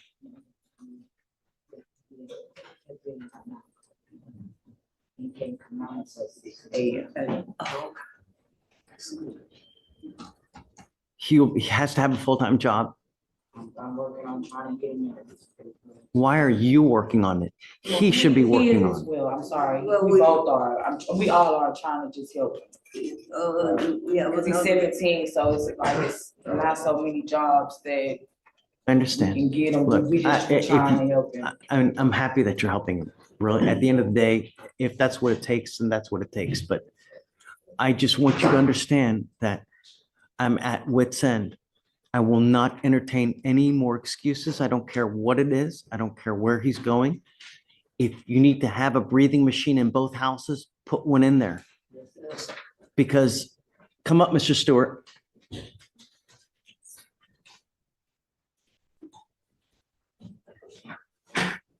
I'm going to take off the restriction that you can go to your sister's house. I mean, I don't care what house you're going to. Don't be out past curfew. Yes, sir. I don't care if you leave your charger at your sister's house and you have to go out at 9:05 to go get it somewhere else. The next time, and I'm going to make a notation clearly here of everything, because I'm not going to forget anything. The Yes, sir. next time, I don't care what your excuse is. I'm going to make your bond $250,000. Yes, sir. Do you understand me? Yes, sir. At some point, they're going to stop paying to get you out because they're wasting their money every single time, thousands of dollars to get you out for you to violate, to go right back in. Yes, sir. Do you understand? Yes, sir. You're on notice now. If you are going to go to a particular house, have your overnight bag that has everything in it, your phone, your charger, your albuterol, the machine you might need, have everything, because I will not entertain any excuses. Mr. Mercer, you're on notice now. I don't care what the excuse is. The next time he violates any condition, you know what's going to happen. Yes, sir. Okay? Yeah, we need to make So sure. the only conditions that we have now, get a job full-time, or be in school full-time. Sir. No weapons, no drugs, no alcohol, Sir. and no out past curfew. Yes, That's sir. it. Do we need to, I'll talk to pretrial services about Talk the with Tracy address. so that we iron everything out. And then that's it. Yes, sir. Thank you, Judge. I appreciate you. Okay.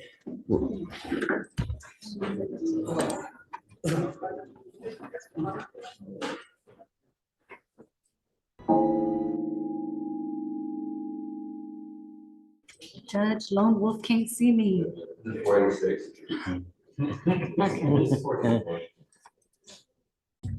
Okay, Reed, Golden, come on up.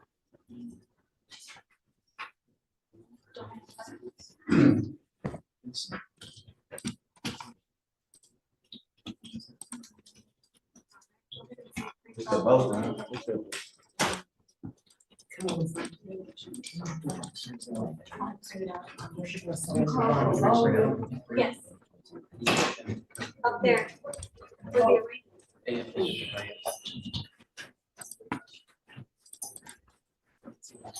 The chat's on again.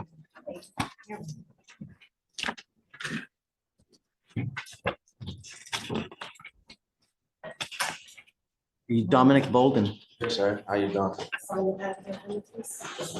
There's a co-defendant in this case, is there? What is the co-defendant's name?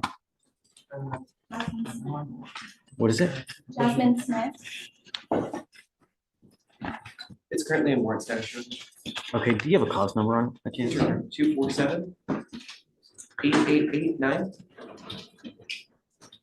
Get it, Victoria? Golden. Oh, The, I'm sorry, one more time. 247-8889. Okay. Yeah, that's correct. It's a warrant status. All right, Mr. Bolden, you're charged with theft. You're facing up to 6 months in jail and or a $2,000 fine. We're going to do probable cause. You have the right to remain silent. Anything you say can or will be used against you. You have the right to have an attorney present during questions and any abuse of the state of Texas. If you cannot afford a lawyer will be appointed to represent you, sir. Yes, sir. Okay. On August 13th, 2023, officers were dispatched to a shop liquor call at the Walmart on 3450 FM 1960. Upon arrival, officers met with the loss prevention officer who stated that defendant and co-defendant were observed on surveillance cameras taking items from the shelves and concealing them in defendant's purse. Defendant and co-defendant were observed walking past all points of sale without paying. The stolen items totaled $198.90. Okay. Mr. Bolden, I'm going to find that there's probable cause to go forward with your case. How old are you, sir? I'm 22. What do you do for a living? I just be like, I work at a car dealership and I do like DoorDash and stuff. Do you have a Texas driver license? No, sir. You are not allowed to drive. I have a Louisiana driver license, sir. How long have you lived in Houston? Maybe like a couple months. Are you planning on staying here in Houston? Yeah, I'm about to renew my license. My license is expired, but I'm about to get a new one. If your license is expired, you are not allowed to drive. I haven't been driving, sir. The last time I drove was maybe months ago. I am now making it a condition of your bond, number one, that you're not to drive. Yes, Number sir. two, I'm also ordering you not to go to any Walmart for any reason whatsoever. If you go to Walmart, I will revoke your bond. I will put you in jail. You will not get any more PR bonds. Yes, sir.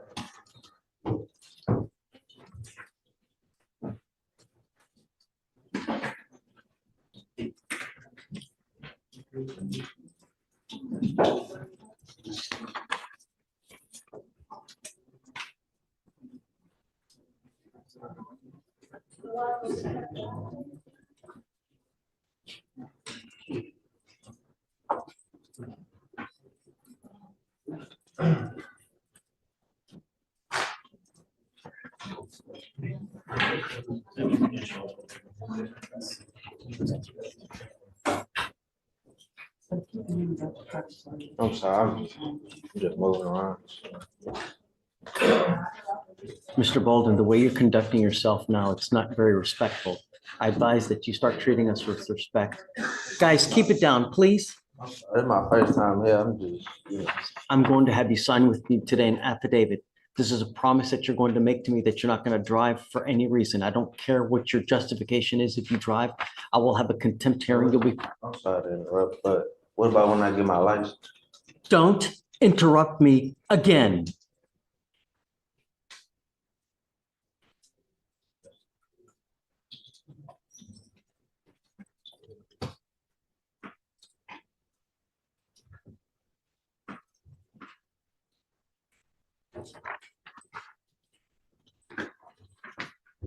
Take a seat for me in the jury box.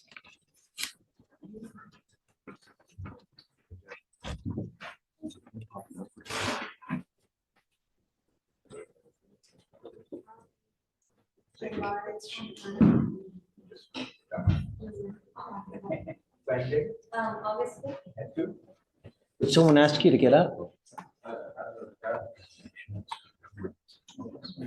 Take him in back, please. I'm now revoking your bond, sir. Hey.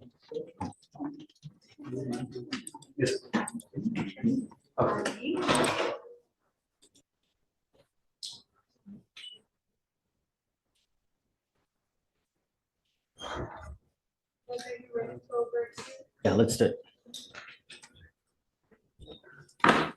The one that you took the back for the new store. Yeah. Yes. Hugh, are you with me? Yeah. I'm gonna give you one more now. And this guy's been just thinks he's the king of the world here. It's not gonna work like that. Thinks he's running the show.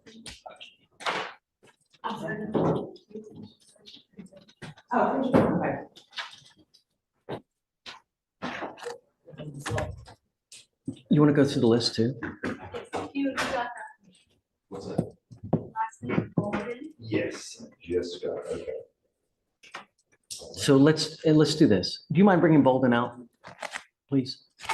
Is there a PO in there?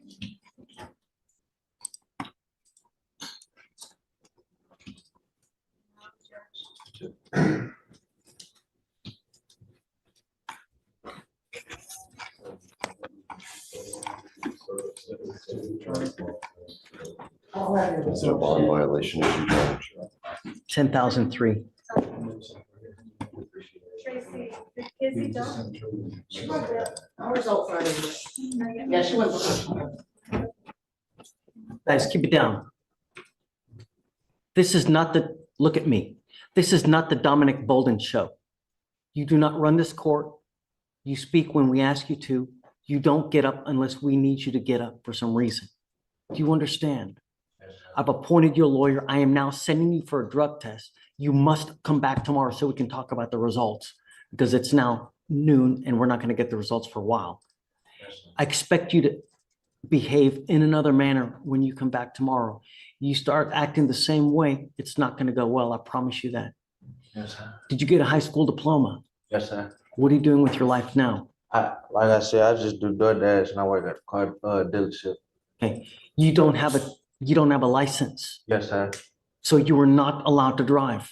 Yes, sir. You will be signing an affidavit with me today. The worst possible thing you can do and the way you can ensure yourself a jail sentence is by driving, because I will have a contempt hearing. You'll be facing 6 months in jail and a $500 fine every time you get into a car and drive. Do you understand? Yes, sir. All right. Okay. Thanks. We'll see you tomorrow, Mr. Bolden. Okay. Bolden. Golden, the sign is. Hugh, you ready? I'm here on Dominic Bolden. Okay. Did she send it to email or do you have a physical? I did not receive it. I was told that he did fail. It's for THC. However, Judge, this was a 2B warrant, so he wasn't under any bond conditions before. He did go on a trip to Michigan with his mother, so that's where.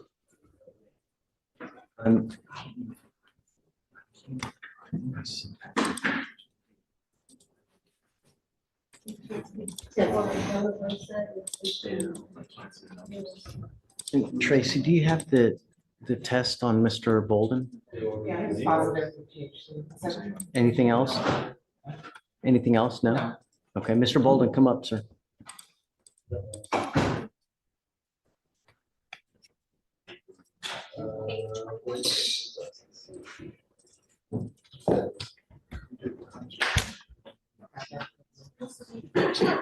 Mr. Bolden, I am making it a condition of your bond that you're not to smoke weed.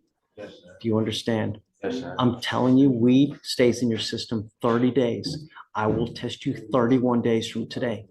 If you test positive for marijuana, that tells me that you've continued to smoke and I'm going to put you in jail. You will not get any more PR bonds. Yes, sir. Do you understand? Yes, sir.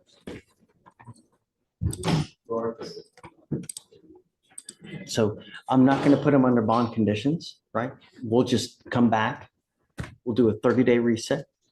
I'm going to test you when you come back here. Yes, yes, As sir. long as you're clean, you'll be fine with me. If you're not, you know what's going to happen. Yes, sir. Any Yes, sir. questions? No, sir. Okay. Talk with Hugh. You have any issues, he can get with me, but don't pick up any new cases. Don't have contact with the complaining witness and don't use any dope. Okay, thanks. Thank you, Judge.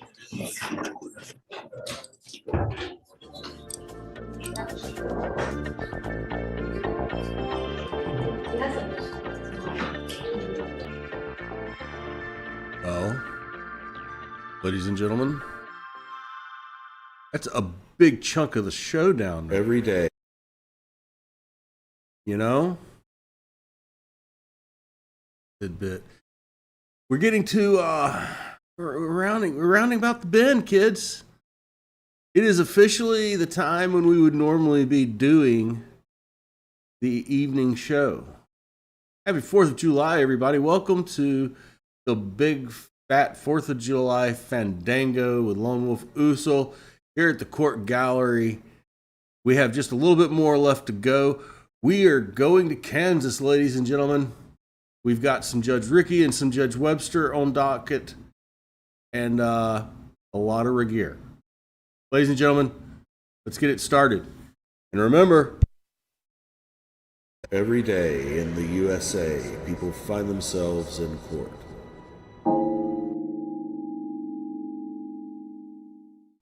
All right, I'm looking for a Johnson. Do I have a Johnson?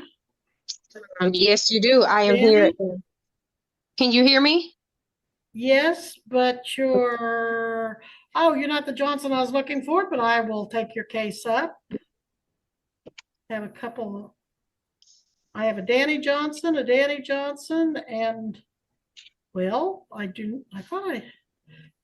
don't I have her on here? Oh, she's Stasha Carter. Do you go by Johnson also? Okay, so I'm here for Danny Johnson. Oh, are you the attorney? I'm a representative for him. What does that mean? That means I'm his wife, and we sent Okay, are you an documentation. attorney? I'm an attorney, in fact.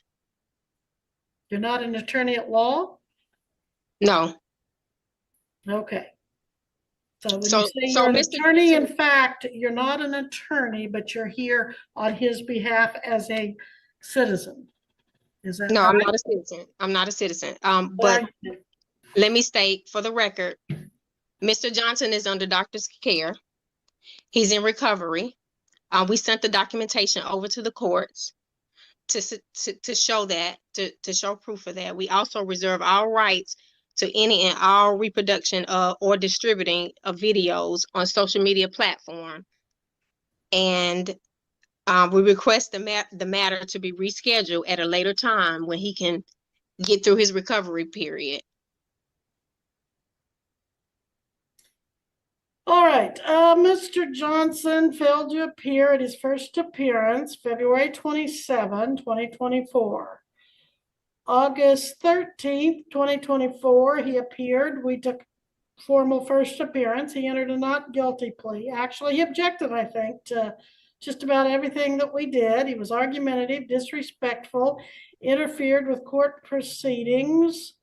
I believe he was. Your Honor, I think he was Stop, just. stop. He was. You don't have any standing here today, Miss Carter, because you're not his lawyer. You're not him. I'm not Miss Carter. I'm not Miss Carter. Then why does your screen say Sasha Carter? That's what it says, but I'm not Miss Carter, and it says Who are sergeant. you? Who are you? Before I disconnect you from these proceedings, because you don't have standing to be here. What's your name? Well, again, Mr. Johnson is under Do Dr. you want to tell me your name? He's here. I've already gave you my name, ma'am. I'm his Well, then wife. say it I'm again, Miss because I Johnson. must have missed it. What's your Miss name? Johnson. Miss Johnson. What's your first name? Nicole. How do you spell that, please? Nicole. Nicole Johnson, and you said you're his wife. Is that That's correct? correct.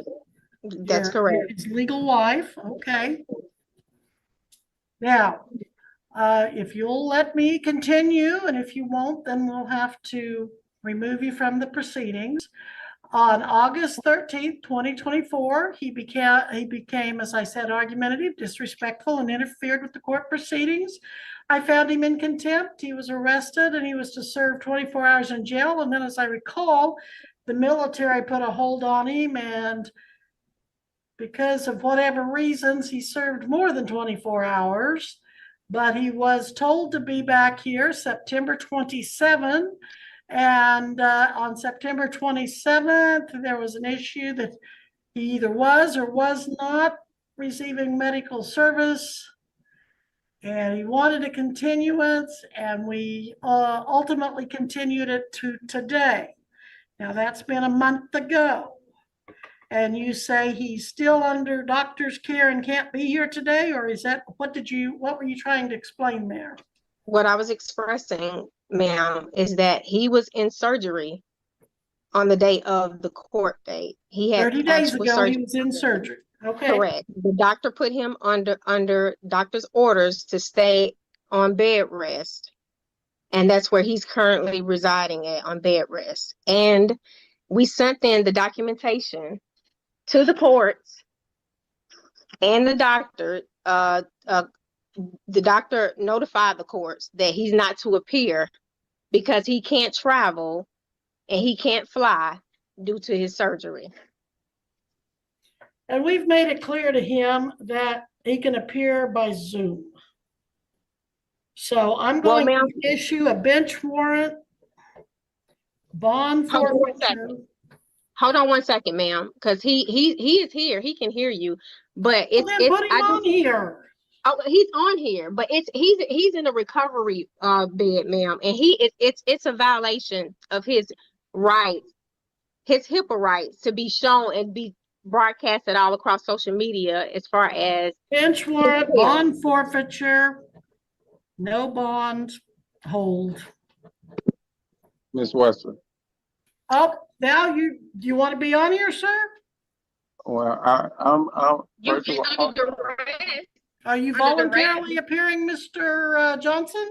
No, under duress. Okay, I'm not duressing you at all. You don't have to be here. Can I speak, please? I just want to let you know I'm on a series of medication that alter my I'm on a medication that I'm supposed to be on bed rest from my procedures for the next 8 weeks and for the following 8 weeks, and then I'm supposed to start my recovery. But I have reached out to the courts. I have had the hospital reach out to the courts in reference to my procedure and my process. I have requested a continuation. I have also sent in letters to request evidence from the case to continue the case prior to these procedures that I have not got a response back. So certified mail. I sent it out registered mail that the courts received, I think on the 23rd, in requesting evidence of the case to continue prior to my surgery, but having the surgery it's an unforeseen circumstance. Ma'am, I want you out of the case now. You're not his lawyer. He's talking. He's representing himself. You're out. The creator made me his wife, and I will find you in contempt of court. Ma'am, stop talking, Miss Johnson. Okay. Now, both of you stop for just a moment. Miss Gillette, you haven't had a chance to say anything on this. Do you wish to be heard? Because you're acting like the attorney. I'm acting like the court and you owe me $50, ma'am, for contempt. And if you have another outburst, it's gonna go up and it will be enforced. $50 direct contempt by Nicole Johnson for her interruption of the proceedings. Ms. Gillette, do you wish to be heard? Good luck with that. Ms. Gillette? Sorry, I was making notes, Your Honor.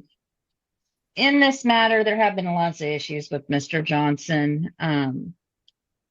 There is a letter here. I don't know if it came directly to my office or through the court. It's through the court because it was filed in the court file of All right, so when you his. say through the court, you mean it went to the clerk? It went to the clerk Okay. and was file stamped. There And it is may or may not have made its way to my office, but if it has, I haven't seen it for the record. Go ahead, please. there is a note from 15 September 25th, 24. His other hearing would have been the 27th. Asking he be excused. We've had lots of issues with Mr. Johnson in the past. I am taking into consideration that he has provided a doctor's note and information about Okay. that But visit. that was the last hearing. What do you have, if anything, for today from the doctor? That was received.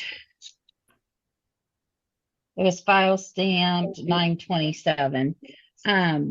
I don't know if he's recovering or not. I can't tell you anything about that. So if he is on medication, Judge, I don't want to have anything substantive unless he's not taking pain meds. So I would move it over to November for him to be here, present, and he needs to understand that attorneys can speak for individuals, but not family members unless there's some sort of. He won't be released in November, ma'am. Ma'am. $100 fine or for contempt against Ms. Johnson. Okay, now, Mr. Carter, you may speak. Yes, sir. Now, if you're. Ma'am, do you even know who you're talking to, ma'am? Because you're calling all these names. Which name, who are you speaking to? You told me your name is Nicole Johnson. I'm speaking. Correct. So you calling Carter, and I expressed to you that nobody's here is Carter. Well, don't have to put Carter on your screen if you're not Carter. Ma'am, we made the point to be here in court today, ma'am. And that's under the unforeseen circumstance. He's still all here. right, I'm going to end this talk. This court is over. Bench warrant, if you don't stop and get out of it. If you don't want this bench warrant, you be out of this conversation and let me communicate with the defendant. Ma'am, obviously, Mr. Carter doesn't have any control over you. Anything. Okay, Mr. Carter, I'm going to have to end this court because the woman won't shut up. And I'm going to have to leave a bench warrant. If you can get her to shut up and stay out of the conversation, you and I, sir, can have a hearing. Now, okay. How much time do you need this continued, Mr. Carter? The doctor can send over the information. I would request. Mr. Johnson, I'm sorry, Missy, can you get that? Hey, I'm trying to explain to you. The doctor told me it's going to be 3 to 6 months for my recovery. 3 to 6 months for your recovery. I had a T10, T11 procedure. So it's a middle back procedure. Like I said, I haven't even started physical therapy yet. Do you have an attorney, or would you be willing to take a court-appointed attorney? As far as the attorney, all I would coming to do is, because I'm on medication, I don't want the court hold anything against me that I may say due to the type of medication I'm on. And two is the fact that I am requesting a continuation. I know y'all saying I've been whatever, but at the end of the day, I'm requesting a continuation at least to December, late December or January. All right, we're gonna set this over for trial. It'll be for bench trial. And what the doctor told you, you'd be in recovery for how long? I'll be 3 to 6 months for recovery. So this is October, November, December, January. I will continue this. Missy, what do we have mid to late January? January. Very ethical. Is that month that is really challenging? Yeah, but we do have January 31st at 11 available. All right, January 31st will be your bench trial. Now, did I understand that someone did receive something from his doctor today or recently? Ms. Gillette, you were talking about something from a month ago. What time? Yes, it was filed September 27th. It said he had surgery. Yeah, and it was an we excuse for the continued 27th. that hearing based on that letter. We continued it to today. But has anybody seen anything more recently? No. I think the wife was reading something that said he couldn't travel, but I don't think it said anything about appearing by Zoom. I think it just said he couldn't travel or appear in that fashion. But that's what we need to make sure come January, that the doctor understands this can all be done by Zoom. And again, Mr. Johnson, would you consider appointment of an attorney to represent you? Not at this moment, Your Honor. Like I said, I'm on medication. Well, an attorney could sure help you navigate through this court system. I understand you wanted to represent yourself, but the attorney could sure help you. I don't need an attorney at this moment. All right, we'll document that for the record, Ms. Gillette, in the journal entry that he still does not want an attorney. That we are continuing this again at the defendant's request for medical reasons to January 31st, 11 a.m. Now that's going to be for bench trial, so keep that in mind. The state will have their witnesses ready, and if you have any witnesses, you'll need to have them ready. Hopefully, you won't be under medications January 31st or in any situation that's going to affect that. But I won't issue the bench warrant. Nicole Johnson does owe me $100, or she owes the court $100. I'm going to give her 10 days to pay that. If she doesn't pay it, then she's going to face more contempt. That payment needs to be paid, Ms. Johnson, to the clerk of the district court. And that is in Eureka, Kansas, at 311 North Main. And make sure you put on there contempt for case number GW 2024 TR22. And put on there that it's for payment for direct contempt of Nicole Johnson for continued, well, you won't have to put on there other than for contempt, but I do want the rest of it put in the journal entry, Ms. Gillette. Well, if somebody tries to defend themselves, it's contempt. Or exercise their rights, it's contempt. Ma'am, you don't have any rights in this hearing today. I do. I'm not a citizen, ma'am. I don't care what you consider yourself. You do not have any right to come into any court of law and start interrupting and delaying the procedures and absolutely deliberately and intentionally disobeying what the court instructs you. Ma'am, I called the county attorney yesterday. I called the clerk yesterday. I am going to tell you to stop talking one more time before I know, because you don't want me to express my rights. This is not your hearing. This is not about you. I really hate to have to send the sheriff to whatever state you're in. You have not given no lawful consideration to this matter, Mr. Johnson. Under the doctor's care. He has provided all the documentation to show that he's under the doctor's care, ma'am, and you have not given no consideration to that. You are so fortunate that you're not here in person, or you'd be locked up right now. Yeah, I am fortunate. And Mr. Johnson will be locked up if he is not here in person. Mr. Johnson is ordered to appear in person for bench trial January 31st, 11 a.m. Ms. Carter. Yeah, because you want to retaliate against him, don't you? Ms. Carter now owes $200 in fines, and I'm disconnecting this call so I don't have to send the Greenwood County Sheriff to whatever Yeah. state she's in to get her picked up and locked up for contempt. This Ha, court ha, hearing is ha. adjourned. Ma'am, every time Missing- somebody expresses their lawful rights to defend themselves, you hold them in contempt. Why is that? You are a judge. You are compelled to provide protection for we the people. You acting as an attorney, giving advice to people, talking, bringing people down, and he's in a situation to where he's under doctor's orders. It's a shame that you still wanted him to present himself under the doctor's orders of bed rest and medication before the court. Put the camera on yourself so when you you can talk to me, extort Miss them, Carter and you or can Miss spread it out Johnson. across social media, and you can talk down on them, and you can make money off of it because you go and you spread it, and then you get up all Hey, these views. put the camera on yourself if you want to tell me off, Miss Johnson. I can put the camera where I want to. That's my legal All right, right. ma'am. You are to appear, I will send the orders for you to appear personally because you're going to serve some time for this disrespect. Miss Johnson. It's disrespect with what you having him do Missy, on camera under the disconnect her. circumstance. This court hearing is adjourned. Yeah, disconnect yourself because you're unlawful. We will move on.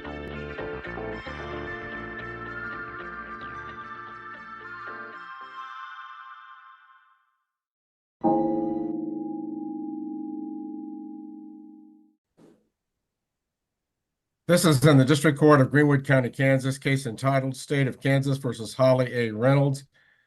It is case number 2021 CR 137. Jill Gillette appears as Greenwood County Attorney. Richard Paw as Defense Counsel. Holly Reynolds now appears about 15 minutes late. Ms. Reynolds, this proceeding was scheduled to begin at 1:00 p.m. today. You weren't here until 15 minutes later. Why is that? The road construction had a pilot car and we had to wait for the pilot car. Like got 10 minutes outside of town. Last time they didn't have a pilot car when they had the road construction. So we weren't prepared. We have all participants on the meeting now. We will proceed further. This is scheduled further hearing on a warrant to show cause matter. Court believes that the current allegation before the court is failing to report to her officer as directed. Is that a fair summary, Mr. Ketley? Yes, Your Honor. All right. I may address you further later regarding it. I also will note for the record that there was some research done regarding the issue of continuing jurisdiction of this court over this matter. The court does note that at a previous hearing in this case, where the probation in this case was reviewed, I believe that was the hearing of November 18 of 2022, the court reinstated probation and extended it for 1 year, 12 months from the original expiration date. I think the original expiration date would have been January 27 of 2023, which means that the 12-month extension went to January 27 of 2024. The warrant to show cause that's before us today was actually filed even before the expiration date on this case. So it's the court's ruling that it has jurisdiction to proceed further.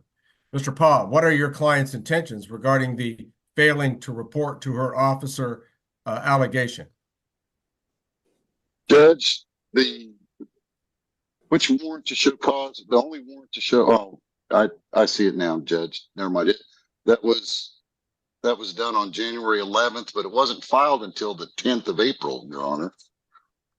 You mean the service return on it wasn't filed until the 10th of April? No, she was arrested on 4/7, Judge. Okay, looks like everything is. No, that is correct, Your Honor. All right, the court will proceed further then. And again, your client's intentions? Judge, when I spoke to her last time before we had this issue, her intentions were at that time was to waive her evidentiary hearing and admit to 2 violations as outlined in the motion to revoke probation on 4/23 of 24. All right. Ms. Reynolds, you've been present when your attorney made an announcement on your behalf that you would now intend to waive any formal due process hearing that you'd otherwise be entitled to, and instead stipulate and agree that you committed the failing to report violation, which was alleged by Mr. Ketley in his most recent warrant to show cause. In waiving your hearing, you'd be waiving the right to require the state to present evidence and prove the allegation by a preponderance of the evidence. You could challenge the state's evidence with the assistance of your lawyer, Mr. Paul, present your own evidence, and confront the state's witnesses unless good cause was shown. Among other lesser remedies that the court has, the court could consider an outright revocation of your probation and having you serve the remaining balance of your sentence locked up. Ms. Reynolds, do you understand these things? Yes, Your Honor. Is it your intention to waive a hearing in this case and stipulate and agree that you committed the failing to report violation as alleged? Yes, Your Honor. All right. The court finds that the defendant has knowingly waived her right to a hearing in this case and stipulates and agrees that she committed the failing to report violation as alleged by Mr. Ketley. Also, I'll obviously ask for recommendations from counsel, but I want to start off with Mr. Ketley. Mr. Ketley, your allegation was made some time ago. What has been the track record of performance of your client since you filed this warrant to show cause in January? I don't believe haven't had any contact with her, Your Honor. Since I think the last time she reported me on October 18th, and I set her up for November 1st, and then I haven't heard anything since then. All right. Thank you, Mr. Ketley. Ms. Gillette, based on what's currently before the court, what are the state's recommendations regarding an appropriate disposition here? Judge, in this matter, we had a previous violation hearing. She was to have a 60-day sentence or sanction.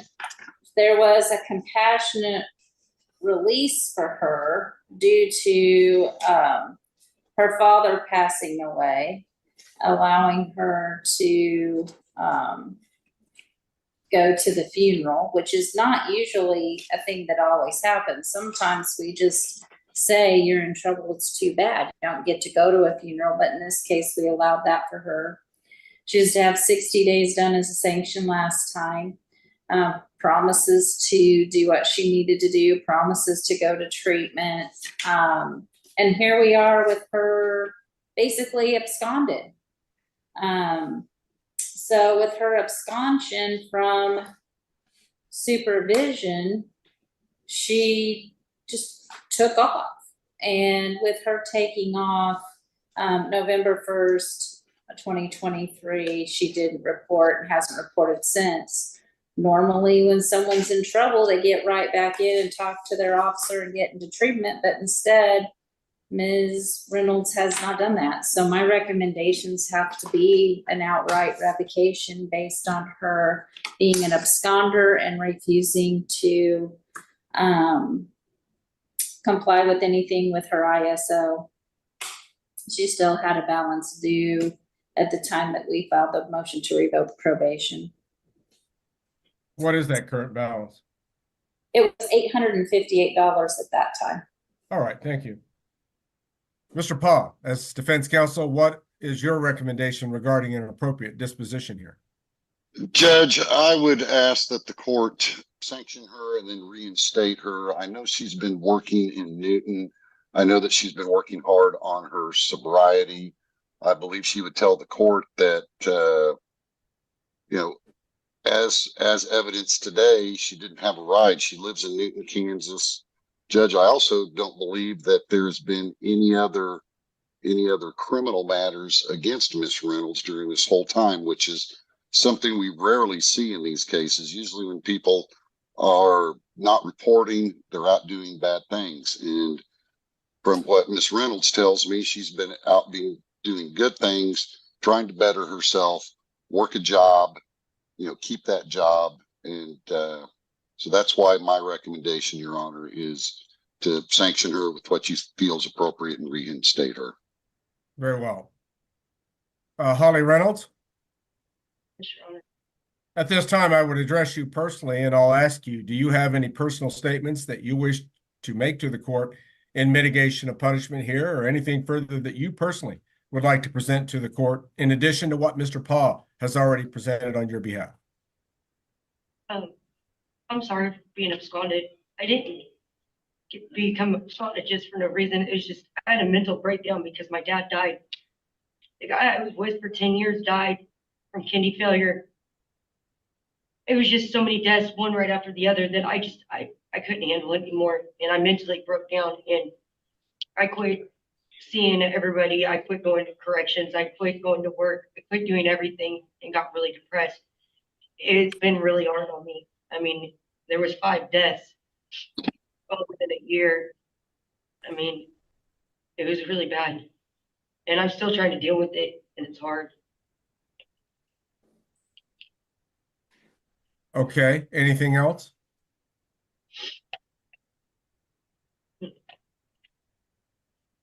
Okay, I saw the shake of your head, no, so I will perceive that you've completed your statement to the court. Ms. Reynolds, you were placed in this case on reporting probation with a heavy emphasis on the word reporting. ISOs often are very aware of community resources that their clients can be referred to when they're having stressful situations. I'm not making light of the pain that's associated with any of the deaths that you referred to in your statement. Everyone has to deal with the tragedy of death at some point in their lives. When you've had a history of any type of drug offenses, it's really important that you stay in contact with your supervising officer, let him know what's going on with you, and then let him make the appropriate referrals or to try to get you some sort of assistance with whatever problems that you're having. What you cannot do is just check out and use that as an excuse to stop your program. What you do in that instance, Ms. Reynolds, is essentially say, I am not a candidate for the reporting probation that the judge wanted me to complete. Rather, what you're essentially doing is saying, I will just face the music of doing my time. That apparently is where we are in this case, Ms. Reynolds. You've had ample opportunity to correct your behaviors, report to your officer, seek his help, if necessary, demand his help, and to utilize the resources that are out in the community to keep you in the community. You've elected not to do that. On top of that, Ms. Reynolds, you're habitually late for court, including being 15 minutes late today. And indeed, there may have been some road construction and a pilot car situation, but you should have left earlier. You should allow extra time. I just don't think you take court seriously, Ms. Reynolds, much less supervision or probation or anything else that was involved in your case. So the only viable alternative is what the prosecutor recommends in this case, and that is an outright revocation of your probation, and that will be the order of the court. The court finds that this defendant has been willfully non-compliant with the terms and conditions of her probation, that it's not in her best interest to be on a probation, which she clearly is not amenable to successfully finish. Holly Reynolds will make promises and not follow through on them. And she's been given ample opportunity and even been punished for previous non-compliance and doesn't even take serious jail sanctions seriously enough to conform her behavior to what's expected by the court. Therefore, the court does order Holly Reynolds to serve the remaining balance of her sentence in Department of Corrections custody. Court orders her to be taken into custody by the representatives of the Greenwood County Sheriff's Office until her custody can be transferred to serve the remaining balance of the 20-month prison sentence that was originally ordered in the case. With that said, Ms. Gillette, I would ask your office to do appropriate research and determine the appropriate number of jail time credit days to which this defendant is entitled and include that in the journal entry of revocation, which will stem from today. I do know she has some jail time credit. I will note that she does have a 12-month post-release supervision period, which this court reannounces. And I believe that she was in a 20% good time credit category with this particular offense of possession of methamphetamine, a level 5 drug felony. All right, with that order made, Ms. Gillette, is there anything further that you need clarification on? No, I was looking up her jail time credit. And I don't know if she's got any charges out of Saline County, but she did spend an overnight in there in June, so. All right. I will say that whatever balance exists in this case is declared to be immediately due and payable and collectible. It can be referred to collection agency for further handling. What if I can pay it? no additional fees will be imposed today. It does appear that her balance previously was $858, but the court will not add any more bids amounts, despite Mr. Pa's involvement on her behalf and representation. Court finding that I don't think she's got the financial resources while locked up to pay additional amounts. All right, Mr. Pa, are you aware of anything further we need to address today? No, Your Honor. Thank you very much for your timely appearance here today, Hold Mr. Pa. Hold on. Can they give you? Yeah, can I To get prepare a for week this, to like, prepare for this? she is my This employee. is 27 months of my life that's gonna be locked up. I need to say bye to my kids. And I'm my not job. understanding a thing you're saying, ma'am. Can I get at least a week to be able to say goodbye to my kids and my family? No, absolutely not. Absolutely not. My employee, sir. And like, she spent the last 2 months getting her life together, at least for that much, Like, to I come really and work am for me. not This getting court in trouble. disagrees. Getting her life together would have included reporting to her officer. And she didn't even make the effort to do that one time, according to Mr. Ketley. So I'm not sure what your involvement is here, sir, but the court's order stands. She's in custody of the sheriff's office until she can be transferred to the Secretary of Corrections in their custody. Can we get my affairs together, like at No, least 20? no, I'm not going to defer your time. You need to go into custody today, Ms. Reynolds. Sir, can you leave, please? Can I give her a hug? Can you leave, please? That's up to the officer. You're not going to be cussing in court. Sorry, sir. Jill, did you have something else you needed to bring to the attention of the court? No, Judge, I was just filling out all of the notes that I have to for the journal entry. I've started. Thank you to the officer on scene of being able to take her into custody at this time. If Well, there's Your nothing Honor. further then, excuse me? Sorry, did I hear someone? I was talking to her. I'm sorry, Your Honor. I apologize. Okay, again, thank you. If there's nothing further then, the Holly Reynolds matter will be in recess at this time. And this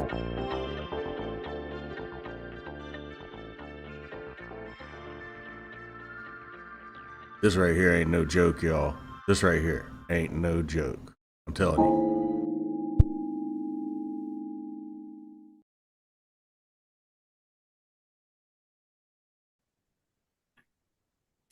We will now take up Tori Long on the record in 2024 TR 1033, State of Kansas versus Tori Ann Long. Jared Regier appears for the state. Tori Long, are you here? Tori Long fails to appear on driving while suspended. On July 10th of 24, we had first appearance. The defendant said she did not wish to enter into diversion. She would like to speak to an attorney, but she would hire her own attorney. She was given this court date for September 16th at 9 o'clock with the order that she report for booking and processing and to be given a $1,000 bond. From my file, it looks like she did not comply with the initial order.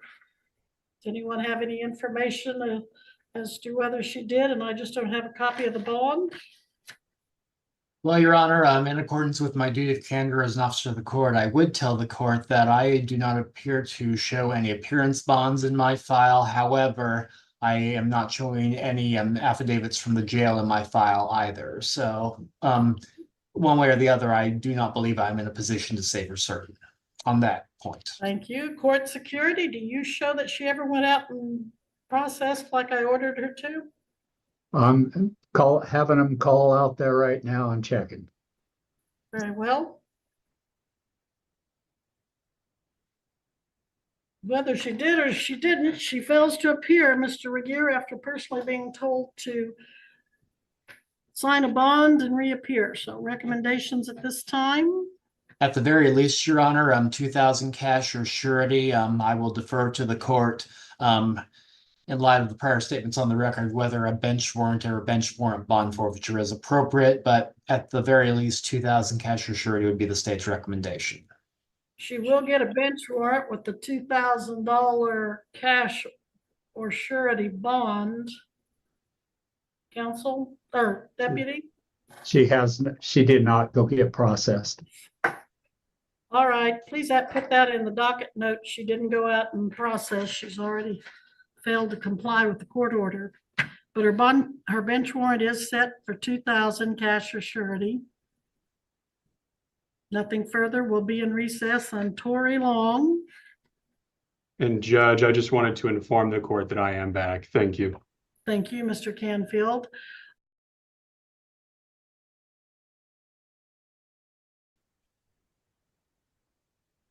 Did we announce the case on this, or did we go directly into that evaluation? Probably went directly to the evaluation, Judge. All right, we're on the record in 2024 TR 1818, State of Kansas versus Catherine A. Swan, Devin Canfield for the state, Darren Patterson for the defendant, who appears in person as well. Mr. Patterson, before we officially went on the record. Okay, whoever just called in on the iPhone, you need to mute. Okay, sorry. In the middle of a hearing, thank you. Before we went on the record, Mr. Patterson, you said your client wishes to plead to count 1, driving under the influence, and the state will dismiss count 2. Yes, Your Honor, and this would be a plea of guilty. The plea of guilty, and does the state agree that that's your agreement? Yes, Your Honor. Agree that's your agreement? Okay. Ms. Swan, that's your agreement? Yes, Your Honor. How do you plead then to count 1, driving under the influence of alcohol or drugs on July 6th, 2024? Guilty, ma'am.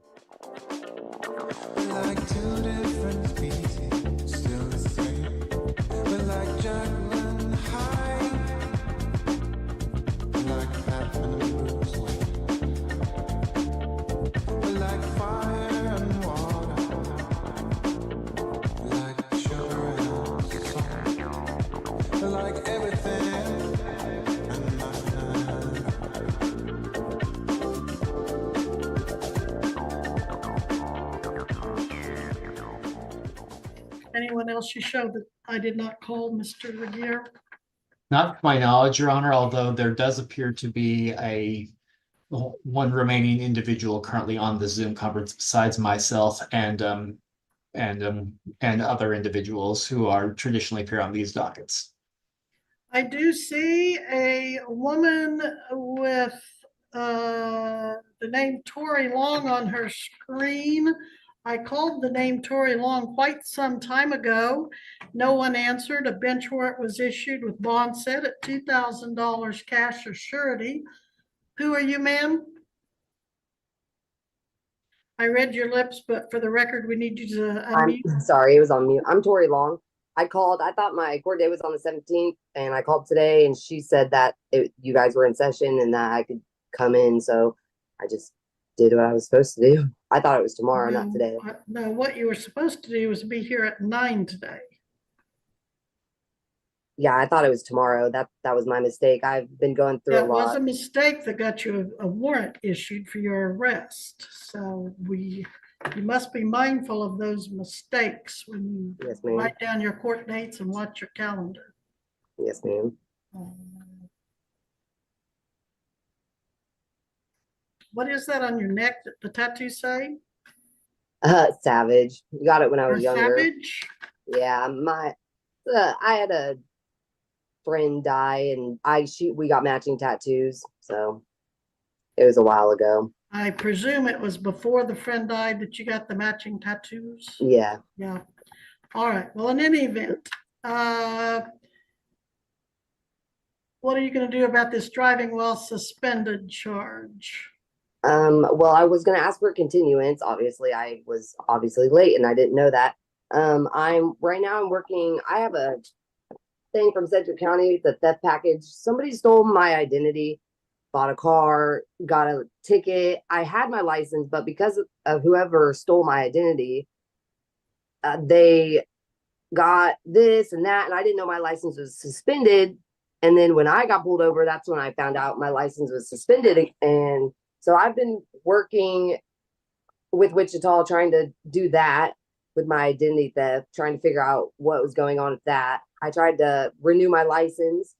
I couldn't because I have to pay off like a debt collector that of something that they got under my name. And so I've been having a hard time getting my license because of that. I have to pay off all this money for this car that they bought and a house that they got and all these things. And I'm just trying to work through it and figure it out to get my license started again. So that's where I'm at with that. I've been working for, it seems like a month now, trying to figure out how to get through it, who it is, what they bought, where they bought it from. And it's not easy, really not easy. So they've accomplished all of this in a month, or you just found out about it a month ago? No, I just found out about it when I got the ticket for driving on suspended.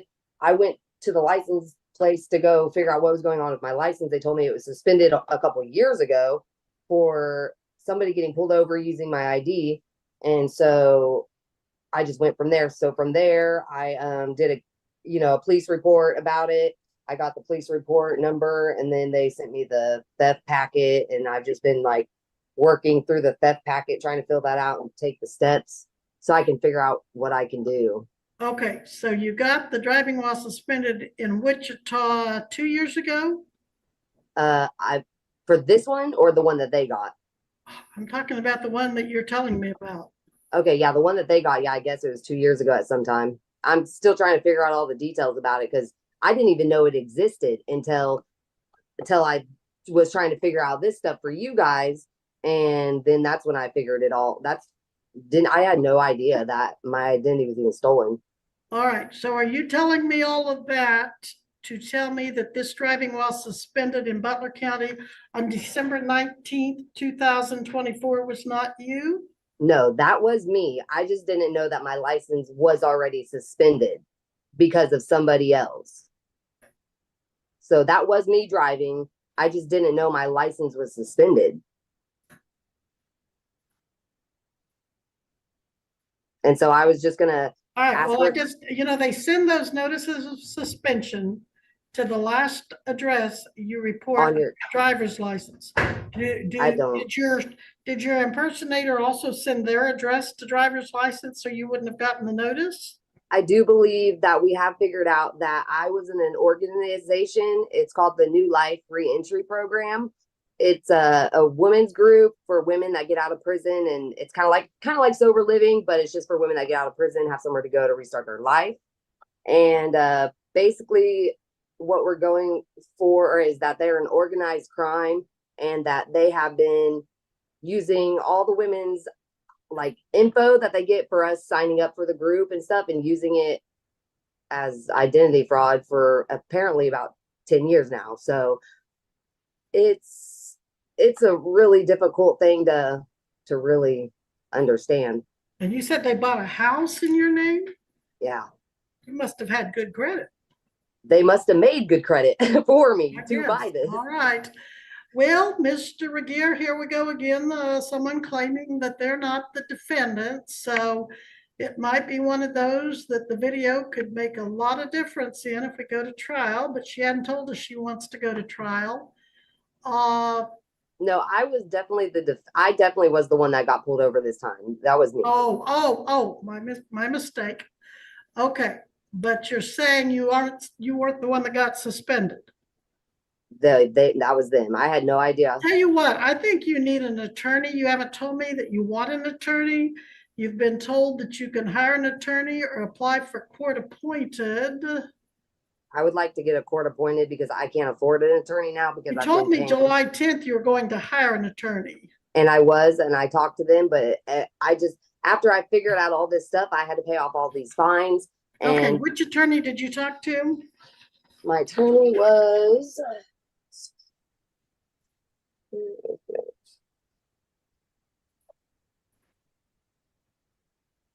it's on my phone and I can't get off of it to look. Okay. Was it an attorney out of Wichita? Yeah. All right. Where do you work now? I was working for a hospice care, and that's also what Where do you I work lost my now? job.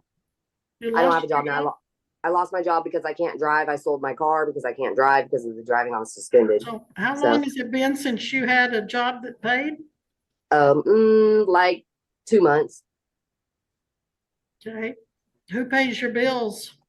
I don't have them. I had to move in with my stepdad. Okay. So that's your stepdad's house you're calling from? Yeah. And he's paying your bills right now, food and rent? Yep. Children? Yes, I have a son. How old's your son? He just turned 6 months. And is he living with you and your dad or stepdad too? Yeah. Does the father help pay the child's bills? No.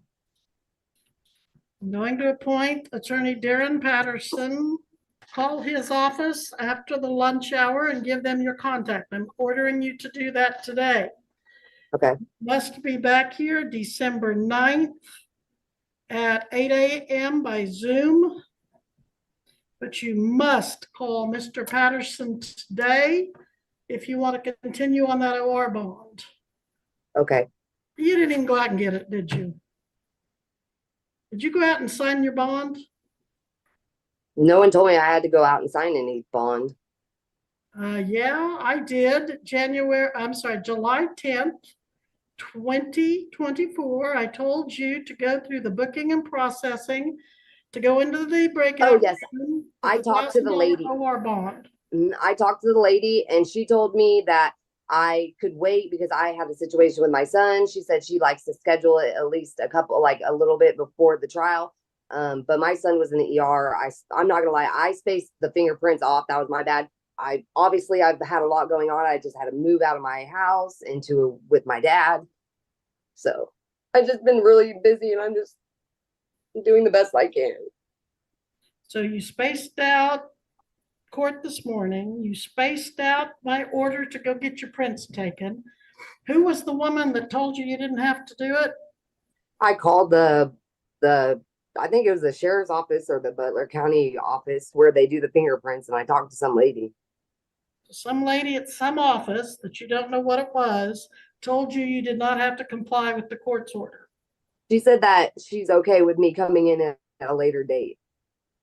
She's okay with you coming in at a later date. I guess so. I did what I was supposed to. She didn't run it past me.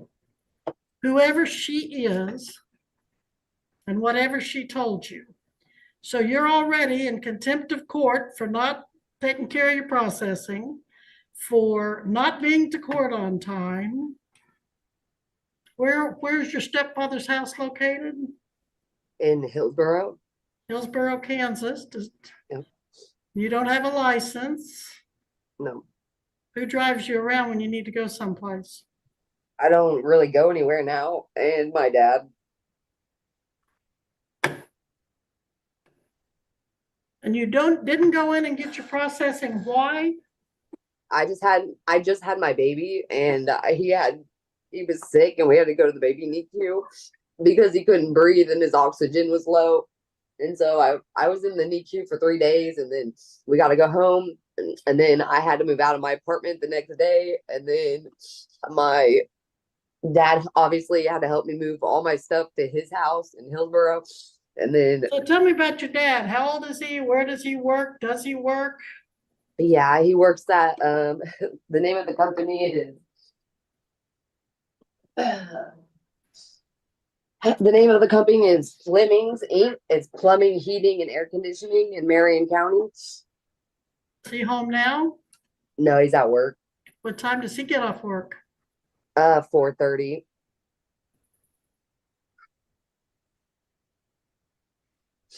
Mr. Regier, does the state wish to be heard on this matter?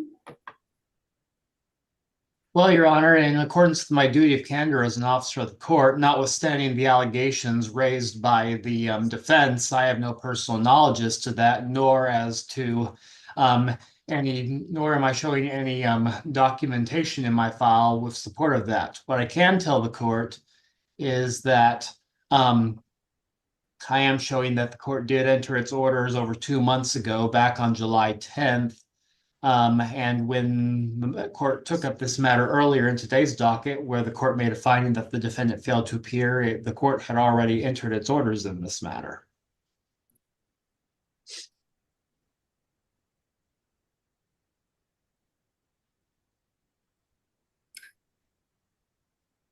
If Miss Long, you had done what I told you to do 2 months ago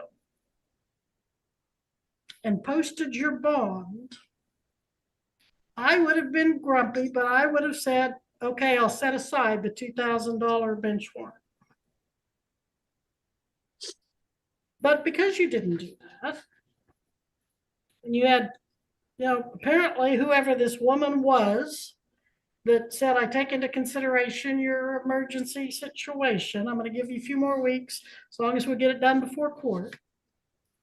If you'd done that, I would have been grumpy, but I would have said, okay, I'll set aside the warrant. But you didn't. So I'm not going to set aside the warrant. You need to turn yourself in to local law enforcement. Mr. Regier, we need to get that paperwork done ASAP. And Miss Long, you need to turn yourself in. So I get your pictures and prints taken as required by Kansas law. So Okay. I get your bond on you. And I get a bondsman willing to bring you in when you forget you have court. I've never missed a court date ever in my life. I've never How many ran court or dates anything. have you had in your life? Like 3. Well, those are my orders, and you can turn yourself into, let's see, are you in Marion County or not, are you? Yeah, that's where, no, I'm in Hillsborough County. Is that a county? I think so. Well, I think it's considered Marion County. Yeah, it's just a little town outskirts of it. Well, I know Hillsborough, but I just couldn't remember what county it's in. You need to turn yourself in. Okay, then what will happen? Because I'm the only one that's here for my kid. Well, you better get someone to take care of your child. Am I going to be able to bond out? I've set the bond. All right. So that's it, Miss Long. You've got to learn to start being more mindful of some of these things. There's Your nothing Honor, further, Mr. Regier? Your Honor, is the court maintaining the Yes. December 9th date in this matter? Oh, the December date? Yes, Your Honor.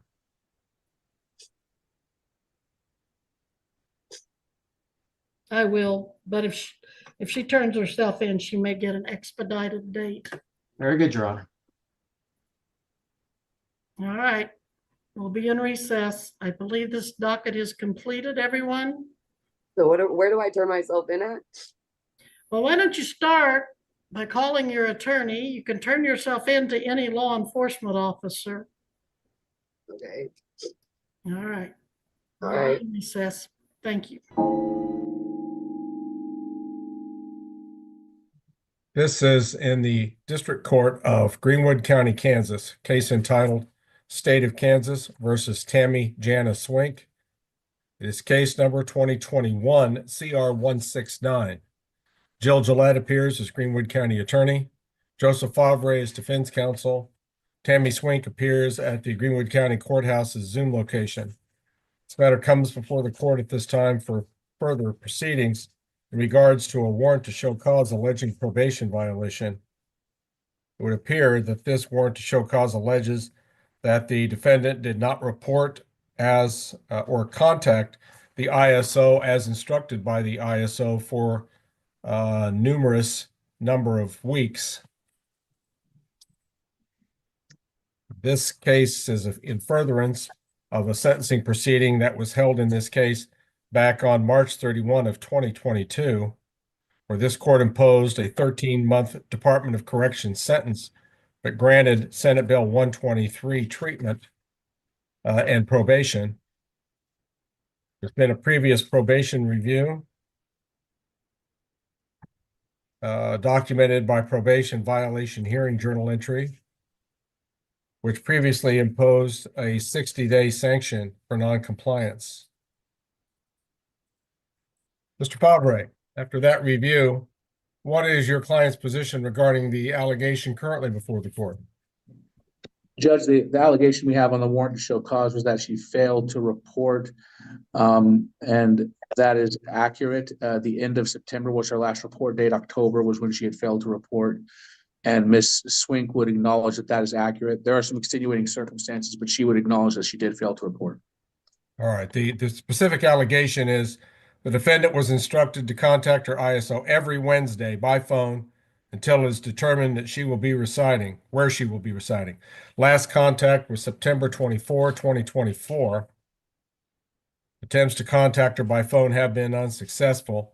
That's pursuant to Mr. Ketley's allegations, dated November 7. So it looked like that there was about a 6-week period there where there was no contact or communication. Is that what you're stipulating to, Mr. Favre?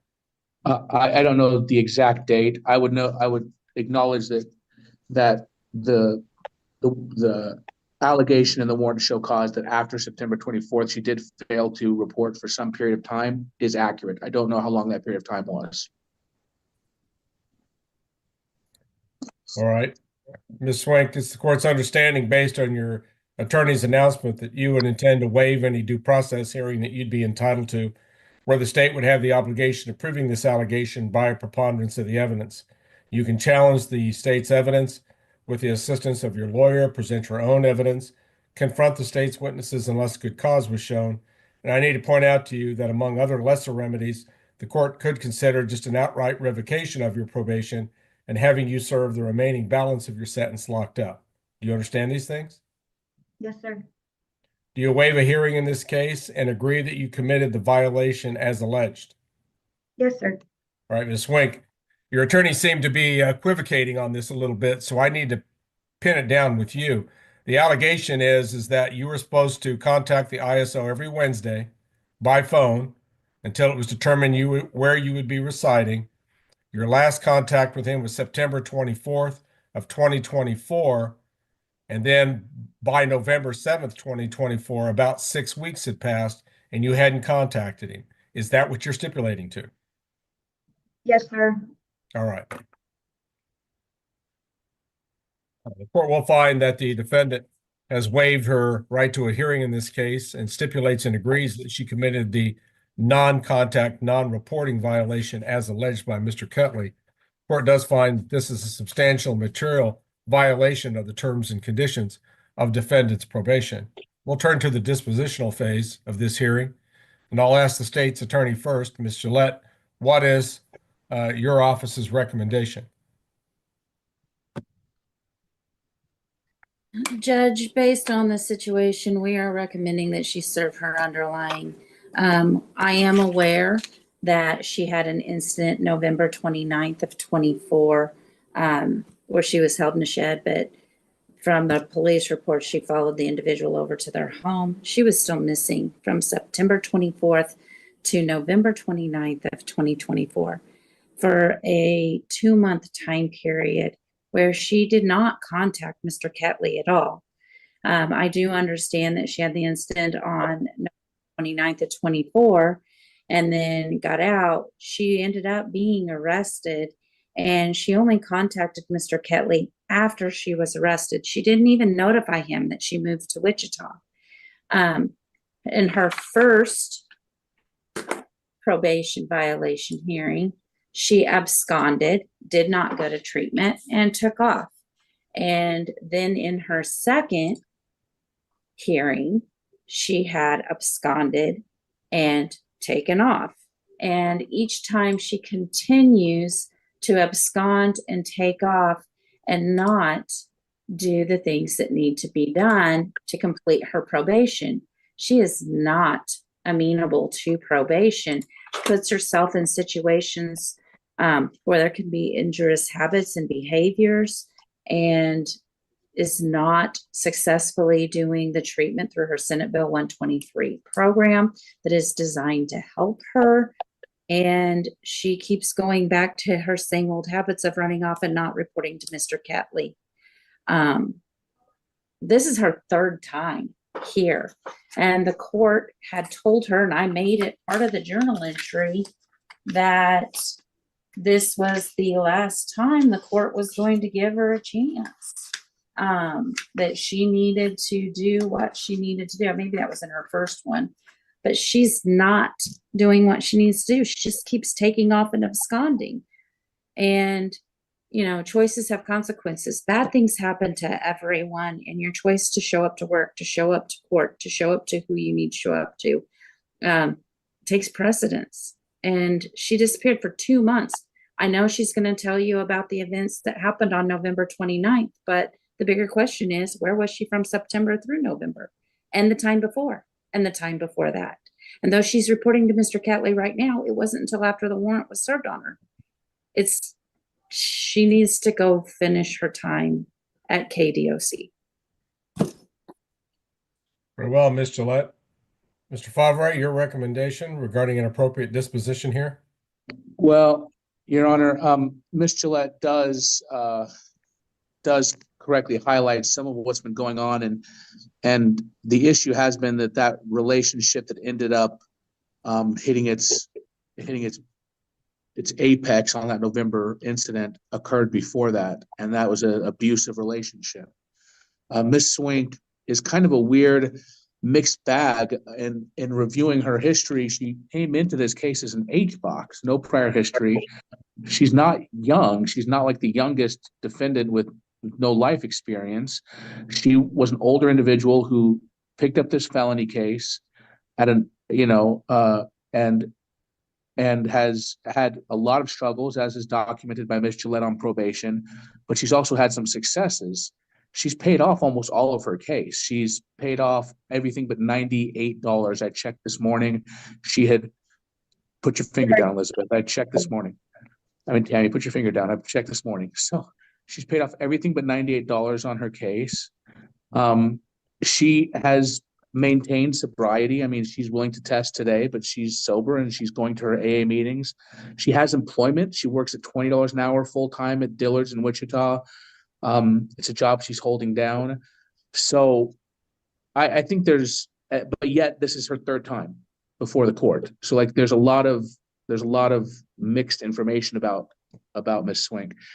I would suggest that we give her a sanction and then close her case because she's basically paid it off. I don't know what sanction is appropriate, but I would recommend a sanction of, I don't know. She says that a 7-day sanction will ruin her job. We'd ask the court to consider giving her something like a 7-day sanction, but she needs to do some kind of sanction and have her case closed because she has done a lot on her case. She just hasn't been consistent. So that's our recommendation today. That's different employment than she reported at her first appearance, December 23rd. Yeah, it is new Better employment. That's correct. It is new employment. That's a good job. She's holding it down. Catley, as the ISO assigned to this case, do you have any remarks or further recommendations that you would like to make? Well, Your Honor, the only thing that I tried to tell Ms. Swink was, if you would have just called, if she would have called me prior to November, the incident, or even after the incident in November, I wouldn't even have filed a warrant probably. I mean, I know what happened was bad because I have the Wichita Police report and I've read through it. But it's just call me, and we wouldn't be sitting here right now if she'd have just called me and let me know what was going on. She went back to her mom's in, was it Chanute, I believe, and then all of a sudden she's back in Wichita, and normally when she's in Wichita, this is what happens. Has this client successfully completed a Senate Bill 123 treatment program? I think she kind of completed mostly based off of she finished her time through Senate Bill. It wasn't an unsuccessful discharge from treatment. It was like I'm trying to think of the term they use when they've given her all the information that they can give her, and now she's just pretty much needs to be able to use it herself.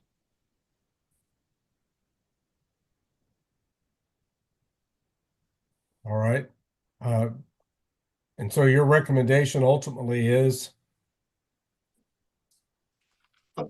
I'm at the point now to where I would agree with Mr. Fabry. I think, I mean, for her to be on probation, probably 3 months from now, we'll probably be back in the same situation. She does fine for a couple of months, and then she just loses track of herself and loses track of everything else she's supposed to be doing. So I would recommend a sanction and close her case also.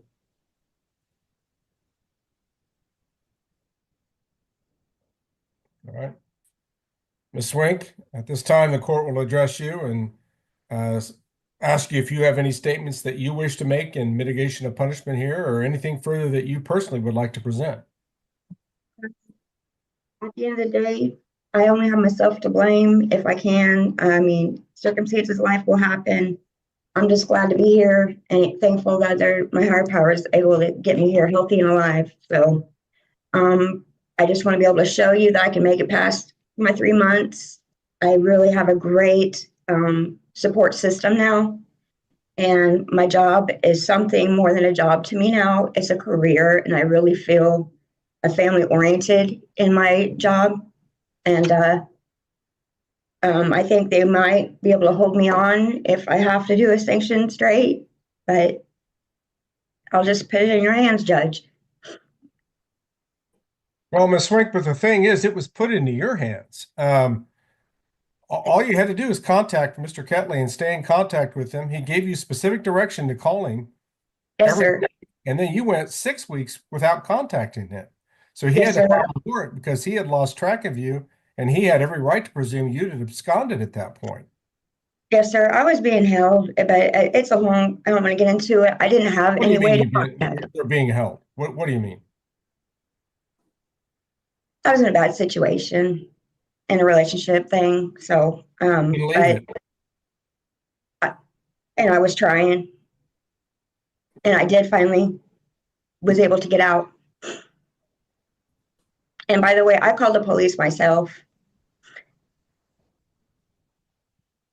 Well, I had someone that called for me.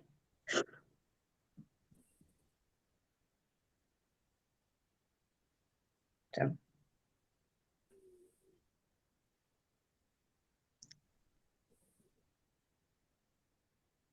This is obviously a difficult situation. The court first observes that this case was essentially for possession of drugs, with the conviction taking place for a felony that made her qualify for Senate Bill 123 state-sponsored treatment, though it's clearly not a 100% successful treatment program. Mr. Ketley gives the impression that she was more or less discharged from further Senate Bill 123 funding, apparently because they'd taken it as far as they could go, since this case has been pending for so long.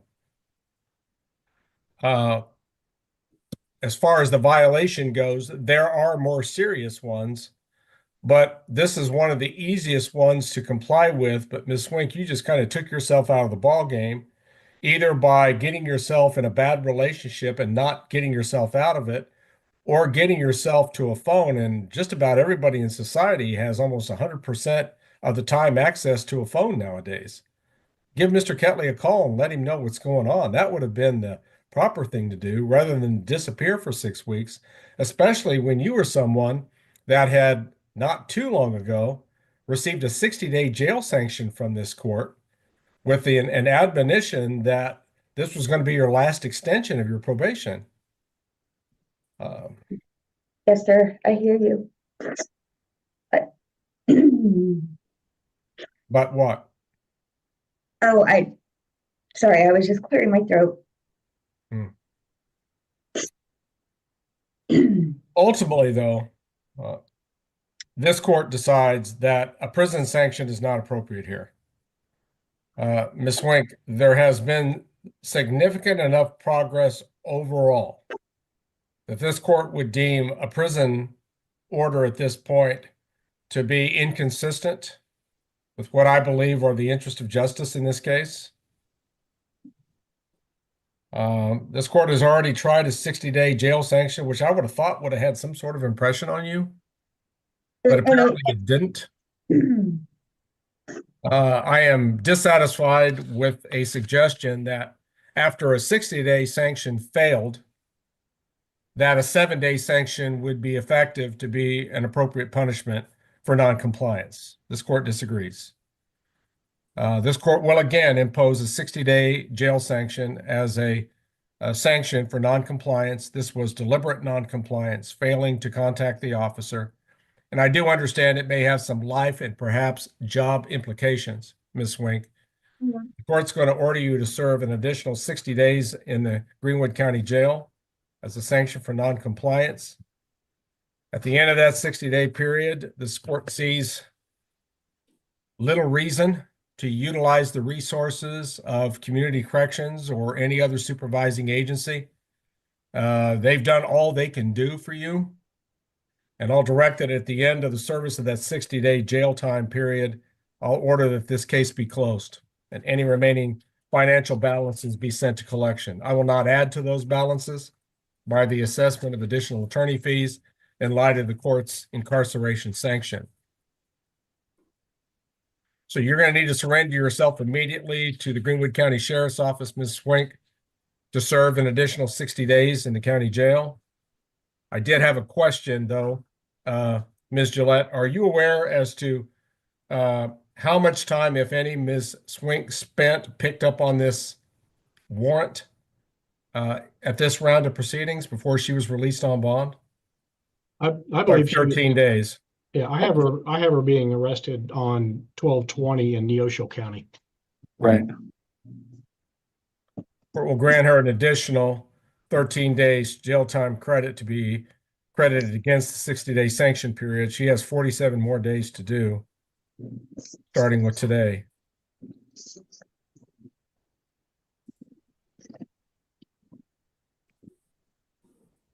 I don't know if do I have a Greenwood County Sheriff's Officer in that immediate proximity in the building? I think there's one. I don't know. I think there's one downstairs, but I don't know right here. Ms. Wink, you need to turn yourself in to the Greenwood County Sheriff's Office to begin this sanction period. This could have been much worse today, Ms. Wink. This court could have entered an order having you sent to a women's prison for the remainder of your term. I've elected not to do that for the reasons that I've stated earlier. I'm disappointed you weren't able to successfully finish, and I hope you are too. And then I hope that at the end of this sanction period, when you're released back into the community, you're in a position to be successful from here on out. Thank you, sir. All right. Ms. Gillette, anything further at this time? Nothing further from the state. Mr. Favre? No, Your Honor. All right. Very well. Ms. Wink, you know what you need to do. Yes. Very Been well. down. Thank you.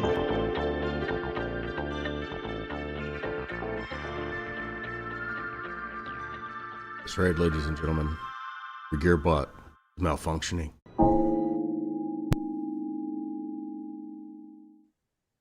This is the Butler County, Kansas first appearance docket of January 5, 2024. I'm David A. Rickey, District Judge. First case that I'll call involves State of Kansas versus Ethan Michael Kuhn. Case number 2024 CR 10. Jared Regier appears for the State of Kansas. There's an individual seated at the jail Zoom location. Are you Ethan Kuhn? Yes. Did you receive a copy of your charging document, Mr. Kuhn? I think so. All right. Count 1 alleges aggravated assault, a level 7 person felony. Count 2, possession of marijuana, a class B misdemeanor. A felony is involved. You will not be asked to plead at this time. Rather, a preliminary hearing scheduling will be made before your assigned judge, which is the Honorable Charles M. Hart. Judge Hart's next docket for that purpose would be April 1, 2024 at 2:30 p.m. He must plan to fully participate in Judge Hart's court at that time, April 1, 2:30 p.m. You have the money to hire your own lawyer, Mr. Kuhn?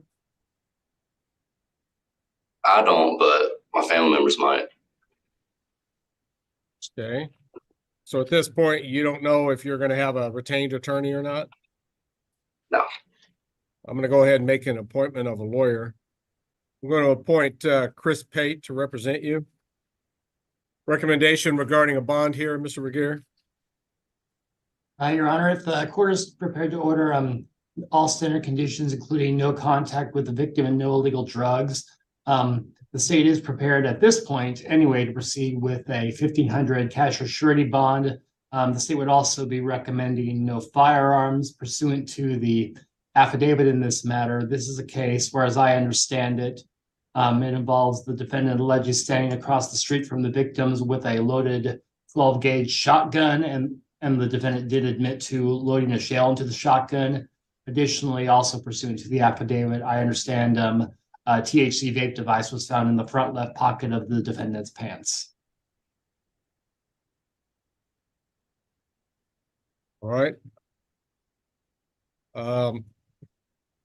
Gear, I'm just a little surprised at the state's recommendation in this case. This is a case that involves assault of a person, a firearm, and drugs. The court sees this as to be a much more egregious situation for purposes of setting an initial bond than what I think you're recommending. Court is going to set bond in this case at $15,000, cash or a professional surety required. Again, with the no firearms restriction, no contact with the alleged victims or any of the endorsed witnesses.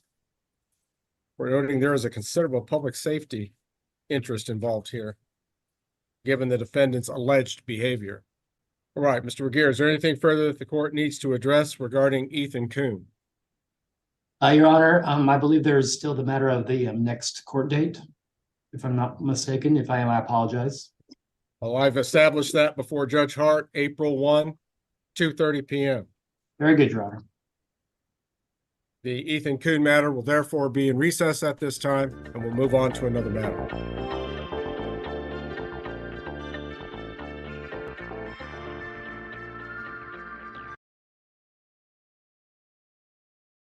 Well, ladies and gentlemen, we're done with Kansas.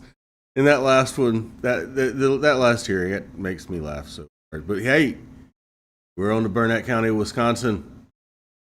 And this is one of my favorites with Judge Mogen. Deadbeat dads. We're going to get a good talking to. Let's enjoy, shall we?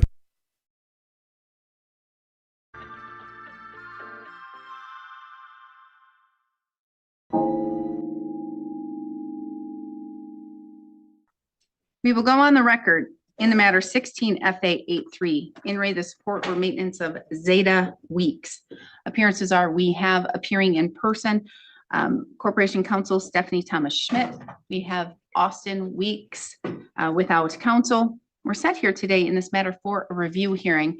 There were multiple things that Mr. Weeks, you were supposed to do with the W-2 program, as well as applying for jobs, those types of things. Have you been able to do those things, and have you been reporting to child support? I have been without contacting anybody without a phone. My service was terminated like a week after that court hearing. Are you still with I've that applied- girlfriend? No, Okay, so your connection to the world disappeared when you broke up. That's my guess. Christmas. Ms. Thomas Schmidt? Your Honor, our communication from the workforce resource is that on December 10th, Mr. Weeks was given a Verizon phone card and his phone was reactivated, and his phone number was December 10th of 2024. Okay. And his phone was reactivated. And that would have been after the November court date. So he certainly had means of communication through December. Our information is that he did make contact with Workforce Resource in December, which is one of the things he was supposed to do. So that's a positive.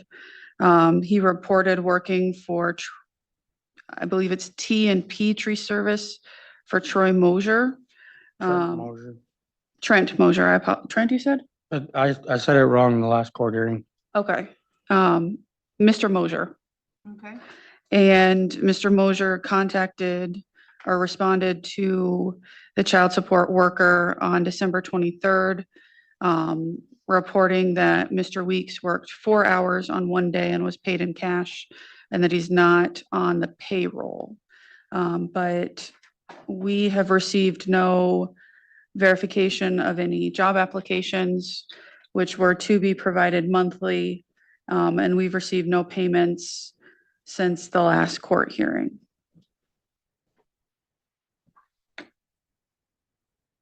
All right, so what is child support requesting?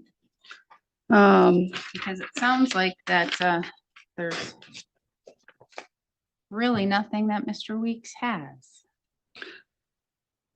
If Mr. Weeks has even $5 that he could put towards his child support today, we would appreciate that as a show of good faith, show of effort.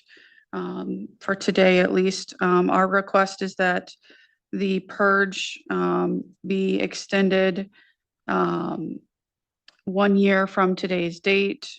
Well, 1 year from February 1st. So February 1st of 25 through January 31st of 26, that the conditions remain to make his full payments of $74.23 in current and $577 in arrearages per week, and continue the requirement for 2 job applications per week with monthly reporting of job applications, to continue to engage with workforce resource, at least on a monthly basis, and that 20 days of incarceration be imposed and stayed. I believe 20 days is appropriate given the struggle to have sustainable effort that Mr. Weeks has provided. If it were simply a matter of not being able to make full payments, that would be, one consideration, but this is not doing job searches, not communicating with the agency. And because of that, I do believe that 20 days over Mr. Weeks's head is a suitable incentive to encourage him to put his best foot forward and give it an honest go.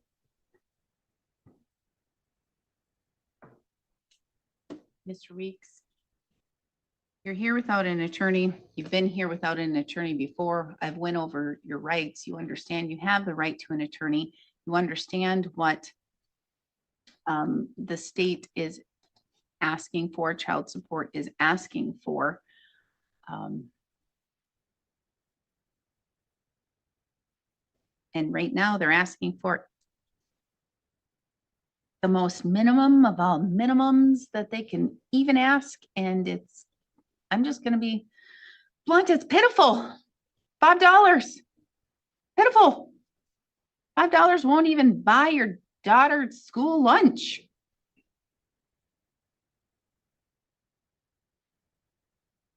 So, what are you doing?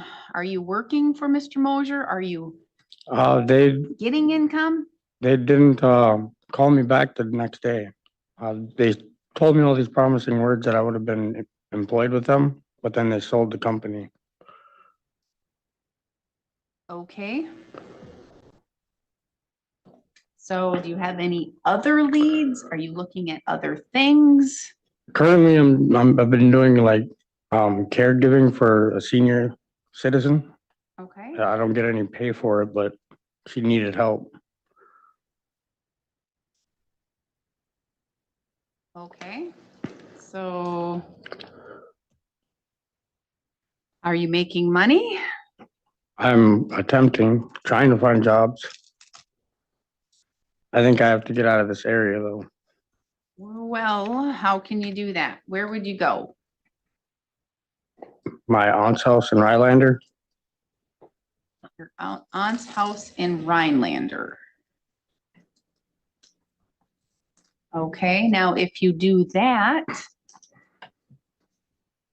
are you going to have expenses? How are you going to get around?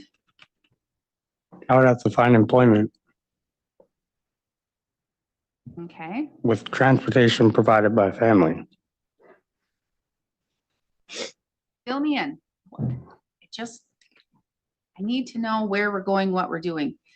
Because I'm gonna guess that you don't have $5 today.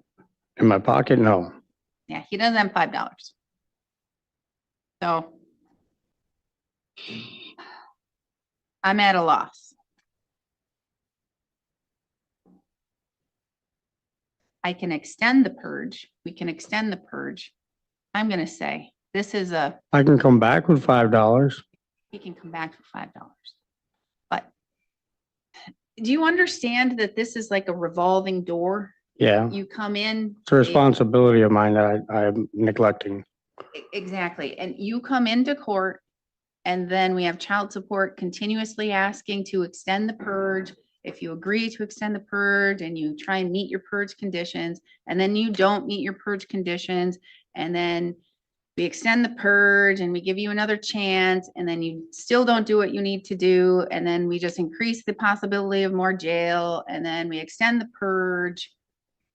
And then all the while, your daughter's not getting any support. And is that fair? Is that fair to her? No. No, it's not fair to her. And it's not fair to the person, whether or not it's her mother or if it's some other individual who is providing the care and raising of her, to raise her without having some help and assistance from you in child support. You help create her, support her.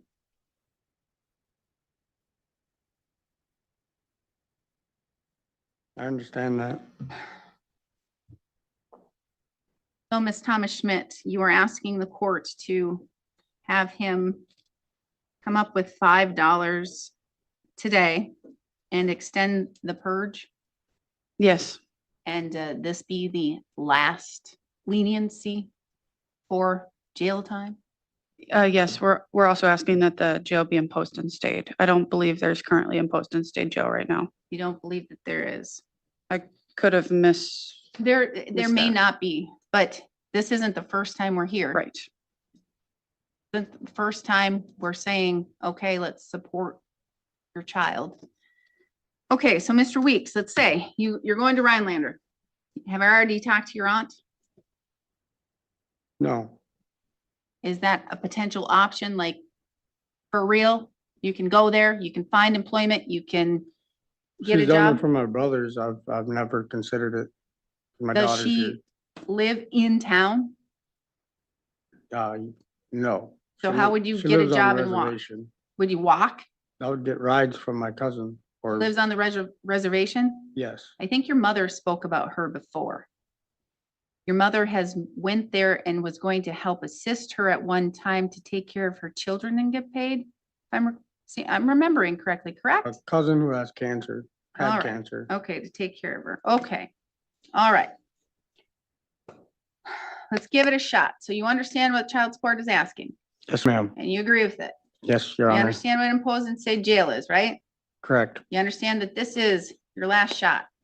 You got to do it, right? Yes. And Yes, you ma'am. understand those conditions? Correct. And you understand your monthly obligation for child support Yes, Your Honor. and that amount? Correct. You understand that you're gonna have to start and we're gonna ask, well, are you asking for the first full payment in February? You're asking for the first full payment in March because we're already in the middle of February. And $5, quite honestly, doesn't cut it. $5 by the end of February. by the end of the day today. And the full payments Beginning March. beginning March. All right, so $5 by the end of today. Getting off pretty much scot-free. $5 by the end of today. Full payments, full conditions start March. Okay, so the court will adopt the purge conditions beginning February 1st, 2025 through January 31st, 2026. Same conditions, same requirements. I'm going to impose and stay 20 days of jail if you violate and you fail to meet those purge conditions. Also going to say, I'm hoping you're going to, at the very minimum, get a little card for your daughter for Valentine's Day. Do something sweet. Doesn't have to be expensive. Doesn't have to even be worth $5. Draw her something. Make her something pretty. Let her know that you're thinking of her. You know, Valentine's Day is a made-up holiday. But still, show her you love her. Thank you. All right. So how are you going to get somewhere to get the money to get back? I'm gonna walk. And I know you live in Menon Township, and I know it's cold, and you walked here? Half the way, yeah. All right. Well, I'm glad to hear that. At the very least, I know, Mr. Weeks, that you try. I don't know. There was one point you were doing super well. You really were. And that's when you were living in a house in Siren, and then something happened. I don't know what happened. Get back to that place, okay? Get back to that place. Because I don't like you here because you're not being responsible for yourself. You're definitely not being responsible for your child. Okay? All right. Thank you. Anything further? No, Your Honor. Before we adjourn, if you are moving to Rhinelander, you must notify child support within 24 hours of that move, updated address, updated telephone number. If there's a landline and or a cell phone number where they can reach you, such as your aunt's number or anyone else that's staying there. And if you activate your phone, a number that they can reach you, okay? Is that a yes? Yes, ma'am. All right, thank you. We are adjourned. Mr. Reynolds. Oh yes, I do.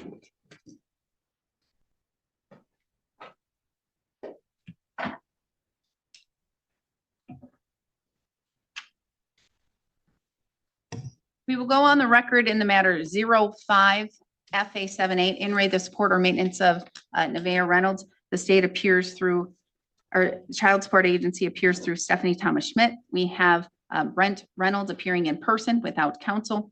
We're set here today in this matter for a motion hearing. Mr. Reynolds, you're here without an attorney. You understand you have a right to an attorney. We're here for a motion hearing with regards to child support sanctions. You are significantly behind on your child support. I think there's an amount of over $20,000, perhaps around $22,000 that you owe in back child support.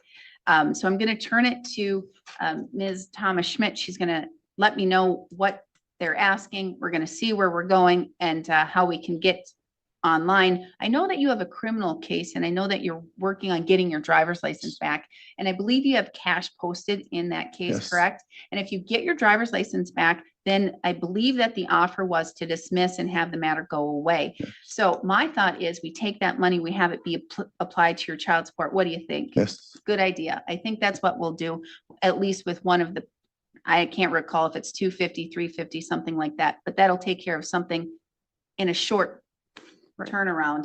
But that's only a small drop in the bucket, Ms. Thomas Schmidt. So Ms. Thomas Schmidt, what are you asking of the court today? I'm asking for Mr. Reynolds to make a not insignificant payment today. I'm asking for the purge to extend for a year, and I'm asking for for jail time to be imposed for the jail that's, I'm trying to double check if there was jail imposed in state. I think there was, but 15 days, yeah. I'm asking that to be amended to 30 days actually, and leave it stayed, but I'm asking for that to be increased. Frankly, I was thinking about asking for a portion of the stay to be lifted. And the reason for that is, I'll go through a little bit of the history. There was an original contempt stipulation in November of 2023, which required Mr. Reynolds to make his payments. It didn't have any additional unique conditions, just make your payments. Full payments weren't received. We came in for sanctions. My predecessor did.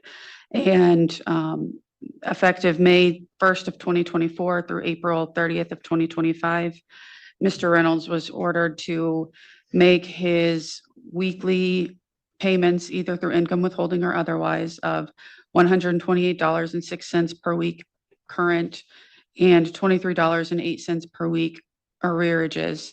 And additionally to self-pay $100 per week or $400 per month. The basis for this was because Mr. Reynolds is employed. He's employed at the casino, I believe. And his income withholding is not covering close to his amounts.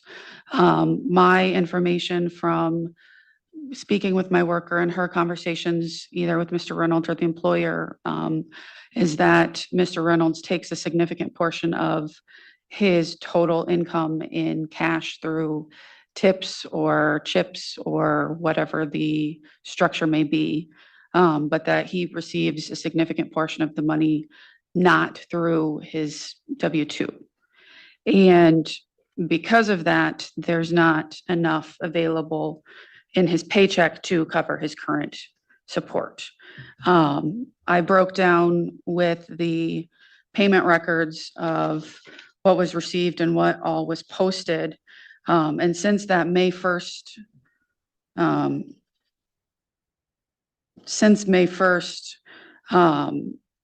there's been very few times that the $400 self-pay has actually been paid.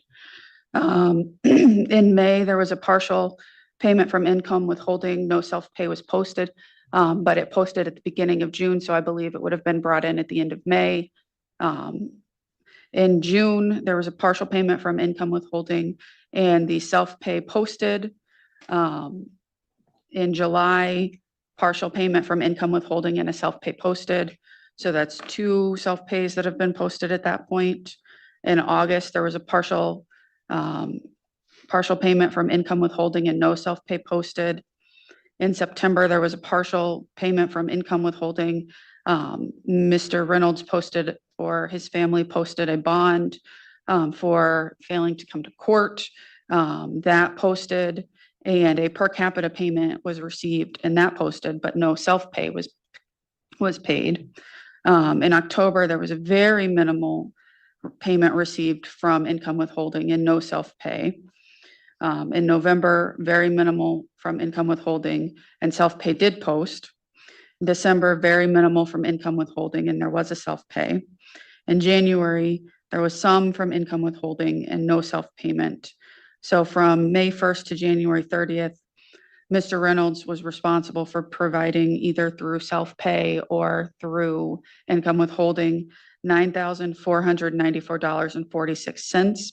Of that, including the $2,000 bond that was received, we received $5,516.98, leaving him $3,977.48 short of his purge.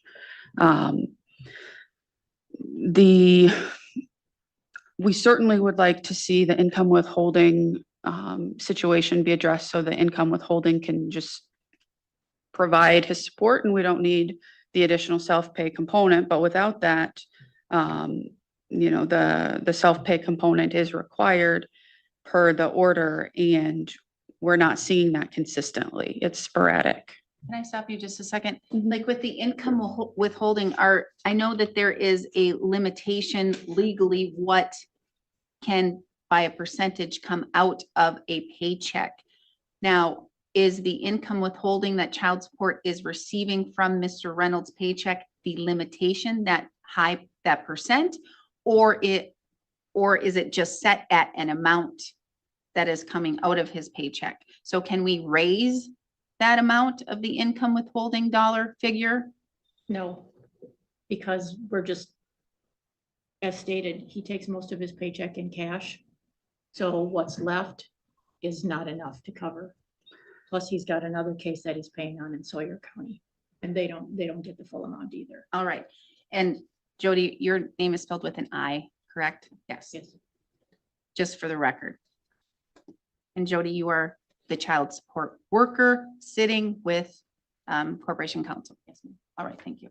Again, that's just for the record. Okay, so Ms. Thomas Schmidt, how do you suggest we address this? Because quite honestly, you know the world and you know the world in tips and cash, and it's hard to nail that down. Right. Frankly, if Mr. Reynolds had brought in the $400 per month every month, we probably wouldn't be here today. If Mr. Reynolds can make his $400 self-pay for February today,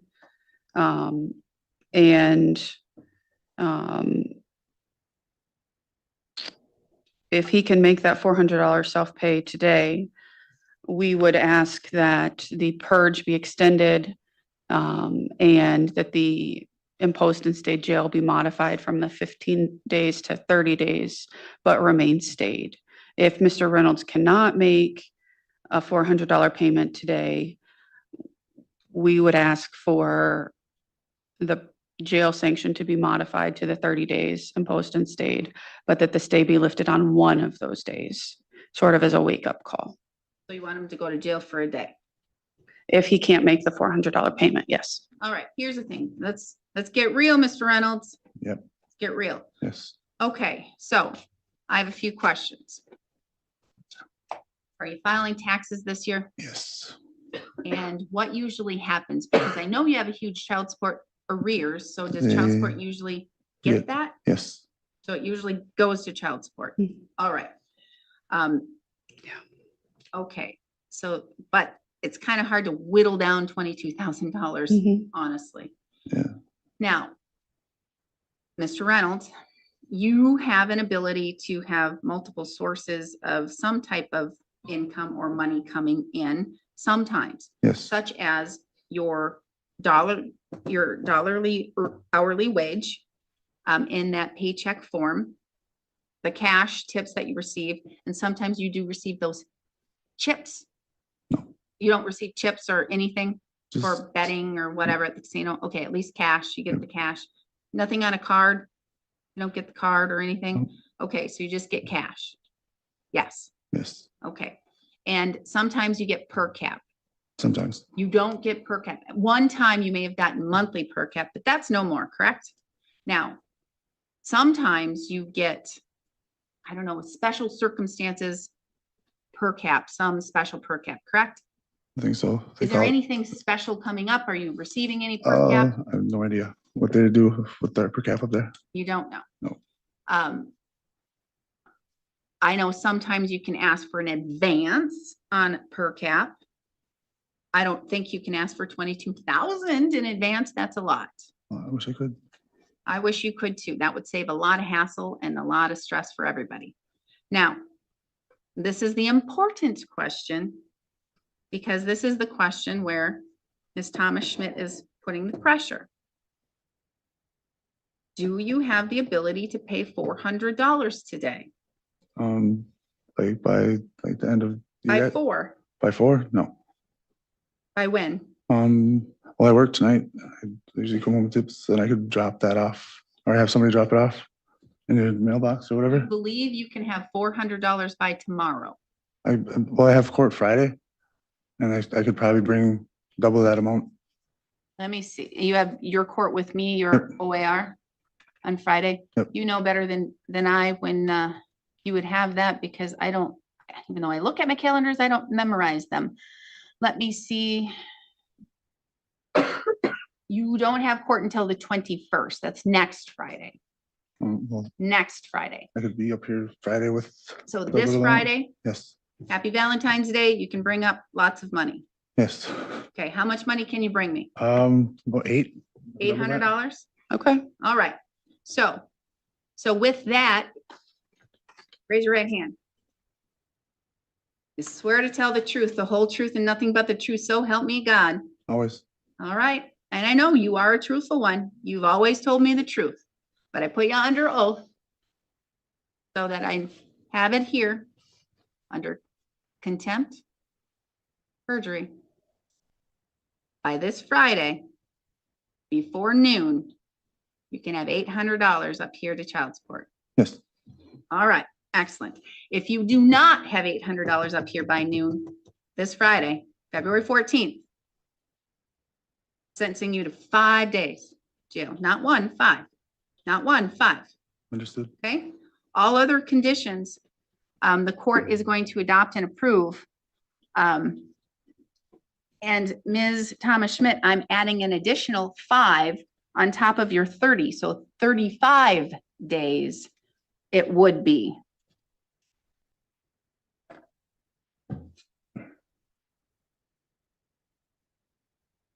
So you have a lot of incentive. Now Yes. tell me, Mr. Reynolds, let's get you back on track, okay? Now, why aren't you coming in and paying the $400 cash every month?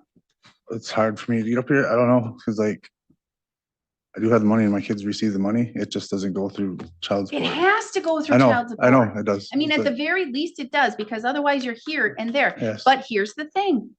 But it doesn't stop at child support, because your kids don't just need things from child support. Your kids need other things too. And you know that. Yep. You're supporting your children doesn't just mean from the money you pay for child support. They No. still need other things. And Yeah. I'm gonna, other than not paying your legal child support, I know you're a good dad, Mr. Reynolds. I know you do those things, and I know you're there for your kids. But the law is the law is the law is the law. Okay? Yeah. So Yes. let's get back into that. You need to find a day at least each month to come and bring $400 Yeah. at the very least. And then I wrote letters to gaming to see if I could keep a separate tip box for myself in the vault. So until that, like that month amount is set, I can't touch it.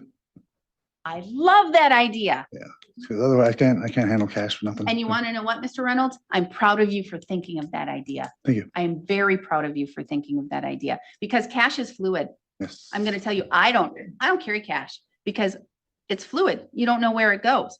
And you're in a store and you're just like, oh, sure, I want this candy bar. Sure, I want this bag of chips.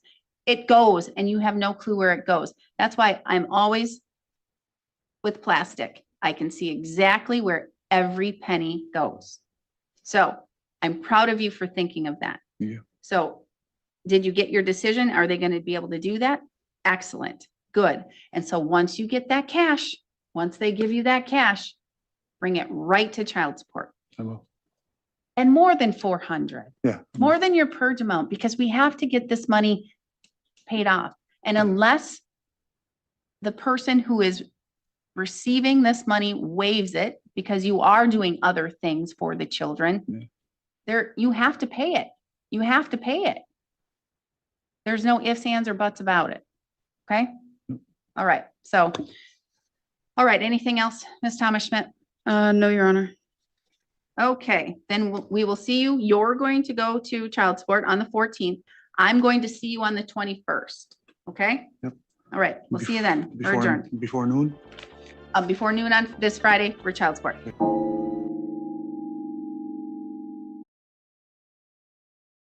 Well, what really can be said about this, right? We've come to the end of the evening, ladies and gentlemen. This is it. Last case of the day. And I've saved what I think to be possibly the best for last. Ladies and gentlemen, we're ending with Miss Quiriconi and her kooky case. Go to Washington, shall we? Right here, we're here in cause 24S243. We have the plaintiff Jenny L. Quiriconi present. We have the defendant Chris Akerson present as well. We are here for trial. It looks like plaintiff is requesting reimbursement in the amount of $10,000 for injuries requiring hospital and theft of art display. So today we're going to let Ms. Quiriconi go first. She's going to give her side of the story. When she is done, I will then ask the defendant, Mr. Akerson, to go forward with his side of the story. Both parties can bring any witnesses forward to speak on their behalf if need be. If you are referring to any exhibits, please tell me specifically which one you're referring to so that I can look at it on my end as well. I ask that both parties just speak to me, don't speak to each other, please. And then when we're done, I'll go ahead and give my judgment in this matter. Does anyone have any questions? What, honey? What am I doing? Staying here as a witness. As a witness? Okay. Well, I guess so. Hey, hi. I don't think I'm in the picture, honey. You are in the picture. That's okay. That's fine though. Hi. Hello, I just want to confirm before we begin, is there an active restraining order between the two of you? Okay, Yeah. so I just ask then that you and Ms. Quiriconi please do not talk to each other during this proceeding. I understand we don't really have the ability to not be present in front of each other, but I'm not afraid and I don't have anything to say to her. okay, yes, I just, it's just so that we don't have any issues with violations of it. Oh, So, no, not at all. Thank you.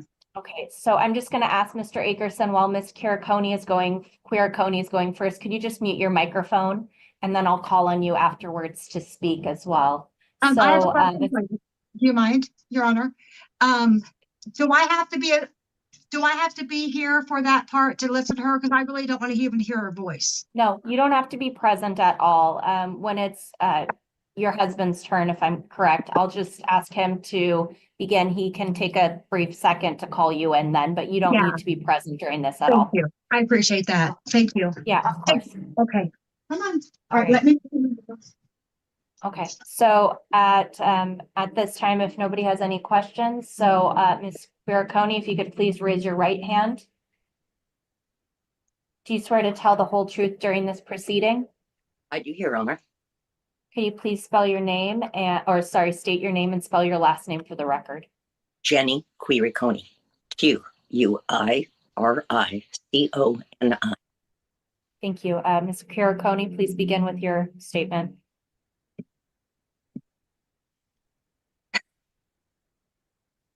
Your Honor, I come before you today to ask for restitution for the injuries that were perpetrated onto me almost 2 years ago by the spousal equivalent of the defendant. Mr. Akerson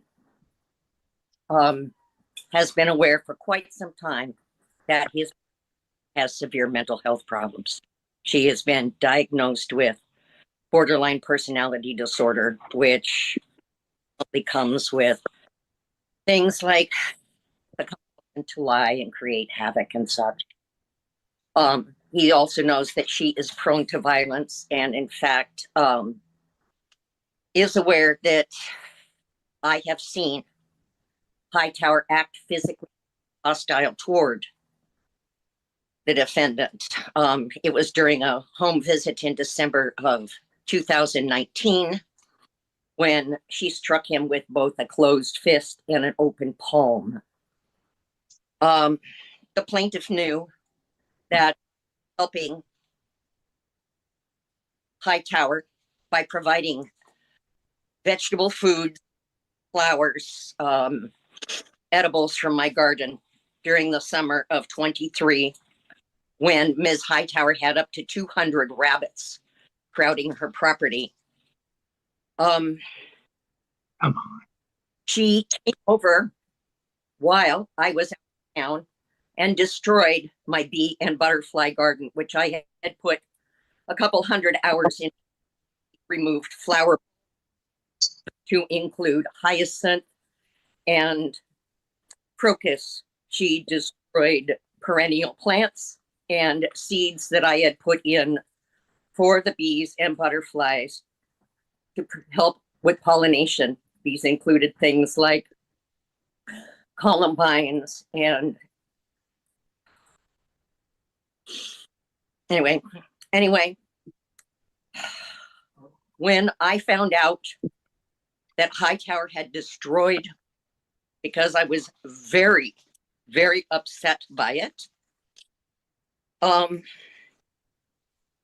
she ran home screaming and in the process went through my yard and pulled up flowers and foliage and threw it across my yard. I, being the person that I am, delivered a note to Hightower saying that she needed to stay away from me, stay off of my property, stay away from my garden and my pets. And with it, I delivered a bouquet of edible vegetable, Swiss chard, spinach, kale, mustard greens and such. And I note and the foliage for her rabbits on the back of her car.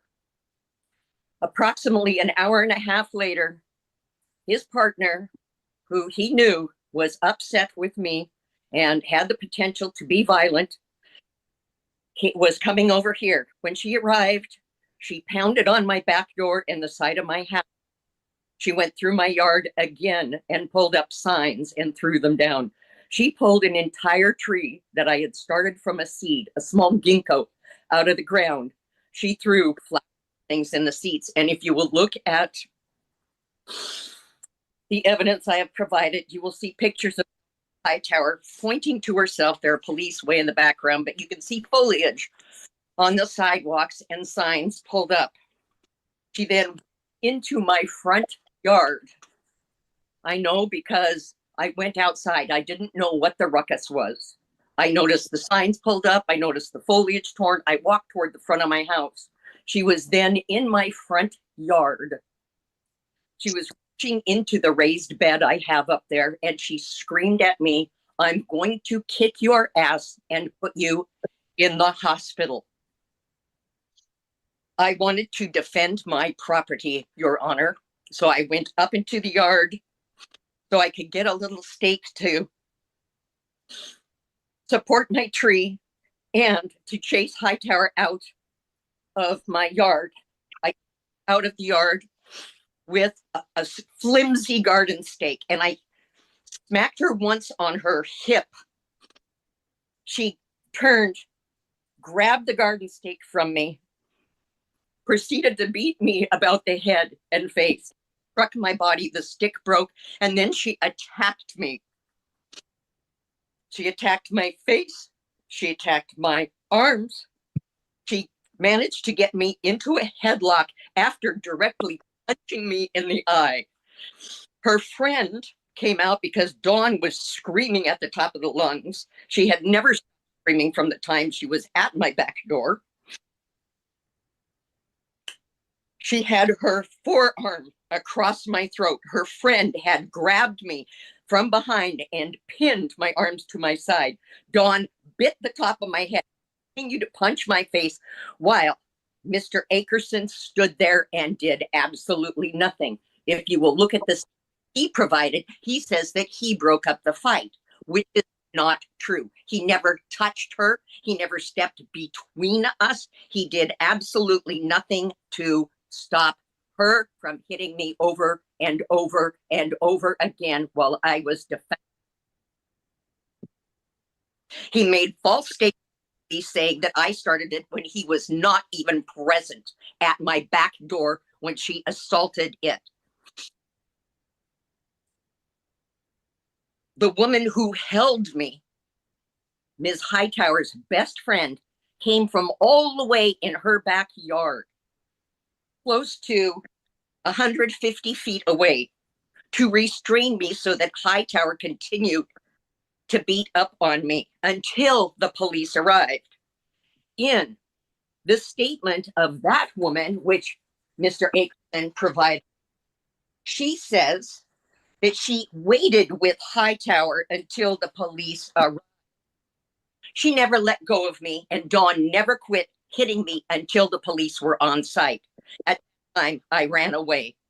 It triggered another PT episode for me. I'm a disabled veteran. And then, this last October, Mr. Akerson, in full view of me, I don't know how many times before, I don't know how many times she's done it before, but he came over on that day and stole yard signs. My displays.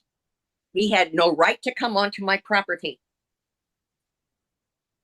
and take anything. Everything I had on my yard is by the First Amendment.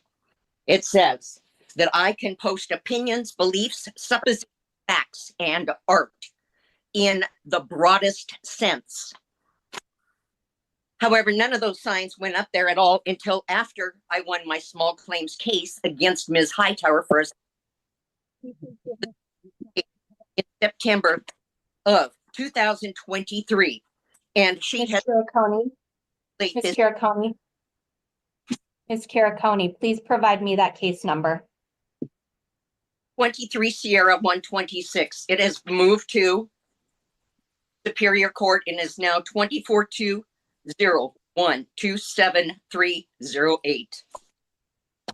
Please repeat that a little bit slower. 242012738.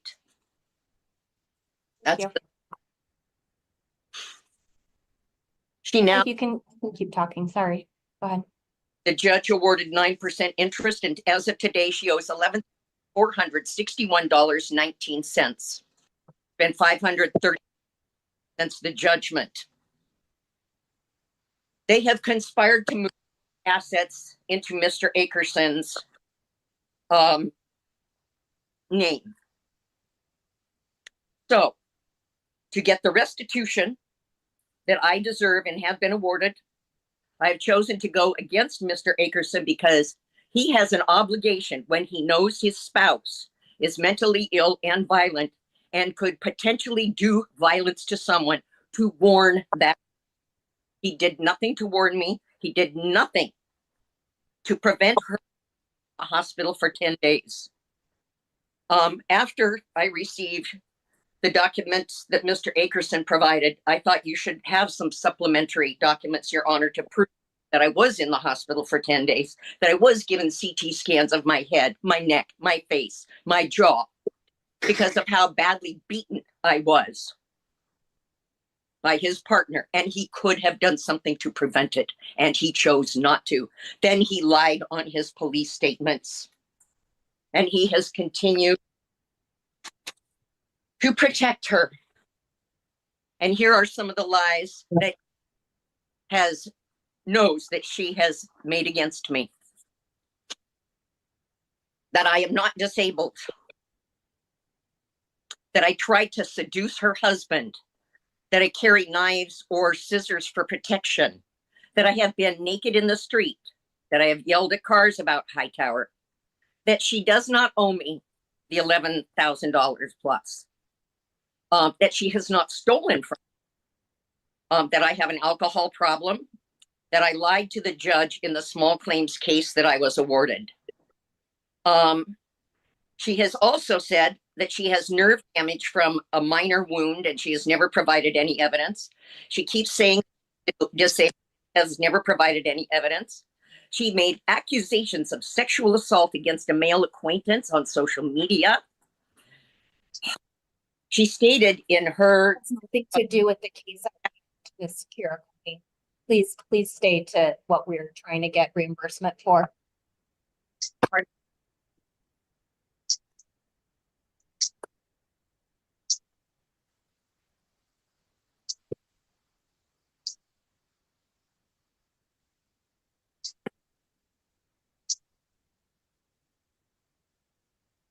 you still testifying, Ms. Quiriconi? No, I thought I heard you ask a question, Your Honor. So I said, could you please just stay to the matter at hand, which is specifically injuries requiring hospitalization and theft of an art display. If we could just stay on topic with what you're requesting, I'd appreciate it, because character attacks do not have place here. True. Well, I'm just what she has said. Okay. Anyway, and now these lies are showing up on police reports. I do not carry knives and scissors, but because of her lies, this has showed up in a police report. I am not dangerous. I defended myself in a reasonable manner, which I have the right to do. She was attacking my property and she threatened to attack me. I defended myself in a reasonable manner, which I have the right to do. My injuries put me in the hospital for 10 days. I am still dealing with the consequences because of the triggering of PTSD. It's very difficult to be autistic and have PTSD as well. And it's been a challenge living here the last 2 years with her harassing me. And I need money so I can get out of here and away from all of that. So, Your Honor, I ask that you award me the $10,000 because although it's claimed that the signs were returned, they have never been in my yard. They were removed either that same or something, but they were not here when I got back to my home. Thank you. Oh, do you want to speak? I have a witness. Yes, I'm gonna ask you some questions. So first and foremost, what were these yard displays? There was a sign that said something about strong standing. I'm still standing. There were signs that said I enjoy watching the dawn breaking because I'm a fan of pig racing and not roller derby. Box derby. Well, I enjoy watching the losers fail. So I had one up there that said, I enjoy watching losers fail. I had signs up that said things about, I am afraid of my neighbor, which is true. I put up beliefs. I put up statements about what happened to me. There it is. I'm still standing. Yeah, I'm still tenacious, alive, nice, decent, inventive. Yeah, a nature lover. Did these signs also include, I believe Dawn Hightower is the worst Longview, Washington resident now living. Find the self-professed person with antisocial personality disorder at 361 18th Avenue. There may have been one like that, yeah. And I believe that is also covered by the First Amendment, which says that I can Not covered by the First Amendment when people's privacy rights are put out on display, as well as harm can come their way. Your First Amendment does not apply to that. Did you also put a sign up that said retribution cometh? No. I do not know anything about that sign. I don't know where it came from. I have no knowledge about that sign. I believe Dawn Hightower wants me dead. Was this another sign that you put up? Yes, well, she did try to choke me to her honor when Okay. she attacking me. Not paying your court-ordered 10K judgment plus 9% plus your choice to not use mediation. Your debt goes to a collection agency. Bad decision, Baldy. I have friends who find the term baldy affectionate, and it doesn't state anyone's personal name. And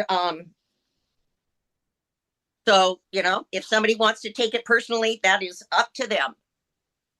But not paying court-ordered judgment can result in collection agencies and court cases, small claims judge. It can result in having property. 361 18th owes me money. Pardon me? Property owner of 361 18th owes me money. Is this also one of the signs Yes. that you're seeking?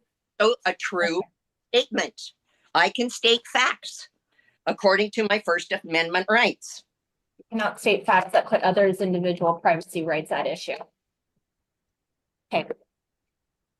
Where in here are the hospital bills totaling $9,000, please? Can you show me that exhibit? No, I do not have a hospital bill for $9,000 to show you. I didn't know that I would be required one. I thought that showing you the entry and exit dates and the pictures and the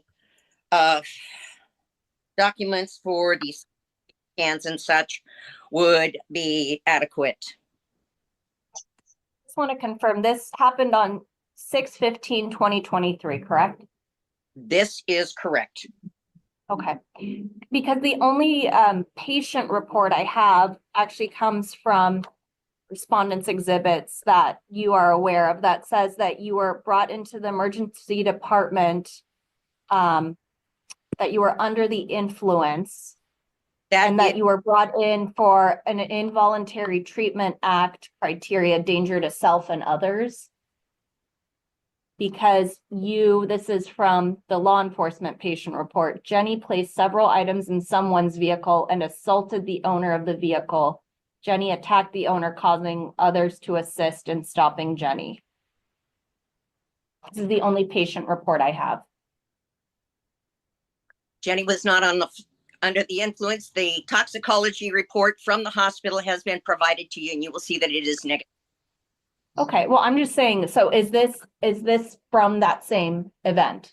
That is correct. And okay. She attacked my property and me. I was defending myself. Now, Right. Oh, Okay, go ahead. Go ahead.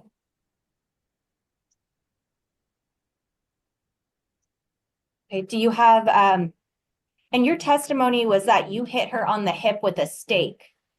it's a very flimsy plant stake. They're about less than half an inch in diameter, and it They're broke. over half an inch and they're made out of I'm steel. sorry, Mr. Akerson, it's not your time to speak yet, but I will let you speak, I promise. So it's your testimony that you hit her on the hip with a stake, and that's what started this incident. That she came over into my yard and tore up plants and beat on my back door and threatened me. I was chasing her out of my yard and trying to prevent additional property damage. I had delivered a note previous in the evening that clearly told her to stay off of my property and stay away from me.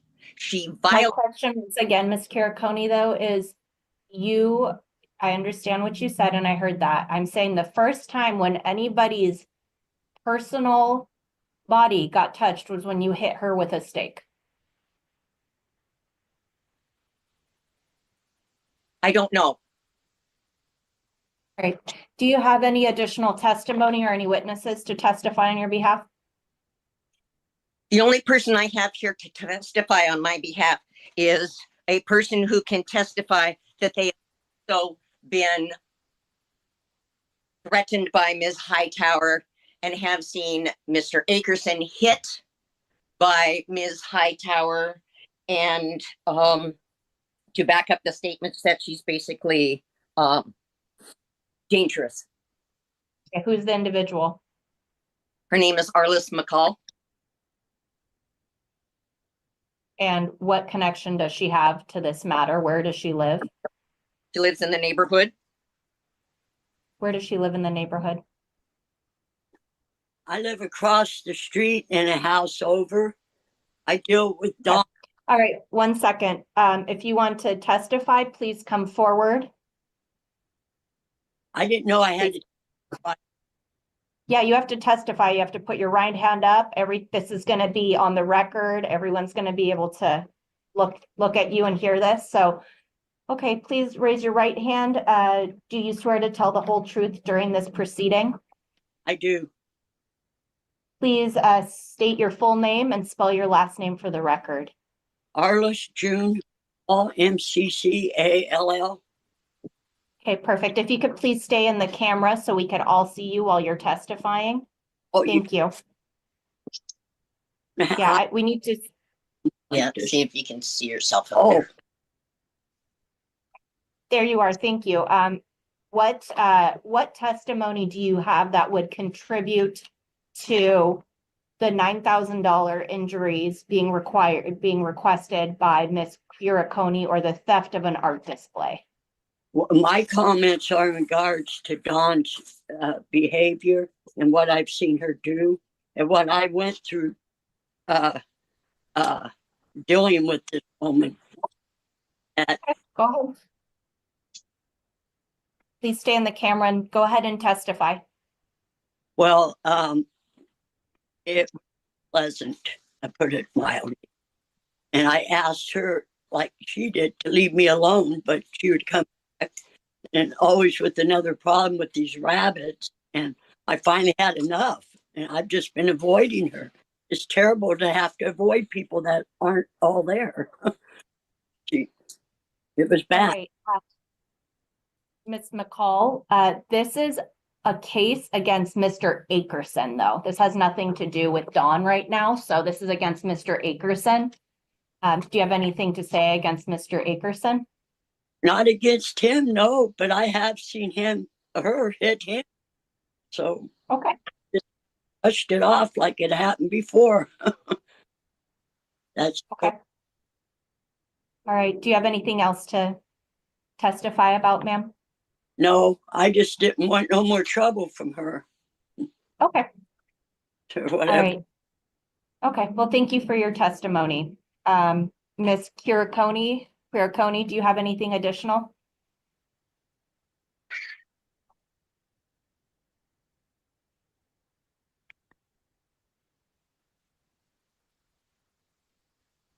Just looking through everything, Your Honor, to make sure that everything has been covered.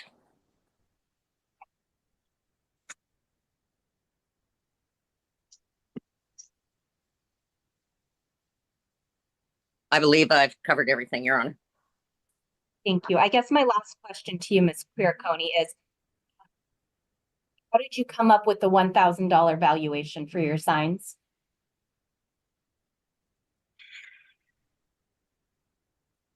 The time it to gather the money to purchase materials, the time it took to go and purchase the materials, the time it took to make the signs, the time it took to arrange the signs, and the intrinsic value of the art itself, especially my sign that said, I enjoy watching the dawn breaking. I do. I get up before sunrise every morning, and it is my favorite time of the day.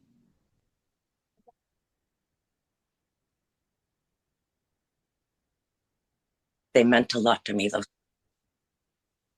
What I'm asking is, was the sign, which is interesting that Dawn is the same first name as the individual in question right now. Was that up before the small claims trial happened?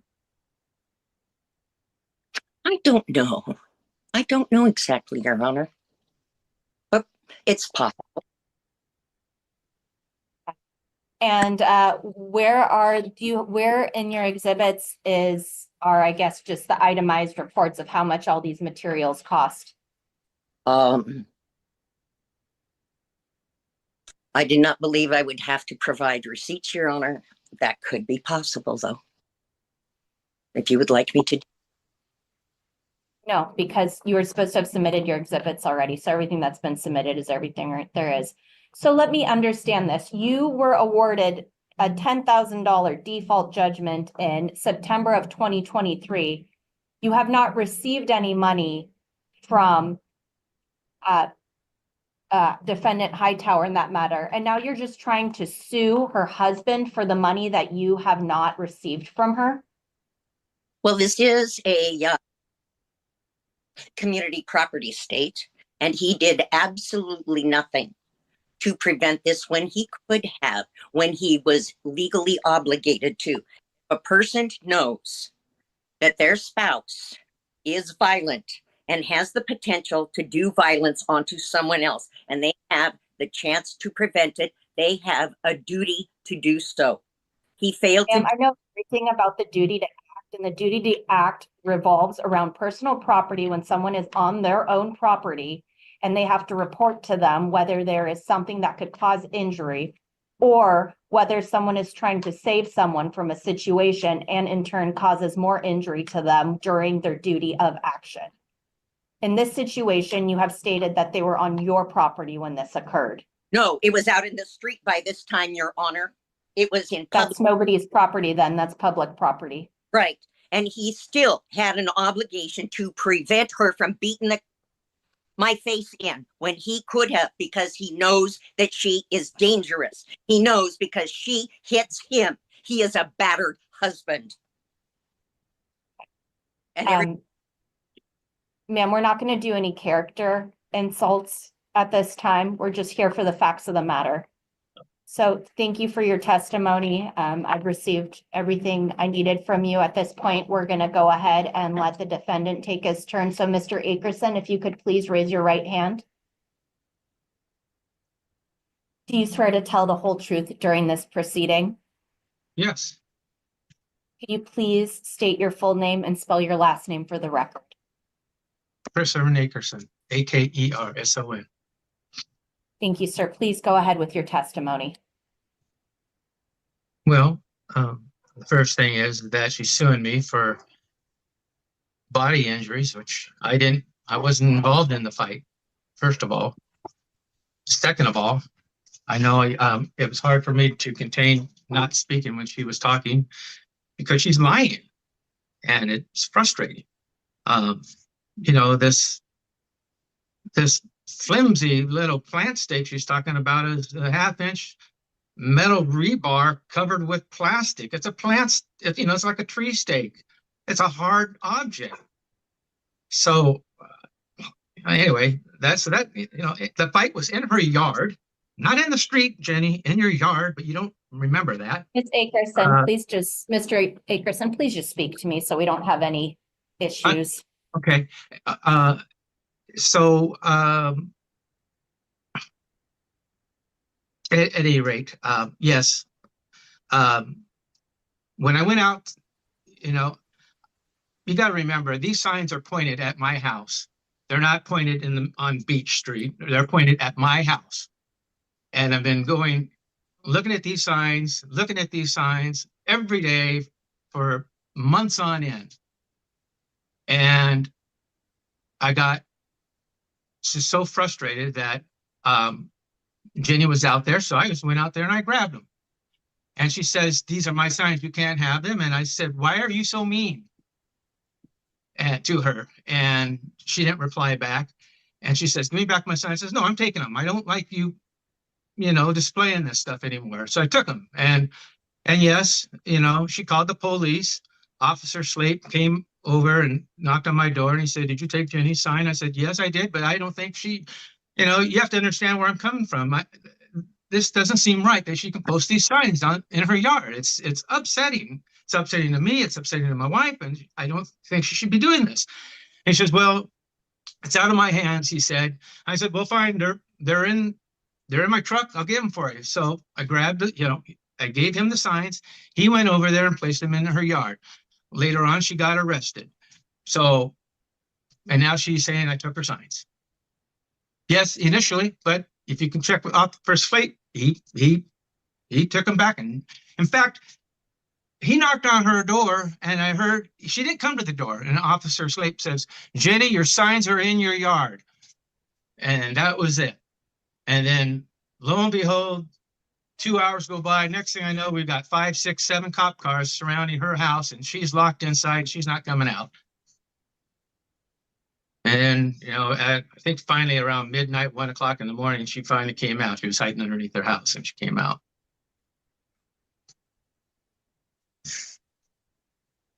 But I did not touch Jenny. Yes, I went out there. My intention was to go out there and break up the fight, to be honest with you. But when I got out there, I wasn't quite sure where to go because Jenny had her mouth on my wife's arm. And then a neighbor, Autumn, she came over and held her. They broke the fight up and Jenny went inside the house. That was 2 years ago. But, you know, you want me to go into that? I can.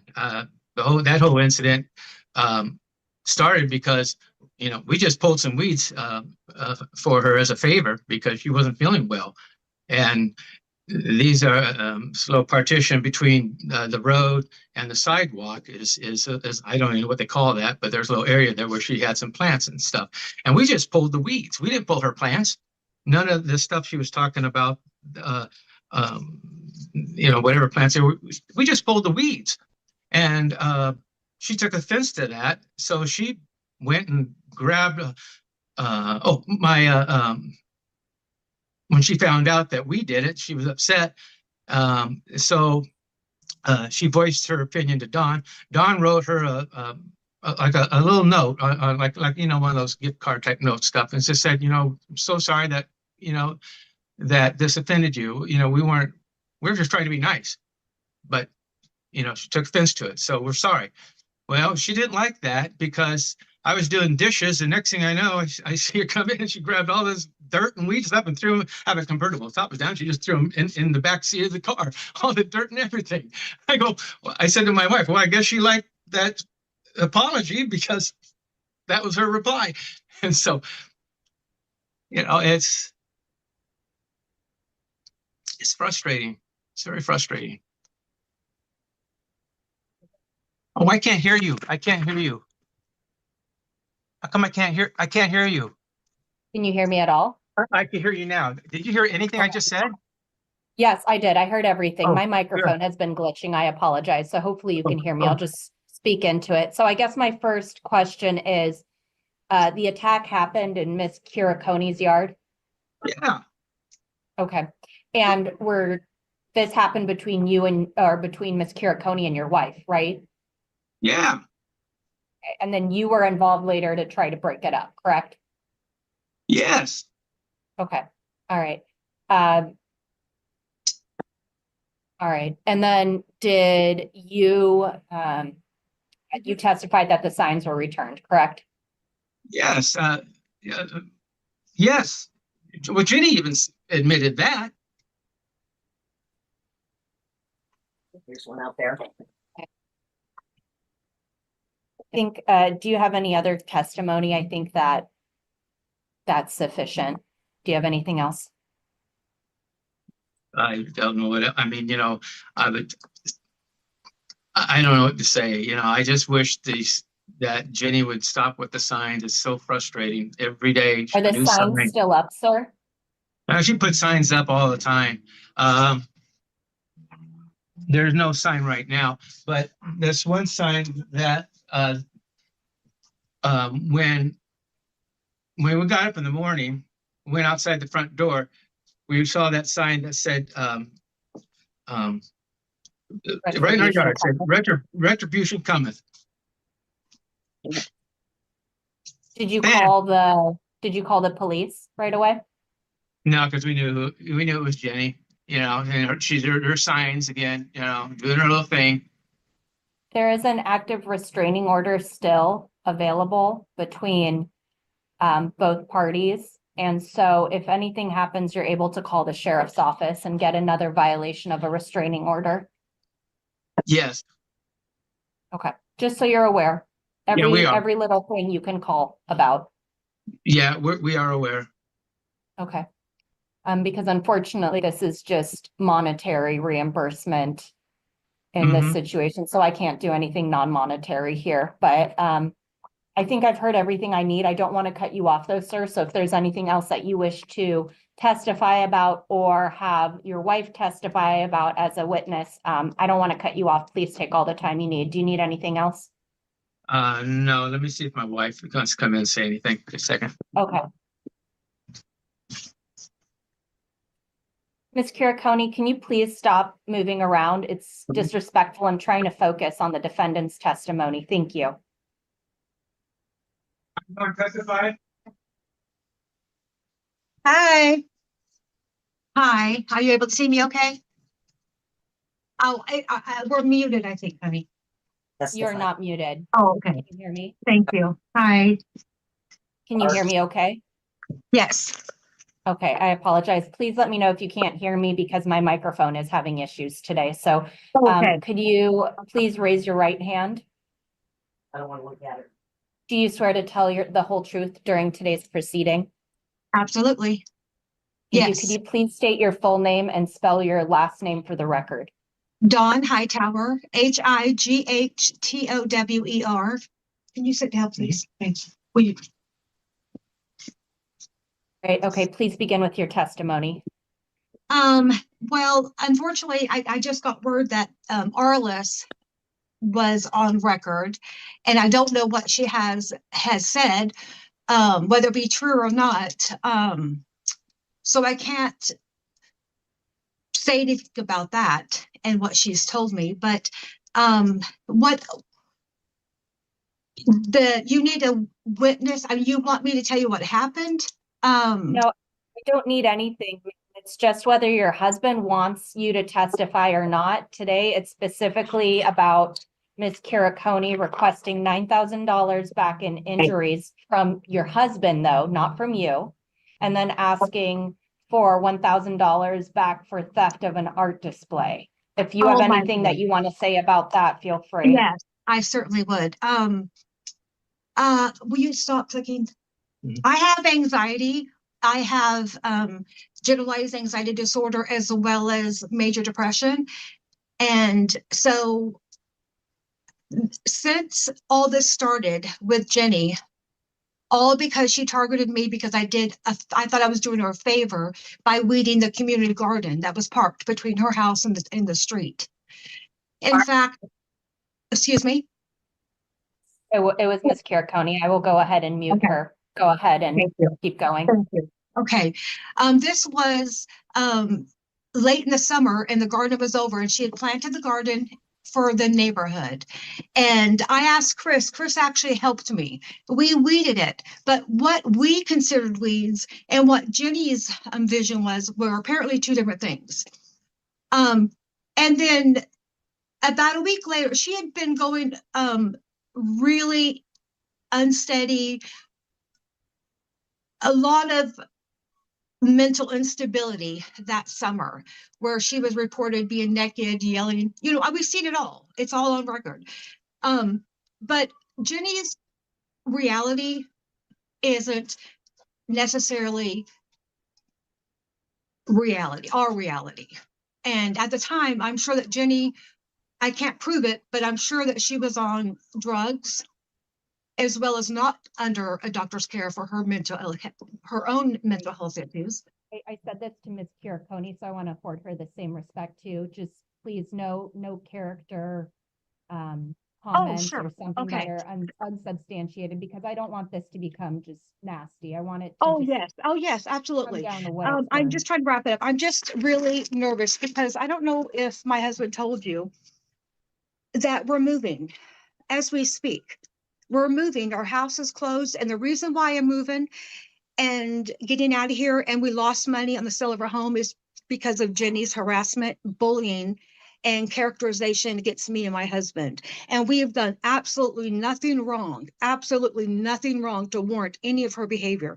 And I will take it up with the courts later about what I have to say about my issues with Jenny. Place your exhibits down. Thank you. But my husband, as you can see, he's not a big man or evil man. He's a kind man. And he's not really fast either, as you can see. He's near 70. And by the time the assault was in progress over there on Jenny's property, I was hollering for somebody to help me and to call the police. And my neighbor next door, Autumn, which had already submitted a witness statement in a prior case, because Jenny tried to sue her as well. And it was thrown out of court because there's no basis for it.